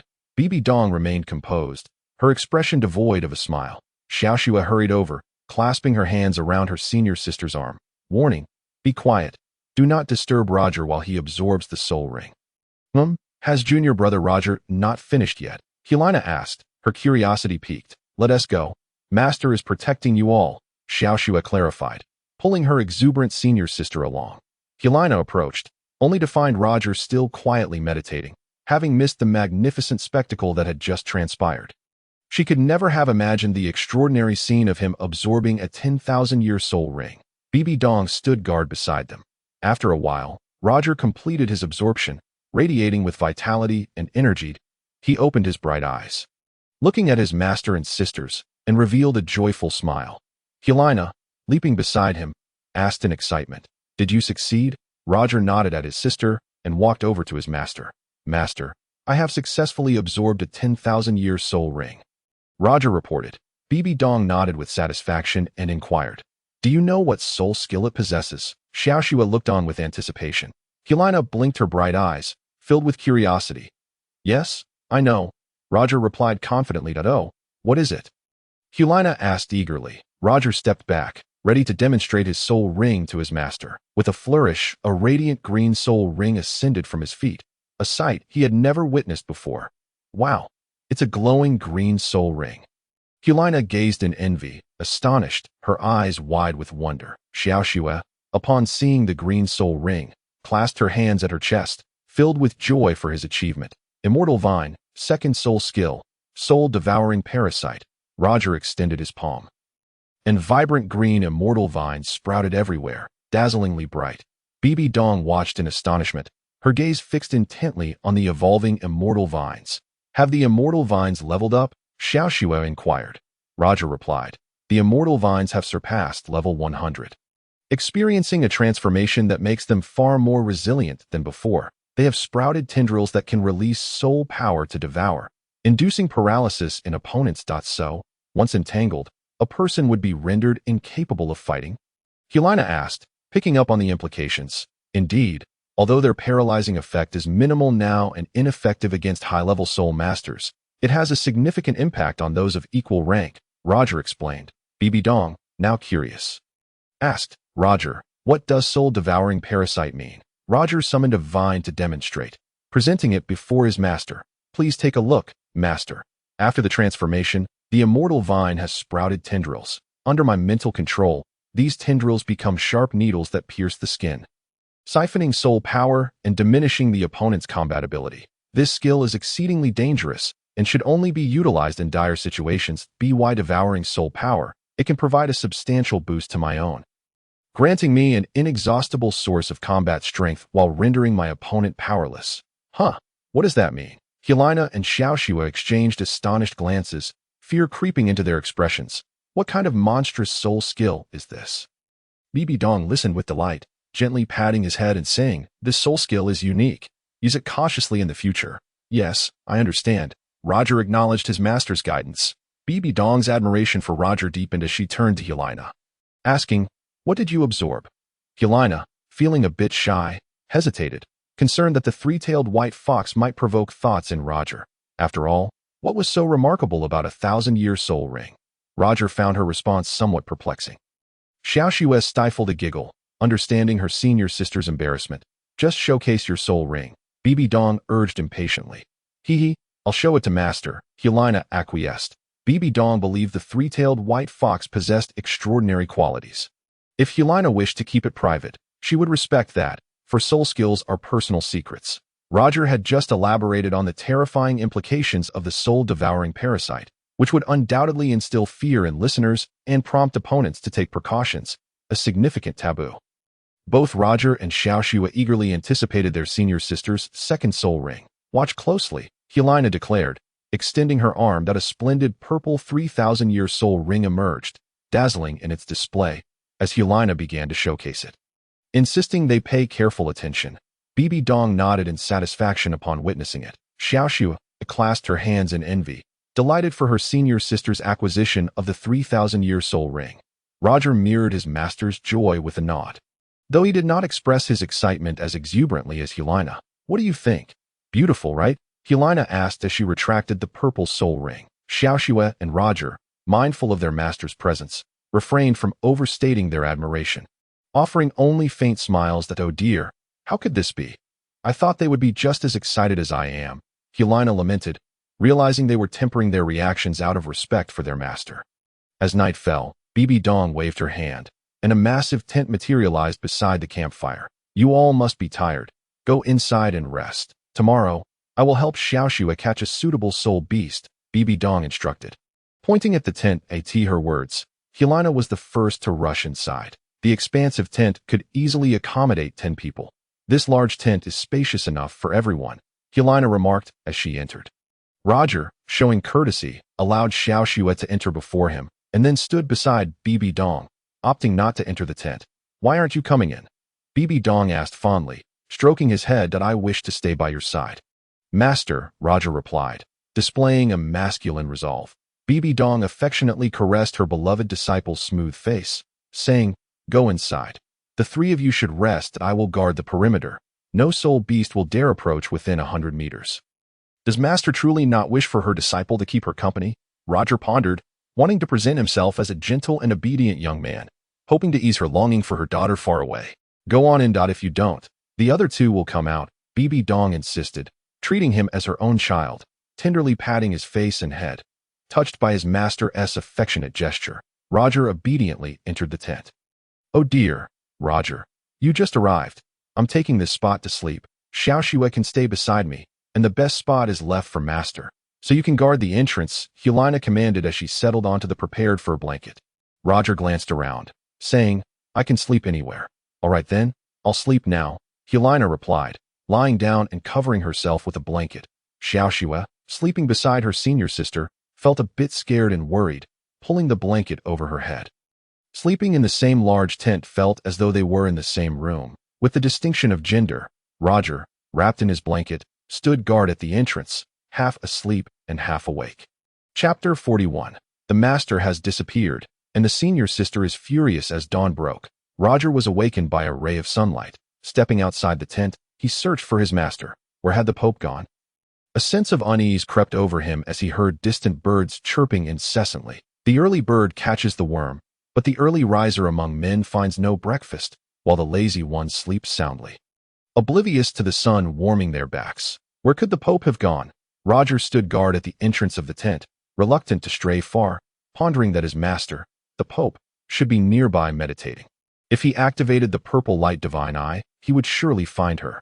Thus, with a flicker of his gaze, Roger opened his purple light divine eye and surveyed the surroundings, knowing that within a radius of 1,000 meters, nothing could escape his magical sight. After a thorough search, however, he still failed to catch a glimpse of his master. Ding. Host, please check in for today. System, I check in. Roger, feeling irritable, completed the check-in. Ding. Congratulations, host. You have obtained the second soul ring, along with a reward of 10,000 gold soul coins. Are there any significant missions from the system? Host, there will be numerous major missions in the future. Given your current cultivation, defeating a 1,000-year soul beast is a daunting task. So do not rush. The urgent task at hand is to continuously enhance your strength, as it will prove invaluable in the times to come. System, what is today's task? Host, today's task is a master apprentice mission. System, Do you know where my master is? I cannot find her here. Host, look upwards. Look upwards. Here, amidst the valley and dense forest. Where are the high mountains? Host, the heights are near at hand, yet far away in the distance. Prompted by the system, Roger tilted his head to gaze at the towering trees that seemed to touch the sky. How tall they are! Purple light, divine eye. Roger activated his divine sight, and with a 1,000-mile perspective, he spotted his master, the Pope, gracefully standing atop the treetops. Her radiant figure resembling a celestial fairy descended from the heavens. Suddenly filled with an overwhelming urge, Roger yearned to climb the majestic tree and join his master in admiring the breathtaking beauty of the starry forest. Brother Roger, what are you looking at? Upon waking, Shiua noticed a silhouette at the entrance and presumed it to be her brother. Roger lowered his gaze and asked Shiua, "You're awake?" "Yes, I am. Sister is still asleep. She usually sleeps in. If no one wakes her, she might slumber for a while longer." "Have you seen Master?" Roger inquired, feigning ignorance. "Master?" Shiua began to scan the area, looking around before returning to Roger to ask, "You don't know where Master is?" "I don't know either," Roger replied, shaking his head. "Then I will wake Sister immediately and have her help us find Master." Shiua hurriedly dashed into the tent. At this moment, Roger realized he could only tell a lie, concealing the extraordinary circumstances from both of them.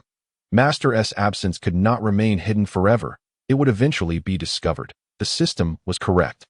The primary task at present was to elevate his strength, ensuring that the Pope would regard him with newfound respect. "Sister, wake up quickly.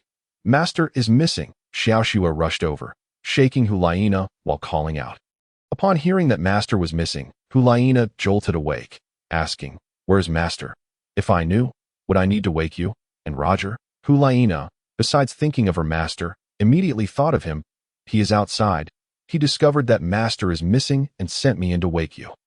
Hulaina hurriedly donned her clothes, her hair uncombed, and rushed out of the tent. "Master!" she shouted, bursting out of the tent. "Master? Where are you?" Roger turned to see his sister with disheveled hair, resembling a sorrowful maiden. Crying out for her beloved figure, Hulaina circled the tent, searching and calling out, "Roger, when was the last time you saw Master?" Observing her heartbroken demeanor, Roger wished to console her, but dared not express it. Instead replying honestly, "I didn't see Master upon coming out, and I searched around but found no trace of her. Where could Master have gone?" Hulaina's voice quavered, on the verge of tears as she asked anxiously. Roger shook his head. Shiua speculated whether Master had returned, wanting to voice her thoughts, but held back, reasoning that Master would not abandon her disciples, that it was highly likely she had gone in search of a 1,000-year soul beast. "Sister, don't worry that I believe Master merely went to help me find a soul beast." Shiua thought of the best rationalization, hoping to soothe her sister. Upon hearing this, Hulaina was reassured and asked, "When will Master return?" "I do not know either. It is merely a guess. I think Master will return shortly." Shiua remained comforted by her assumption that Master was seeking a soul beast for her. Hulaina noticed something peculiar about Roger, as he occasionally glanced at the tree. "Hey, we are all anxious to find Master. Why aren't you worried?" Hulaina confronted him. Roger smiled, saying, "I share the same thoughts as Shiua. There's no need to fret. Master will return soon." She would never abandon us. Seeing him so nonchalant, Hulaina, irritated, kicked him, saying, "You are too indifferent concerning Master. I am here, worried sick." After receiving a kick, Roger grimaced in pain, asking, "Why did you hit me?" "I just want to hit you.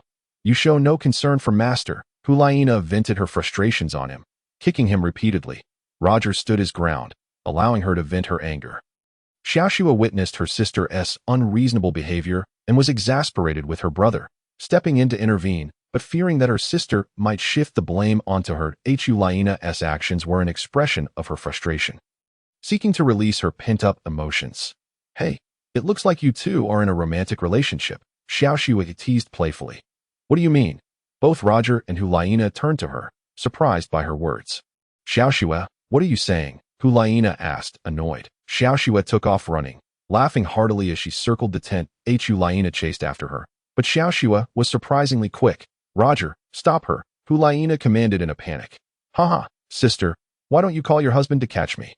Shiua taunted playfully. Roger, of course, dared not intervene, willingly stepping aside, distancing himself from the situation. That was all a jest.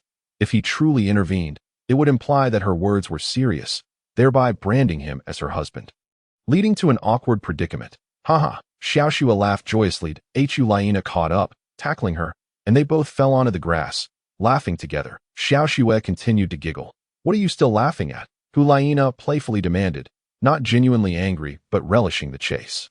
With no other questions to ask, she could only inquire in jest, maintaining their camaraderie. Sister, I am rooting for you and brother Roger that I silently support both of you, Shiao said softly while lying beneath her. Don't joke around. I'm not in a relationship with him. If my brother hears this, he would surely be furious. Hu expressed her apprehension. Rest assured, I won't say a word, Shiao assured her. Have you and my brother not been together? Hu asked, attempting to be helpful. He doesn't like me. He has no feelings for me at all, Shiao replied, disappointment evident in her voice. Do you like him? Who? Shiao feigned ignorance. Him? Roger? Hu whispered. Shiao sat up, pushing her sister playfully. Stop joking.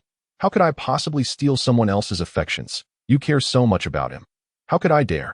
Her words were endearing to Hu, who seemed to have already recognized her feelings for Roger, yet remained uncertain of their authenticity. In her heart, the affection was nebulous. When distant from him, she felt anxious, and upon seeing him, her heart raced with excitement.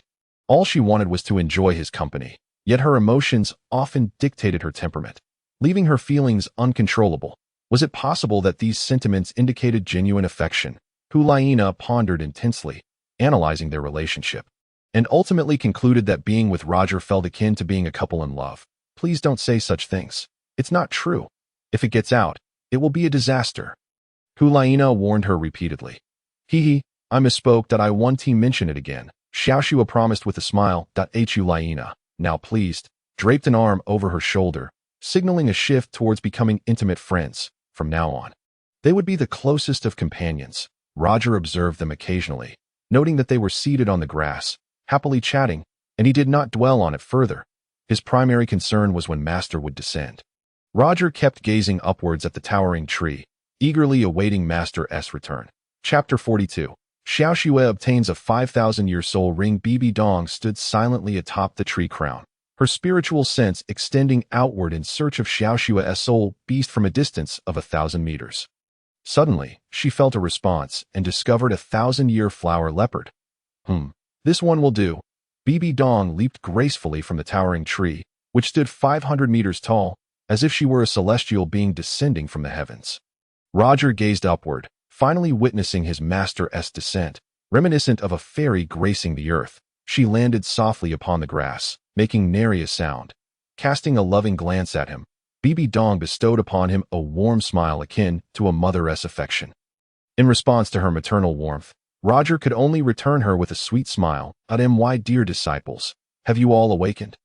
BBDong called out loudly, upon hearing the voice of their revered teacher. Hu and Shiao simultaneously turned to see their master, radiant with vitality, and hurriedly ran towards her. Master, where have you been? We were all in a state of anxious anticipation, Hu exclaimed, her tone laced with a hint of distress. Why? Were you afraid I might abandon you? BBDong asked with a feigned annoyance. Shiao approached respectfully, saying, Master, we were merely concerned for your well-being. Sister was so worried about not seeing you that she nearly cried. Master, I truly missed you. Hu took the opportunity to express her heartfelt sentiment. BBDong, touched by their concern, felt her spirits lift, and said, Shiao, I have found a 1,000-year-old soul beast this very morning. Follow me, but be cautious and silent. The master has found a 1,000-year soul beast, Shiao exclaimed, her excitement palpable. BBDong led her 3 disciples 1,000 meters away, stopping 100 meters from a flower leopard to avoid alarming it. Then carefully approached. Hu Roger, it is now your turn to assist Shiao in capturing the flower leopard soul beast. It is sleeping atop that tree.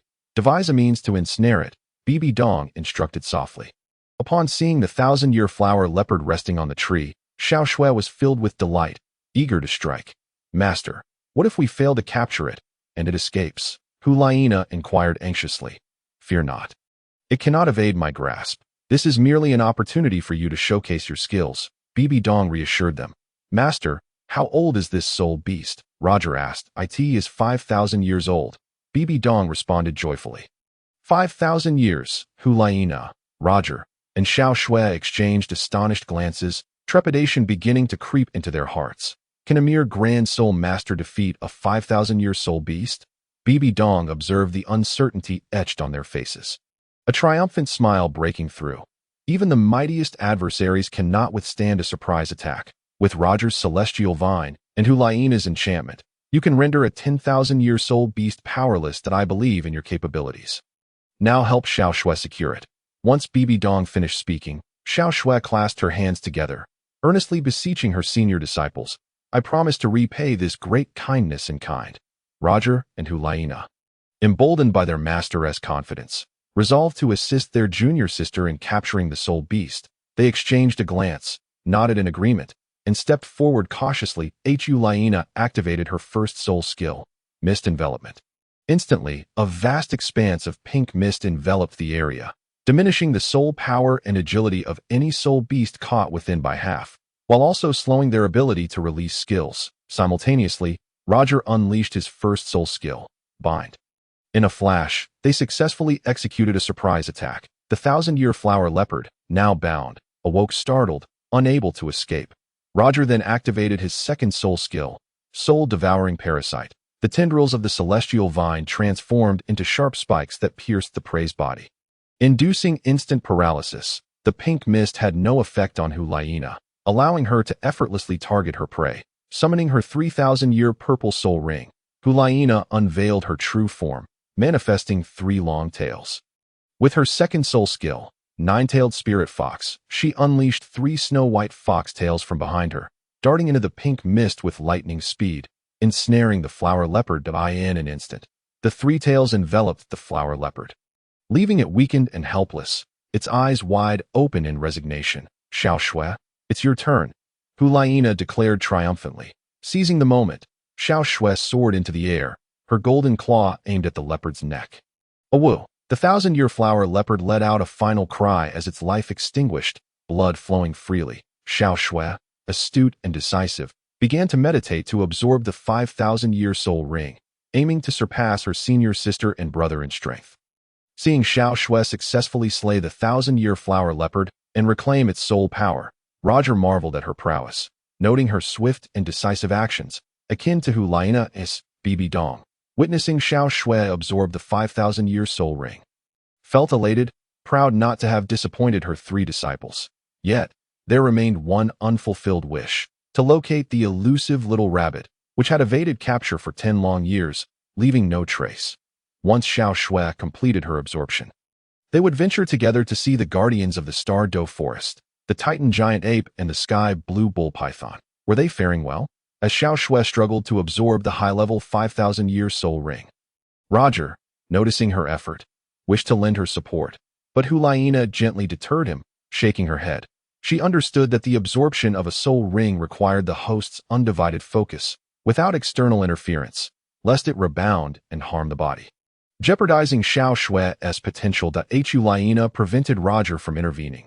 Both anxious for Xiao Shui's success and eager to witness her resolve, they observed. Xiao Shui was entangled in the spiritual struggle with the 1,000-year flower leopardess soul, forcing it into her body to become her second soul ring. Within a brief span, Xiao Shui summoned immense spiritual strength, exerting all her will to subdue the leopardess spirit, perfectly assimilating it.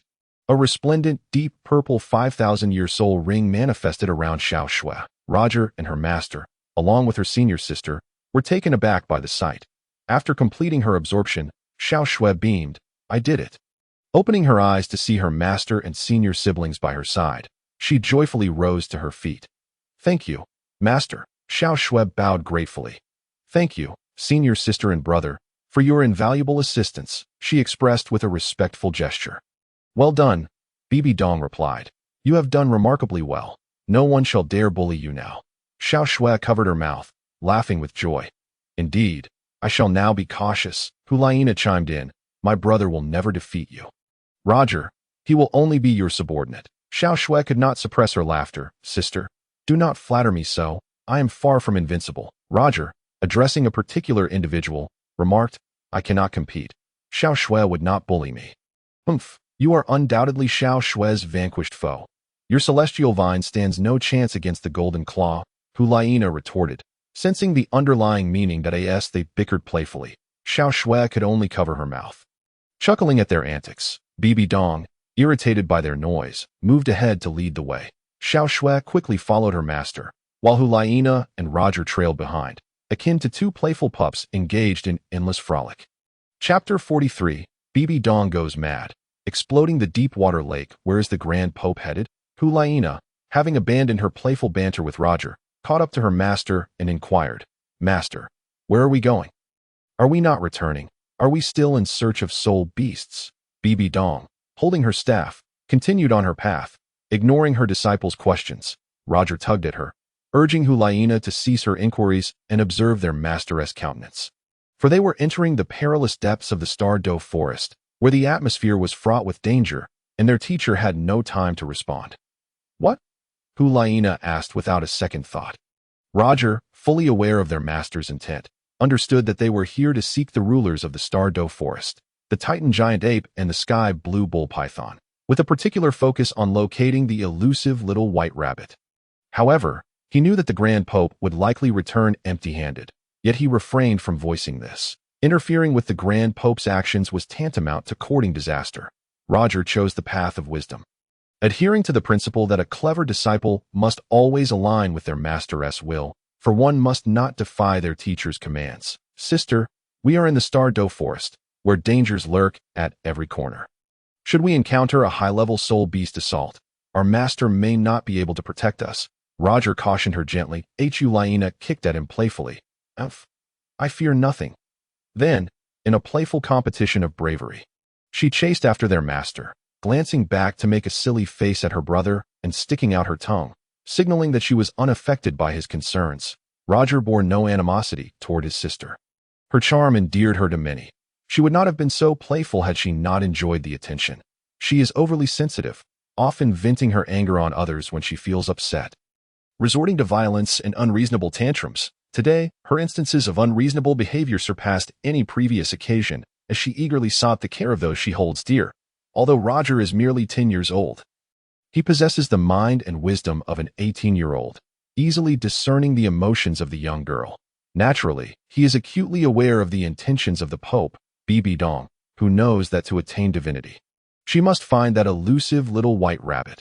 BBDong arrived at the edge of a once familiar vast lake, standing atop the high cliffs with her staff in hand, while numerous soul beasts roamed in the distance. Hulaina, Xiao Shui, and Roger stood guard beside their master, feeling a sense of trepidation in this unfamiliar environment, particularly with the seemingly endless high mountains surrounding the lake, which evoked a sense of dread. They imagined the possibility of a powerful soul beast launching a surprise attack from the misty waters, capable of devouring everyone present in an instant. Roger shared these concerns, fully aware that the formidable sky blue bull python reigns over the depths of the Duel Great Forest, often appearing and disappearing within the lake. Curiously, Hulaina approached the cliff's edge, stretching her body to peer into the misty depths below, only to quickly retreat in fear of encountering a ghostly presence. Her face turned pale with fright, rendering her speechless.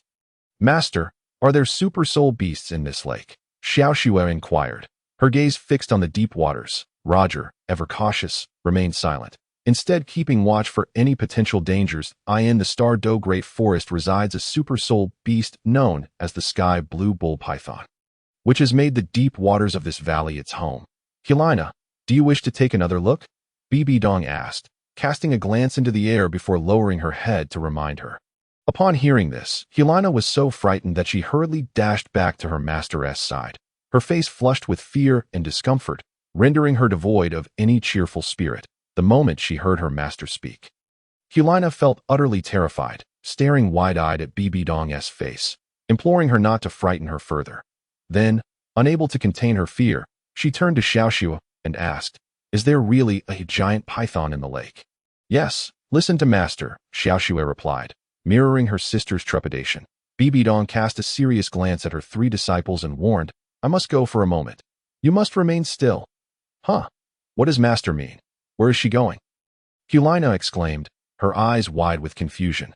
Roger quickly discerned that their master was about to display her might. Shiua also understood BBDong's intent, clinging tightly to Helina's arm, trembling with fear. BBDong took a few steps forward, and 9 massive soul rings elegantly manifested beneath her feet, instantly expanding to create a vast area of intimidation. She approached the deep lake, moving with the grace of a cloud, and struck the surface of the water with a powerful palm. Boom! Suddenly, the deep lake erupted with a thunderous roar, sending a 100-meter-high column of water soaring into the air, splashing droplets in all directions. Roger, Helina, and Shiua were so frightened that they recoiled like turtles.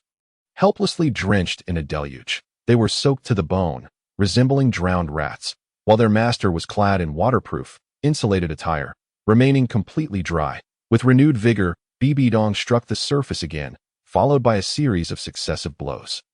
The lake trembled as if struck by a colossal bomb, shaking the ground and creating deafening sounds, launching towering columns of water into the sky. The lake transformed into cascading waterfalls, creating a cacophony of splashing water. What is the Pope trying to accomplish? Is she out of her mind, creating chaos in the empty deep lake? Helina, now drenched, looked up in confusion at her master, who seemed to have developed a vendetta against the waters. Shiua, with her astute mind, realized her master's intentions, focusing intently on the lake, suspecting that the sky-blue bull python was lurking within. Their master was evidently unleashing her power to force the python out. Come out! BBDong finally roared. Unable to contain herself, the vast deep lake was stirred by the tremendous surge of soul power, creating tumultuous waves. Roger was now acutely aware of the Pope's formidable strength. This was no mere boast. Once unleashed, she could wreak havoc upon the world. Suddenly, the ground trembled violently. In the distant forest, commotion erupted as birds and beasts scattered in panic, causing widespread chaos. You 3, remain where you are, BBDong commanded. Noticing the approach of the Titan giant ape, Roger immediately understood and shouted back, Master, be careful. Master, it's coming. Helina yelled, pointing in terror at the colossal creature looming in the distance. Master, that is the Titan giant ape, not the sky-blue bull python, Shiua clarified, having discerned the creature. Hearing her disciples' voices, BBDong felt a surge of confidence as she prepared for battle, realizing that this encounter was merely to confront them. Not to eradicate them, but to compel them to surrender that elusive little white rabbit. With a swift motion, BBDong ascended into the sky, heading towards the Titan giant ape. Once their master had taken flight to engage the giant, Roger assumed the role of protector for his companions. We must not leave this spot. We cannot distract our master, Roger declared, shielding them with his arms. Will other soul beasts come? Helina asked, her voice trembling with fear. No, Roger replied firmly. Why not? Shiua questioned, equally perplexed. Those soul beasts have long since fled. Here, only the Titan giant ape and the sky-blue bull python remain, Roger explained. But we haven't seen the sky-blue bull python. Shiua exclaimed. It is in the deep lake. We must stay put and remain still. As long as we pose no threat, they will not attack us, Roger advised. Suddenly, Helina looked at him with newfound admiration. Roger, when did you become so wise? As a man, I must always remain vigilant. I am here to protect both of you, Roger replied sincerely. Then you must protect me well, Helina said, wrapping her arms around him for reassurance. Shiua observed her sister's affection and felt a twinge of annoyance. Roger gently brushed her arms away. Let us be cautious. We must not distract our master. Let us quickly crouch down and hide behind that boulder. Helina discovered a natural barrier, where Roger turned to see a boulder just 10 meters away, capable of shielding them from the powerful shock waves. He quickly led Shiua and Helina towards it, crouching beneath the boulder. Helina exclaimed, See, I'm clever, aren't I? Thank you, sister. Shiua expressed her heartfelt gratitude. That moment, Roger recalled the shinting grass, which could be deployed for perimeter defense, serving as an early warning system against any advanced soul beasts. He unleashed a 10,000-year soul ring and activated the second soul skill of the shinting grass, soul-devouring parasite. In an instant, verdant shinting grass sprouted everywhere, establishing a perimeter to ensure their safety. Chapter 44. BBDong battles the Titan giant ape. Shiua, timid and fearful, hid beneath Roger's belly. Helina, equally terrified by the massive Titan giant ape, clung to Roger's shoulders, pressing close to him as they both peeked out to gaze at their master preparing to engage in battle. Roger glanced at Shiao, who was tucked away, then turned to see Helina's face almost pressed against his, her body leaning against his back. What was happening? Were they both reduced to quivering mice at this moment? They needed the protection of their older brother. Roger felt a warm sense of comfort in being surrounded by beautiful girls, making his heart swell with joy.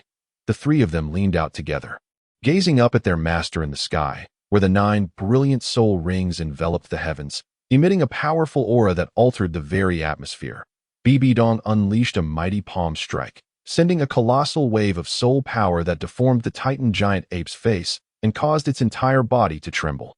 Infuriated by the assault, the Titan giant ape opened its massive mouth and let out a fearsome roar, retaliating with a fierce wave of soul power. BBDong met the attack with her staff, conjuring a red shield to absorb the impact, sending shockwaves throughout the Star-Do Great Forest, causing the distant creatures to scatter in a panic, prioritizing their escape above all else. Insignificant humans, do not dare to act recklessly before me. Begone, the Titan giant ape bellowed after releasing its breath. How dare a mere gorilla act so recklessly before the Pope, demanding the surrender of a 100,000-year-old rabbit? It would be wise for you to kneel and beg for mercy. Otherwise, I shall end your life with a single strike. BBDong threatened with a pointed finger. If you desire my sister Shiao, then there is no reason for you to continue living. The Titan great ape, upon comprehending the formidable intentions of its human adversary, seethed with rage. You are courting death. BBDong bellowed furiously, her violet divine eyes activating as she unleashed an overwhelming surge of soul power. The Titan great ape staggered back, feeling the intense impact of the soul force, and braced itself with its colossal form. Roar! The Titan great ape let out a furious howl, revealing 9 fearsome soul rings. Black, black, black, black, black, black, red, red, and deep red among them. One immense deep red soul ring signified a 100,000-year spirit ringed as BBDong, sensed the unparalleled soul power emanating from it. She understood that the Titan great ape possessed a soul skill of gravity manipulation. It had the capability to shatter space with a single blow, as well as create impenetrable spatial barriers. BBDong was fully aware of its capabilities, while the Titan great ape remained oblivious to its own might. And thus, she decided to let it witness her strength in midair. As if casually strolling, BBDong effortlessly summoned 9 soul rings. Purple, black, black, black, black, black, black, black, red, among which there was 100,000-year red soul ring, the very soul ring belonging to Xiao's mother. Upon witnessing the 100,000-year soul ring of the soft-bone rabbit, the Titan great ape was consumed with fury, pounding its chest and stomping in a frenzy, vowing vengeance. Noticing its rage, BBDong smirked disdainfully and revealed her true form as the Spider Empress.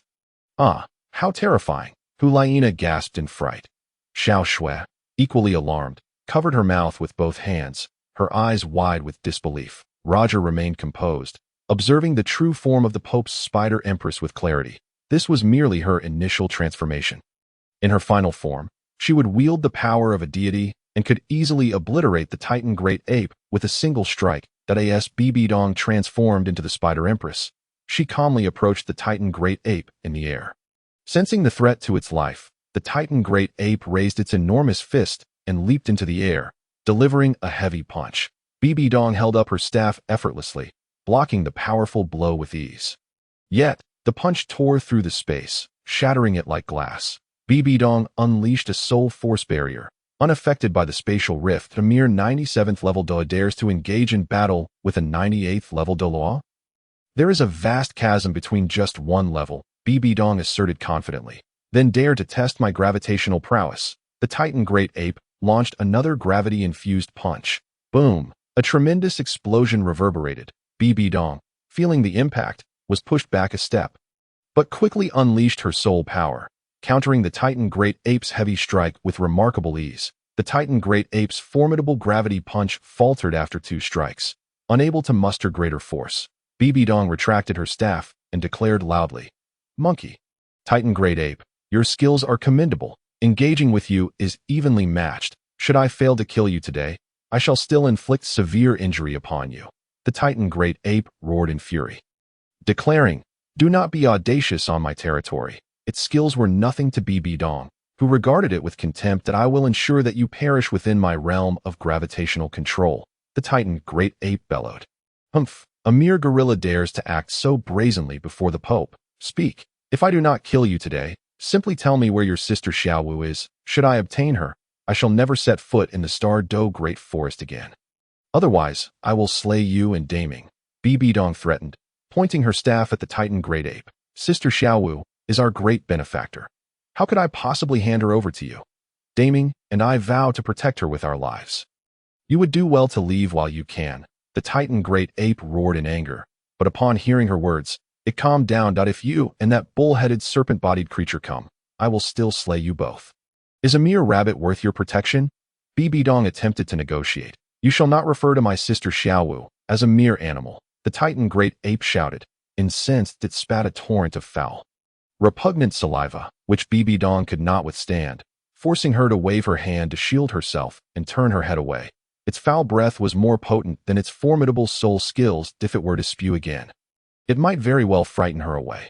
Under the boulder, Hulaina perked up her ears. That sister Shiao not human. Why refer to her as a mere animal? Hulaina inquired curiously. I do not know. Roger replied, sounding even more foolish. Even if he knew, he would not utter a word. The wise perish quickly, while the foolish live in peace. I overheard Master say she is a rabbit, Xiao Shui chimed in.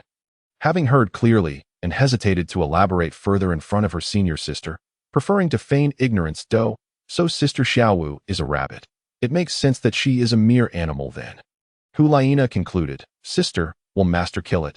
Xiao Shui asked, pondering. I do not believe so. Hulaina replied thoughtfully. I concur. Master merely seeks her release, Roger added. Hey, how come you understand better than I do? Hulaina playfully ruffled his hair, praising him. It was you who remained silent. I spoke up. Sister, my perception is sharper than ours, Roger declared with admiration. Hulaina, enjoying his response, affectionately patted his head and advised him to stay quiet to avoid detection. Roger and the two girls huddled together, watching the Pope and the Titan Great Ape continue their standoff, seemingly negotiating, but it appeared that talks were breaking down as battle loomed once more. The Titan Great Ape, in a fit of rage, unleashed a wave of soul power, gravity control domain. The Titan Great Ape unleashed its formidable soul skill. In a flash, BBDong evaded the gravitational attack behind her. Her staff transformed into a sharp scythe of death. With a swift slash, BBDong severed the Titan Great Ape's control over the gravity domain, rendering it free from gravitational constraints. BBDong wielded the Rakshasa scythe, unleashing a flurry of radiant blade waves that struck the Titan Great Ape's colossal form, leaving it with no means of evasion, sealing its fate. The Titan Great Ape howled in agony as the massive blades sliced through its flesh. Had it not possessed an impenetrable hide, it would have been utterly obliterated. The Titan Great Ape felt the severity of her might, calling out for its elder brother to come to its aid. Deep within the lake's abyss, the sky blue bull python sensed the cries for help from Daming and had no choice but to intervene. Suddenly, the surface of the deep lake erupted in colossal waves, as if a monstrous creature were about to emerge. Boom! A thunderous sound echoed as a massive column of water shot high into the sky, drenching everything in a torrential downpour. Who dares to act recklessly in my domain? A booming voice pierced the heavens. What a powerful shockwave! Roger, Xiao Shui, and Hulaina clung tightly together, transformed once more into drenched chickens, paralyzed with fear at the intimidating voice that sent shivers down their spines. All closing their eyes in terror, too afraid to look. Chapter 45. BBDong's battle against the sky blue bull python and Titan Great Ape, shattering to pieces. BBDong, consumed by rage, wielded the Rakshasa scythe, slashing violently at the Titan Great Ape. Its massive form seemed to be torn apart, as the Titan Great Ape cried out in anguish. In a final, devastating blow, the sky blue bull python emerged from the thick mist of the deep lake, unleashing an overwhelming wave of soul power that interrupted BBDong's assault, significantly slowing her down to at last. The sky blue bull python had made its appearance. For the first time, BBDong beheld its true form, a creature with the head of a bull and the body of a serpent. Its bullhead alone was over 10 meters in diameter, with dark horns resembling two giant swaying lanterns, and its large, luminous eyes shone brightly. The bull's head connected to a long serpent body, which plunged its tail into the lake, its size comparable to a towering pillar. What a magnificent and imposing sky-blue bull python. It was an extraordinarily evolved super soul beast. BBDong was momentarily taken aback. Which woman dares to injure my daming? The sky-blue bull python roared. BBDong raised her Rakshasa scythe, pointing it at the creature with even greater authority. I care not who you are, be it daming or any other. Surrender the 100,000-year-old rabbit now. I swear I shall spare your lives today. You seek my sister Shiao. The azure sky bull python, filled with fury, demanded, where have you two hidden it? It was but a small rabbit that had slipped through the net. BBDong threatened ominously. You are the wicked villain who murdered Sister Xiao's mother, are you not? What is the significance of slaying a mother rabbit? She was the divine rabbit of 100,000 years.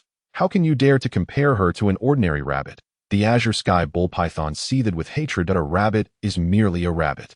How can it be compared to a human? This is my final warning. Surrender the rabbit, or I shall take your lives. BBDong, in a last-ditch effort to intimidate, interjected, cease your arrogance, with brother Daming present. You dare to act so recklessly. The Titan great ape, having regained its breath and stifled its pain, was infuriated and sought vengeance. Prepare to pay with your lives. BBDong was deadly serious, brandishing the scythe of the Rakshasa. Envisioning herself as the Rakshasa deity, her soul weapon transformed into the unparalleled Rakshasa scythe, ready to strike them down without granting them a moment to retaliate. The Titan great ape leapt into the air, raising its long arms and fists, bellowing, gravitational control field, no escape attack. The azure sky bull python opened its cavernous mouth and unleashed, slowing field. Suddenly, they were engulfed by an overwhelming force, their bodies ensnared. BBDong felt the attack's speed significantly diminish. Her soul skills hampered, falling victim to the azure sky bull python's ultimate move. Within the confines of its slowing field, her formidable soul skills could not manifest. Bang! The Titan great ape unleashed a powerful blow, shattering everything within the spatial domain. BBDong cried out in agony, the impact sending her crashing against the rocky ground, creating a massive crater. The combined strike from the Titan great ape and azure sky bull python left her gravely injured, if not dead. Wow! The Pope's master was gravely harmed. Roger, witnessing this, was horrified and felt a pang of anguish for his master, prompting him to rush out without a second thought. Hualaina attempted to grasp him, urging him to return, but in the next instant, she was overwhelmed by courage and swiftly followed him to their master. Shiao, paralyzed with fear, watched in shock as her senior brothers and sisters risked their lives to save their master. Moved by their bravery and unwilling to be a coward, she too scrambled to join them. Having been mortally wounded, BBDong lay shattered upon the rocky ground. Yet, though paralyzed, she could still move her fingers and retain her thoughts, her pitiful eyes scanning her surroundings. Upon spotting the azure sky bull python and Titan great ape above, she couldn't help but chuckle at her earlier carelessness. Just because they were not divine beasts, they could not kill her even 1,000 times. She attempted to summon her first martial soul, the Death Spider Emperor, but suddenly halted. BBDong beheld her 3 disciples rushing to save her. Their fearless determination to risk their lives for her filled her with profound gratitude. Master, Roger shouted as he lunged to her side. Master, Master, Hualaina and Shiao cried out in distress, rushing to her side, desperate to save her life. You must leave quickly and hide. BBDong commanded. No, we will save you, Master. Roger retorted stubbornly. Go now. The 3 of you hide. I shall be fine. BBDong insisted once more. Tears streamed down Hualaina's face as she wailed. If Master does not leave, we shall not leave either. We must save you. Shiao echoed her sentiments, equally tearful. Ding. Host, you must heed your Master's command. She is immortal and cannot perish. You 3 are in grave danger. Quickly evacuate. Is that true, system? Host, listen closely. Pope BBDong possesses the Death Spider Emperor, and her 9th soul skill grants her immortality. No one but a god can defeat her. You must leave. Understood, system. I comply. Roger absorbed the system's words, seizing his senior sister and junior sister's arms, forcefully dragging them away. We must heed Master's words. Let us retreat. We must hide. Hualaina and Shiao complied with Roger's insistence, obediently following him. Once they had distanced themselves, BBDong focused her thoughts, extending her palm to reveal 9 dazzling soul rings. Purple, black, black, black, black, black, red, red, deep red, and subsequently unleashed the 9th soul skill of the Death Spider Emperor, Immortality. In an instant, her shattered bones and muscles restored to their original state. Eye in the sky above, the Titan Great Ape and Azure Sky Bull Python witnessed the 3 human children fearlessly attempting to save her. And their hearts softened, granting her a temporary reprieve. However, they were utterly unprepared for her revival, which significantly amplified her power, leaving them puzzled about her true nature. What a formidable adversary. Let us no longer hold back. The Titan Great Ape and Azure Sky Bull Python exchanged glances, understanding that they must eliminate her this time, lest they face endless repercussions. BBDong, filled with rage, activated her ornate soul rings, mesmerizing all who beheld them. With a swift motion, she unleashed a torrent of locust energy, enveloping the entire space in a crimson hue. The red aura overshadowed the world. The Azure Sky Bull Python swung its massive head. Releasing its ultimate move, the slowing field, the atmosphere thickened, reducing various abilities by half. The Titan Great Ape, aided by Brother Daming, managed to evade the effects, soaring into the air to deliver a crushing blow. In battles among the powerful, a single move often determines victory or defeat, life or death. In an instant, BBDong would not act carelessly again. Raising the scythe of the Rakshasa, she unleashed her second martial soul form, the soul-eating Spider Emperor. 9th soul skill, Abyssal Tier, she proclaimed, gripping the scythe with both hands and executing a forceful swing. Crack.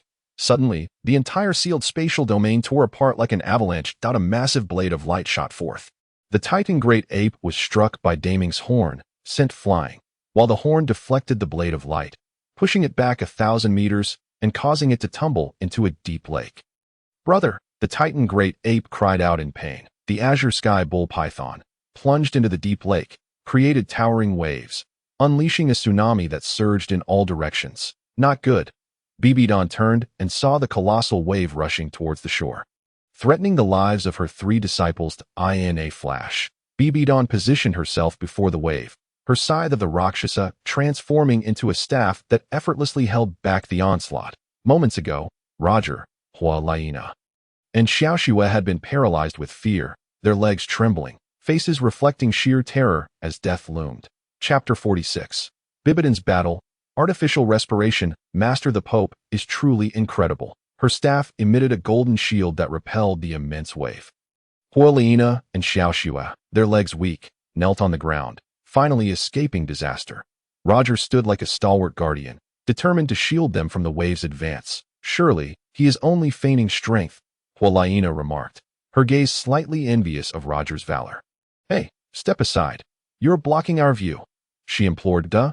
Is it not commendable to protect you from the water? Roger asked, feeling embarrassed by her lack of appreciation.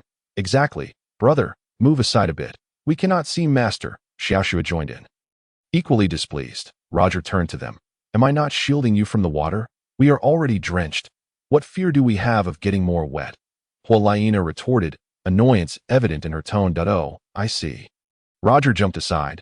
Is this better? Hualaina and Shiao blinked in agreement. Do not be arrogant, BBDong shouted, soaring into the sky. You insignificant human girl, you are but a mere trifle. Do you think the Azure Sky Bull Python will tolerate your insolence?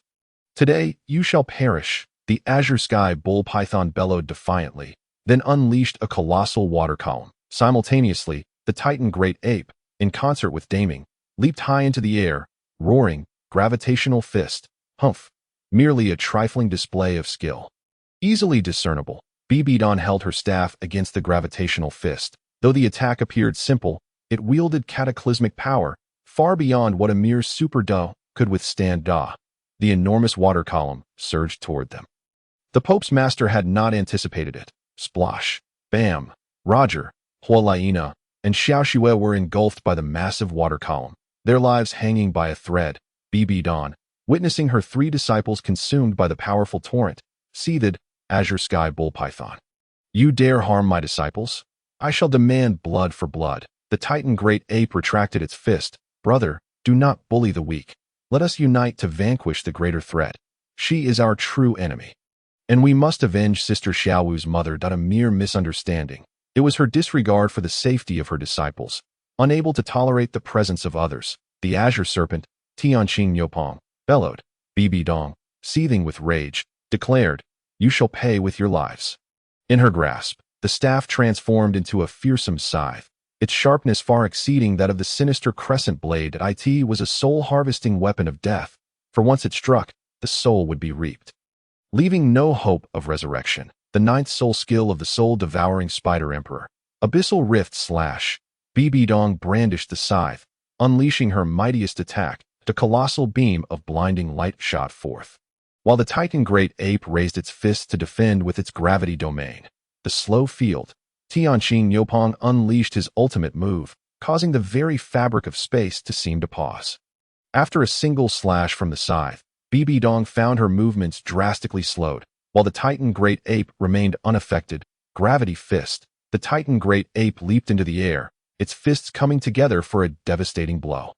BBDong, unable to react in time, resorted to her third soul skill, Death Spider Web Binding. Enormous black webs lunged forth. Swish, swish. The black webs ensnared the gigantic ape, binding its limbs tightly. Suddenly, the Titan Great Ape, caught in the web, plummeted from the sky like a dark, heavy sphere.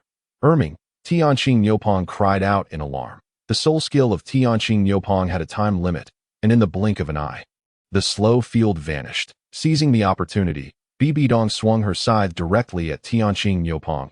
He raised his indomitable horns to block the scythe, the impact resonating with a thunderous sound, golden lights scattering in every direction. The shockwave of soul power sweeping through the entire Stardew forest, the scythe and the black horns clashed fiercely, neither yielding, for to give ground was to invite defeat.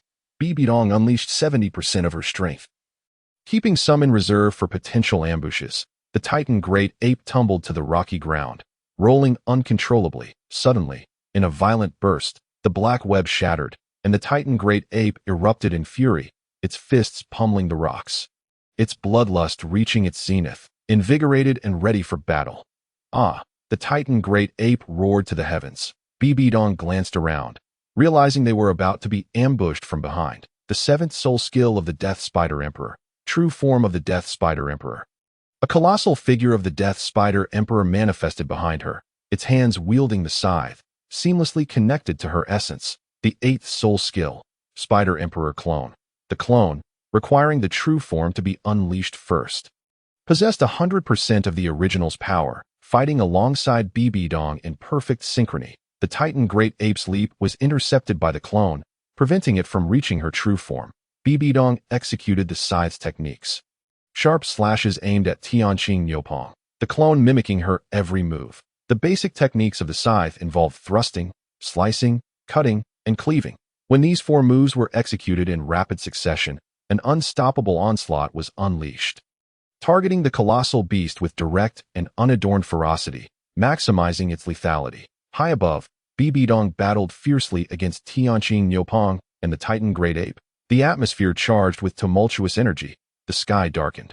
The outcome remained uncertain. As the battle raged above, below, Roger, Hulaina, and Xiao Shue's fates hung in the balance, a source of great concern for BBDong. As long as they were unharmed, she could focus on defeating the two formidable soul beasts. Cough, cough. Suddenly, Roger awoke, coughing violently, expelling copious amounts of water, having nearly drowned. Once fully conscious, he urgently searched for his senior and junior sisters, turning to find them lying motionless on the rocky ground, as if lifeless. In that critical moment, Roger's celestial vines swiftly entwined them. Three figures caught in a cascade of powerful water. It appeared they were safe. Rushing to their side, he discovered they were alive, merely submerged and unconscious. Hulaina, Roger shouted, flipping her over and shaking her vigorously, then turning to Xiao Shue. Xiao Shue, Xiao Shue. He noted her face was even paler, a sign of imminent danger. Meanwhile, Hulaina's complexion remained flushed, indicating her vitality was stronger than Xiao Shue's. So he prioritized saving Xiao Shue. Thus, Roger initiated artificial respiration, pressing his hands against her chest, counting down 4, 3, 2, 1, before forcefully blowing into her mouth. He continued to compress and breathe into her, repeating the process tirelessly. After several attempts, Xiao Shui suddenly coughed, expelling water from her throat and mouth. She opened her eyes, as if reborn, only to find Roger kneeling before her, a look of alarm on his face. "What are you doing?" Xiao Shui asked in terror. "I was performing artificial respiration to save you. Don't hold it against me," Roger replied earnestly. Xiao Shui touched her mouth, feeling a strange heaviness, memories of a kiss flashing through her mind, leading her to question what had just transpired. In that moment, her mind struggled to comprehend her brother's actions. "Ouch, my chest hurts," Xiao Shui thought, lost in a whirlwind of conjecture. After reviving Xiao Shui, Roger quickly explained, "There's no time for details," and turned to assist Hulaina. "Brother, what are you doing to her?" Xiao Shui asked in astonishment, unable to comprehend. "I'm giving her artificial respiration," Roger said, pressing on her chest.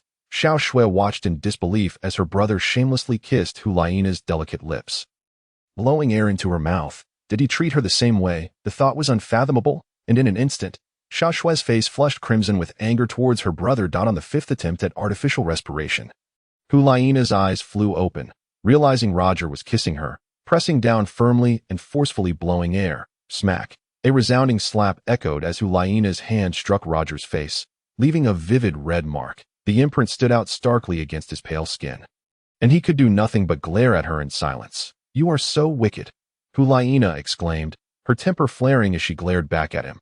Unable to contain her wrath, she unleashed a flurry of punches. "You despicable thief! How dare you kiss me? You've made a spectacle of me!" Smack! Smack! Roger's face was bombarded by her relentless blows, each strike intended to vent her fury, leaving him too intimidated to retaliate. Unable to watch the scene unfold any longer, Xiao Shui intervened, pushing Hulaina away. "Sister, why are you hitting the person who saved you? If Roger hadn't helped you, you'd be dead." Where this sudden strength came from, Xiao Shui shouted, pushing Hulaina to the ground. Hulaina, taken aback, questioned whether they were colluding against her. Xiao Shui, distressed for Roger, exclaimed, "Sister, look at what you've done to him. He didn't retaliate at all. You're being unjust. He was giving you artificial respiration." "I'm fine," Roger replied, wincing in pain but shaking his head at Xiao Shui. "It's nothing to... Don't be harsh on your sister. I'm truly all right." "How can you be fine? Look at your swollen face," Xiao Shui cried, tears streaming down her cheeks. It suddenly dawned on Hulaina as she rose to her feet, hands on her hips, glaring at them both.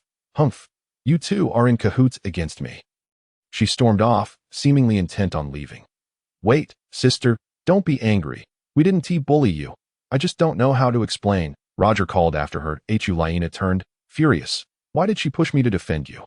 "She was trying to stop you," Roger implored earnestly. "I didn't nearly kill you.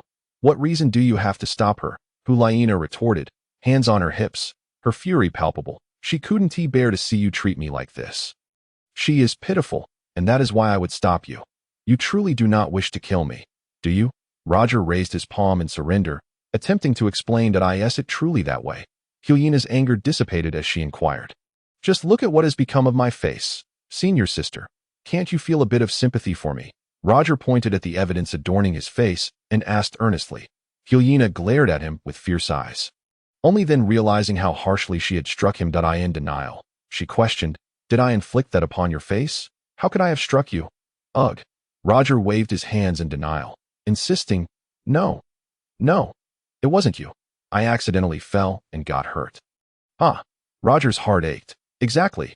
Hulaina refused to admit any wrongdoing, widening her eyes at him as she raised her palm, exclaiming, "Look how small my hands are. They are incapable of inflicting harm.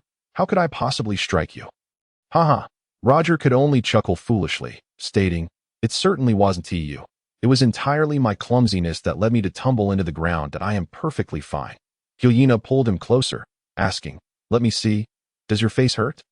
Then, realizing her error, Hulaina stubbornly refused to admit it, wanting to save face. Hitting someone is wrong and only leads to regret. Yet, being a girl, she never considered that her strength could cause such pain. And her heart began to feel pity for him. How did my senior sister suddenly become so gentle and lovely? Aware of her mistake, she sought an escape from her blunder, attempting to deceive herself before feigning a gentle admission of fault. Roger understood her entirely and shook his head. Hulaina touched the imprints on his face and exclaimed, "Seeing your face swollen like this makes me so sad." Ah, ah, ah. Please, no more of this gentleness. Suddenly, Roger found it unbearable and wished to refuse, his cheeks burning redder than a flame. Nearby, Shiao observed everything clearly. The two were clearly flirting, not merely engaged in a romantic discussion that if Xiaoyu were here to witness this, he would undoubtedly rush in with his blade and eliminate Roger without hesitation. Alas, they had created a perfect environment for the two to engage in their romantic exchanges, so Xiao wisely distanced herself, gazing into the distant sky, where flashes of blades and tumultuous battles could be seen. With soul power shockwaves sweeping through, Xiao could only vaguely discern the intense clash between the Pope Master and the two formidable soul beasts in the sky. Roger turned to his senior sister and inquired, Xiao, how is the battle between Master and the beasts? Humph. Xiao huffed in annoyance. Look, Master is struggling greatly. Those two monsters are immense and ferocious, clearly bullying him alone, that we cannot assist at all, that I feel so inadequate. What do those two even matter? Soon, Master will call us to clean up their remains, and we shall feast on their flesh for a barbecue tonight, Hyena remarked disdainfully, pointing at the two giant beasts above. Observing her fierce gaze, Roger and Xiao recognized her deep-seated resentment. Though she projected toughness, she was truly terrified, uttering extreme words to bolster her courage. If only we weren't so high up. Otherwise, we could assist Master in battling those two beasts. Roger's fists itched with the desire to help. Tisich, with your strength, you would be obliterated before you even reached them. You don't understand why Master drew them into the sky to battle. It is to protect us. Our Master is truly magnificent. Hyena shot him a disdainful glance, then gazed up at Master with profound admiration. Indeed, Master is protecting us, Xiao wholeheartedly agreed. Roger nodded in absolute accord. Calling the system, can I assist Master in battling the monsters? Ding. Host warning. Do not approach the super soul beasts. They will annihilate all three of you, leaving no trace. System, what should I do? Ding. Host, would you like the strongest defensive elixir? Of course. How many gold soul coins? The super defensive elixir costs 10,000 gold soul coins each. Would you like to place an order? Ah, system, you are clearly taking advantage of the situation. I don't have that much money. You are profiting unjustly. Currently, the host possesses 35,800 gold soul coins, sufficient to order 3 super defensive elixirs. Roger glanced at the two girls and then decided to place the order. Deal. Quickly process it. Ding. 3 super defensive elixirs transaction successful. They possess special effects. They will significantly enhance your physical abilities. Roger held 3 golden, chocolate-like super defensive elixirs in his palm. Senior sister, junior sister, please enjoy these. Roger offered the 3 elixirs. What are they? Xiao asked, her curiosity piqued. Are they candy? Hyena guessed. Roger blinked and smiled, warmly inviting. Please eat. We are all hungry. Indeed, I am quite famished. Xiao and Hyena each took a golden super defensive elixir and placed it in their mouths. Roger consumed his first, assuring them it was safe. Yet, as the super defensive elixir touched their tongues, it instantly transformed into a warm current that flowed into their bellies. Hyena and Xiao experienced the same sensation. Chapter 48. Stealthy Assistance. Daming and Erming escaped suddenly filled with curiosity. Why did the candy transform into a warm flow in my belly? What did you give us? Hyena questioned, as if poisoned, clutching her throat in pain. Why do I feel a warm sensation throughout my body, as if a powerful force is surging forth? Xiao expressed her differing experience. Roger felt the same way as Xiao, warmth enveloping him as an overwhelming power surged forth. Hyena also felt the intensity, her entire being brimming with combat vitality. System, what were those special effects you mentioned? Host, 1 super defensive elixir can enhance combat power by 10,000 times. Your current combat power has reached super Douluo level. But the effect lasts only 10 minutes. You can assist your master in battling the super soul beasts. System, you're not sending us to our doom, are you? Host, the system never speaks in exaggerations. Wow. I trust you about as far as I can throw you. If Master discovers us, we will be in even greater peril. Host, whether you assist or not is up to your conscience. TCH. I refuse. Roger firmly rejected, believing Master could handle those 2 monstrous beasts with ease. Host, please look at the sky. Roger looked up and saw his senior sister and junior sister sprouting wings, soaring towards Master. Glancing behind him, He too had grown enormous wings and took flight into the sky. System, you want us to go to our doom. I'll deal with you later. Host, rest assured. You won't be able to reach my mother. Roger could no longer contain himself, involuntarily soaring into the sky, unable to stop, only able to pursue the two of them. Master, we are here to assist you. Shiua shouted as she flew towards their master. Master, we are coming. Shiao followed suit. However, the Pope Master was engaged in a fierce struggle, completely unaware of his three disciples joining the fray. Roger glanced at himself and the two girls, realizing they had turned invisible, and that Master had not detected their presence, which was the reason for the system's call to arms that if Master is oblivious, then the two super soul beasts will not notice either. This is the magic of the super defensive elixir. Damn, what is the system trying to pull? Roger's body moved uncontrollably, driven by the urge to fight with all his might. First soul skill of the celestial vine. Entangle. Second soul skill of the celestial vine. Soul devouring parasite. Shiua unleashed her ultimate move. First soul skill of the demon fox. Mist enveloping. Shiao executed her ultimate move. First soul skill of the snow leopard. Diamond divine claw. Suddenly, the heavenly blue bull python and the titan giant ape were struck by the invisible. Colossal soul power attacks, their bodies ensnared and their combat capabilities severely hampered. Yet, they remained completely unaware of who was launching the ambush. The heavenly blue bull python and the titan giant ape exchanged worried glances. Sensing something was amiss.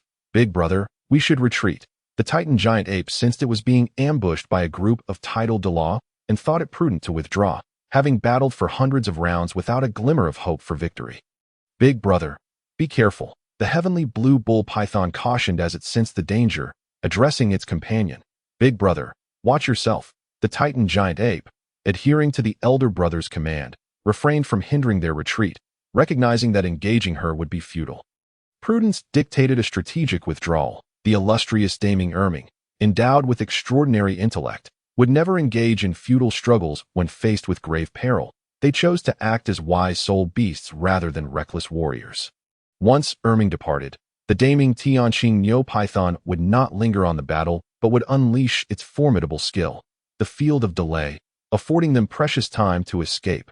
BBDong, entering a state of transcendence during the fierce conflict, regarded no one but her adversary, embodying a relentless spirit that would eliminate any foe, be they divine or demonic, with no avenue for retreat. Suddenly observing their retreat, BBDong felt compelled to pursue. Yet their withdrawal was executed with meticulous planning. She witnessed the titan giant ape fleeing, after which the Tianqing Neo Python plunged into the depths of the lake. Their escape was secured, leaving BBDong with no recourse. Unbeknownst to her, three disciples had assisted in averting a protracted battle. Roger, Shiua, and Shiao, having unleashed their ultimate abilities, swiftly retreated to their original positions, awaiting their master's triumphant return. However, at the moment Shiua and Shiao landed, they collapsed as if poisoned. What could this mean? Roger exclaimed in panic, bewildered. System, what is happening? He internally screamed. Ding! Do not panic, host. They merely overexerted themselves and have fainted. Upon regaining consciousness, they will forget the events that transpired. Your master, the Pope, will also be unaware, the system reassured. Then why am I unaffected? Roger queried, perplexed. The reason is quite simple. You are my host, hence you are immune to such circumstances. The system accompanies the host throughout their life. It explained, is there no way to rid myself of you? Roger asked, his frustration palpable. Unless you perish, the system replied. How is it that I have become your puppet? He retorted, you are mistaken. I am merely the system. I shall not interfere in your life or your emotions. You remain a wholly autonomous host. The system's purpose is solely to assist you in becoming an immortal being, a truth you shall come to understand in due time. Roger, internally seething, yearned for liberation yet felt utterly powerless at that moment. The Pope returned from the skies above. Roger instantly regained his composure. BBDong descended beside the two disciples. Glancing at Roger, she inquired, are you unharmed? Master, I am perfectly fine. However, they have both lost consciousness, Roger reported. With a wave of her hand, BBDong conjured a temporal black hole, instructing, Roger, carry Shiua and accompany me back. Understood. Roger, eager to comply, bent down to lift his senior sister with grace. BBDong cradled Shiao in her arms, and together they stepped into the temporal black hole. In an instant, the black hole vanished. BBDong emerged from it, carrying Shiao onto the rooftop platform of the disciples' quarters. Roger followed closely, gently laying Hulaina on the large bed in her room for rest. At a glance revealed her steady breathing, devoid of any life-threatening danger. He then took Shiao to her room. Placing his palm upon Hulaina's forehead, BBDong suddenly sensed a potent energy coursing through her body, likely stemming from some extraordinary substance she had ingested. Thus, she infused her with soul power, stabilizing her vital energies. Shortly thereafter, Hulaina regained her strength. BBDong then proceeded to assess Shiao's condition. "Master, when will they awaken?" Roger inquired upon seeing her arrive. BBDong swiftly examined Shiao and found her in a similar state as Hulaina. What peculiar substance could they have consumed? Observing her master's peculiar expression, Roger hesitated to voice his concerns. BBDong administered soul power to stabilize Shiao's energy. "Master, are they both going to be all right?" Roger asked again. BBDong turned to him. "Did you observe them consuming anything unusual?" Roger, struck by inspiration, replied, "It seemed they ate some red fruit, an unfamiliar type. They appeared to enjoy it immensely that I did not partake. As they found it delectable and did not share. That fruit was likely a spirit fruit. It should pose no significant threat. They will be fine upon awakening. Remain here to guard them," BBDong reassured him. Yes, Roger watched as his master departed. BBDong vanished outside, and Roger secured the door to Shiao's room before checking Hulaina's room to ensure everything was in order. After confirming all was well, he returned to his own chamber to meditate, seeking to harmonize the chaotic energies within him. Chapter 49. Red Alert. Duel and Ghost Duel interrogate. After an unparalleled battle, BBDong returned to the Pope's palace. Utterly exhausted, with a swift motion, she shut the door, forbidding anyone from intruding. She entered the soul power liquid pool to meditate and recuperate. Suddenly, her form transformed into that of a monstrous creature with a human head and spider body. Her lower half morphing into a dark, rounded abdomen, her 8 long legs extending to envelop the entire soul power liquid pool. In this soul beast form, BBDong was in her most relaxed state. Once transformed, she concentrated and entered a meditative state, allowing her consciousness to mend her corporeal form. Subsequently, she achieved a state of complete selflessness, the most vulnerable moment, susceptible to ambush. However, BBDong had previously installed a warning system. Any intruder would trigger an alarm, waking her immediately. Over the past decade, no unauthorized entries had occurred.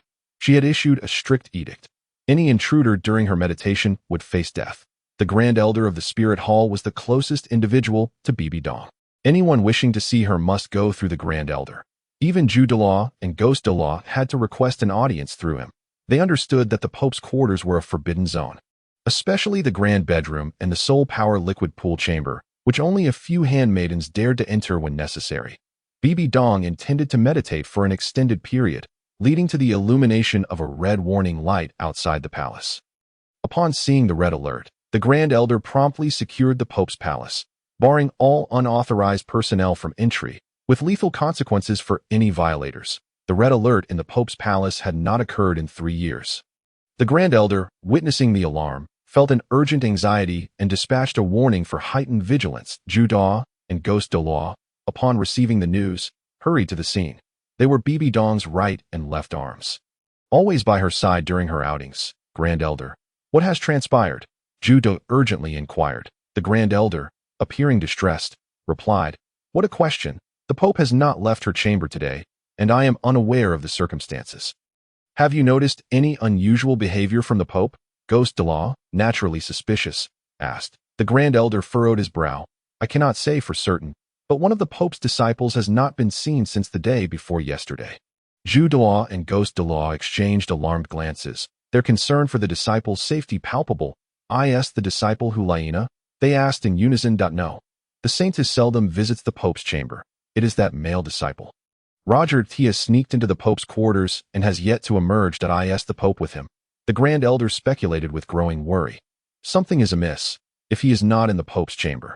Then he must be in the disciple's castle," Duel remarked, exchanging a knowing look. Duel and Ghost Duel hurriedly exited the Pope's hall and made their way to the disciples' quarters. Inside the room, Roger was fully immersed in meditation. Suddenly, two figures appeared, their soul power exuding an overwhelming pressure.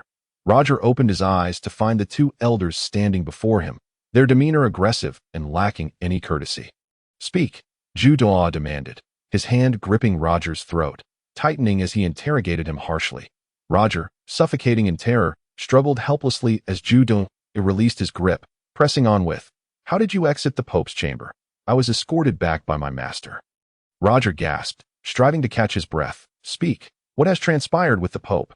Duel pressed further. Roger's eyes widened as he realized the elders must have come to question him due to the Pope's injuries. He knew he had no choice but to be honest. Otherwise, he would face dire consequences. "My master has gone to the Duel forest." Roger revealed the crucial information that could save his life. Elder Ghost Duel glared at Elder Duel, fully aware of the situation. Elder Duel imagined the scenario, loosening his sharp, claw-like fingers, eager to delve deeper into the matter concerning the young man. At last, Roger felt a sense of relief as he clutched his neck and exhaled deeply, coughing a few times to clear his throat. Did he realize they would not let him off easily? Henceforth, he could only respond honestly, resolving never to utter a single lie. They would consult the Pope for clarification, and should they discover any falsehoods, his life would be forfeit. Comprehending this, Roger bowed his head in contrition, awaiting his fate. "What?" Elder Duel inquired without further probing. What was His Holiness doing in the Duel forest? Upon hearing the question, Roger lifted his gaze and replied, "My master took us 3 disciples to hunt soul beasts. Assisting us in absorbing our second soul rings, we all absorbed our second soul rings and became great soul masters." "Anything else?" Elder Duel asked, his curiosity piqued. Additionally, Roger continued, "My master led us to the shore of a vast, deep lake, where we encountered a colossal soul beast. My master referred to it as the Titan Great Ape, which was taller than a mountain. After a brief exchange, a battle ensued. That great soul beast was no match for my master." Unable to withstand the onslaught. At this point, Roger deliberately paused, observing the drastic change in the elders' expressions, which reflected their disbelief. They were perplexed as to why His Holiness would venture alone to seek the Titan Great Ape. "Roger, did you overhear what His Holiness discussed with the Titan Great Ape?" Elder Ghost Duel asked with great concern. Roger, with utmost honesty, replied, "Hulaina, Shiao Shui, and I stood on the ground while my master flew high above, conversing with it from a considerable distance, rendering us unable to hear their words. The great soul beast emitted a powerful gust, its agitation creating a loud noise that obscured our hearing. However, we did catch a glimpse of the great soul beast expressing a desire to protect Sister Xiao. Subsequently, a disagreement ensued, leading to battle." "Indeed, it seems you speak the truth," Elder Duel acknowledged, intrigued. "What transpired next?" Elder Ghost Duel mirrored his eagerness, never anticipating such vital secrets would emerge from the lips of a mere child. They were aware of the necessity for discretion. They could not afford to let this information spread. Roger strained to recall, focusing intently on the two elders as he continued. Then, an enormous soul beast appeared, its form resembling a gigantic bull's head, with long and wide horns. Its elongated body was serpentine, its tail submerged in the water that it towered skyward, its appearance utterly terrifying, rendering us all speechless. My master referred to it as the sky blue bull python. Upon hearing this, the two elders visibly paled. Recognizing the implications, they understood that the sky blue bull python was a mythic entity, a guardian of the deep lake, residing within the core of the Duel forest. They themselves had never witnessed its true form. "Child, please continue," Elder Duel urged politely, leaning forward to listen. Roger, determined not to disappoint the two venerable elders, stated, "The bull-headed serpent soul beast was incredibly formidable. Its breath seemed to freeze time, rendering my master's movements sluggish. The Titan Great Ape seemed unaffected, wielding its colossal fists with devastating force, capable of demolishing mountains and causing tremors upon impact. They coordinated their assault against my master, landing a powerful blow that sent him crashing to the ground. Enraged, my master fought back fiercely, the battle escalating in intensity, with neither side gaining the upper hand. My master, a paragon of strength, battled against them valiantly." "Child, what transformation did you witness in your master?" Elder Duel inquired with keen interest. My master transformed into a colossal martial soul avatar, even manifesting clones to battle alongside her. The two soul beasts were no match for her prowess. Ultimately, the Titan Great Ape fled, and the bull-headed soul beast retreated into the depths of the lake. Subsequently, my master brought us back here, instructing us to rest before departing, Roger recounted, disregarding their horrified reactions. Eager to conclude his narrative to avoid further complications, upon hearing the outcome, Elder Duel and Elder Duel seemed to grasp the situation entirely. After the fierce battle, His Holiness was left utterly exhausted and now required a period of focused meditation to recover fully. Child, the events you have recounted today must remain confidential. Do not speak of them to anyone, Elder Duel advised kindly. Why did the elders come to inquire about us? Roger asked, his curiosity piqued. Let them seek us out. We shall provide them with the answers, but you must not divulge this to anyone, for your life would be in jeopardy, Elder Duel warned. Understood. I shall remain silent. Roger assured, his expression grave. Let us depart, Elder Duel commanded. Elder Duel followed suit, and they exited, having successfully navigated the crisis. Roger exhaled in relief, collapsing onto the bed, overwhelmed by a torrent of questions. Chapter 50. Duel interrogates by BBDong. The elders, Duel and Duel, firmly believed in the veracity of Roger's account. His Holiness only retreated for meditation following a grave injury that in the Pope's chamber. The bishop elder approached. Have you gathered the necessary information? Duel and Duel, with taut expressions, displayed an air of foreboding. Upon observing their demeanor, the bishop elder nodded in understanding, signaling that further inquiry was unnecessary. Some matters were best left unknown, he mused. Strictly monitor the Pope's chamber. No one is permitted to ascend the stairs, Duel proclaimed. Duel concurred, standing by to enforce the order. The bishop elder promptly relayed the command. Before long, hundreds of elite armored soul masters surrounded the spirit hall and the Pope's chamber, allowing no one entry, only exit. Upon receiving news, Shiao and Yin desired to seek Huliana at the Pope's chamber, but were intercepted by the elite soul masters, who barred entry to anyone other than Da and the elders. Shiao seethed with anger, striking a nearby pillar. Yin, equally irate, found it incomprehensible. They were well aware they were the disciples of two Duel elders. How could they not be granted passage? Did they not regard Elder Ju and Elder Gui with respect? Shiao grudgingly decided to return to the academy. Boss, can't we find a way? Yin implored, urgency in his tone. What kind of way? If you wish to live, do not devise any plans, Shiao retorted brusquely. Don't you want to know what transpired? Yin pressed, unwilling to relent. Shiao shot him a sharp glance. Who would you ask? Let's inquire with our master. Are you foolish or simply naive?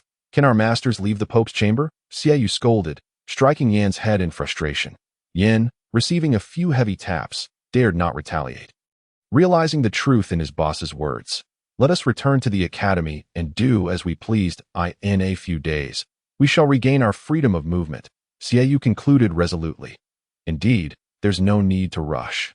We mustn't act hastily, Yin agreed, following Shiao back to the academy. The news of the lockdown at the Spirit Hall and the Pope's chamber spread swiftly that a group of Da elders rushed to the scene. Meanwhile, upon learning of Duel's disappearance, the academy's dean, Duel, felt a mix of shock and delight, suspecting that BBDong had encountered significant trouble. This trouble was none other than herself. Recalling the past when Xuanji vanished without a trace, she suspected that BBDong had devoured her son. Though there was no solid evidence, no body to be claimed, it was not wise to leap to conclusions. Duel understood that no one else would dare harm her son except BBDong. Seizing this opportunity, Duel intended to ascertain the current state of affairs. With a wave of her hand, a temporal rift materialized, and she stepped through it, staff in hand. On the other side, she emerged in the Pope's private chamber, which was devoid of life. Duel's keen perception allowed her to spot BBDong meditating within. With a push of her palm, a concealed door opened. Duel strode directly inside. How rude. Do you not understand the importance of respect? BBDong exclaimed as she sensed the intrusion, swiftly donning a silken web garment in her current soul beast form. She was not yet finished with her meditation and could not afford to be interrupted. Sensing Duel's presence, she prepared herself. Duel, the pinnacle Duel, at level 99, was the most formidable of all, standing just a step away from divinity. Yet, she was devoid of a divine essence, her fate playing tricks on her life. denying her the elevation to godhood. Nevertheless, Daolu was the most powerful being on the Douluo Continent, unmatched except by the divine. What makes your domain off-limits for my visitation? Daolu stood before her and inquired. Of course you may visit, but to what purpose? I am bathing here, and you intend to intrude? BBDong, with an air of sarcasm, softened her tone towards him but did not shy away from asking. Is this truly bathing? Are you not a being akin to a spider, yet you still resemble a normal person? Daolu regarded her as a monstrous spider and retorted, haha, regardless of how I have transformed. I am still the son of Shiuanji, the one he yearned for most. He has perished, and you have directed your animosity toward me. Father-in-law, do not cast blame upon me that I in the past.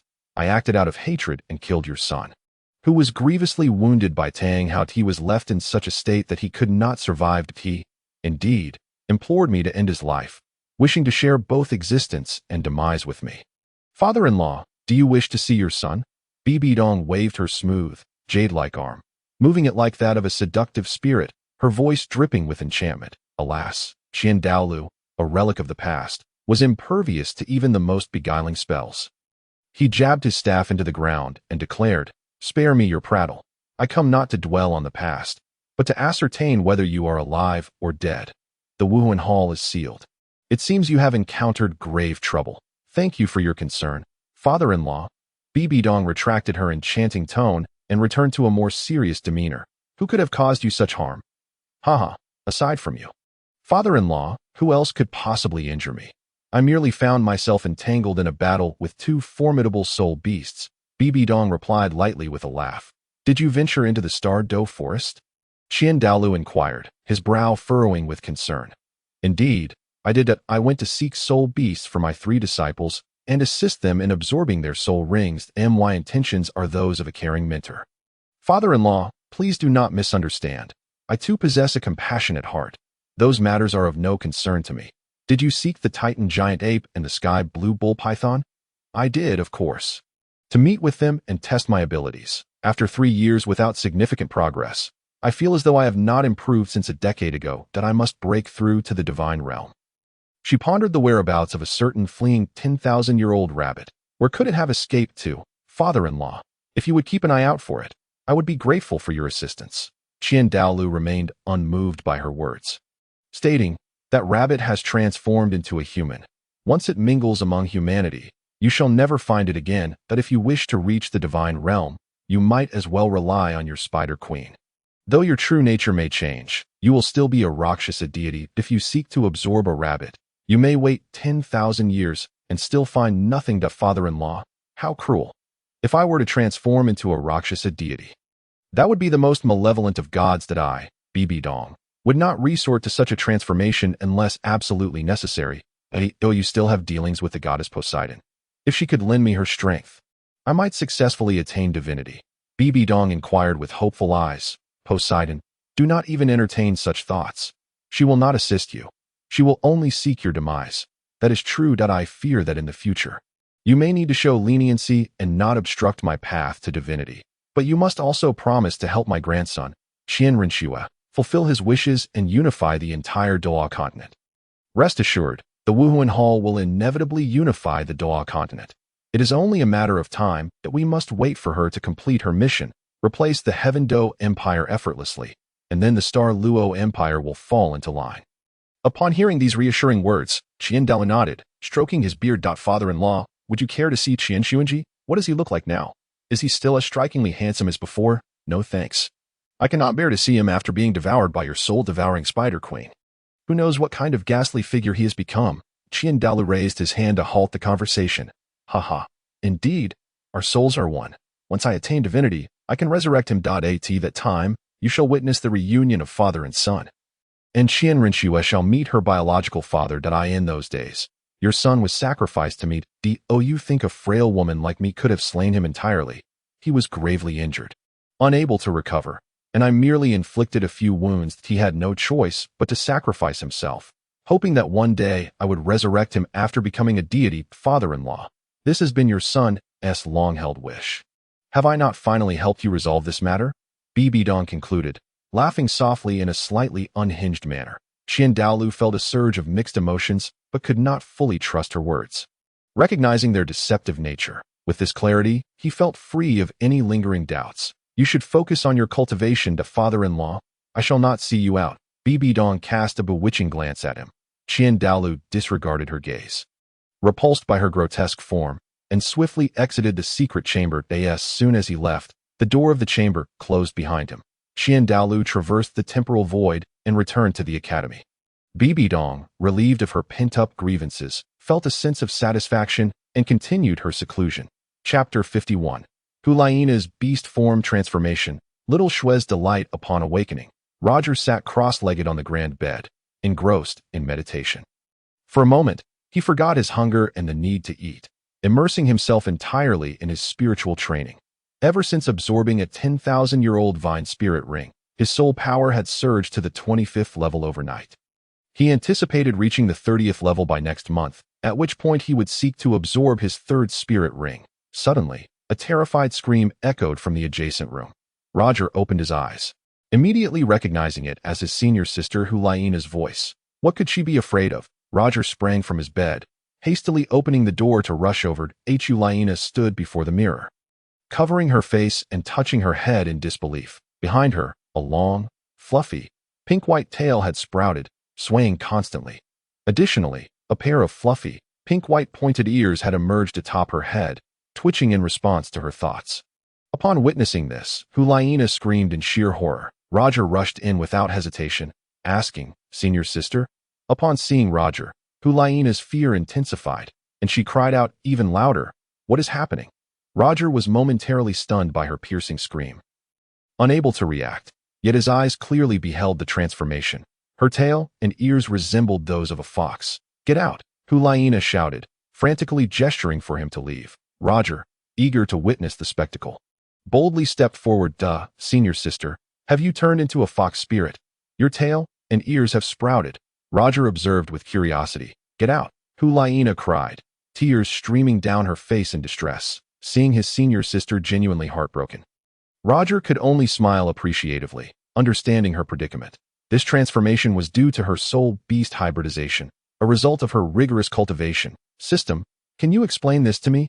Ding.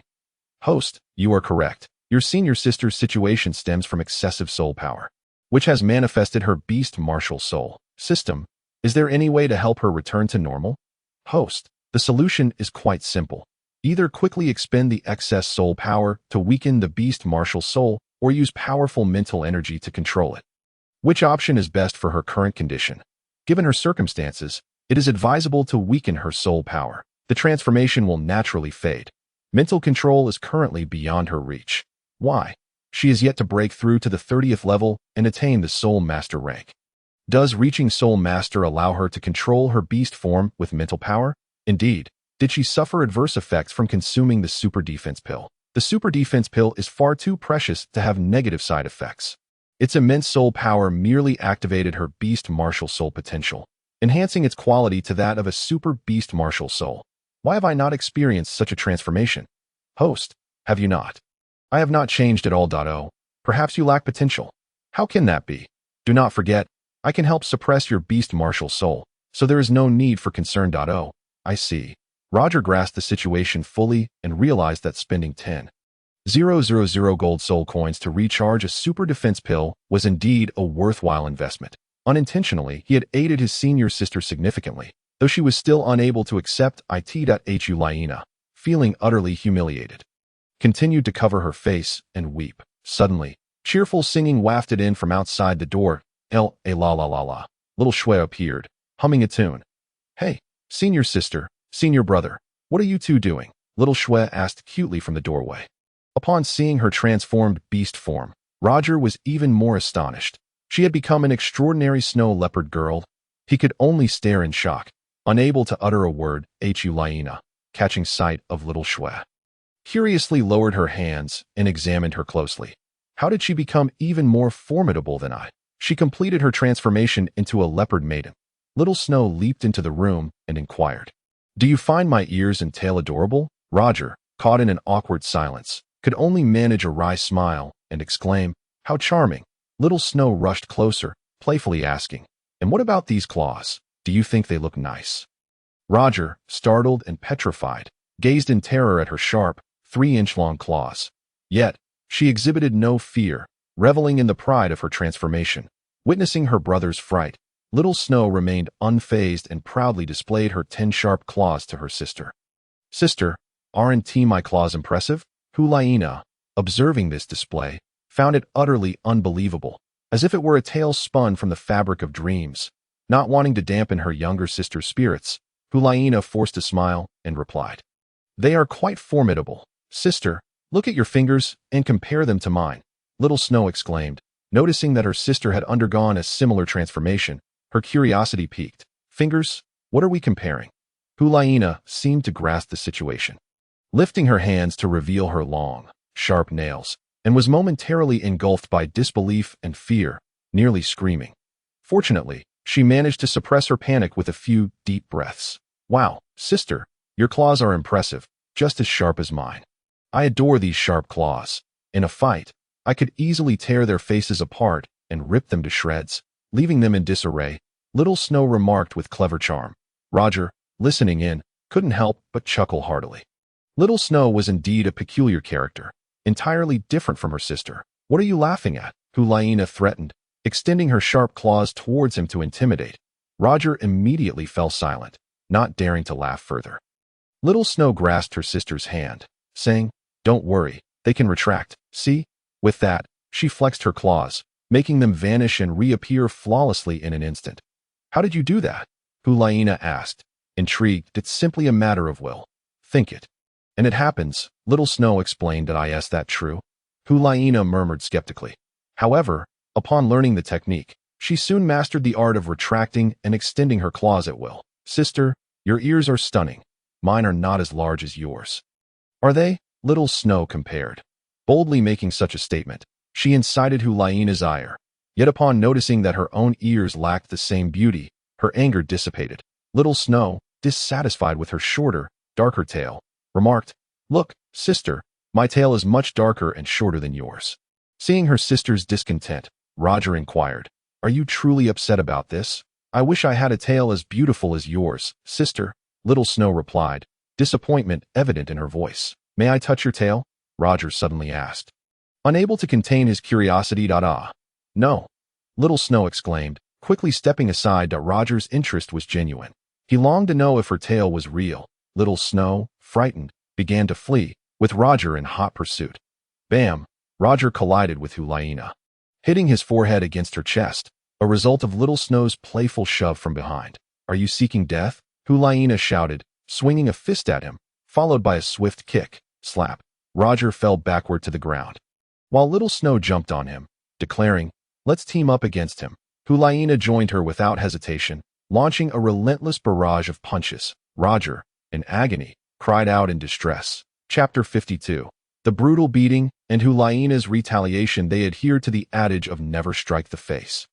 Yet Hulaina and Little Snow relentlessly targeted Roger's visage. Slaps, punches, and blows rained down upon him with merciless fury. Finally, exhausted from their onslaught, they ceased their attack. Beneath their watchful gazes, Roger's face had transformed into a swollen, bruised mess. "Why are you so brutal?" he lamented, his mouth swollen and downcast. "Humph, that's what you get for having a face more handsome than mine. Consider it a repayment for your artificial respiration," Hulaina retorted. Disdainfully, accepting his fate, Roger acknowledged her reasoning. However, he was taken aback to witness the once gentle and sweet Little Snow transformed into a fierce combatant, her punches packing a surprising punch. Roger stared at her in confusion. "Why did you dare to violate sister? I saw you perform artificial respiration on her, and your face is far too handsome, making me feel inferior. I've long wanted to give you a beating," Little Snow accused, pointing an angry finger at him. Roger, stunned, gazed at her, silenced by the strength of her argument, swallowing a multitude of grievances without retorting to the two girls. "Let us go. It's time for dinner," Hulaina declared, pulling Little Snow along with her. Little Snow turned back, beaming with joy, which elicited an awkward smile from Roger as he followed them at a distance. "System, I require pain relief medication." Ding! The pain relief medicine arrived promptly. "System, did you witness the state I am in?" "Host, you have misunderstood. Their strikes are painful, yet it is a form of affection. You will gradually come to accept it. System, I do not desire such affection. Host, please take the pain relief pill. Roger swallowed a pill, and soon, the pain in his body subsided to eye in the Pope's palace. There was a grand dining hall where Hulina, Roger, and Little Snow could dine. Upon reaching the exterior, Hulina and Little Snow were momentarily stunned, puzzled by the heightened security. Guards patrolled everywhere, and additional sentinels were stationed. Roger, joining them, sensed that something was amiss. The Pope must be in danger. They were all there to protect the Pope's palace from potential assassination attempts. What is going on? Roger feigned ignorance. Hulina glanced back and said, "Let us go." The sisters dared not speak further, and Roger obediently followed alongside them. They acknowledged the Pope's esteemed disciples with respectful bows to Hulina, receiving their respect, strutted with pride. Upon reaching the entrance of the Pope's palace, Little Snow swiftly darted behind her brother, clearly apprehensive. What was she afraid of? Roger noticed her tension. She must have seen several Duel elders, who were stationed within the hall, scrutinizing all who entered with piercing gazes. Hulina, unperturbed, was accustomed to their presence, while Little Snow remained closely behind her brother, avoiding the intimidating glances of the Duel elders. Roger, confronted by their curious stares, noticed the unmistakable warning in the eyes of the elder of the Chrysanthemum Duel and the elder of the Ghost Duel. Cautioning him not to ascend the stairs that don't speak, Hulina cautioned, halting her steps. Little Snow shrank back, her head lowered. Hulina led her brother and sister into the grand dining hall of the Pope's palace.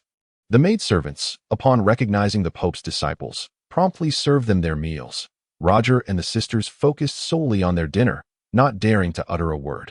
After finishing their meal, Roger accompanied them out through a side door.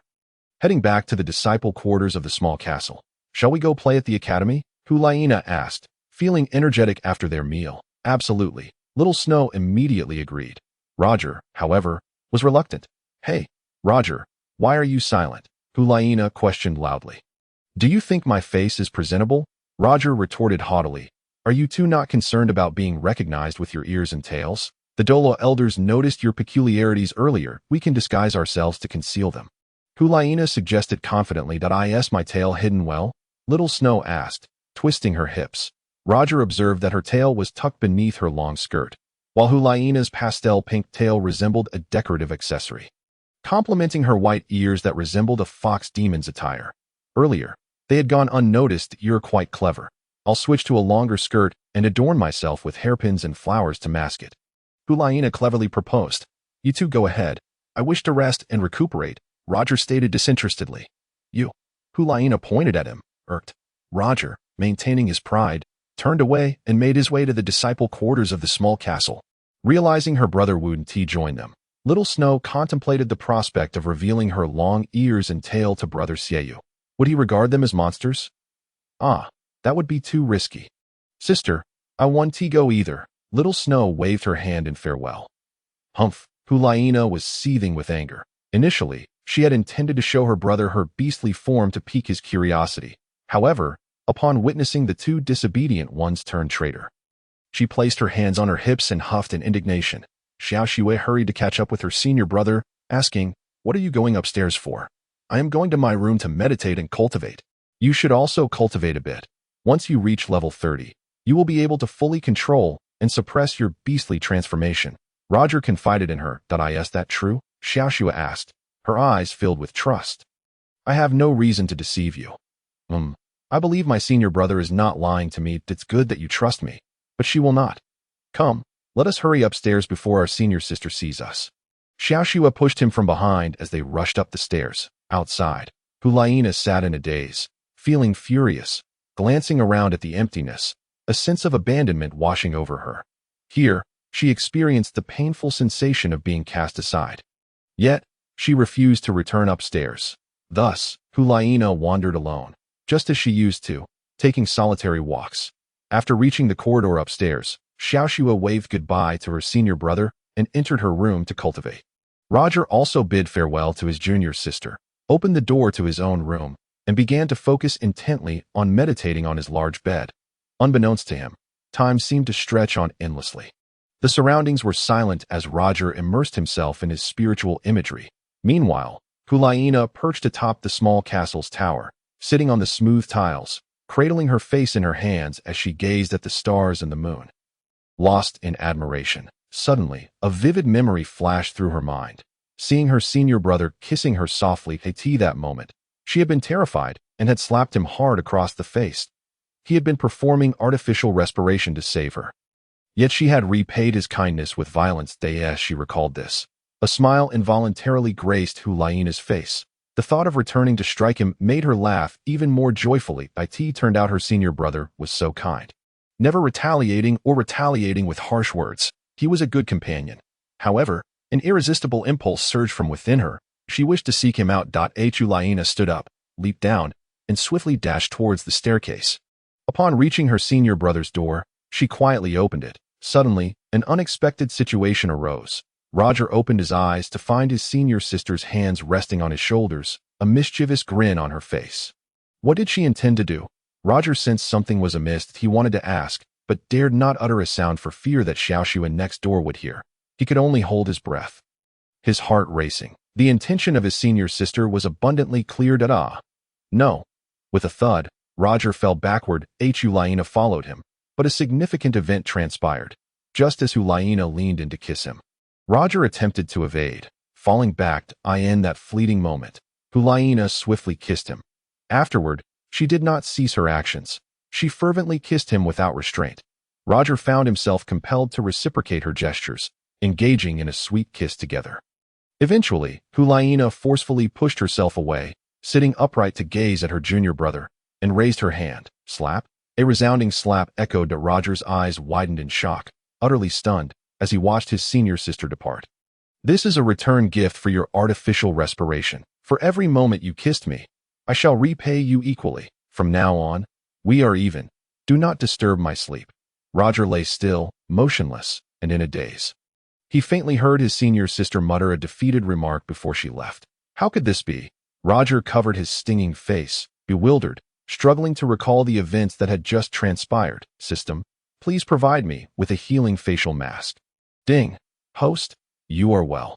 You are simply too charming. From now on, Hulaina will regard you with newfound admiration. She will only have affection for you. Enough with the trivialities. You only revel in the spectacle. Host, please accept the healing facial mask. Roger applied the mask to his face, closing his eyes, attempting to rest in confusion. Senior sister, why does she strike whenever she wishes? How tragic. Roger, eyes closed. Wish to cry. Chapter 53. The tale disappears. Seeking the reason the following morning, warm sunlight streamed through the window.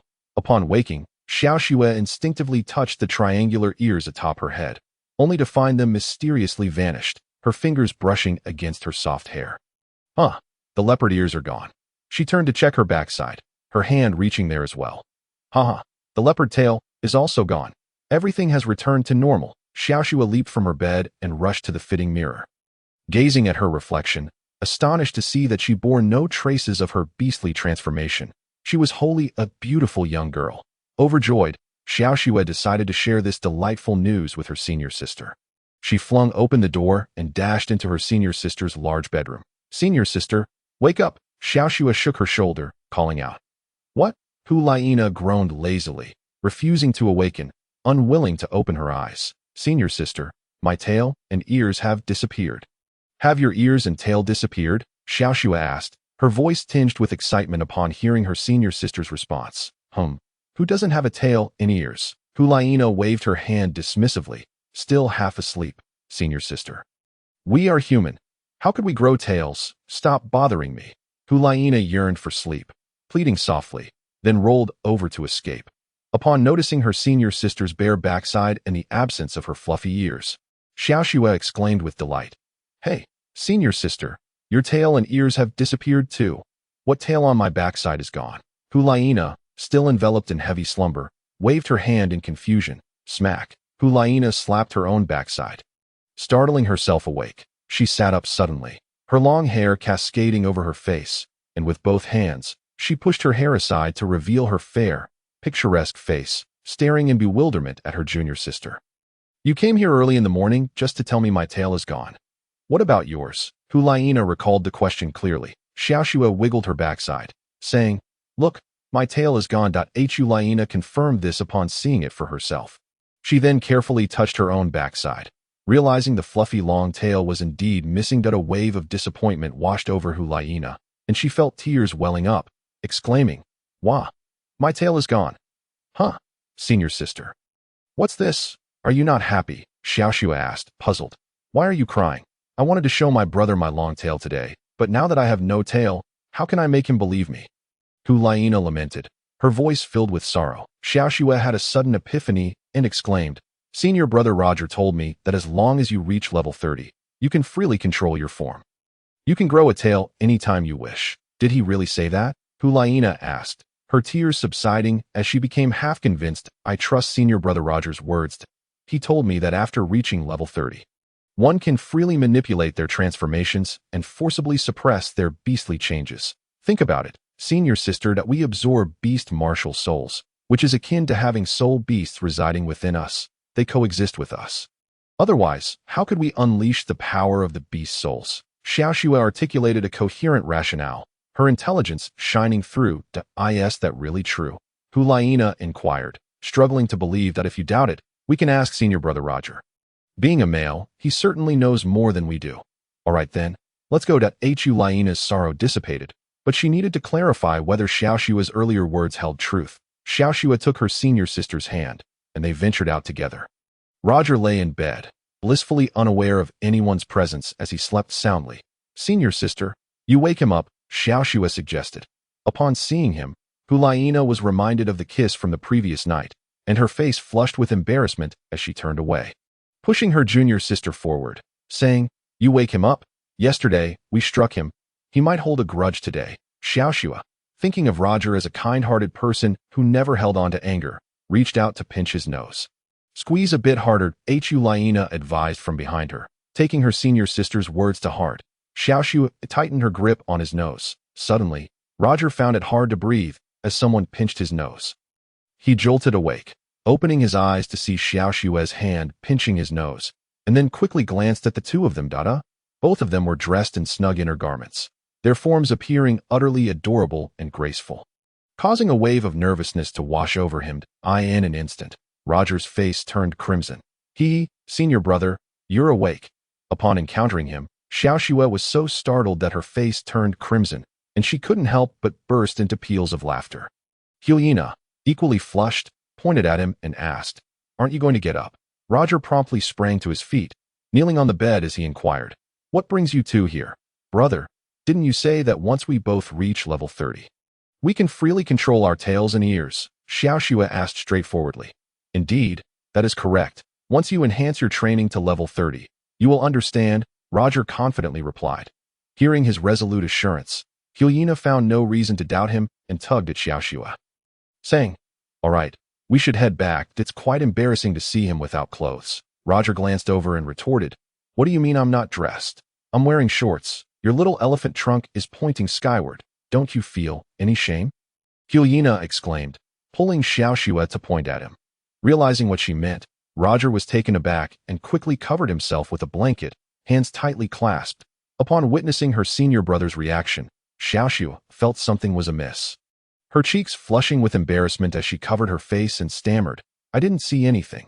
Liena dragged Shiao out together. After washing up, Roger changed into clean new clothes. It had been 2 or 3 days since they last visited the Spirit Hall Academy. Liena missed her brother, and Shiao longed to see brother Shiua. Eager for him to notice her transformed self, the present was vastly different from the past. Even he could no longer defeat her. Both were united by the same purpose of wanting to meet someone. Roger had initially considered never returning to the Spirit Hall Academy, content to focus solely on training around his master, the Pope. Yet, as they were companions and part of the same sect, he felt obliged to heed his senior sister's words. Otherwise, he would face endless repercussions in the future. His senior sister had changed significantly. She fought as she pleased, targeting vulnerabilities. After a restful night, Roger's facial injuries had completely healed, rendering him even more handsome and fair, much to the envy of his senior sister and junior sister. As Shiao followed her senior sister out of the western gate of the Spirit Hall, she glanced back at the bridge and suddenly realized, "Sister, have you noticed that Roger's face has become even whiter?" His injuries seemed to have vanished overnight. Could he possess some kind of self-healing power? He must have many secrets he hasn't shared with us. Should we press him to reveal them tonight? Shiao whispered conspiratorially to her senior sister, but is that true? Helena had not noticed until now and turned to look. Seeing her senior sister pause to wait, Roger quickly stepped forward. Helena, what discovery have you made about his face? He asked, feeling wronged. Did your injuries heal? Helena pointed and completed her inquiry. All healed. Roger sensed danger and, in his response, bolted away, desperately fleeing. He could not afford to be caught dead. How dare he run? Helena, engulfed by anger, resolved to chase him down. Shiao, not wishing to lag behind, pursued after the two of them. 3 senior male students spotted the trio approaching and hurriedly turned to report. Boss, those 3 are coming. Shiua, upon receiving the news, finally awaited them here like a hunter lying in wait. He exchanged a glance with Yin. Yin, understanding the command from his boss, prepared himself, intent on breaking the legs of the impoverished boy. Chapter 54. Yin versus Shiao. The 3 of them arrived. Shiua, accompanied by a group of capable subordinates, intercepted their path. Brother, Helena shouted from a distance. However, upon seeing them, Shiao was so frightened that she halted in her tracks. Roger stopped alongside her. They beheld Shiua leading 20 or 30 subordinates, forming a faction here to instigate a brawl. What should we do, Brother Roger? They are all coming for you, Shiao warned, her fear evident. It's fine. They are no match for us. Roger replied confidently. Helena, noticing their hesitation to approach, turned back to inquire, what is wrong with you? Why are you afraid of my brother? Did you not see that they are here to fight? Shiao reminded her. Only then did Helena take a serious look. Indeed, brother, what are you doing here? She asked, determined to resolve the situation. Yin, receiving a signal from his boss, stepped forward and said, Helena, tell those 2 to come over and have him kneel and call the boss.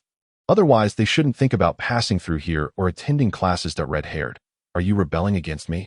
Helena pointed menacingly. Yin sneered, disdainfully replying, I absolutely detest being called that. I am Yin, not red-haired. Isn't Yin just another name for red-haired? Helena provocatively shot back, causing a ripple of laughter among the subordinates behind her. Helena, I forgot to mention, your brother has agreed that as long as I faithfully follow him, you will marry me in the future. It would be wise for you to heed your brother's advice and steer clear of the impoverished boy. Aligning with me will bring you greater benefits. You won't find yourself in poverty like him. Yin openly declared, laying his cards on the table. You speak without shame. Give up on that notion that I intend to become the Pope. Are you even worthy? Helena crossed her arms defiantly, urging him to abandon his pursuit. Yin, infuriated, ran his fingers through his fiery red hair, looking down on her. You need to make a choice here. Will you side with us or with him? Uffed. I choose the latter. Good dog. Get out of my way. Helena, furious, moved past him. Without an explanation, she would not allow anyone to pass. Yin stepped back, gesturing with his hands that a dozen senior male students surged forward to block her path. Step aside, or I will unleash my wrath. Helena found herself obstructed by the senior students, unable to force her way through, resorting only to intimidation. They paid her no heed, standing firm to block her passage. What do you all want? Helena roared in anger. Shiua, sensing his sister's genuine fury, approached and declared, You and Shiao, come over here and make him kneel to call me boss. Helena glared at her brother, refusing to comply, and stormed back. Roger assessed the situation. If they were not allowed to pass, they could return to the Pope's palace, confident they could not be obstructed for a lifetime. Brother, I propose a wager. Let us have a duel. If you lose, you will step aside and cease to trouble others in the future. Helena was eager for a duel, feeling an itch to compete since witnessing the last match, and now insisted on participating herself. How will we compete? Shiua inquired at US 3 against all of you. With no holds barred, Helena decided. Shiua began to chuckle wickedly, surprised that his sister had the audacity to propose such a match. He was more than willing to engage. Hey, poor boy, do you dare to compete? Shiua taunted. Roger, disinclined to engage in a fight, remained silent, unwilling to confront him, fearing he could not handle a loss. Roger, why are you dawdling? Don't be afraid. I'll back you up. Helena encouraged, patting him on the shoulder. Roger felt somewhat conflicted, gazing up at the sun nearing 7 or 8 o'clock, the beautiful morning glow bathing the Spirit Hall Academy in a brilliant red. the warm sunlight making him reluctant to fight. That I'll help you. Shiao, unable to contain herself, chimed in to join the duel. Roger, suddenly motivated, lowered his head and asked, "Who are you going to fight?" concerned she might struggle to find an opponent. He shook his head, urging her not to overreach. Shiao, however, was determined to test her strength, eager to experience the power of the 5,000-year spirit ring. "Sister, let me challenge them," Shiao declared boldly. Hyena smiled at her and readily agreed. "You go first. I'll ensure your safety." Trusting her sister's words, Shiao, emboldened, stepped forward to challenge. "Brother Shiua, I challenge you. Send someone to fight." Shiua smiled appreciatively at her, recognizing her newfound confidence. She no longer merely clung to others for approval, but now dared to stand on her own. "Yan, you will fight her," Shiua ordered, unwilling to harm a girl who secretly admired him, giving him an opportunity while reserving his strength for his true opponent. The impoverished boy, Yan, following his boss's command, stepped forward to accept the challenge. "Shiao, what level are you? I don't wish to injure you," he asked, still displaying kindness. Shiao, brimming with determination, stepped forward and proudly declared, "Shiao, Snow Leopard Spirit. Level 25, Great Soul Master." After the conclusion of the ritual, a century-old soul ring and a millennium soul ring materialized. However, her millennium soul ring was a profound shade of purple, markedly different from the typical violet hue of a millennium soul ring. Seemingly possessing exponentially greater power, Yin stepped forward with ease and proclaimed, "I am Yin, the Lord of Ancient Flames, a level 24 Great Soul Master." His Ancient Flame Lord was an exceptional and unique martial soul, a rarity in a world where few possessed such extraordinary abilities. Upon hearing this, the group of senior boys retreated to a distance of 10 meters, some even moving further away. One was a powerful control-type battle soul master, while the other was a swift attack-type soul master. The level difference between the male and female combatants was negligible. Yet, Yan's soul ring was 3,000 years old, whereas Shiao's was 5,000 years old, creating a significant disparity between their soul rings. Yin effortlessly displayed a 1,000-year purple soul ring and a 3,000-year deep purple soul ring, the combined power of which was astonishing, leaving the senior boys in awe of the true essence of the flame martial soul. Yin was now serious, determined to engage fully in this battle. Shiao, brimming with confidence, regarded the flame lord martial soul appearing above Yin with disdain, and with all her might unleashed, true body of the snow leopard martial soul. With the manifestation of her martial soul, both combatants entered a state of readiness. "You should surrender," Yin declared before striking the ground with a powerful fist, invoking his first soul skill, Earth Flame Tides. Shiao, having witnessed such a soul skill before, recognized that although it appeared intimidating, its actual lethality was minimal. All she needed to do was evade the flames. Thus, Shiao swiftly darted through the center of the earth flames. Donning the indestructible claws gifted by her master, her gaze keenly fixed on her prey, intent on capturing him, she launched a swift attack, Snow Leopard's first soul skill, Indestructible Claw, with her claws dancing through the air like lightning. She aimed for a critical strike, knowing that contact would be fatal. Sensing the imminent danger, Yin could only retreat to evade, unwilling to confront her directly. In an instant, the claws grazed dangerously close to Yan's neck. Witnessing this, Yin rolled back in a panic, retreating further and breaking into a cold sweat. Seeing this, Shiua tensed up, fully aware of Shiao's lethal capabilities. After executing her attack, Shiao swiftly evaded the encroaching flames. At this moment, Yin was thoroughly incensed. He would not tolerate any mercy, lest he perish beneath her razor-sharp claws. With a fierce determination, he donned a pair of flame-enhanced gauntlets, which multiplied his fire attribute by 100 times. Capable of withstanding all sharp weapons, Yin bellowed as he donned the fiery gloves, charging forward to turn the tide of the battle. Shiao also unleashed the versatile first soul skill, Indestructible Claw. Yin struck with a fiery punch, while Shiao retaliated with her own indomitable blow. Their powers were closely matched. Yet, Shiao wore a confident smile as she shouted, 5,000-year soul ring. Power, unleashed. Suddenly, her strength erupted. Recognizing that Yan's soul ring was only 3,000 years old, she had initially concealed a portion of her power, hoping to catch him off guard. Bang! The force of her eruption sent Yin reeling, knocking him far back to the ground, as though he had collapsed in defeat. Shiua and the others were left in shock, realizing Shiua had been hiding her true strength. Yin had actually been defeated by her. Chapter 55.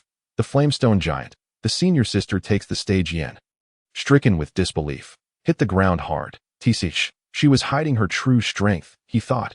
Cursing himself for being careless, he exhaled sharply, his anger intensifying. He had never faced such humiliation and was determined to reclaim his honor.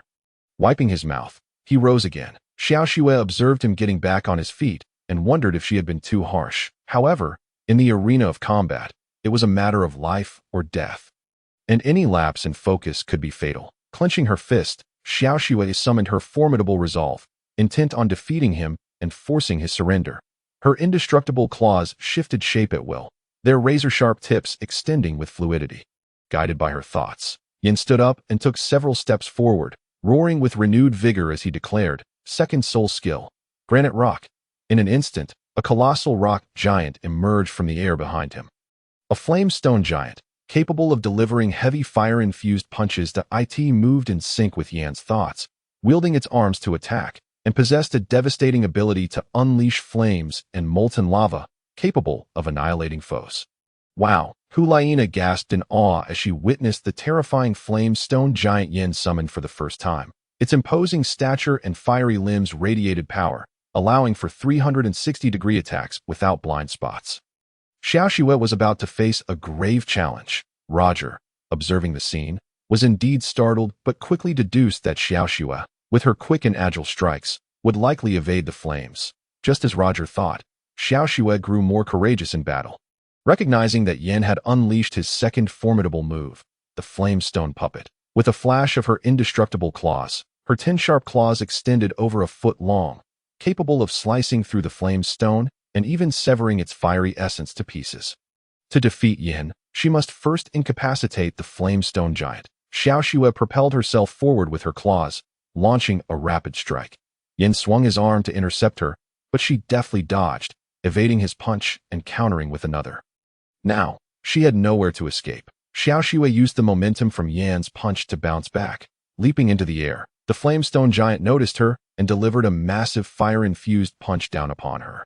Its speed was fierce and relentless, akin to an unstoppable force, leaving Shiao with no choice but to evade. She executed a swift maneuver in midair, retreating 10 meters, with her indestructible claws planted on the ground. Flames erupted around her, yet Shiao's soul power provided protection against the scorching heat, preventing immediate harm. However, the high temperatures rapidly drained her soul power. Remaining in the epicenter of the flames was unwise. So Shiao took a moment to catch her breath, her gaze icy and resolute, watching Yin and the flamestone giant's every move. They operated in tandem, and any misstep could lead to her demise beneath their fiery fists. Good job, Shiua cheered loudly. Shiao glanced at Shiua, realizing he was eager for her downfall, reveling in the prospect of her defeat. How could the boy she secretly admired wish for her to fail? Anger surged within her as she stood firm against the flames that in this moment.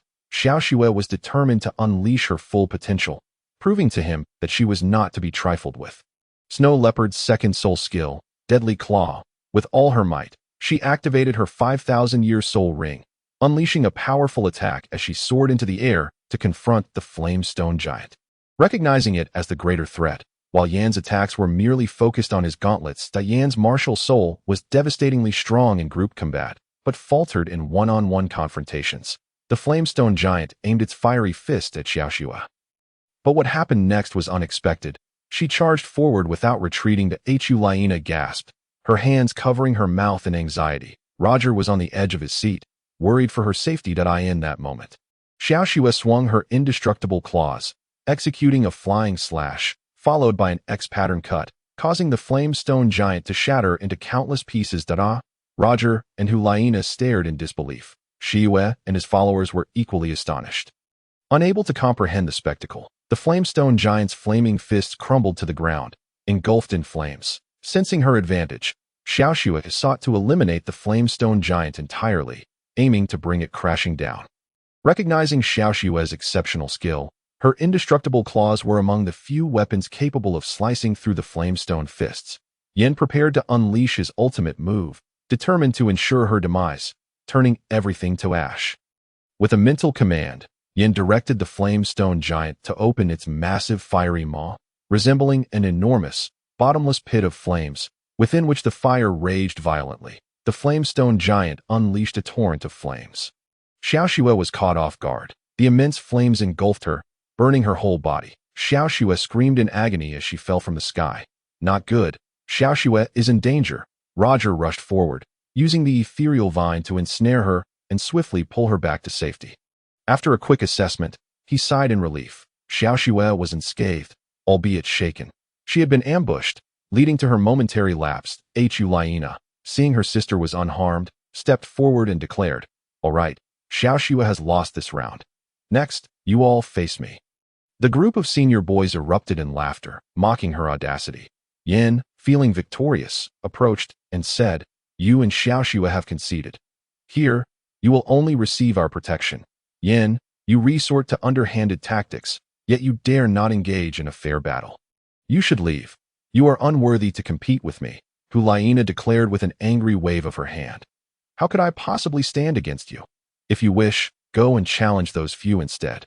Yin retorted, "An explanation is in order. Yin, you lot, regardless of your methods, seize her," Xiao commanded. "Here, we must subdue this disobedient sister and see if she is truly ignorant of her own limitations." They advanced to confront their senior sister. Xiao Shui grew concerned, contemplating intervening. However, she was restrained by Brother Roger, who shook his head, urging her not to interfere. A loss would not be the end of the world. Deeply touched by Brother Roger's timely intervention, Xiao Shui wished that Xiao possessed even half of his kindness. "Do not worry. They are no match for our senior sister," Roger reassured her gently. "Is that so?" Xiao Shui queried skeptically. Roger could not elaborate further. Seeing is believing, and she would soon witness it for herself. Trusting her senior brother, Xiao Shui remained at the sidelines, watching intently. Before her, 6 upperclassmen encircled Liena.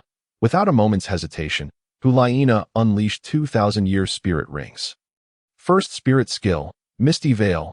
In an instant, a swirling pink mist enveloped the arena. Liena swiftly leapt from the fog. Enchanting, Liena unleashed a surge of mental energy. This was the essence of the enchanting heart technique, which diminished their spirit power by 50%, slowed their movements by 50%, and weakened their skill casting by 50%. In the thick pink mist, visibility was nearly non-existent, rendering them like blind men with their eyes wide open. Relying solely on their hearing and touch, suddenly, shrieks filled the air from within the mist. The 6 boys, stripped of any combat ability, became mere targets, at the mercy of their adversary. Xiao and Yin began to feel anxious, uncertain of the fate that awaited the 6. Fret not, they have merely fallen victim to the enchanting technique. They will not perish, though they may feel drained for a few days. Liena confidently waved her hand, her demeanor triumphant. "You should release them at once," Xiao implored his sister for the first time. Heeding her brother's words, Liena nonchalantly strode into the pink mist, her essence unaffected by the chaos within. Those outside could only hear the horrific cries, unable to perceive the grim scene unfolding inside. The 6 boys knelt, hands clutching their heads, writhing in agony, as if their souls had been hollowed out. Nine-tailed spirit fox. Liena activated her second spirit ring skill, the nine-tailed spirit fox, casting them all aside with a single sweep of her long tail. They fell to the ground, screaming and rolling in distress. Chapter 56. Crescent Moonblades. 10,000-year spirit rings. Liena inhaled deeply, dispersing the pink mist. "Well now, do you still dare to challenge me?" she inquired of the upperclassmen who had refrained from the competition. The group of over a dozen recoiled, some openly surrendering. Xiao cast a furious glance, dismayed by their cowardice. Fortunately, they yielded to his sister, or else they would face his wrath. "Ha! You are all afraid." Liena laughed joyfully, declaring, "Very well. You have lost. Brother, allow us to pass." Xiao stepped forward, stating, "Who said you could pass? All but him may proceed." "Xiao Shui, come over here." He attempted to command, but Xiao Shui hesitated, finding it difficult to move. "Xiao Shui, do not heed my brother. Just listen to me."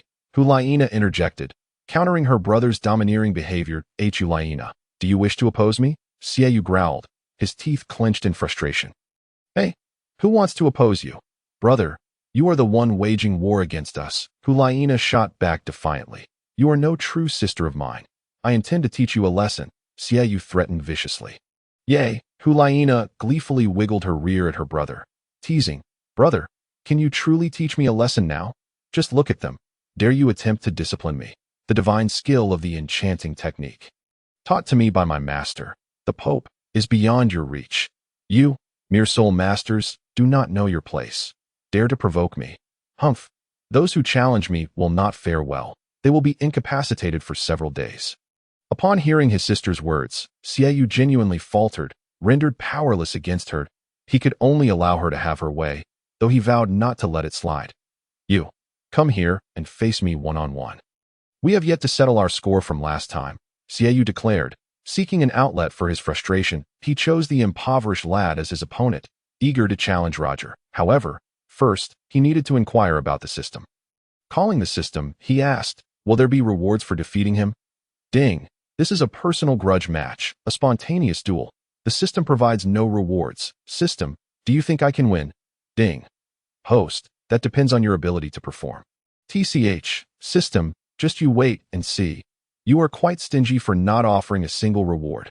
Host, the system will automatically assign tasks. Just wait and see. Roger dismissed the system's chatter, focusing on defeating his opponent first. Senior sister, step aside. This is my grudge with him, and it must be resolved here, Roger stated, stepping forward. Shiao brandished his crescent moon blade, intending to conclude this swiftly without wasting time or energy. At that moment, Xiao Shui observed Shiao draw his crescent moon blade, sensing his intent to harm her senior brother. Should he dare, she would never wish to associate with him again. Hulaina glared at her brother, vowing that if he harmed her junior brother, she would never speak to him again. Shiao, have you forgotten our agreement? Whoever wins becomes the leader. Do you still stand by that? Roger pressed the TCH, as long as you remember. If you lose, you will obediently serve as my subordinate, forever my servant, Shiao proclaimed with arrogance. That is something you will likely never achieve. I am the Pope's esteemed disciple and shall never bring her shame. Roger retorted fiercely, stop your bluster. Come at me already. Shiao twirled his crescent moon blade. Roger extended his palm, summoning a celestial vine. Defeating you today will be a piece of cake. Huh. Impudent wretch. Do you have any idea how you will meet your end? Roger unleashed his spirit ring, a 1,000-year spirit ring, a level 25 soul master, with the celestial vine as his spirit. A splendid lavender 1,000-year spirit ring shimmered before him. Shiao brandished his blade, revealing 2 purple 1,000-year spirit rings, a 3,000-year spirit ring, a level 26 soul master, with the crescent moon blade as his spirit, the celestial vine. Unlike last time, Roger meticulously laid out his celestial vine. This time, he planted them within a 10-meter radius, turning any opponent within into prey. Seeing the ground littered with celestial vines, Shiao felt as if he had fallen into a trap and swiftly swung his blade. The celestial vines fell like mere cabbages, lacking any real threat. First spirit skill, spinning blade. Shiao aimed for a quick resolution, launching a crescent moon blade. Roger activated his purple light divine eyes, effortlessly tracking the blade's trajectory, dodging with perfect precision. His spinning blade twirled endlessly in the air. Under his mental command, the first spinning blade turned into a mere novice, failing to inflict any harm. Realizing something was amiss, Shiao swiftly launched a second crescent moon blade. The second spinning blade struck with increased power. Roger, dodging each time, found himself dancing on the brink of death. The sharpness of the crescent moon blade sent chills down his spine. Ultimately, with no more room to evade, he resorted to blocking it with his golden staff. Clang, clang, Roger wielded the golden staff, repelling the crescent moon blades with each strike. Shiao retracted his blade and swiftly charged forward. With a swift motion, he delivered a horizontal slash. The gust of wind sliced through the air, grazing Roger's brow. Startled, Roger quickly retreated, positioning the golden staff in defense, narrowly avoiding losing half his face in that instant. Hulaina and Xiao Shui were on edge, yearning to rush in to assist, their faces pale with anxiety. One sweeping strike sent Roger soaring, the golden staff clashing against him, sending him flying. Shiao, struck by the golden staff, staggered back several steps, his life hanging by a thread. His eyes blazed with fury, and he could think of nothing but vengeance. Second spirit skill, crescent moon blade. the malevolent moon unleashed its second soul skill. And with the emergence of a 3,000-year soul ring, its power surged dramatically. The two crescent blades merged into a singular, formidable crescent moon saber, amplifying its might manifold, augmenting further with the growth of its wielder's cultivation. With a swift motion of both hands, the crescent moon saber swept forth like an unstoppable tide, obliterating all in its path. Roger raised his golden staff to meet the onslaught head-on, but was unexpectedly forced back by the overwhelming force. Stumbling a considerable distance before his foot met a rock, bringing him to a halt, the crescent moon saber was deflected but not vanquished, instead redirected under the wielder's deft control. Roger, seizing the moment, aimed his golden staff at the saber, and in a flurry of blows, the two weapons clashed fiercely, neither side yielding. Helena watched anxiously, praying that neither would suffer defeat, yearning for a peaceful resolution. Suddenly, Roger faltered, his movements growing frantic. The malevolent moon seized this opportunity. With a flourish of its hands, the crescent moon saber split into two, launching a dual assault. In an instant, Roger felt a searing pain as one saber struck his arm.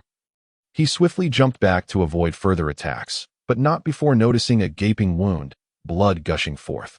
Yet, there was no time to tend to his injury, for the two crescent sabers came hurtling toward him. Leaving no room for evasion, in a moment of desperation, Roger summoned all his strength, thrusting the golden staff forward, unleashing the might of a 10,000-year soul ring. A powerful shockwave erupted, sending the crescent sabers flying through the air. The malevolent moon retracted its sabers, revealing a massive black soul ring, a symbol of a soul ring exceeding 10,000 years. Possessing such a ring at the tender age of 10 was a feat likely only achievable under the tutelage of the Pope himself. The display of such overwhelming prowess caused the malevolent moon to feel a twinge of trepidation.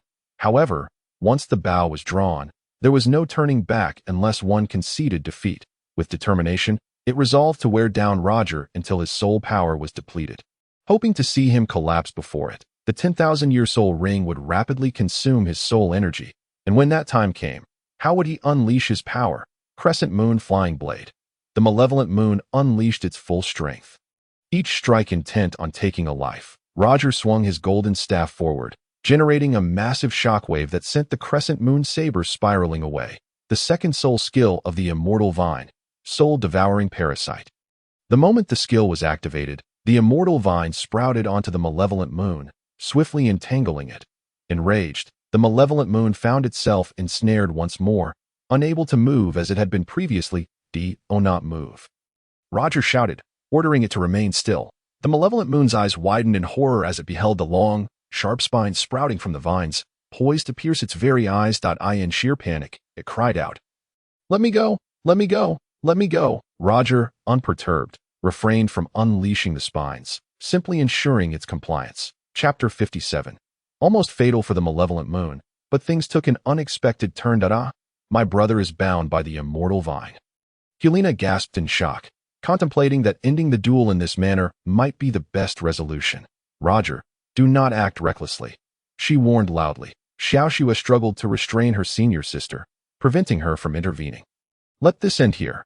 I believe Brother Roger will not harm the malevolent moon. He only wishes to clarify matters. They exchanged glances, and Roger immediately noticed. Suddenly, the immortal vine erupted on Yen, binding him tightly in an instant. The malevolent moon attempted to summon aid, recalling how it had previously escaped, but this time, its plan had faltered, leaving it helpless. Sighing, the malevolent moon conceded defeat. "Humph, do you yield or not?"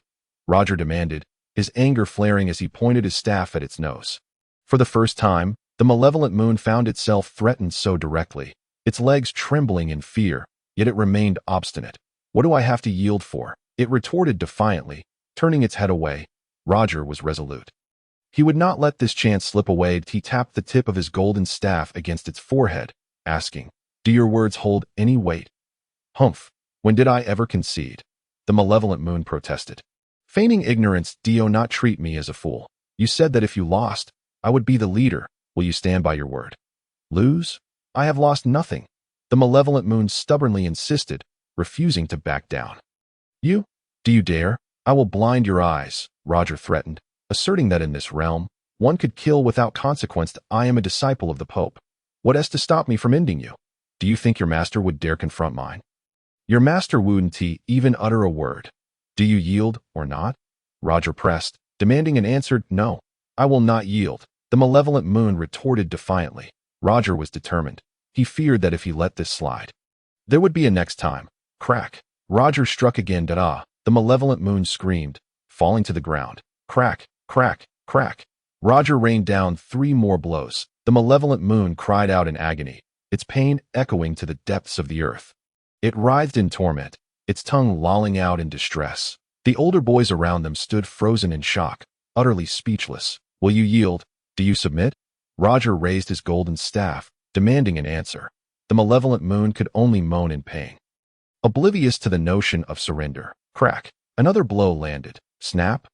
The malevolent moon let out a harrowing scream, realizing its arm had been broken, rolling on the ground in suffering. Oh no, the malevolent moon is in dire straits. Has he gone too far? Yin exclaimed, fear gripping him as he swallowed hard, unable to voice his concerns. In his heart, he wished desperately for the malevolent moon to concede. Otherwise, it could end tragically. Helena could no longer contain herself and rushed forward to save her brother. Shiua followed suit, and together they restrained Roger, pleading with him to cease the onslaught, fearing he might truly cause fatal harm. Only after being forcibly stopped did Roger lower his staff, his rage barely contained. Glaring with the intensity of one who knows that vengeance is a dish best served cold, and that those who commit injustices will meet their end, the malevolent moon, trembling in fear, feigned a pitiful demeanor. Relieved at the arrival of his sister and Shiua, suddenly, he collapsed, darkness enveloping his vision. Brother! Helena cried out in distress. The malevolent moon lay on the ground, limbs splayed as though lifeless. Brother, what's wrong? Helena's voice trembled. On the brink of tears, Shiua rushed to check, feeling for a pulse and sighing in relief when she detected breath. Meanwhile, Yin, still bound, witnessed the fallen leader's plight and cried out for help. The older boys, terrified, scrambled away, fearing they might incur Roger's wrath. Shiua, filled with pity and disappointment, implored, Brother Roger, why haven't you released him? What more do you wish to bind him for? Roger, momentarily dazed, realized he might have inadvertently gone too far, forgetting the necessity to release his hold. Upon hearing Shiua's words, he quickly retracted the immortal vine. Helena continued to call out in sorrow. Once the binding was lifted, Yin hastily rushed to assist the fallen leader. Quick, get him to the infirmary, he urged, intent on immediate aid. Helena, knowing her brother had fainted, complied, lifting him onto her back. Shiua followed, helping to escort him to the medical room. After they departed, Roger scratched his head, questioning himself. Did I strike too hard? Was he not formidable enough? Just a few blows, and he's out cold. How dull. Is it only permissible for him to bully others while I am barred from striking back? What logic is that? Calling upon the system, Roger sought clarity. Did I err? Ding. Host, you did nothing wrong. In this world of Douluo, the strong reign supreme, and the weak are left to their fates. You have merely disciplined one who deserved it. Do not feel remorse. Is that so? Why then are Helena and Shiua so anxious for him? He is hardly injured, Roger protested, feeling unjustly burdened. I showed restraint, merely inflicting pain without targeting any vital spots. Host, there is no need for excessive guilt. Consider this. If the roles were reversed, how would he treat you? If it were you lying there, what punishment would you endure? The malevolent moon thrives on oppression. Your lesson was justified. What if he seeks revenge later? Roger inquired. Host, I have previously informed you. The Douluo Continent is a realm where power dictates supremacy. Your strength signifies your supremacy, compelling obedience from all. Conversely, if you are weak, who would not take advantage of you or subject you to humiliation? This principle must be thoroughly understood. You are correct. I shall henceforth strive to be a formidable presence. My revered master, the Pope, ascended to her exalted position through her immense power. Host, your thoughts are indeed on point. You should concern yourself with your senior sister and Shiua. They are the most significant individuals in your life. Destined to be yours in the future, it is the system. I comprehend. I shall seek them out at once. After engaging in an internal dialogue with the system, a sudden clarity dawned upon me. Reminiscent of the saying, when confronting an adversary, one must act like autumn winds sweeping away fallen leaves, showing no mercy, for leniency only invites future troubles. With a sense of relief, Roger hurried to the Academy's infirmary. Upon arrival, he encountered them as they exited, and strangely, Shiua appeared utterly unfazed. Was he merely feigning unconsciousness moments ago? Roger contemplated approaching to inquire, but the fierce gaze of Hulaina halted him, leaving him speechless. Her furious glare suggested she was ready to sever ties. Shiua, akin to a devoted partner, cautiously supported him as they passed. Only Shiua's wrathful eyes lingered, sending a shiver down Roger's spine. Meanwhile, his senior and junior sisters brushed past him, ignoring him entirely, even avoiding eye contact. Finally, Yin menacingly extended a fist, glaring with intent to intimidate, signaling an unyielding enmity. How could this be? Could they not accept the consequences of their own choices? It was then that Roger profoundly grasped that within this world of Douluo, only the powerful wield supreme authority, compelling obedience from all. Chapter 58. BBDong's demon spider transformation. That Hulaina's indifference is understandable. She would naturally be enraged after her beloved brother was injured. Shiao's lack of attention is also comprehensible. Given that her favored male was harmed, Roger, disheartened, watched their departing figures, feeling an ache in his heart. Although he understood their behavior, he lamented that it should not have come to this. Circumstances had forced their hands. They vanished without a trace. Roger lingered in silence, yearning for a miracle where his senior sister would return and assure him that all was well. Alas, reality proved otherwise. That he could only endure in silence. Upon entering the classroom, Roger found himself the target of collective animosity. Unable to tolerate their hostility, he stormed out, disregarding his senior and junior sisters as they brushed past him, determined to leave the academy and return to the Pope's castle. Out of sight, out of mind. With the tranquility of silence, Roger reflected that life relies on one's reputation, and he would refrain from engaging with them in his heart, as long as he had the Pope. That was enough. Roger focused intently on cultivating the 9 turns heart method on his grand bed. With a clear mind, he immersed himself in the spirit world, accompanied by the ethereal shinting grass and the golden-haired monkey, dedicating himself to his training. Time slipped away, and before he knew it, deep into the night, Roger completed his practice. Upon opening his eyes, he anticipated the sight of his senior and junior sisters, only to be met with disappointment. They truly ignored him. Sighing, he conceded that he had injured those they cherished. Roger lamented internally, pondering the myriad reasons for their estrangement. Why had this happened? A silent cry echoed within him. No, he could not wait for them to approach. He must take the initiative to apologize. Roger was unwilling to lose his dearest companions. After rising from his bed, he dashed towards their quarters, ready to clarify matters, willing to accept any blame or resentment, as long as they would not shun him. Yet, upon opening the door, he discovered they had not returned but had been deliberately avoiding this place. They did not wish to see him, and it dawned on Roger that in this world, one must not easily offend the powerful, lest they face dire consequences. In that moment, he truly felt the weight of his surroundings. It was as if the entire world had shifted. Roger returned to his room in a state of disinterest. Furious at their hypocrisy, how could they speak of camaraderie yet refuse to accept defeat? Roger ascended to the balcony, gazing up at the Pope's elevated platform, when a surge of thoughts rushed towards him. Why was she confined? Was anyone forbidden to disturb her? Had the Pope sustained grave injuries? Ding. Host, you have a task. System, I have been isolated by them. Can you help me resolve this? Host, you have a new mission. System, can you not assist me? Roger expressed disinterest in the task, desperately seeking salvation. Host, your mission is to pay a visit to Her Holiness the Pope. Reward, 1,000 gold soul coins. System, how can I visit the Pope when the palace is under such heavy guard? Host, this is your task. You must find a way. Perhaps another time. Host, it must be tonight. Otherwise, the task will expire. System, you have yet to answer my question. Host, do you not know that haste makes waste? What do you mean? Host, some issues cannot be resolved through mere thought. Rather, one must wait for the right moment. And when it arrives, solutions will present themselves effortlessly. Is that true? Host, take care of yourself. You should be the one to take care. Roger felt a surge of anger towards the indifferent system, but recalling the mission to visit the Pope, he quickly regained his composure. Tonight's task was indeed daunting. Was it too much to ask? On any other day, he would have rushed to find the Pope without hesitation. Yet now, entry was strictly forbidden, with threats of lethal consequences for any trespasser. Was the system effectively sending him to his doom? In the midst of his distress, a spark of inspiration struck Roger. He realized that the Shienting grass could provide a solution to his predicament. He envisioned Spider-Man soaring through the air on his webs, and thought, perhaps he could use the Shienting grass to ascend to the Pope's grand chamber. With determination, Roger extended his arm, sending a vibrant green Shienting vine soaring like an arrow, wrapping around the high balcony. In an instant, he found himself airborne.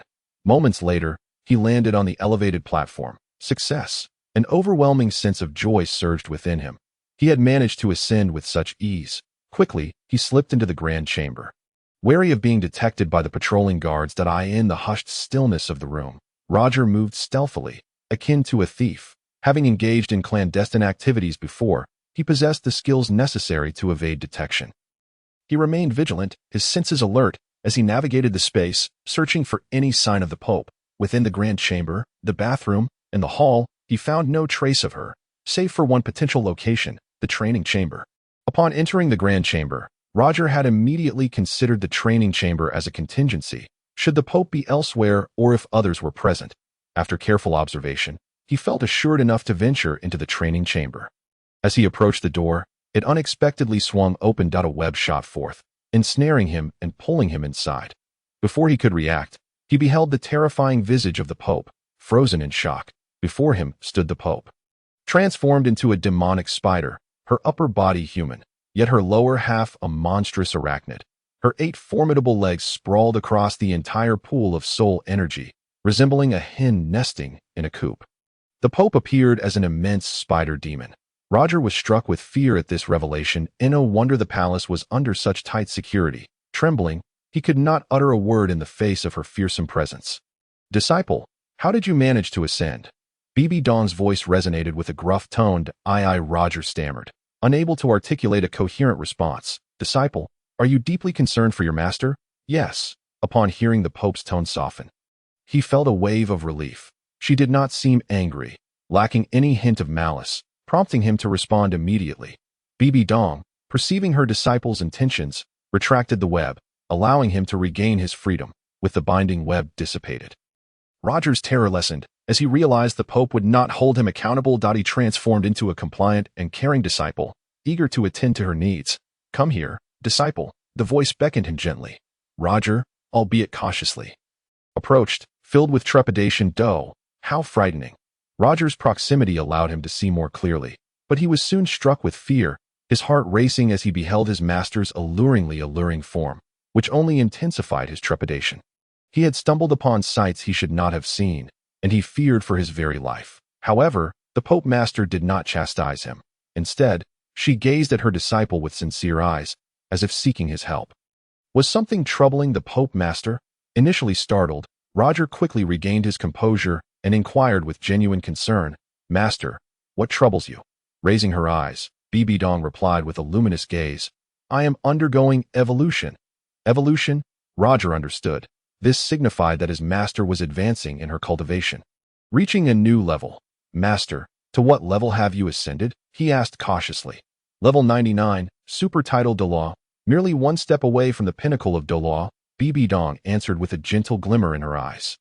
"Master, that is the highest tier, is it not?" Roger asked, filled with admiration and joy. "The ultimate level would be to attain divinity, but I still have a long journey ahead. Disciple, ascending even a single level as a title Duel is akin to scaling the heavens. The process is exceedingly arduous, far beyond your current novice stage." "Yes, Master, I understand." After exchanging a few words with the Pope Master, Roger felt more at ease. He scratched his head and replied, "I merely came out of concern and curiosity for you." Master, and couldn't he resist flying up to the balcony? They had not noticed his arrival. BBDong smiled with satisfaction. "Clever of you. Your thoughtfulness has caught my attention, and from today onward, I shall focus on nurturing you." "Master, in nurturing me, will you neglect Huliena and Shiao?" Roger asked, considering their feelings. "Of course, they will be nurtured as well, but you are different. You have opened my eyes to a broader future." Roger was delighted to hear this, unable to suppress a smile. "Disciple, are you afraid of me in this form?" "I was afraid at first, but now I am not afraid at all," Roger answered cleverly, leaving no room for his master to be annoyed. "Is my appearance unattractive?" "Not at all." Roger stepped forward, declaring, "Master, You are anything but unattractive. I find you incredibly alluring and beautiful. BBDong beamed at the flattery. Come closer. As Roger approached, he could distinctly sense the vibrant aura emanating from his master, his hand trembling as he hesitated to touch her exquisite face. Observing her disciple's cautiousness, BBDong wished for him to accept her in this form, deeming it necessary for him to truly experience it. She took his small hand, guiding it to feel her fervent heartbeat, moving it to her face, then to her lips, before caressing his way to her neck and shoulders. How do you find me? Are you still afraid? She asked earnestly after releasing him to AT that moment. BBDong yearned for her disciple's acceptance, wishing to be seen not as a monster, but as a stunning beauty. After her inquiry, she awaited his response with anticipation. Master, you are incredibly sexy and beautiful, Roger exclaimed, his face lighting up. BBDong permitted him to admire her with his gaze that in this moment, Roger felt wholly accepted by the Pope Master. Akin to her own child, receiving unparalleled love and cared as time passed, Roger became the object of BBDong's utmost affection, inciting jealousy in Hulayina, who resented her master for favoring him over her. Hulayina harbored deep-seated grievances against Roger, feeling he had usurped the love of the Pope Master. Roger had become the Pope Master's most cherished disciple, a fact that did not go unnoticed by the Duel and the elders, who could no longer tolerate it. They feared that one day, the entire spirit hall would be under the control of the impoverished Roger. They watched in silence, harboring their resentment. Time flowed like fleeting smoke. And 6 years passed in the blink of an eye. Roger, now 16, had transformed into a tall, handsome youth. Hulayina no longer felt the same jealousy towards him, but rather harbored a profound affection, albeit one she dared not reveal, shying away from exposing her true feelings for fear of discovery. Hulayina, embodying her childhood dreams, aspired to become as stunning as her master.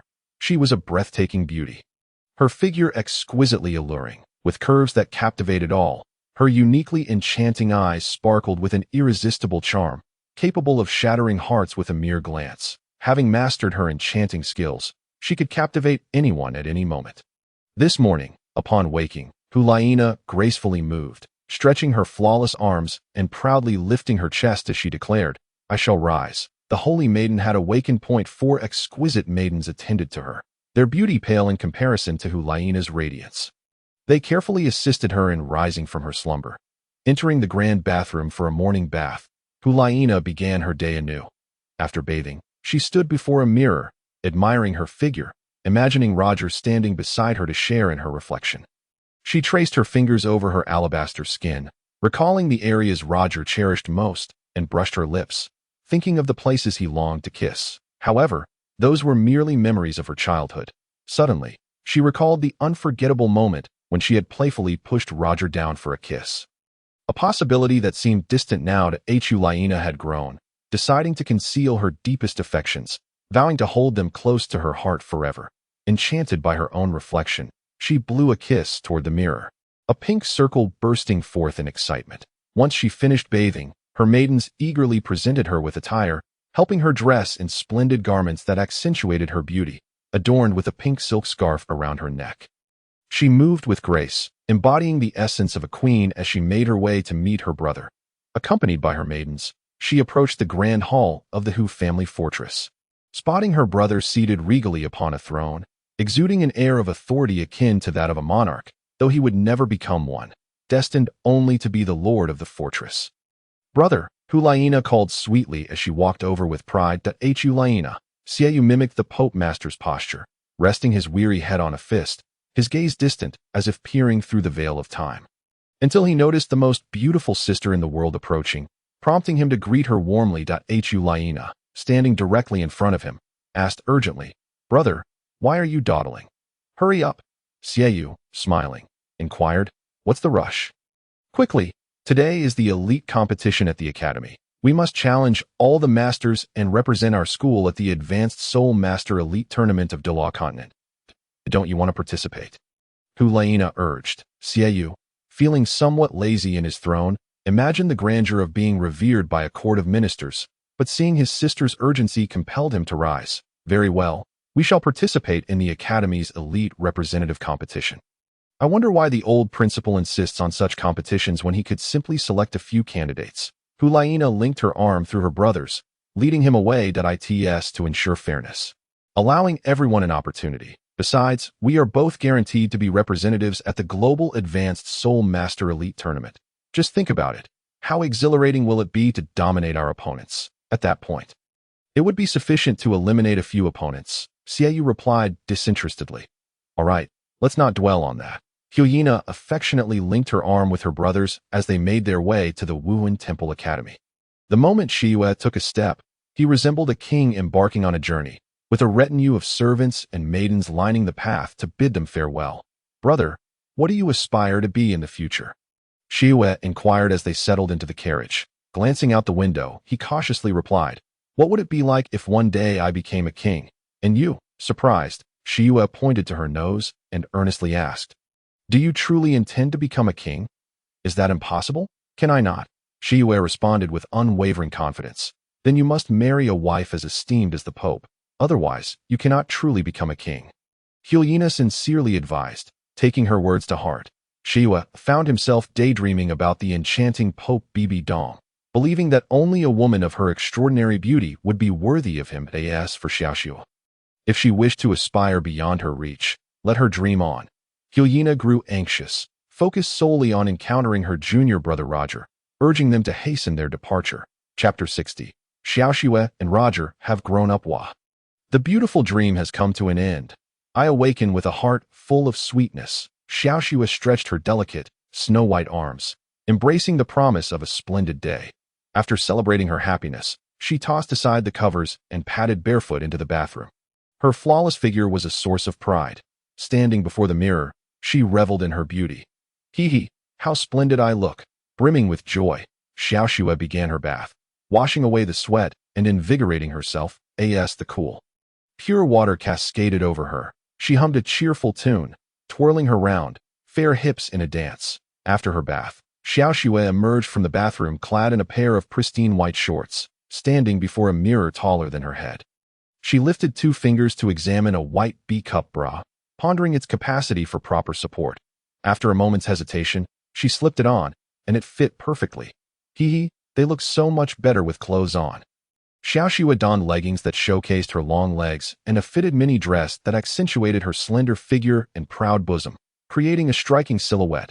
She favored simple yet stylish attire that highlighted her beauty. Gorgeous, she exclaimed, striking a pose. Tada? Shiao flung open the door, singing her own jubilant song and dancing gracefully, her arms swinging as she strode confidently. Upon reaching her senior brother's door, she kicked it. Bang! The door slammed against the wall with a resounding crash that echoed through the castle. Roger, let's go, Shiao called, her voice filled with excitement. Roger, accustomed to such antics, opened his sparkling eyes and finished his meditation. He leapt from his bed, dressed in a stylish red and white prince's outfit, a faint smile adorning his handsome face as he approached her. Roger, you look so dashing, Shiao greeted him with a cheerful grin. Roger lightly patted her smooth, silky head, the fragrance of her hair enveloping him. Shiao cherished this gesture, always obediently bowing her head to lean into him. At 16, Roger had grown into a tall, robust young man, no longer the small boy he once was. Shiao, now 15 and standing at 1.7 meters, raised her chin, straightening her slender form to reach Roger's ear. In his presence, she still needed to tilt her head slightly to gaze up at him. Shiao's physique differed from her sister Hulaina's. She was a touch slimmer, with a smaller bust and a more delicate waist, lacking the voluptuous allure that characterized Hulaina's figure. Yet, anyone who laid eyes on Shiao would feel an irresistible urge to cherish and protect her. Shiao's slender figure was complemented by a modest bust and rounded hips, while the rest of her frame was gracefully slendered. In comparison, Hulaina stood slightly taller, with a proud bosom that seemed to defy gravity, her curves making her an exceptional beauty. Shiao, with her delicate features and charming face, invited affection, while Hulaina's voluptuous S-curve was mesmerizing, capable of captivating anyone who beheld her. Roger, apart from his master, the Pope, these two were the most beautiful beings in his heart. He paid no mind to the beauty of others. Having these 3 stunning women in his life was more than enough for him. Ding. Host, you have a new task. The system announced, no need to notify me of tasks. Just leave them be. I am a person with my own opinions. I do not wish to be disturbed, Roger replied, exasperated by the system's incessant interruptions over the past 6 years, especially since he was now financially comfortable, with 1,000,000 gold soul coins bulging in his pocket. Rendering him indifferent to money at present, he faced a bottleneck in upgrading his soul power, having reached level 50, just needing to break through to the 5th soul ring to advance to Soul King in the near future. Let us go, Shiao cheerfully invited. Roger stood tall, hands in his pockets, moving forward. Shiao danced joyfully ahead, her delightful form swaying, her long hair flowing like a waterfall, turning back with a smile to share her radiant mood with Roger. Hurry up, we wouldn't want sister to wait too long for breakfast, she called, waving cutely from the staircase. Roger maintained his usual regal demeanor, unhurried, each step precisely 30 centimeters apart. He understood the importance of not embarrassing his master, the Pope, or compromising his own stature. Only by being ostentatious could he earn everyone's respect. When one shrinks back, they become vulnerable to ridicule. As they descended the stairs, Shiao loved to spread her arms wide.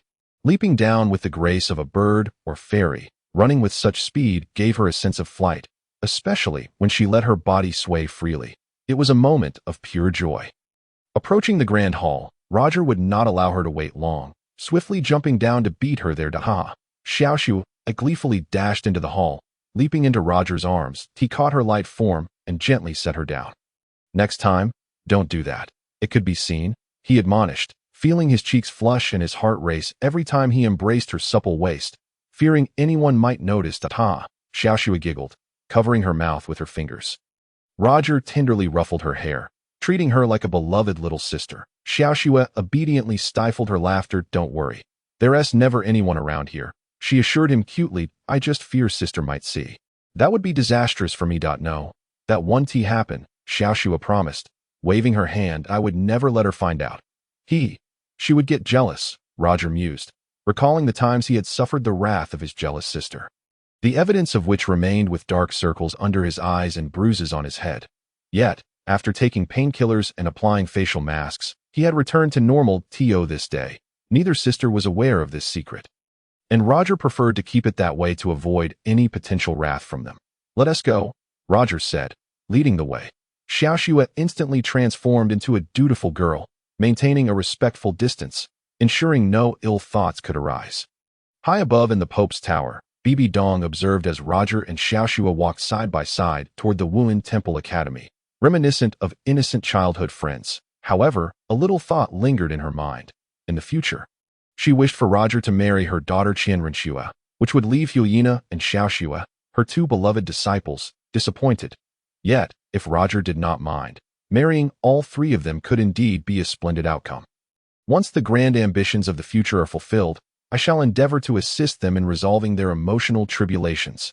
Each time BBDong lays eyes upon Roger, she envisions a blissful life for her daughter alongside him. Chapter 61. Xiao Shue's Breakup Tantrum.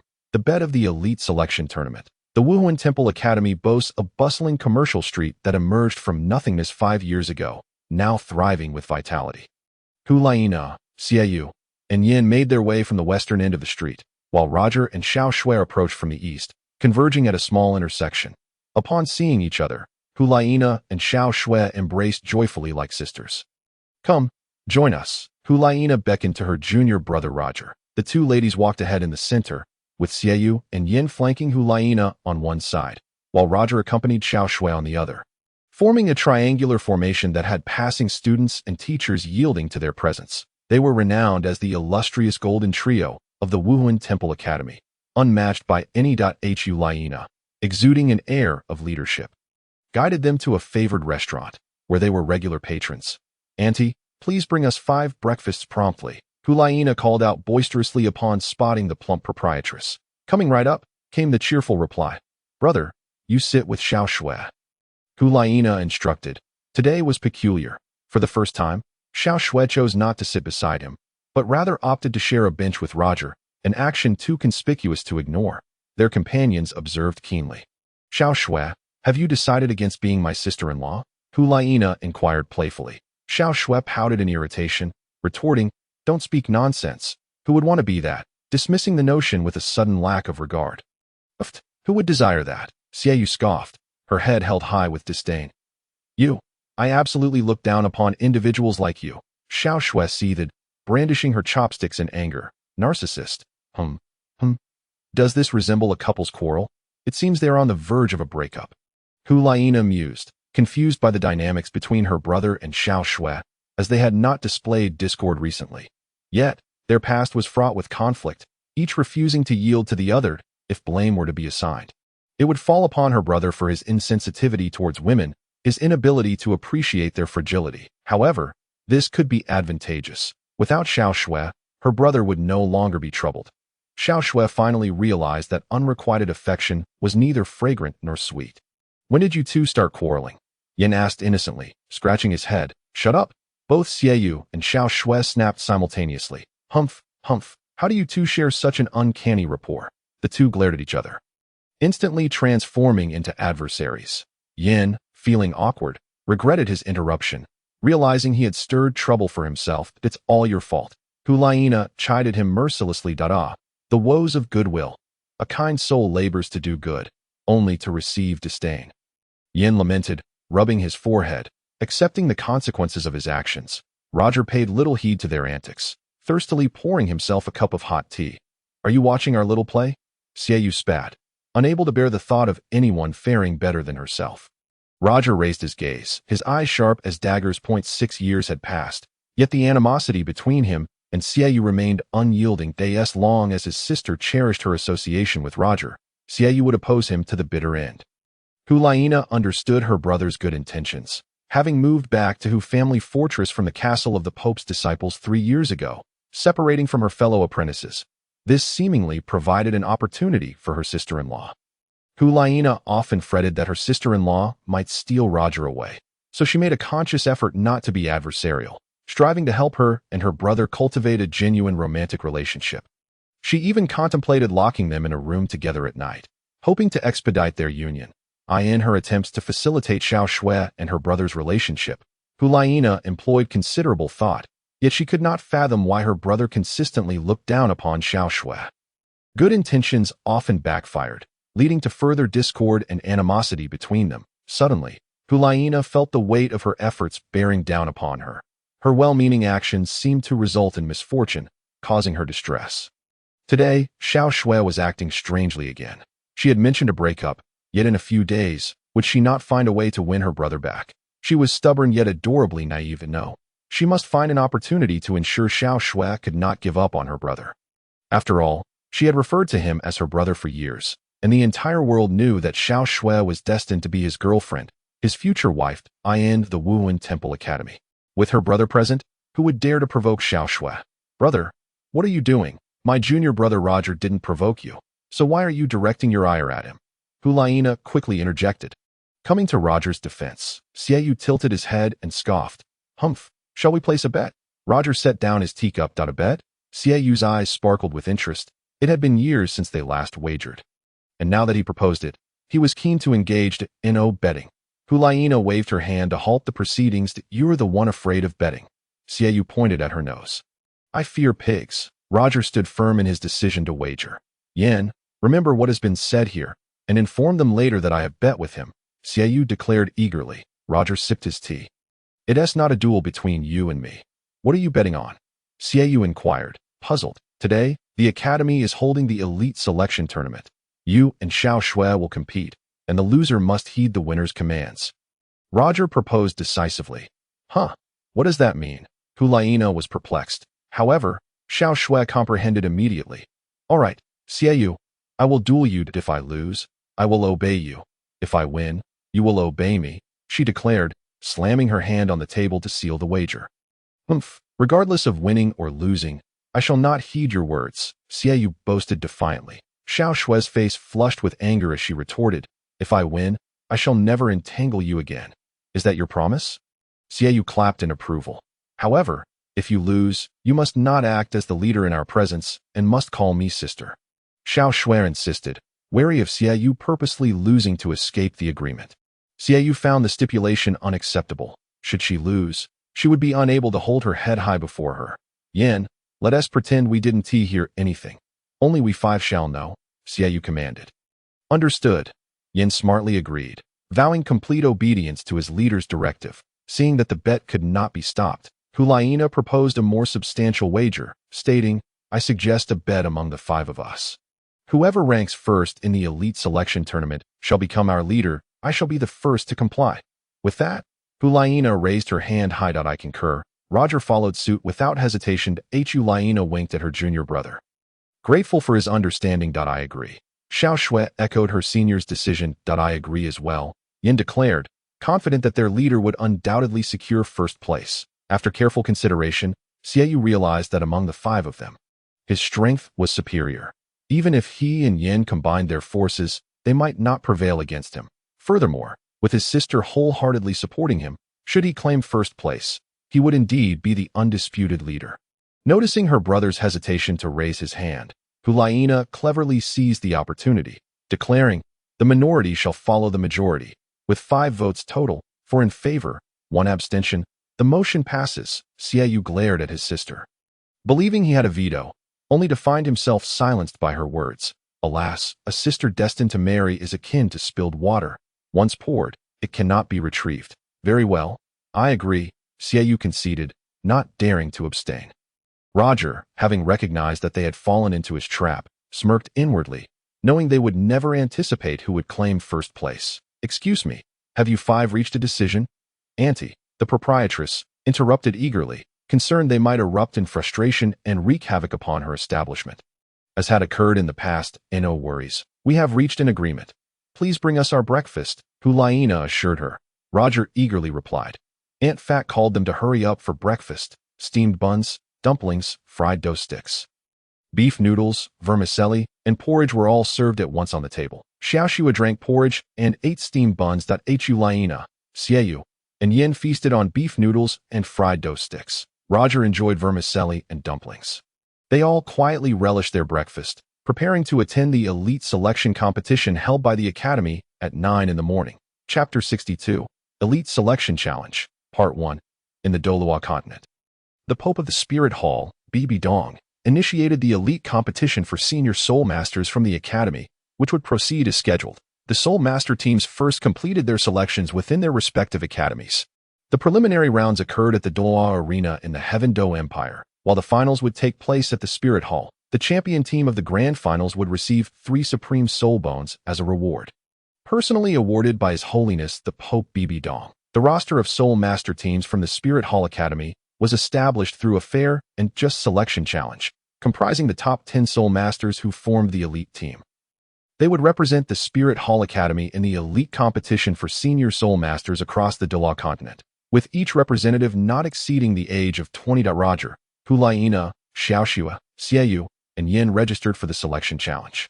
After finishing their breakfast, the 5 of them marched into the Douluo Arena of the Spirit Hall Academy like an elite team, greeted by thunderous applause.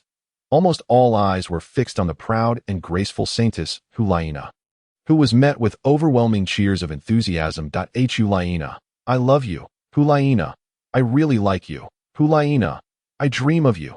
There were also shameless admirers loudly proclaiming their adoration. Hulaina, sensing their affection, playfully covered her vibrant lips with her fair fingers, bursting into waves of joyous laughter. Shiao waved cutely to the audience, radiating happiness. Xiao, wielding his sharp crescent blade, exuded an imposing aura as he pointed towards the audience, warning them not to be arrogant.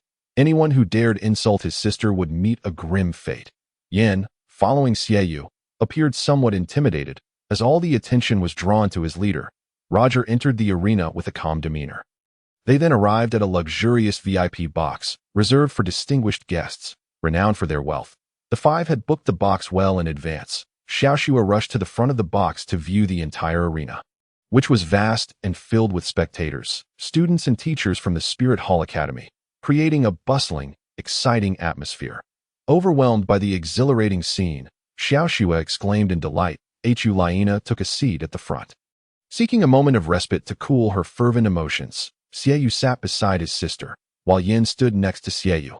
Roger maintained a distance, standing on the other side. Look over there. Shiua brightly pointed towards a specific spot. Hulaina and the others turned to gaze in that direction, where 2 towering figures were seated in the VIP box. Douluo, the head of the Elder Hall and the Spirit Hall Academy, and His Holiness Pope BBDong. Their simultaneous appearance on the viewing platform sent shockwaves throughout the world. All 8 Douluo elders from the Elder Hall made their entrance, surrounding Douluo and Pope BBDong, glaring imposingly at the arena. Upon seeing the headmaster, the Pope, and the Douluo elders, Yan's face lit up with joy, realizing that the opportunity to showcase their skills was upon them. "Big brother, our chance has come." Yan exclaimed to Shiao that if there's an opportunity, let us seize it. Shiao replied, equally excited. Dada. Is that even something to say? Hulaina observed her brother's unusual demeanor, fearing some adversaries might face dire consequences. Roger, relaxed and composed, viewed the unfolding events merely as a grand occasion. Meant to be enjoyed, he was determined not to disappoint his master, vowing to defeat all opponents. For a disciple who does not aspire to win the championship is not a worthy disciple. "Senior brother, what are you laughing at?" Shiao inquired, approaching him. "Shiao, who do you want to defeat?" Roger encouraged her with a smile. "I want to defeat all my opponents," Shiao replied, looking hopeful. "Can you go easy on me?" she asked. "Haha." Roger laughed heartily. "What's so funny?" Shiao glared at him disdainfully, feeling extremely displeased. Yan clenched his fists tightly, sensing Roger's excessive mirth. "Brother, don't worry, I will secure first place," Hulaina assured, placing her hand on her brother's shoulder. Shiao nodded in agreement. "Senior brother, why are you laughing?" Shiao questioned, puzzled. "Rest assured, you will triumph over all your rivals," Roger confidently reassured her. "Yes, I will," Shiao declared, raising her delicate, white fist in determination. Roger affectionately ruffled her hair. Smiling at her with unwavering confidence, the charming young female host soared into the air above the arena, microphone in hand, her voice resounding. "The Elite Selection Challenge for Soul Masters at the Spirit Hall Academy begins now. Please welcome the 50 challengers who have registered for the selection." As her words echoed, a wave of enthusiastic cheers erupted from the crowd. Hulaina gracefully stood up, saying, "Brother, I'll go on first." In an instant, she leaped onto the arena. "Wow, the first to take the stage is the Saintess, Hulaina," the young host announced loudly. With the Saintess making her entrance, the atmosphere in the arena intensified, as if it had been choreographed in advance. After her entry, Shiao followed suit, leaping onto the arena. "Wow, the second to take the stage is Shiao, the most formidable battle spirit master of the Spirit Hall." Yan then followed Shiao, soaring onto the stage. "Wow, the third to take the stage is Yan, a legendary figure of the new generation at the Spirit Hall, possessing immense destructive power. He is also a highly capable battle spirit master." Following the appearance of the 3 main characters, other challengers hurriedly leapt onto the arena in succession. "Senior brother, aren't you in a hurry to take the stage?" Shiao asked eagerly. "Let us go," Roger replied, waiting for the right moment. They were unaware that typically, the leading character is the last to appear.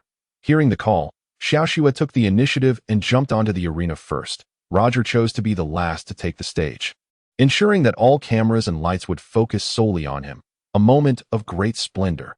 Though he did not receive the same enthusiastic applause, he was met with appreciative smiles from Headmaster Douluo and Pope BBDong, who cast him approving glances. All 5 of them had now taken the stage, each selecting an opponent. According to the rules of the challenge, the 50 participants would engage in one-on-one duels, with the victor advancing to the next round without having to leave the arena to rest. Once all 50 challengers had taken the stage, the young female host announced the official commencement of the selection challenge. The competition begins. In the arena, the 50 soul masters clashed in an awe-inspiring spectacle, leaving the audience mesmerized and exhilarated. Hulaina faced a level 41 battle spirit master with ease, first greeting him with a friendly smile and saying, "Please take care of me. Let us see what you've got."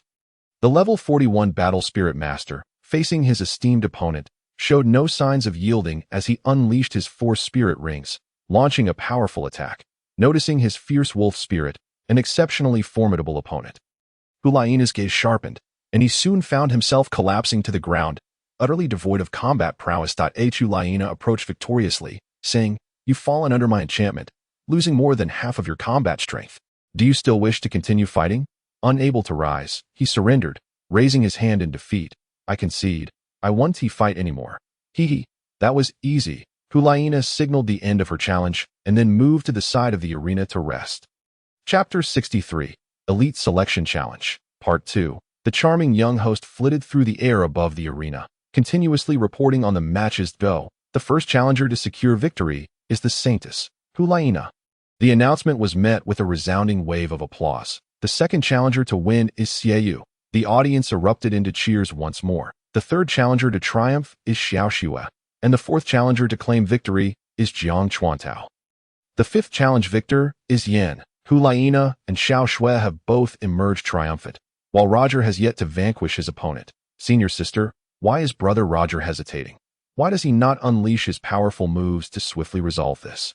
Instead of toying with his opponent using the fairy vine, Xiao inquired, perplexed. Humph. Hulaina understood and remarked, what is there to worry about?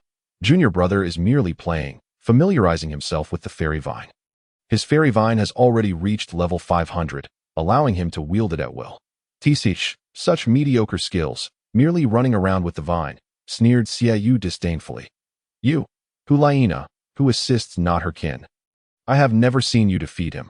All I have witnessed is him binding you like a pig and letting you take the hits. You, Hulaina, Xiao retorted angrily, glaring at his sister and threateningly declaring, you let your brother remember this. Today, I shall defeat him. Brother Xiao, did we not agree that I would challenge you soon? Today, I intend to challenge you, and I hope you won't hold it against me if I defeat you. Xiao asked innocently, have you looked in the mirror to see what you really are? Xiao dismissed her. Xiao's anger surged, her fists clenched tightly as she stomped her feet in frustration, vehemently declaring, I will definitely defeat you. Boss, you've offended a girl. She will hate you for life, Yin reminded, approaching. What nonsense. Xiao disregarded her once more. Yin, treating the matter as if he had said nothing, stepped back to avoid trouble. He understood that girls could be formidable, and among the most formidable in this Spirit Hall Academy, aside from his beloved Hulaina, was Xiao.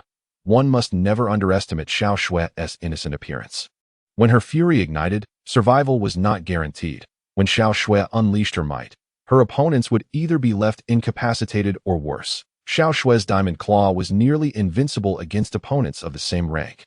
Having fallen to the last position, Roger sought to conclude the challenge. Soul-devouring parasite, Roger unleashed, causing the fairy vine to sprout from his entire body and ensnare his opponent. He fell to the ground, struggling as the vine's tendrils transformed into sharp spikes, piercing his skin and eliciting a scream of agony.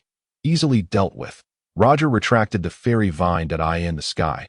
The beautiful female host held a microphone and announced, the first round of the selection challenge has concluded, with 50 progressing to 25. We now commence the second round of the selection challenge, where 25 will advance to 10, allowing for free-for-alls. The remaining 10 challengers will form the elite team representatives. Following the announcement, the arena fell silent as everyone anticipated the imminent eruption of chaos. Xiao had his own candidates in mind. Aside from the 4 beside him, the other 5 were merely backups. Yin exchanged knowing glances with his leader as Roger attempted to enter the arena. He was halted by Hulaina's hand. Xiao, noticing her senior's gaze, advised, let's not rush to the arena. We should wait until they all enter.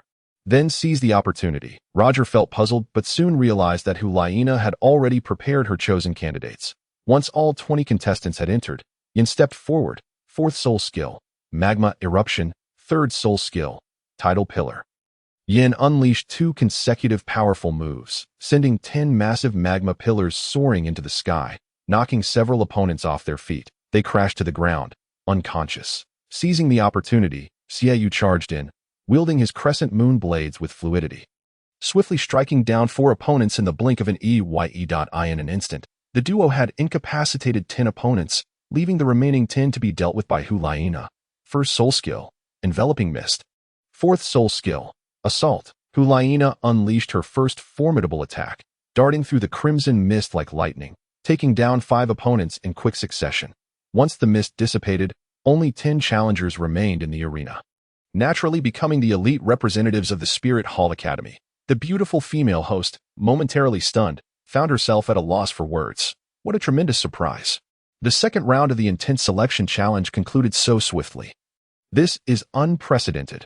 The audience was equally bewildered, unable to comprehend the rapid sequence of events. Merely 3 individuals had eliminated 15 formidable opponents in the blink of an eye.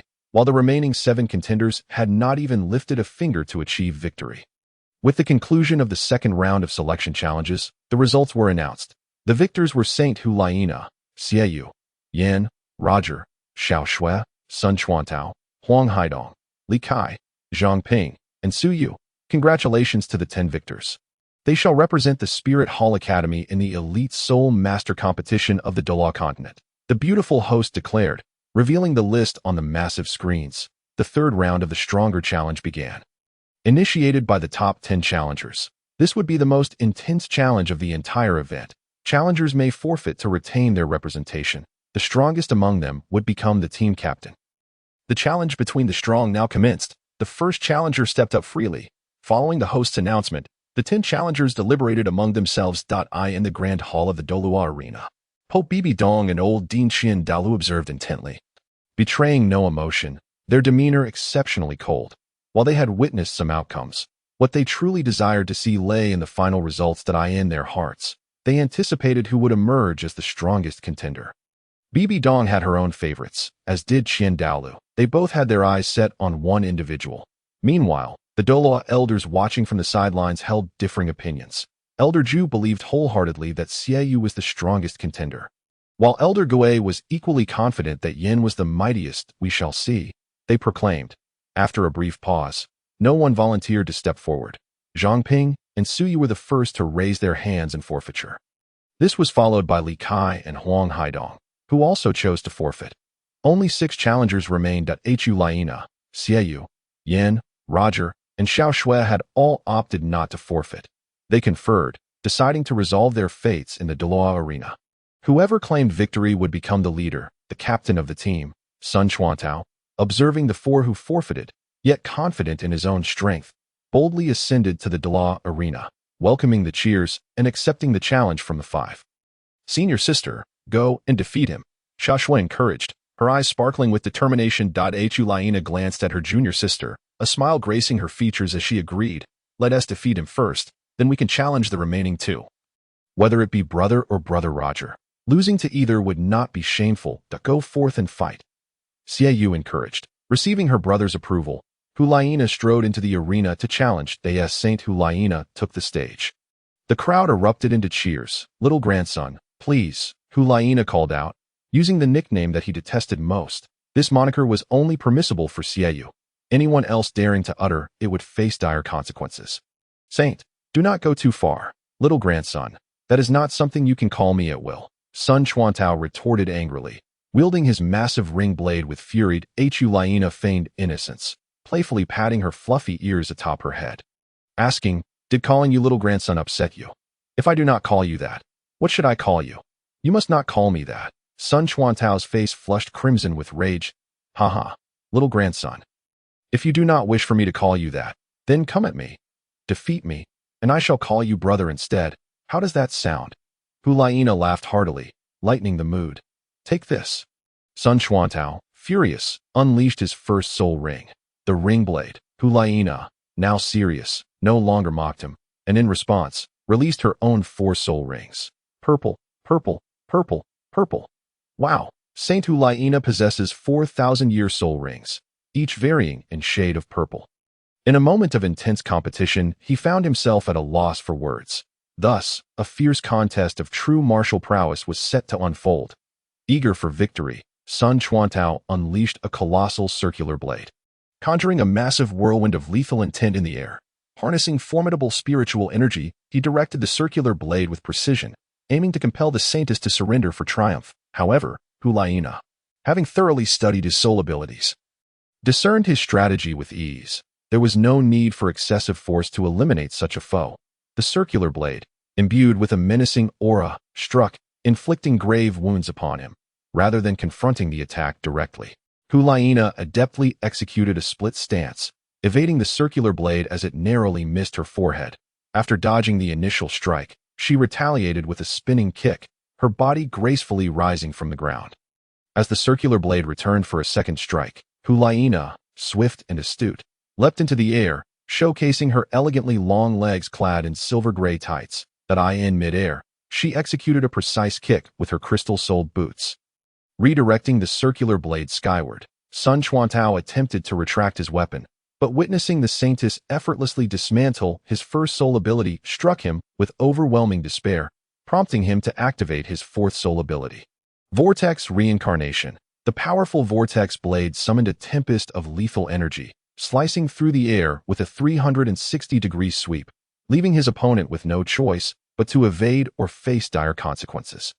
Huliena, unarmed, would never dare to withstand the circular blade with her body. As the vortex blade surged toward her, she leapt to evade, transforming mid-air, revealing her long, jade-like legs clad in shimmering silver-gray tights. Spreading her legs high above, she captivated the audience, who gazed up in awe, as if discovering an unexpected treasure. With a confident shout, Huliena summoned her soul power, launching her counterattack, the celestial severing leg. Was the Saintess truly reckless enough to confront the vortex blade with her legs, risking injury? If he dared to harm her legs, he would deserve 1,000 deaths. Seeing his sister's audacity, Shiao swore in his heart to avenge her. Yet Sun Chuantao was solely focused on seizing this opportunity to defeat the Saintess and gain fame. Willing to risk his life for victory, he amplified his attack, channeling all his strength into a single strike. Intent on sending the Saintess tumbling off the stage, the moment she faltered, defeat would be hers. In midair, Huliena extended her leg to counter. With a resounding clash, her crystal-soled boots accelerated, striking the circular blade with tremendous force, producing a thunderous sound and unleashing a wave of soul energy that cascaded toward the audience. The force of the energy wave swept through the arena, leaving a palpable impact that startled the spectators. Even those seated 100 meters away could sense its might. What power the celestial severing leg possessed! It could incapacitate an opponent with its sheer force, embodying the essence of life and death within its technique.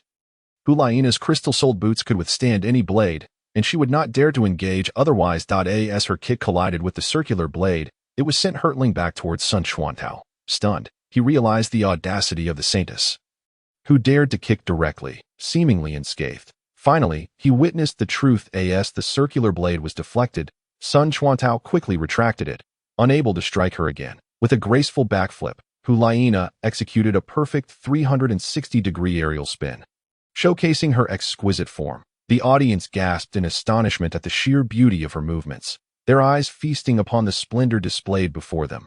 Meanwhile, Roger did not miss a single detail, his purple-gold eyes capturing every exquisite curve. Huliena's elegant silhouette revealed her refined physique, leaving onlookers spellbound, drooling in admiration. Suddenly, Shiao, furious, smacked Yen on the head, berating him for his foolish gaze, as if he had never seen a beautiful woman before. Though his head stung from the slap, Yen remained unfazed, captivated by Huliena's breathtaking form, particularly her ample bosom, which seemed to defy gravity and threatened to overwhelm his heart. With her shapely legs and alluring curves, she was a vision of irresistible beauty. Shiao, fueled by rage, continued to strike Yen, her frustration boiling over. "What are you staring at? Have you never seen a lovely maiden before?" she scolded, delivering several more slaps until she finally ceased her assault. As Yen rubbed his sore head, he protested, "I'm not the only one admiring her. Just look at Roger." He pointed accusingly at him, then gestured to the audience, who were equally entranced. "What are you looking at?" Shiao snapped, her eyes narrowed dangerously. "Keep staring, and I'll pluck out your eyes." Roger, feeling embarrassed, lowered his gaze. Shiao tugged at her senior brother's sleeve, admonishing, "Why are you staring at our sister? If she finds out, she won't want anything to do with you." "I was just studying her boots." Roger defended himself. "I wasn't looking at anything else. Don't forget, those are the kicking boots our master gifted her. She mentioned they possess great power, and today, they're finally being put to good use," Shiao explained. "Wait, my sister is wearing kicking boots." Shiao suddenly realized the significance. "Humph, I'm not talking to you. From today onward, you're my opponent. I challenge you," Shiao declared defiantly. "Be careful not to get hurt. Don't blame me if you do," Shiao warned. "Let us see if you have what it takes." Shiao retorted confidently. Suddenly, Yen shouted, "Look, sister is executing an incredible combo." Both Shiao and Shiao turned to witness the spectacle. Roger stood in stunned silence. The entire audience was left speechless, their breaths caught in their throats as they beheld the astonishing display. Huliena launched a series of sweeping kicks, each one more powerful than the last. She sent Sun Chuantao soaring into the air with a flurry of strikes, leaving him utterly unable to retaliate. After a relentless barrage of kicks, Hulaina concluded with a devastating aerial slam. In an instant, Sun Chuantao was sent crashing down onto the arena floor with a resounding bang, creating a massive crater upon impact. Dazed and bloodied, he lay there, a pitiful sight, as if he had been utterly defeated. Hulaina, landing gracefully, approached him, her expression a mix of surprise and concern. She had not anticipated her strength to be so overwhelming. He would surely be incapacitated for days, if not longer. The medical team rushed to the scene, swiftly lifting him onto a stretcher for immediate care. Yes, they departed. Hulaina waved cheerfully, and the beautiful host announced in a clear, resounding voice, Saintess Hulaina has successfully advanced in the challenge. Who will be the next challenger? Me, Shiao exclaimed, raising her hand enthusiastically. The audience gasped in astonishment, eyes wide with disbelief. Chapter 65, Shiao vs.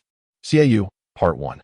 Shiao stepped onto the arena. As she passed her sister, Hulaina leaned in to whisper urgently, "Don't fight my brother." Shiao, momentarily shocked, swallowed her fear, then smiled confidently. "It's fine. I want to challenge him.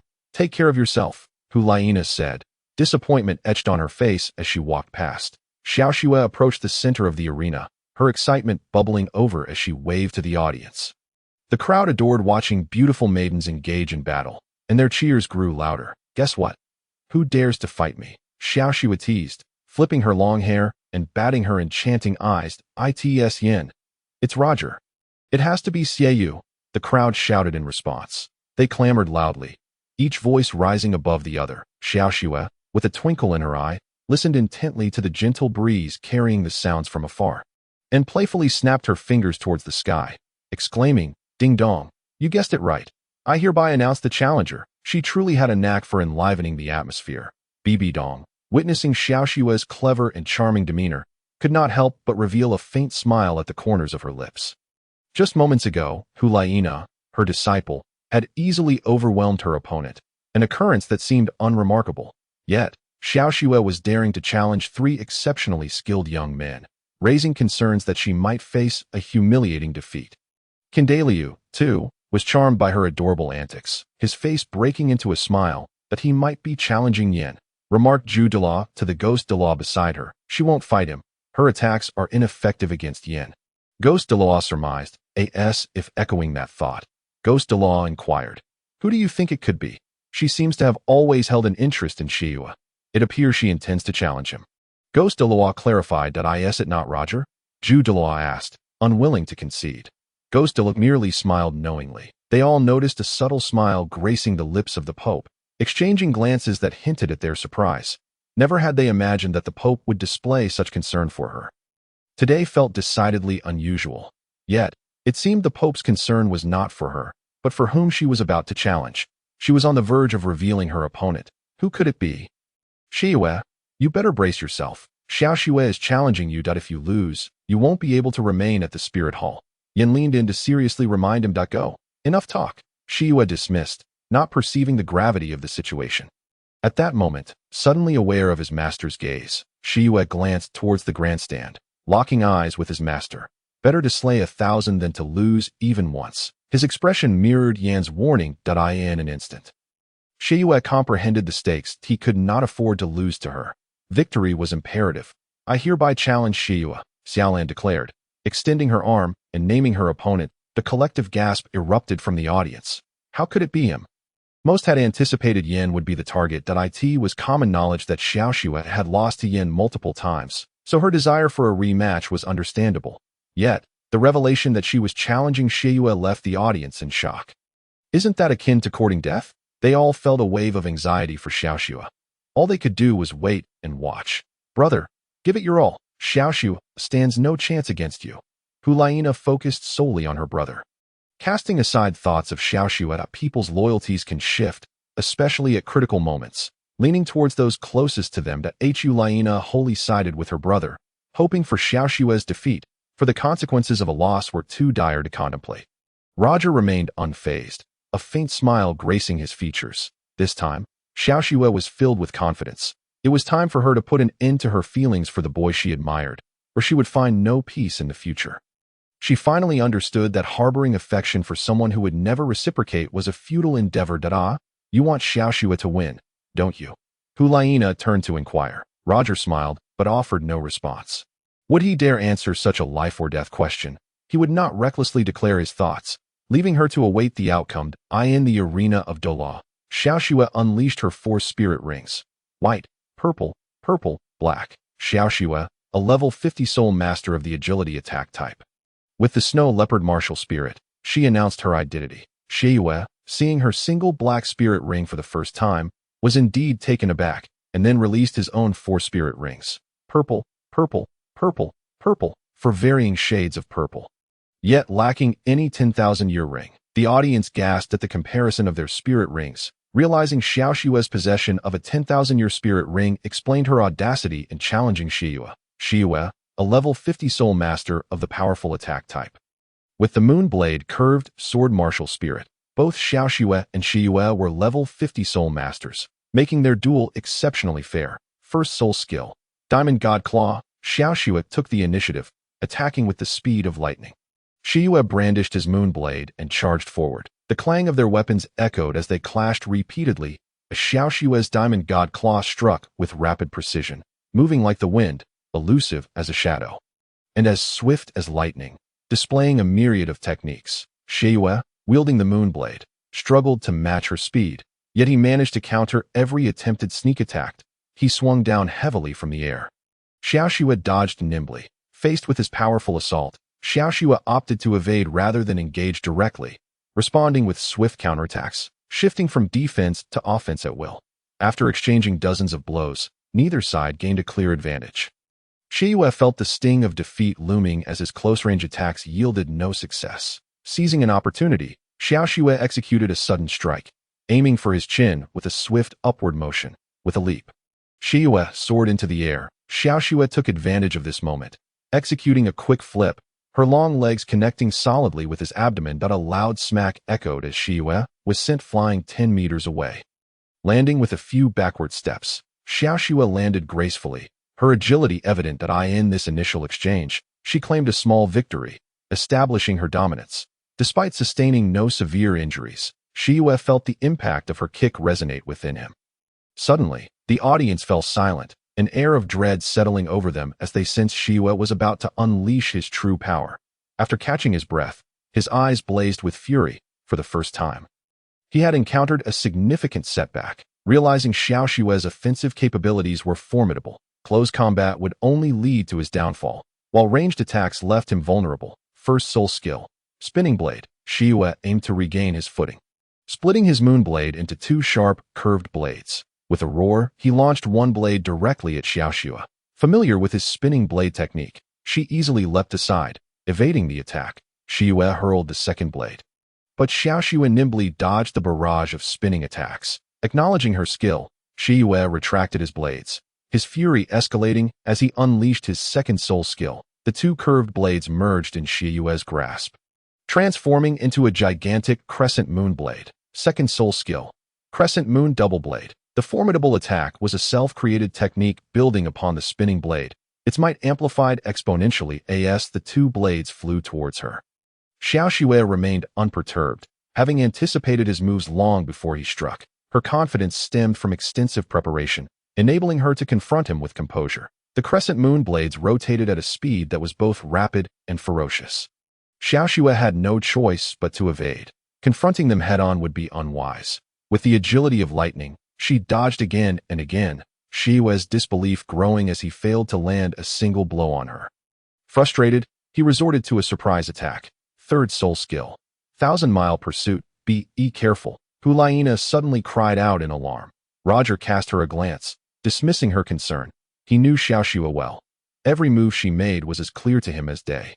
And as soon as the first and second techniques faltered, the third was immediately set in motion. Xiao perceived his close-range assault and responded accordingly. The power of her Diamond God Claw was not to be underestimated. Second soul skill. 100-bone Divine Claw. In midair, she unleashed her claws, sending 10 beams of light hurtling toward him. Shiua slashed wildly with his blade, severing some of the light beams, but not all. His attack reaching its peak intensity, The trajectory of his assault was linear, a deadly pursuit. Shiua unleashed her own energy, her spirit power surging as she fired a barrage of light blades. Swoosh, swoosh, swoosh. The light blades could not all be cut down. Shiua felt the searing pain from the wounds inflicted by the remaining beams, a torment he could scarcely endure, his rage boiling over. Ah! Shiua roared in fury, raising his moon blade to deliver a decisive strike. Shiua raised her diamond god claw to block, but the force sent her sliding back. Blood streamed from Shiua's arms and face as his fury escalated. In that moment, a murderous intent ignited within him. His eyes fixated on a singular desire. Her demise. Shiua's gaze was sharp. She would not be intimidated by his murderous aura. Stepping back, she braced herself against his overwhelming force, a contemptuous smile breaking her lips. Humph. Is that all you've got? With a forceful shove, Shiua deflected his blade. The sound of cracking echoed in the air. Wielding the diamond god claws, the blade of light surged forth like a relentless barrage of assaulting light waves. As the malevolent Yu closed in, she found herself under direct assault from her radiant claws, parrying with her sword, yet being steadily pushed back. With a flourish, Shiua unleashed her third soul technique, Fatal Divine Claw. The strike landed squarely upon the malevolent Yu, who attempted to defend with her horizontal blade. In a dramatic turn, she was sent soaring into the air, her body tumbling uncontrollably. Shiua leapt high, executing a cross slash, sending forth 10 streams of cross-shaped light waves that struck with precision. The malevolent Yu had no choice but to block them with her sword, desperately defending her chest. Brother, Hulaina suddenly cried out, her heart aching with worry. Realizing that Shiua was indeed the true master, a resounding crash echoed as the malevolent Yu hit the ground, generating a tremendous sound. Gasps of awe filled the audience. The once invincible legend of the malevolent Yu had been vanquished by a delicate young maiden. What remains of his dignity? Elder Ju Douluo, witnessing his disciple's defeat, furiously waved his hand. Noticing his anger, Elder Douluo exchanged a glance. Urging him to observe the expression on Pope BBDong's face, Elder Ju Douluo cautiously turned to see a faint smile on the Pope's countenance, clearly appreciating her beloved disciple's outstanding performance.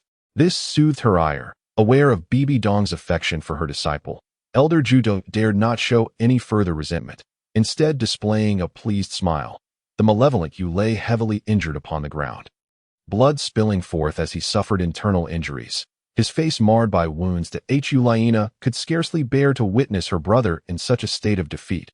Yet, he did not concede, laboriously rising to his feet. The moonblade clasped tightly in his hand, as the audience's murmurs struck him with a profound sense of humiliation.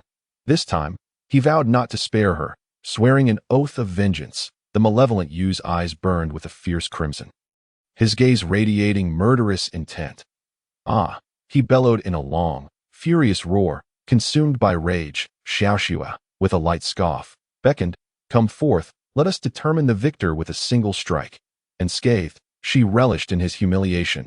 The malevolent Yu, incensed by her disdainful challenge, could hardly contain his fury. Fourth soul technique, Lifeless Void. He unleashed his ultimate attack. Brother, Hulaina called out in concern. Shiua, aware of his murderous intent, resolved to strike swiftly and decisively.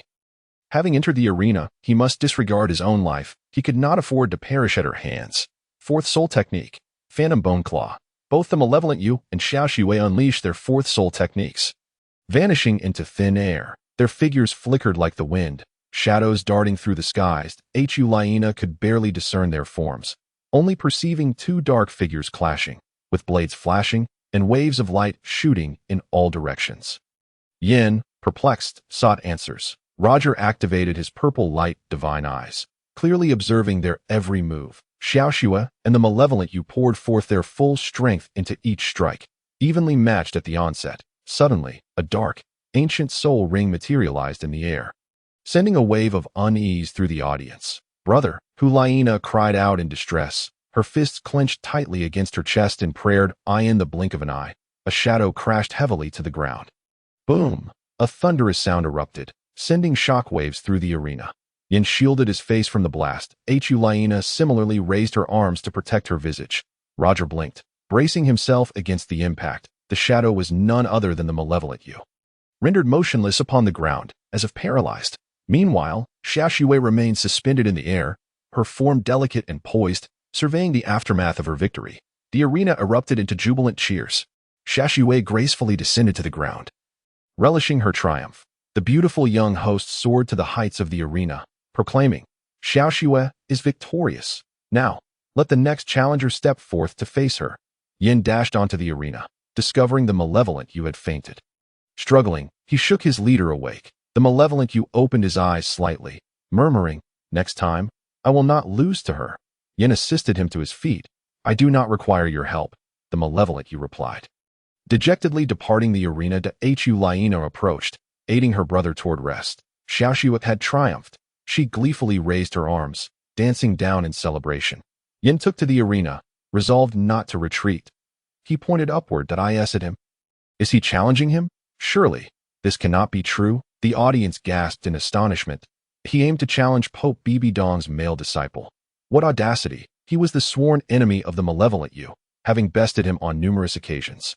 Yin, having declared his challenge, found no reason to withdraw. Brother, it's your turn to defeat him. Go for it, Shiao exclaimed, brimming with excitement. Roger gave a faint smile and nodded at Shiao. Then, in a flash, Roger ascended to the arena. Chapter 67. Yin Challenges Roger, Part 1. Roger entered the arena with an air of a challenger. Roger, level 50 Soul Master, possesses dual martial souls that I humbly seek your guidance. Having spoken, Roger effortlessly released 4 soul rings. Purple. Black, black, black. Wow. 3 10,000-year soul rings. Is he cheating? The audience was astounded. Elder Duel gasped in astonishment. To think that such a young individual possessed 3 10,000-year soul rings. Could it be that Pope BBDong had bestowed them upon him? Regret washed over her. She wished she had been more proactive in aiding her disciple, the malevolent Yu, to absorb such powerful soul rings at this moment. It was evident that Pope BBDong was several steps ahead. Her favored disciple would never be stingy. Elder Duel glanced at Elder Gadao, who seemed to exude a hint of confidence. Could it be that he had assisted Yin in acquiring those 10,000-year soul rings? Yin, respecting his opponent, stepped forward. Yin, level 50 Soul Master, Ancient Flame Lord Martial Soul, that I seek your guidance. After declaring, Yin too released 4 soul rings. Purple, purple, black, black. Wow, he also has 2 10,000-year soul rings. His strength is quite impressive. Yin was recognized as a prodigy with extraordinary talent, destined for a future that rivaled even that of the malevolent Yu. Roger stepped forward. How shall we engage in combat? Fight, without hesitation, Yin declared. Unleashing the power of his martial soul, a relentless surge of energy. Excellent. We shall fight until one yields, Roger responded with a smirk. Raising his fiery fists, Roger clapped his hands upon the ground, declaring, plant, in an instant. The arena was engulfed in mystical vine grass. He aimed to seize the advantage, ensuring the vines could strike at any moment. The audience was left in awe. Yin roared, striking the ground with his flaming fists. Burn! Suddenly, the arena was ablaze, flames soaring high. The mystical vine grass vanished in the inferno. Roger was taken aback, realizing fire was the natural bane of the vine grass, rendering its abilities ineffective against Yin.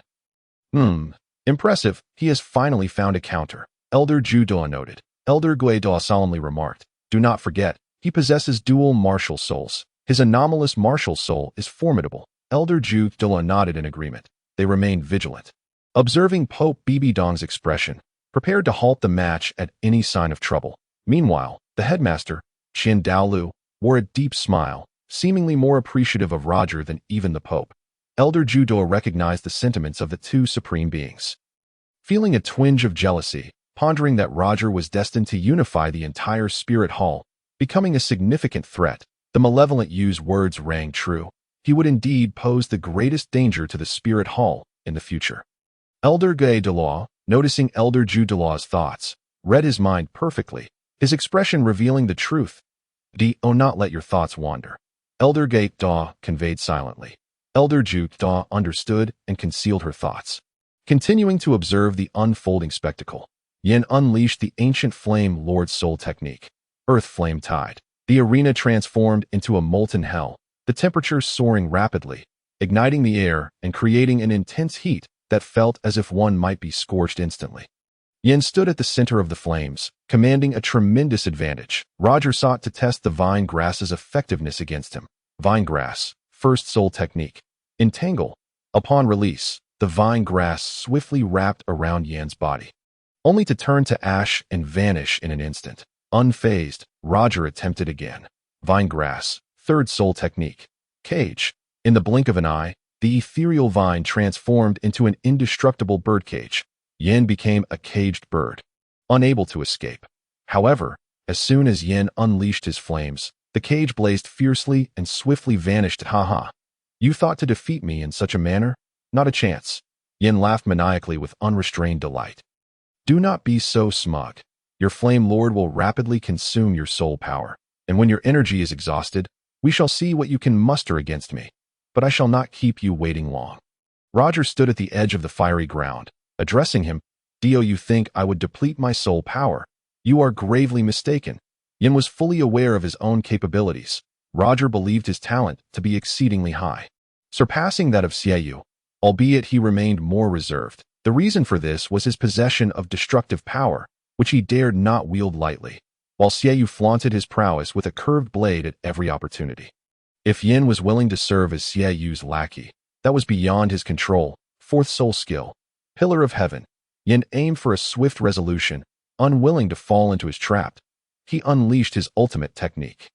Roger grasped his golden staff, leaping into the air, brandishing it as he bellowed, "Take my strike." Yin waved his hand, launching a fireball that proved ineffective. Retreating a step, Yin leaped a distance of 10 feet away.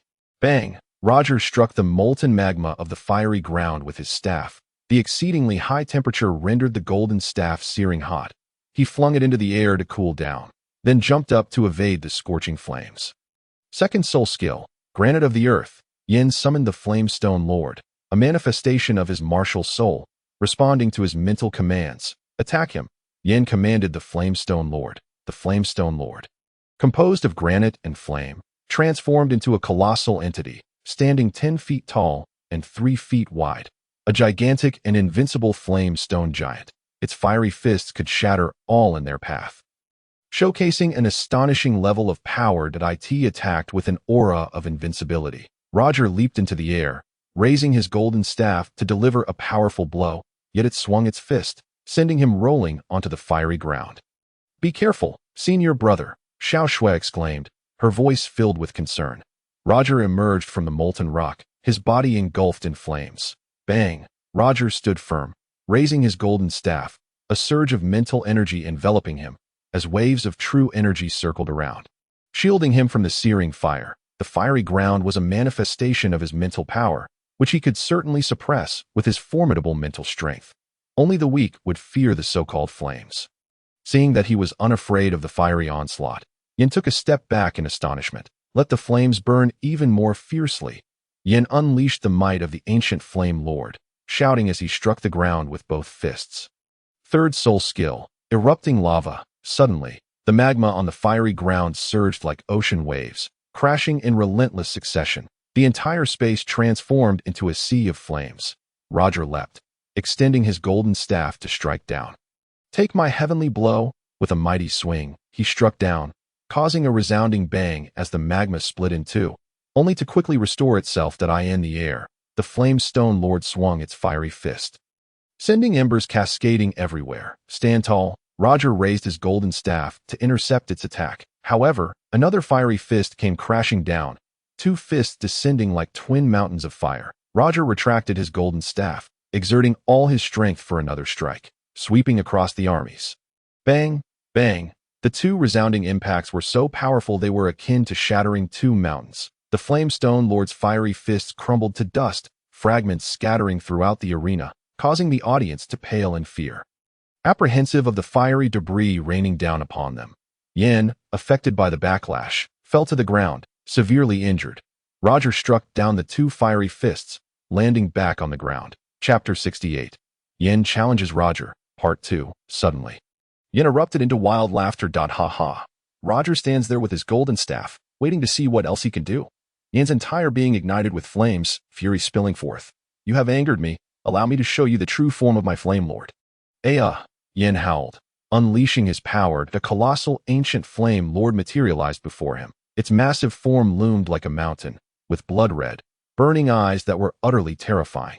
The ancient flame lord resembled a deity of fire, its entire body ablaze, eyes blazing with fury.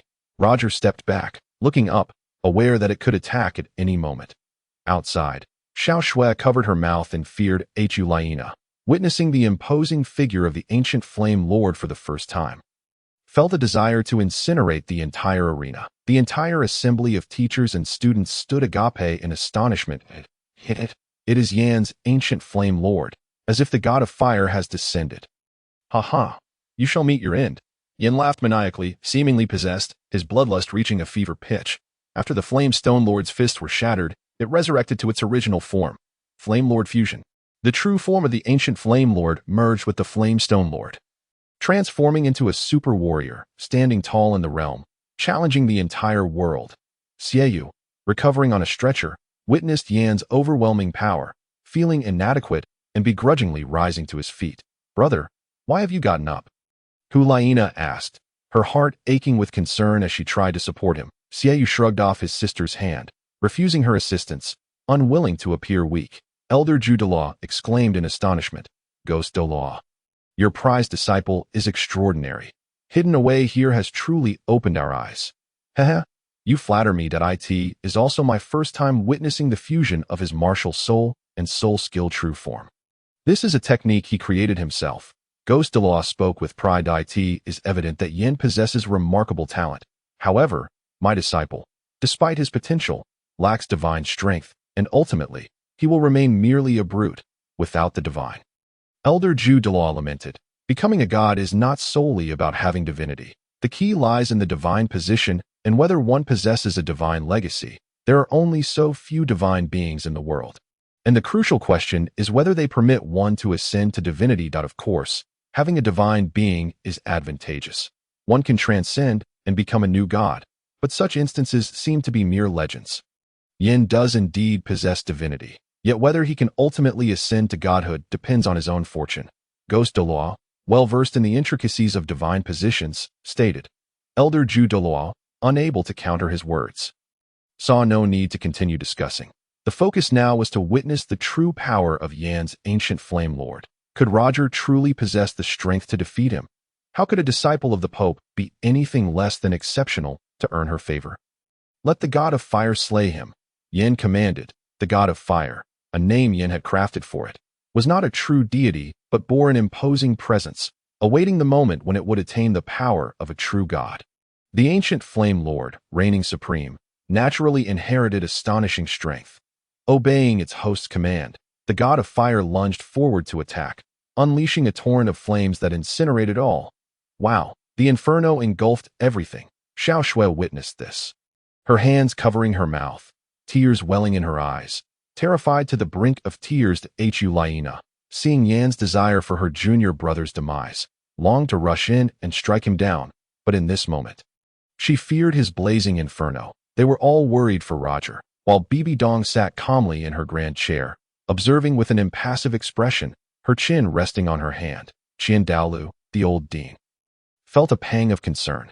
After all, he was the future son-in-law candidate. When he matured and became a Douluo, and when his granddaughter Shiua returned victorious, they would prepare for their wedding. Such intentions had formed long ago. He was indeed the only suitable choice for his granddaughter's partner. But now, he was in grave peril. Would he be reduced to cinders? A sudden wave of anxiety gripped Daolu as he furrowed his brows deeply. Narrowing his eyes in concentration, the Douluo elders were fully focused, oblivious to Daolu's anxious demeanor. The god of fire unleashed a long stream of flames. Everyone assumed Roger had perished in the flames.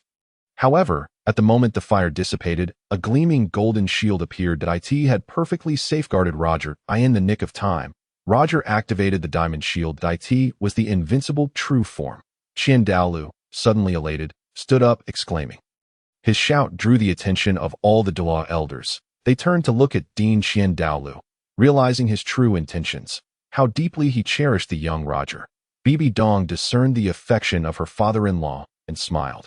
It is not the invincible true form, but rather the soul-devouring diamond shield. which he absorbed from a 10,000-year soul ring. It is the soul-devouring diamond shield, not the invincible true form. As Douluo approached, a question arose. BBDong respected the elder, standing up and taking a couple of steps away, gazing at her beloved disciple, saying, "Roger is a genius, a rare talent on the Douluo Continent. His future is beyond imagination. Who could possibly surpass him?" After speaking, BBDong turned to look at the elder. Douluo, holding his scepter, remarked, "Indeed, Roger is a prodigy, but the path of growth is rarely smooth. He will undoubtedly face even greater challenges ahead." A tall tree catches the wind. BBDong nodded in agreement with the elder's words. The Douluo elders were astonished. The normally aloof BBDong and Douluo were, for Roger's sake, breaking barriers as if they had become a family.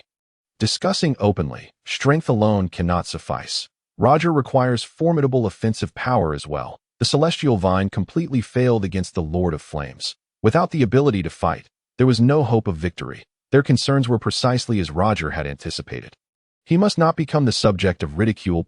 10,000 golden rods, Roger bellowed, lifting the golden rod and soaring into the sky, striking down towards the head of the flame god. 1 rod transformed into 10,000. It was a technique of mass destruction, now put to use. Roger was enraged as 1 rod morphed into 10,000. Yin raised his hand to intercept, while the flame god mirrored him, summoning all their strength to block the blow.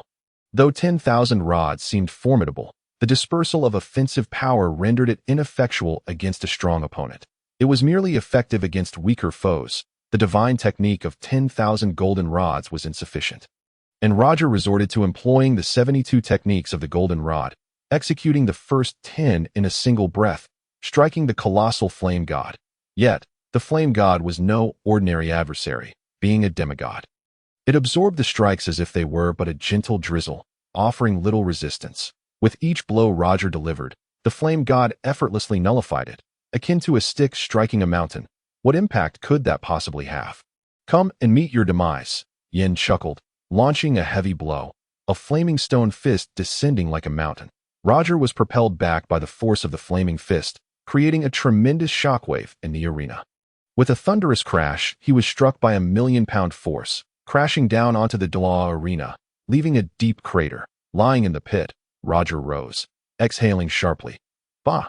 He wiped the corner of his mouth, revealing traces of blood. With the essence of the Lord of Flames coursing through him, the flames burned like the trinity of true fire. Against his combat style, brute force was his only recourse. Ding. "Host, would you like to recharge with a super strength pill?" "No. I shall rely on my own strength to defeat him." Roger refused to depend on external aid. "Host, it will be exceedingly difficult to overcome your opponent." "Silence. Do not disturb my resolve." "Host, please maintain your composure." Roger snorted, raising the golden rod as he leaped into the air. "You are nothing but this.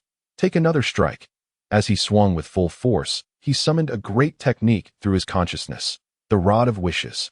Suddenly, the golden rod in Roger's hand expanded to an unimaginable size. He could only embrace the colossal rod, which now measured 10 meters in diameter and 100 meters in length, with its striking power magnified 100,000 times. This immense strength stemmed from the true energy of his upper dantian at the age of 14. When Roger successfully broke through to level 40 of his soul power, his upper dantian brimmed with true energy. Unlocking the lower dantian and amplifying his true energy 100-fold in an instant, the golden rod in Roger's hand transformed into a behemoth. 1 strike from him could suppress the vast form of the flame god. Yin, overconfident, assumed that after sustaining such a blow, Roger would be incapacitated. Little did he expect him to retaliate. In midair, he unleashed a powerful technique, his golden rod morphing into an enormous weapon, crashing downwards. Yin raised both hands in defense. The flame god, alongside him, braced against the mighty rod, its strength and weight astonishing, multiplied 100,000 times. Where could such immense divine power come from? Yin could never fathom that Roger possessed such divine strength. And here, it became a tangible reality. Roger roared, the power of the golden rod intensifying once more as true energy surged from his dantian into the rod, continuing until he achieved victory. Go for it. Xiao suddenly leaped up in excitement. Xiao, noticing her indiscriminate enthusiasm, shot her a resentful glance. Humph, Xiao Shui glared back at him, deriding him as a defeated foe, eager to taunt. Xiao, filled with indignation, glared back, wishing to teach her a lesson. Hyena, seizing the moment, interjected, "Brother, look, Yin is faltering. He cannot hold on." Xiao turned to see Yin and his true form straining to withstand the supergiant rod. Should it collapse upon him, he would be utterly defenseless. Suddenly, in an instant, boom, a thunderous sound erupted, dust and smoke billowing, enveloping the arena. The audience held their breath, fearing for Yan's life. Roger struck the ground, and it was clear he had triumphed. He then withdrew the golden rod, transforming it into a glimmering staff in his hand. Suddenly, a beautiful host appeared in the air with a microphone. Wow! Wow! What an incredible strike! The fate of Yin hangs in the balance. We await the outcome. Roger truly is extraordinary.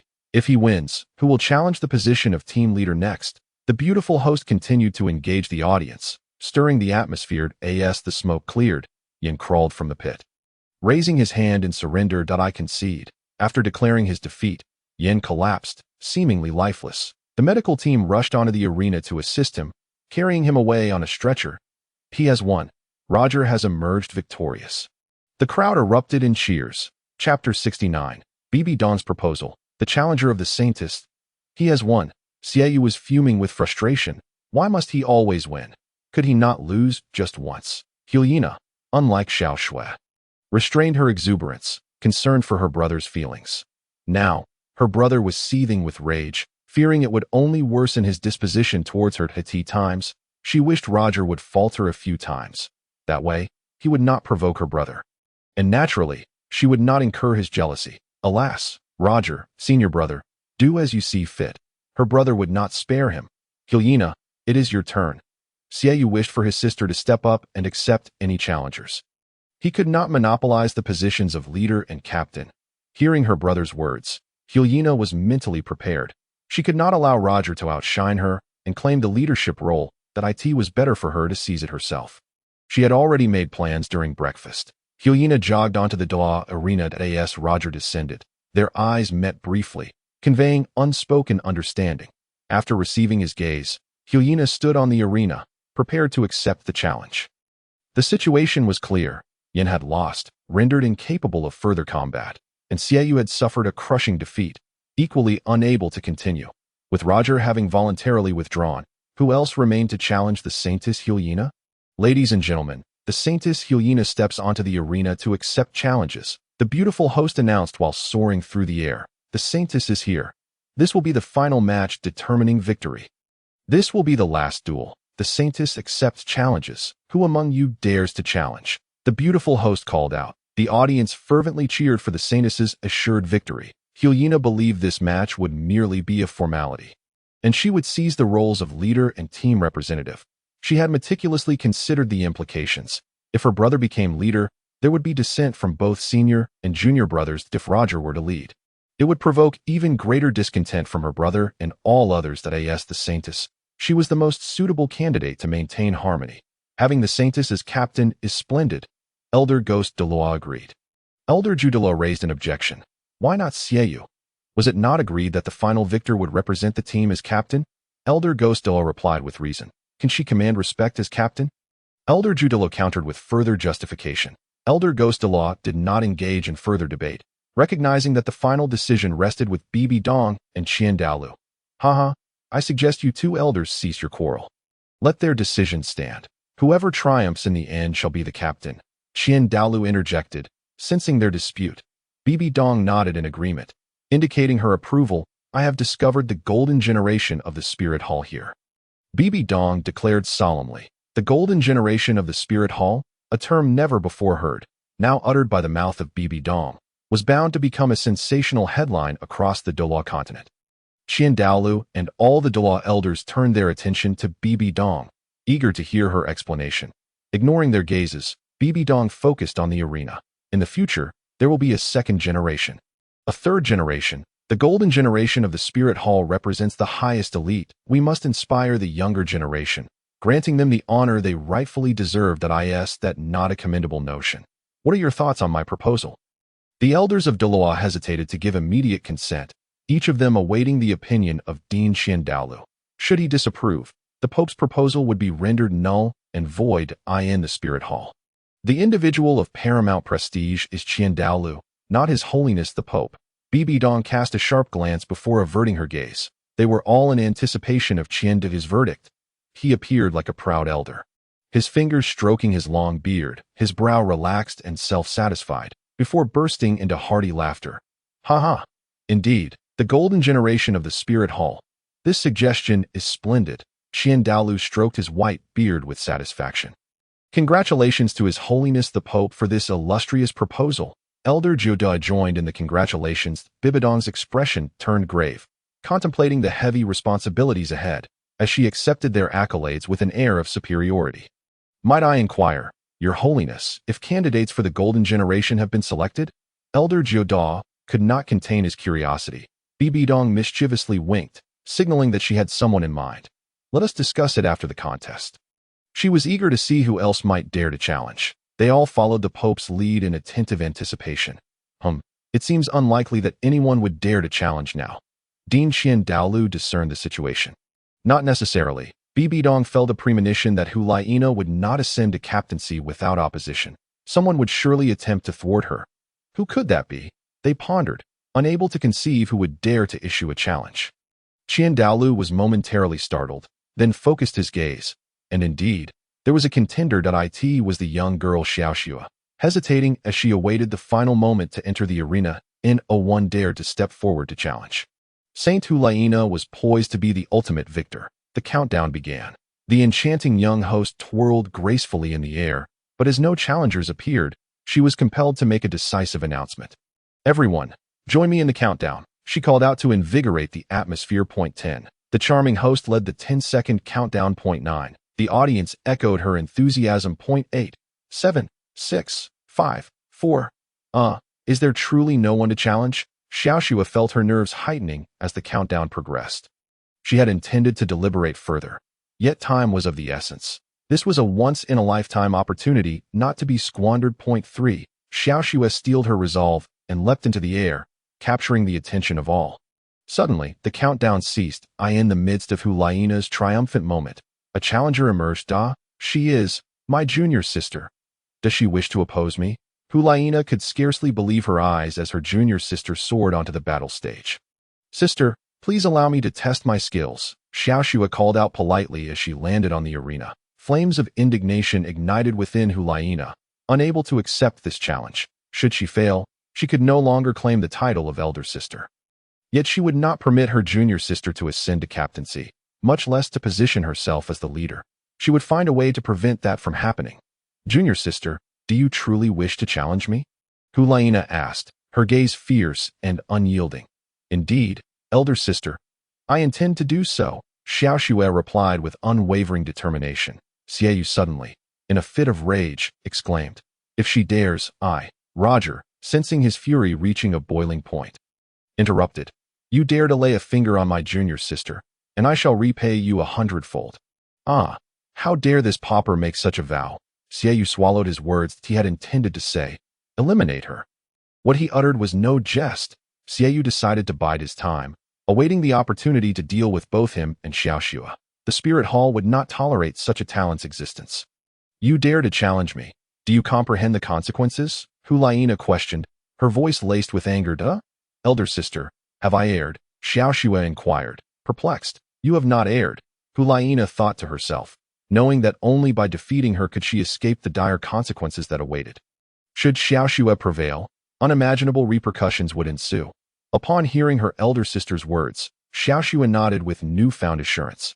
The elite challenge match was to take place between the Saint Hulaina and her junior sister Shiao. Let us await the outcome of this contest. After the beautiful host declared the commencement of the duel, she swiftly exited the arena. Shiao suddenly felt exhilarated, recognizing this as her opportunity to shine. If she could overcome her elder sister, all the glory and accolades would be hers. Surely, this would endear her to the Pope even further. With unwavering confidence, Shiao advanced. Shiao, she called out as she effortlessly unleashed 4 soul rings. White, purple, black, level 50 soul master, fully capable in agility-based combat, challenging you with the snow leopard spirit. With the declaration made, There was no retreat for her. Hu stepped forward. Chapter 70. The final outcome. Hu approached Shiao. Standing a mere 10 paces apart. Shiao, I will not allow you to win. Should you prevail, it will only bring calamity upon yourself. Elder sister, spare me the empty words. The victor claims the throne, while the vanquished is cast aside. You speak as if you are incapable of losing, but my agility will surpass your control that I advise you to concede. Shiao retorted sharply. Do you aspire to be captain and leader? Hu asked, her anger flaring. Why may I not? Why should it only be you? We are both disciples of His Holiness the Pope, and we are equally deserving of leadership. Do not attempt to deceive me. Do you genuinely wish to battle me? Hu voice dropped to a menacing tone. Bring it on. We have yet to engage in a serious contest. Let us settle this once and for all. Without grievances, enraged, Hu revealed her 4 soul rings. Purple, purple, purple, purple. Level 50 soul master, fully proficient in control. Hu with the fox spirit, accepts your challenge. Elder sister, can your 4,000-year soul rings withstand my 10,000-year soul rings? Shiao exclaimed, her arm glowing as she summoned the radiant divine claw. Humph, your feline prowess dares to flaunt itself before me. Let us see how I shall bring you to heel. Hu fury surged. Shiao remained unfazed. Hu wrath only fueled her determination. Snow leopard true form. Shiao unleashed her full potential, an enormous snow leopard materializing behind her, ferociously baring its fangs and claws, releasing a powerful wave of soul energy. Simultaneously, Hu fully manifested her fox spirit, revealing a pristine white fox, equally furious, unleashing a torrent of soul energy. Fox spirit true form. Hu showcased her alluring and captivating fox appearance, beginning her enchanting display, casting seductive glances as she made her grand entrance. Wow! The male spectators were instantly entranced by the overwhelming allure of the enchanting fox, rendered utterly speechless. The saint, she is so alluring, so captivating, so full of charm. Roger found himself equally entranced, his soul seemingly departing his body, as if all his essence had been drawn to her intoxicating presence. Ding! Host, cease your infatuation. Hu will eventually be yours. You truly fear you will not have her in the future? First, you must secure your junior sister's loyalty. Right now, she is brimming with ambition, eager to challenge the world. You must treat her well, lest she find herself in despair. What is this despair you speak of? Host, do not frighten me. Despair is when your junior sister experiences heartbreak. She requires your comfort. She faces heartbreak. Providing comfort is an obligation. Host, you must take on the responsibility of protecting your junior sister. Is that even in question? Sigh. System. What do you mean? The system does not respond. Why the sighs? Is there some misfortune awaiting my junior sister? After conversing with the system, Roger's heart was consumed with worry for Shiao. The thought of her alone and vulnerable nagged at him. Was this a warning from the system? Was disaster looming over Shiao's head? Roger pondered what calamity could possibly strike. He was determined to ensure that no chaos ensued during the match. It must be a fair contest, executed with restraint, so as not to damage their camaraderie. Hu unleashed her first soul skill, enveloping mist that a massive cloud of crimson fog encircled the arena. Shiao found herself engulfed in the red mist, while those outside were oblivious to the events unfolding within. BBDong activated her purple divine eyes, perceiving the happenings within the mist with clarity. Douluo employed his mystical vision, observing everything in detail. Roger, utilizing his purple divine eyes, saw Shiao at ease within the crimson fog, her eyes covered by a red cloth, her long hair swaying as she attentively sensed her surroundings. Why cover her eyes? Roger wondered, though he soon came to understand. Enchantress, Hu concentrated all her soul power into a pair of enchanting eyes, channeling every ounce of her mental strength to unleash the enchantment technique, aiming to render her adversaries in the crimson mist devoid of their mental faculties, thereby significantly diminishing their soul power and abilities. Their speed and strength would be reduced by over 50%, and they might even succumb to confusion, turning against one another in a frenzy of violence, unable to distinguish friend from foe. However, Shiao had already discerned her senior sister's enchantment technique and completely neutralized it. A red cloth covered her eyes, and with the wind-listening earrings, she attentively surveyed her surroundings, particularly attuned to her sister's presence. When the moment passed, Xiao Shui withdrew the red cloth, stealthily, and without revealing the method of her counter.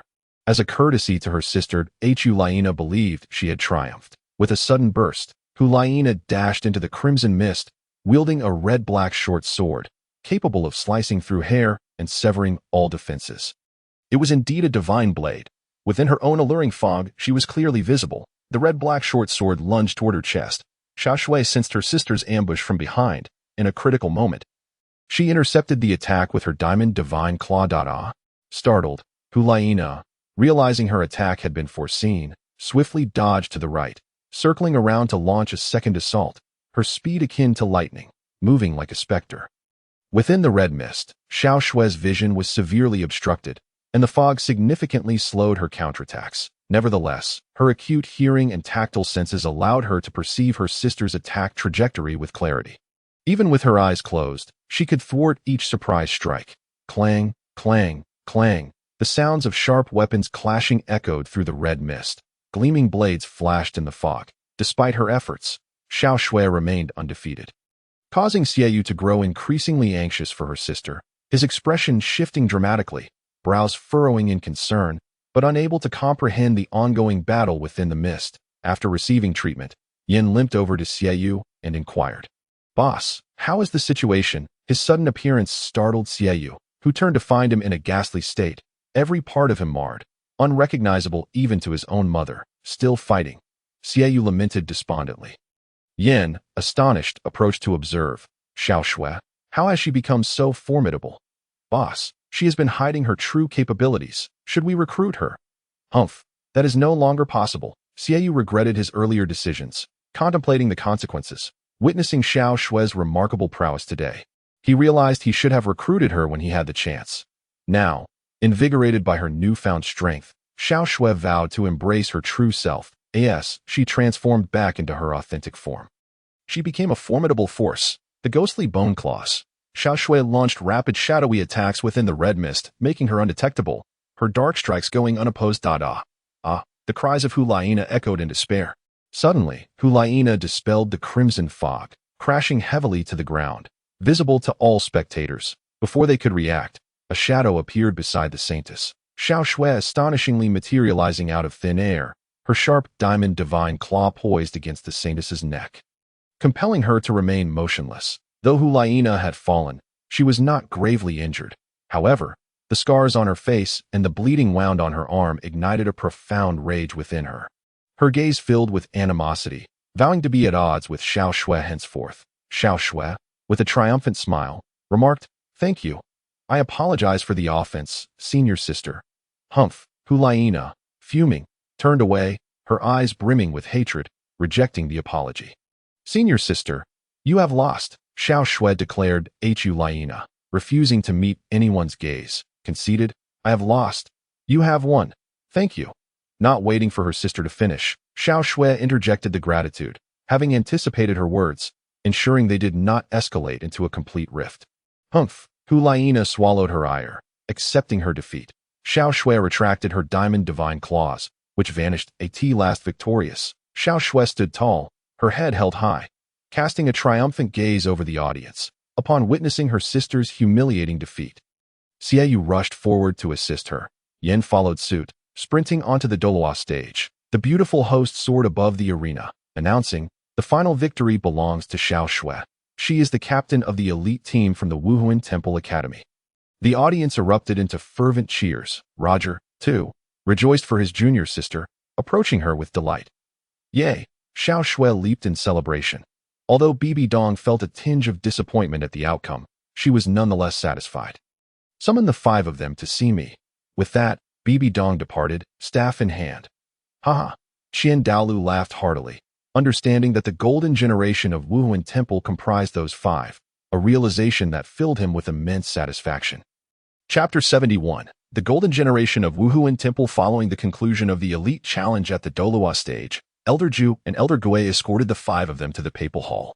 BBDong sat upon her grand throne, staff in hand, surveying the hall with an air of authority, her piercing gaze enveloping the entire assembly. Elder Ju and Elder Gui strode into the imposing Papal Hall with pride. the doors towering at 3 zhang and spanning 2 zhang in width. The golden double doors showcased the grandeur of the papal hall, imparting a palpable sense of its vast presence, sacred and untouchable. Compelling all to bow in reverence. Hu Laina, Roger, Xiao Shui, Xiao, and Yin lined up, entering the Wuhuan temple in unison. They were first informed by the 2 Da elders that the Pope requested their presence. As an important matter was to unfold in the hall, respectful greetings to the Pope, the 5 of them proclaimed. Elder Ju bowed deeply, fist over palm, expressing utmost respect. Following suit, Elder Gue also inclined his head, demonstrating reverence. BBDong observed, lifting a delicate arm to gesture with a flick of her finger, her eyes blinking once. Seeing the Pope's signal, Elder Ju and Elder Gue respectfully stepped aside. We pay our respects to the Pope. Hu Laina, Roger, Xiao Shui, Xiao, and Yin knelt in homage, gazing upward in unison, their voices resonant and harmonious. BBDong responded with satisfaction. You may rise. Thank you, Your Holiness. Hu Laina, Roger, Xiao Shui, Xiao, and Yin expressed their gratitude.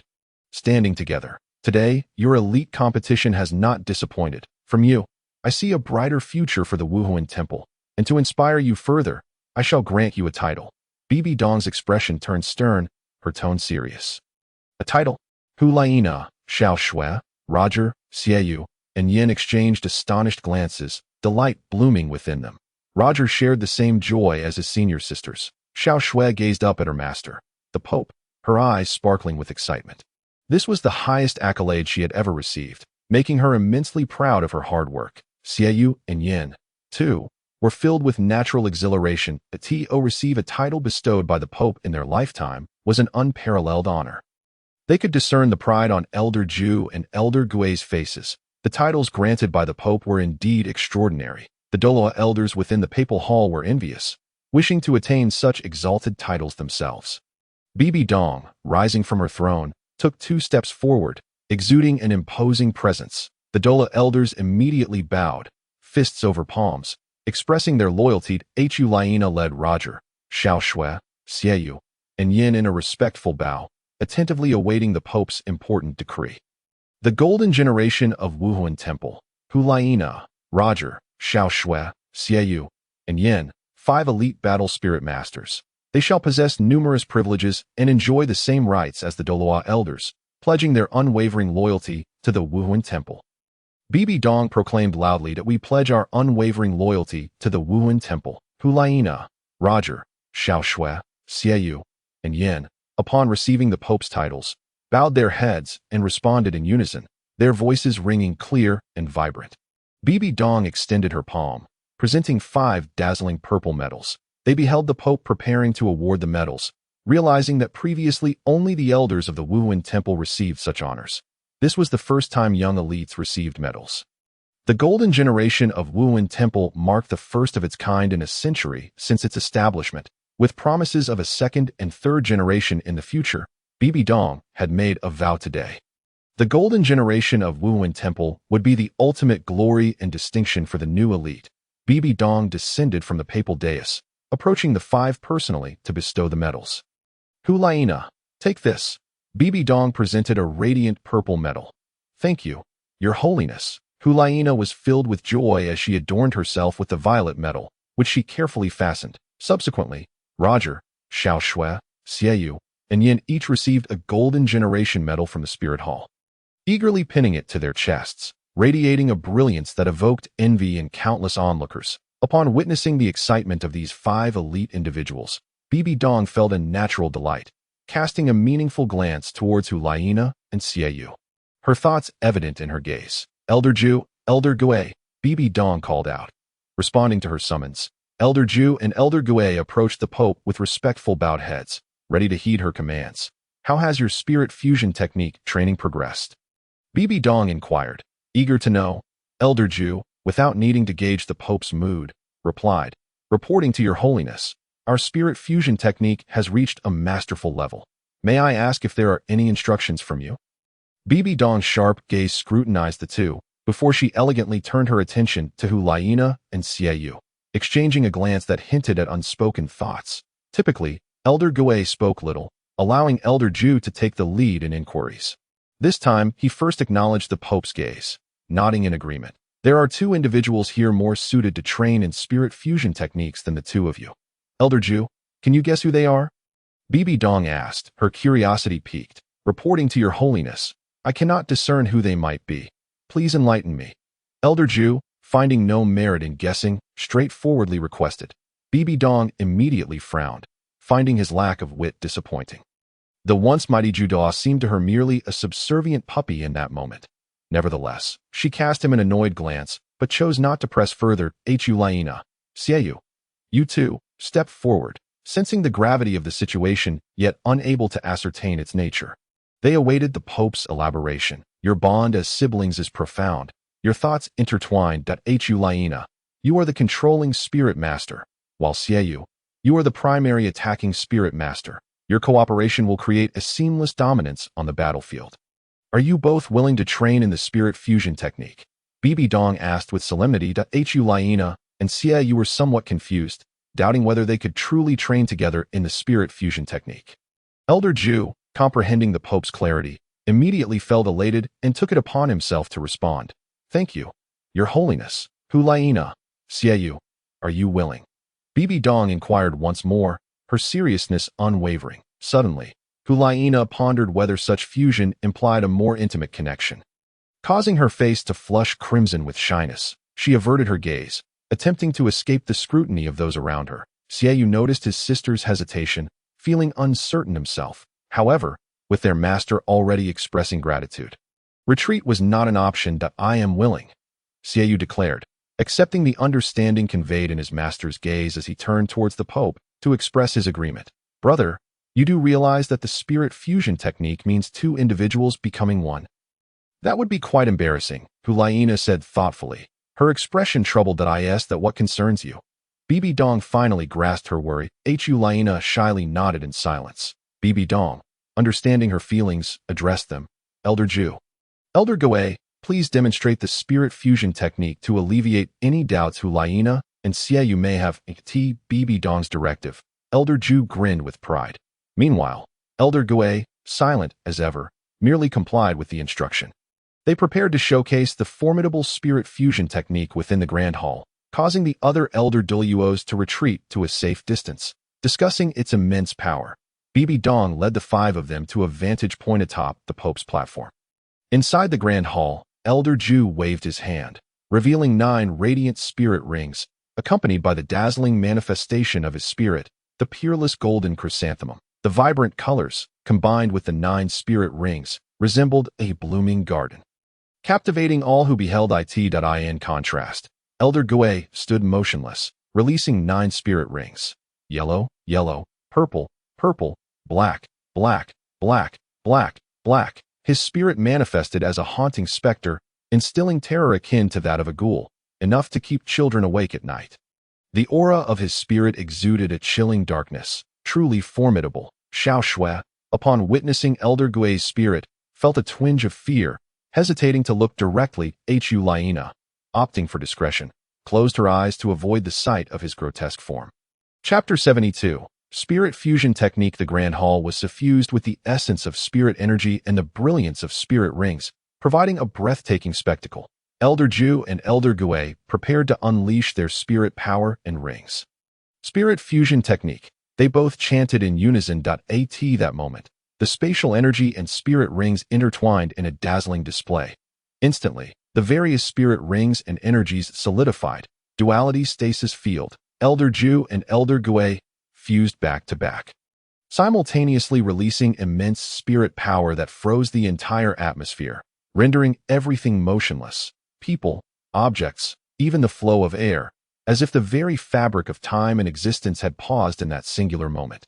BBDong raised her scepter, conjuring a golden barrier to shield the 5 members of the Golden Generation from any repercussions, while the Elder Douluos below were entirely immobilized, unable to stir. Wow, their spirit fusion technique is astonishing.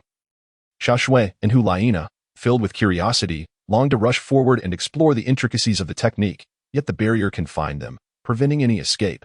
Shiao and Yin stood in awe, unable to comprehend the spectacle. Roger, understanding the significance, observed the display with keen interest.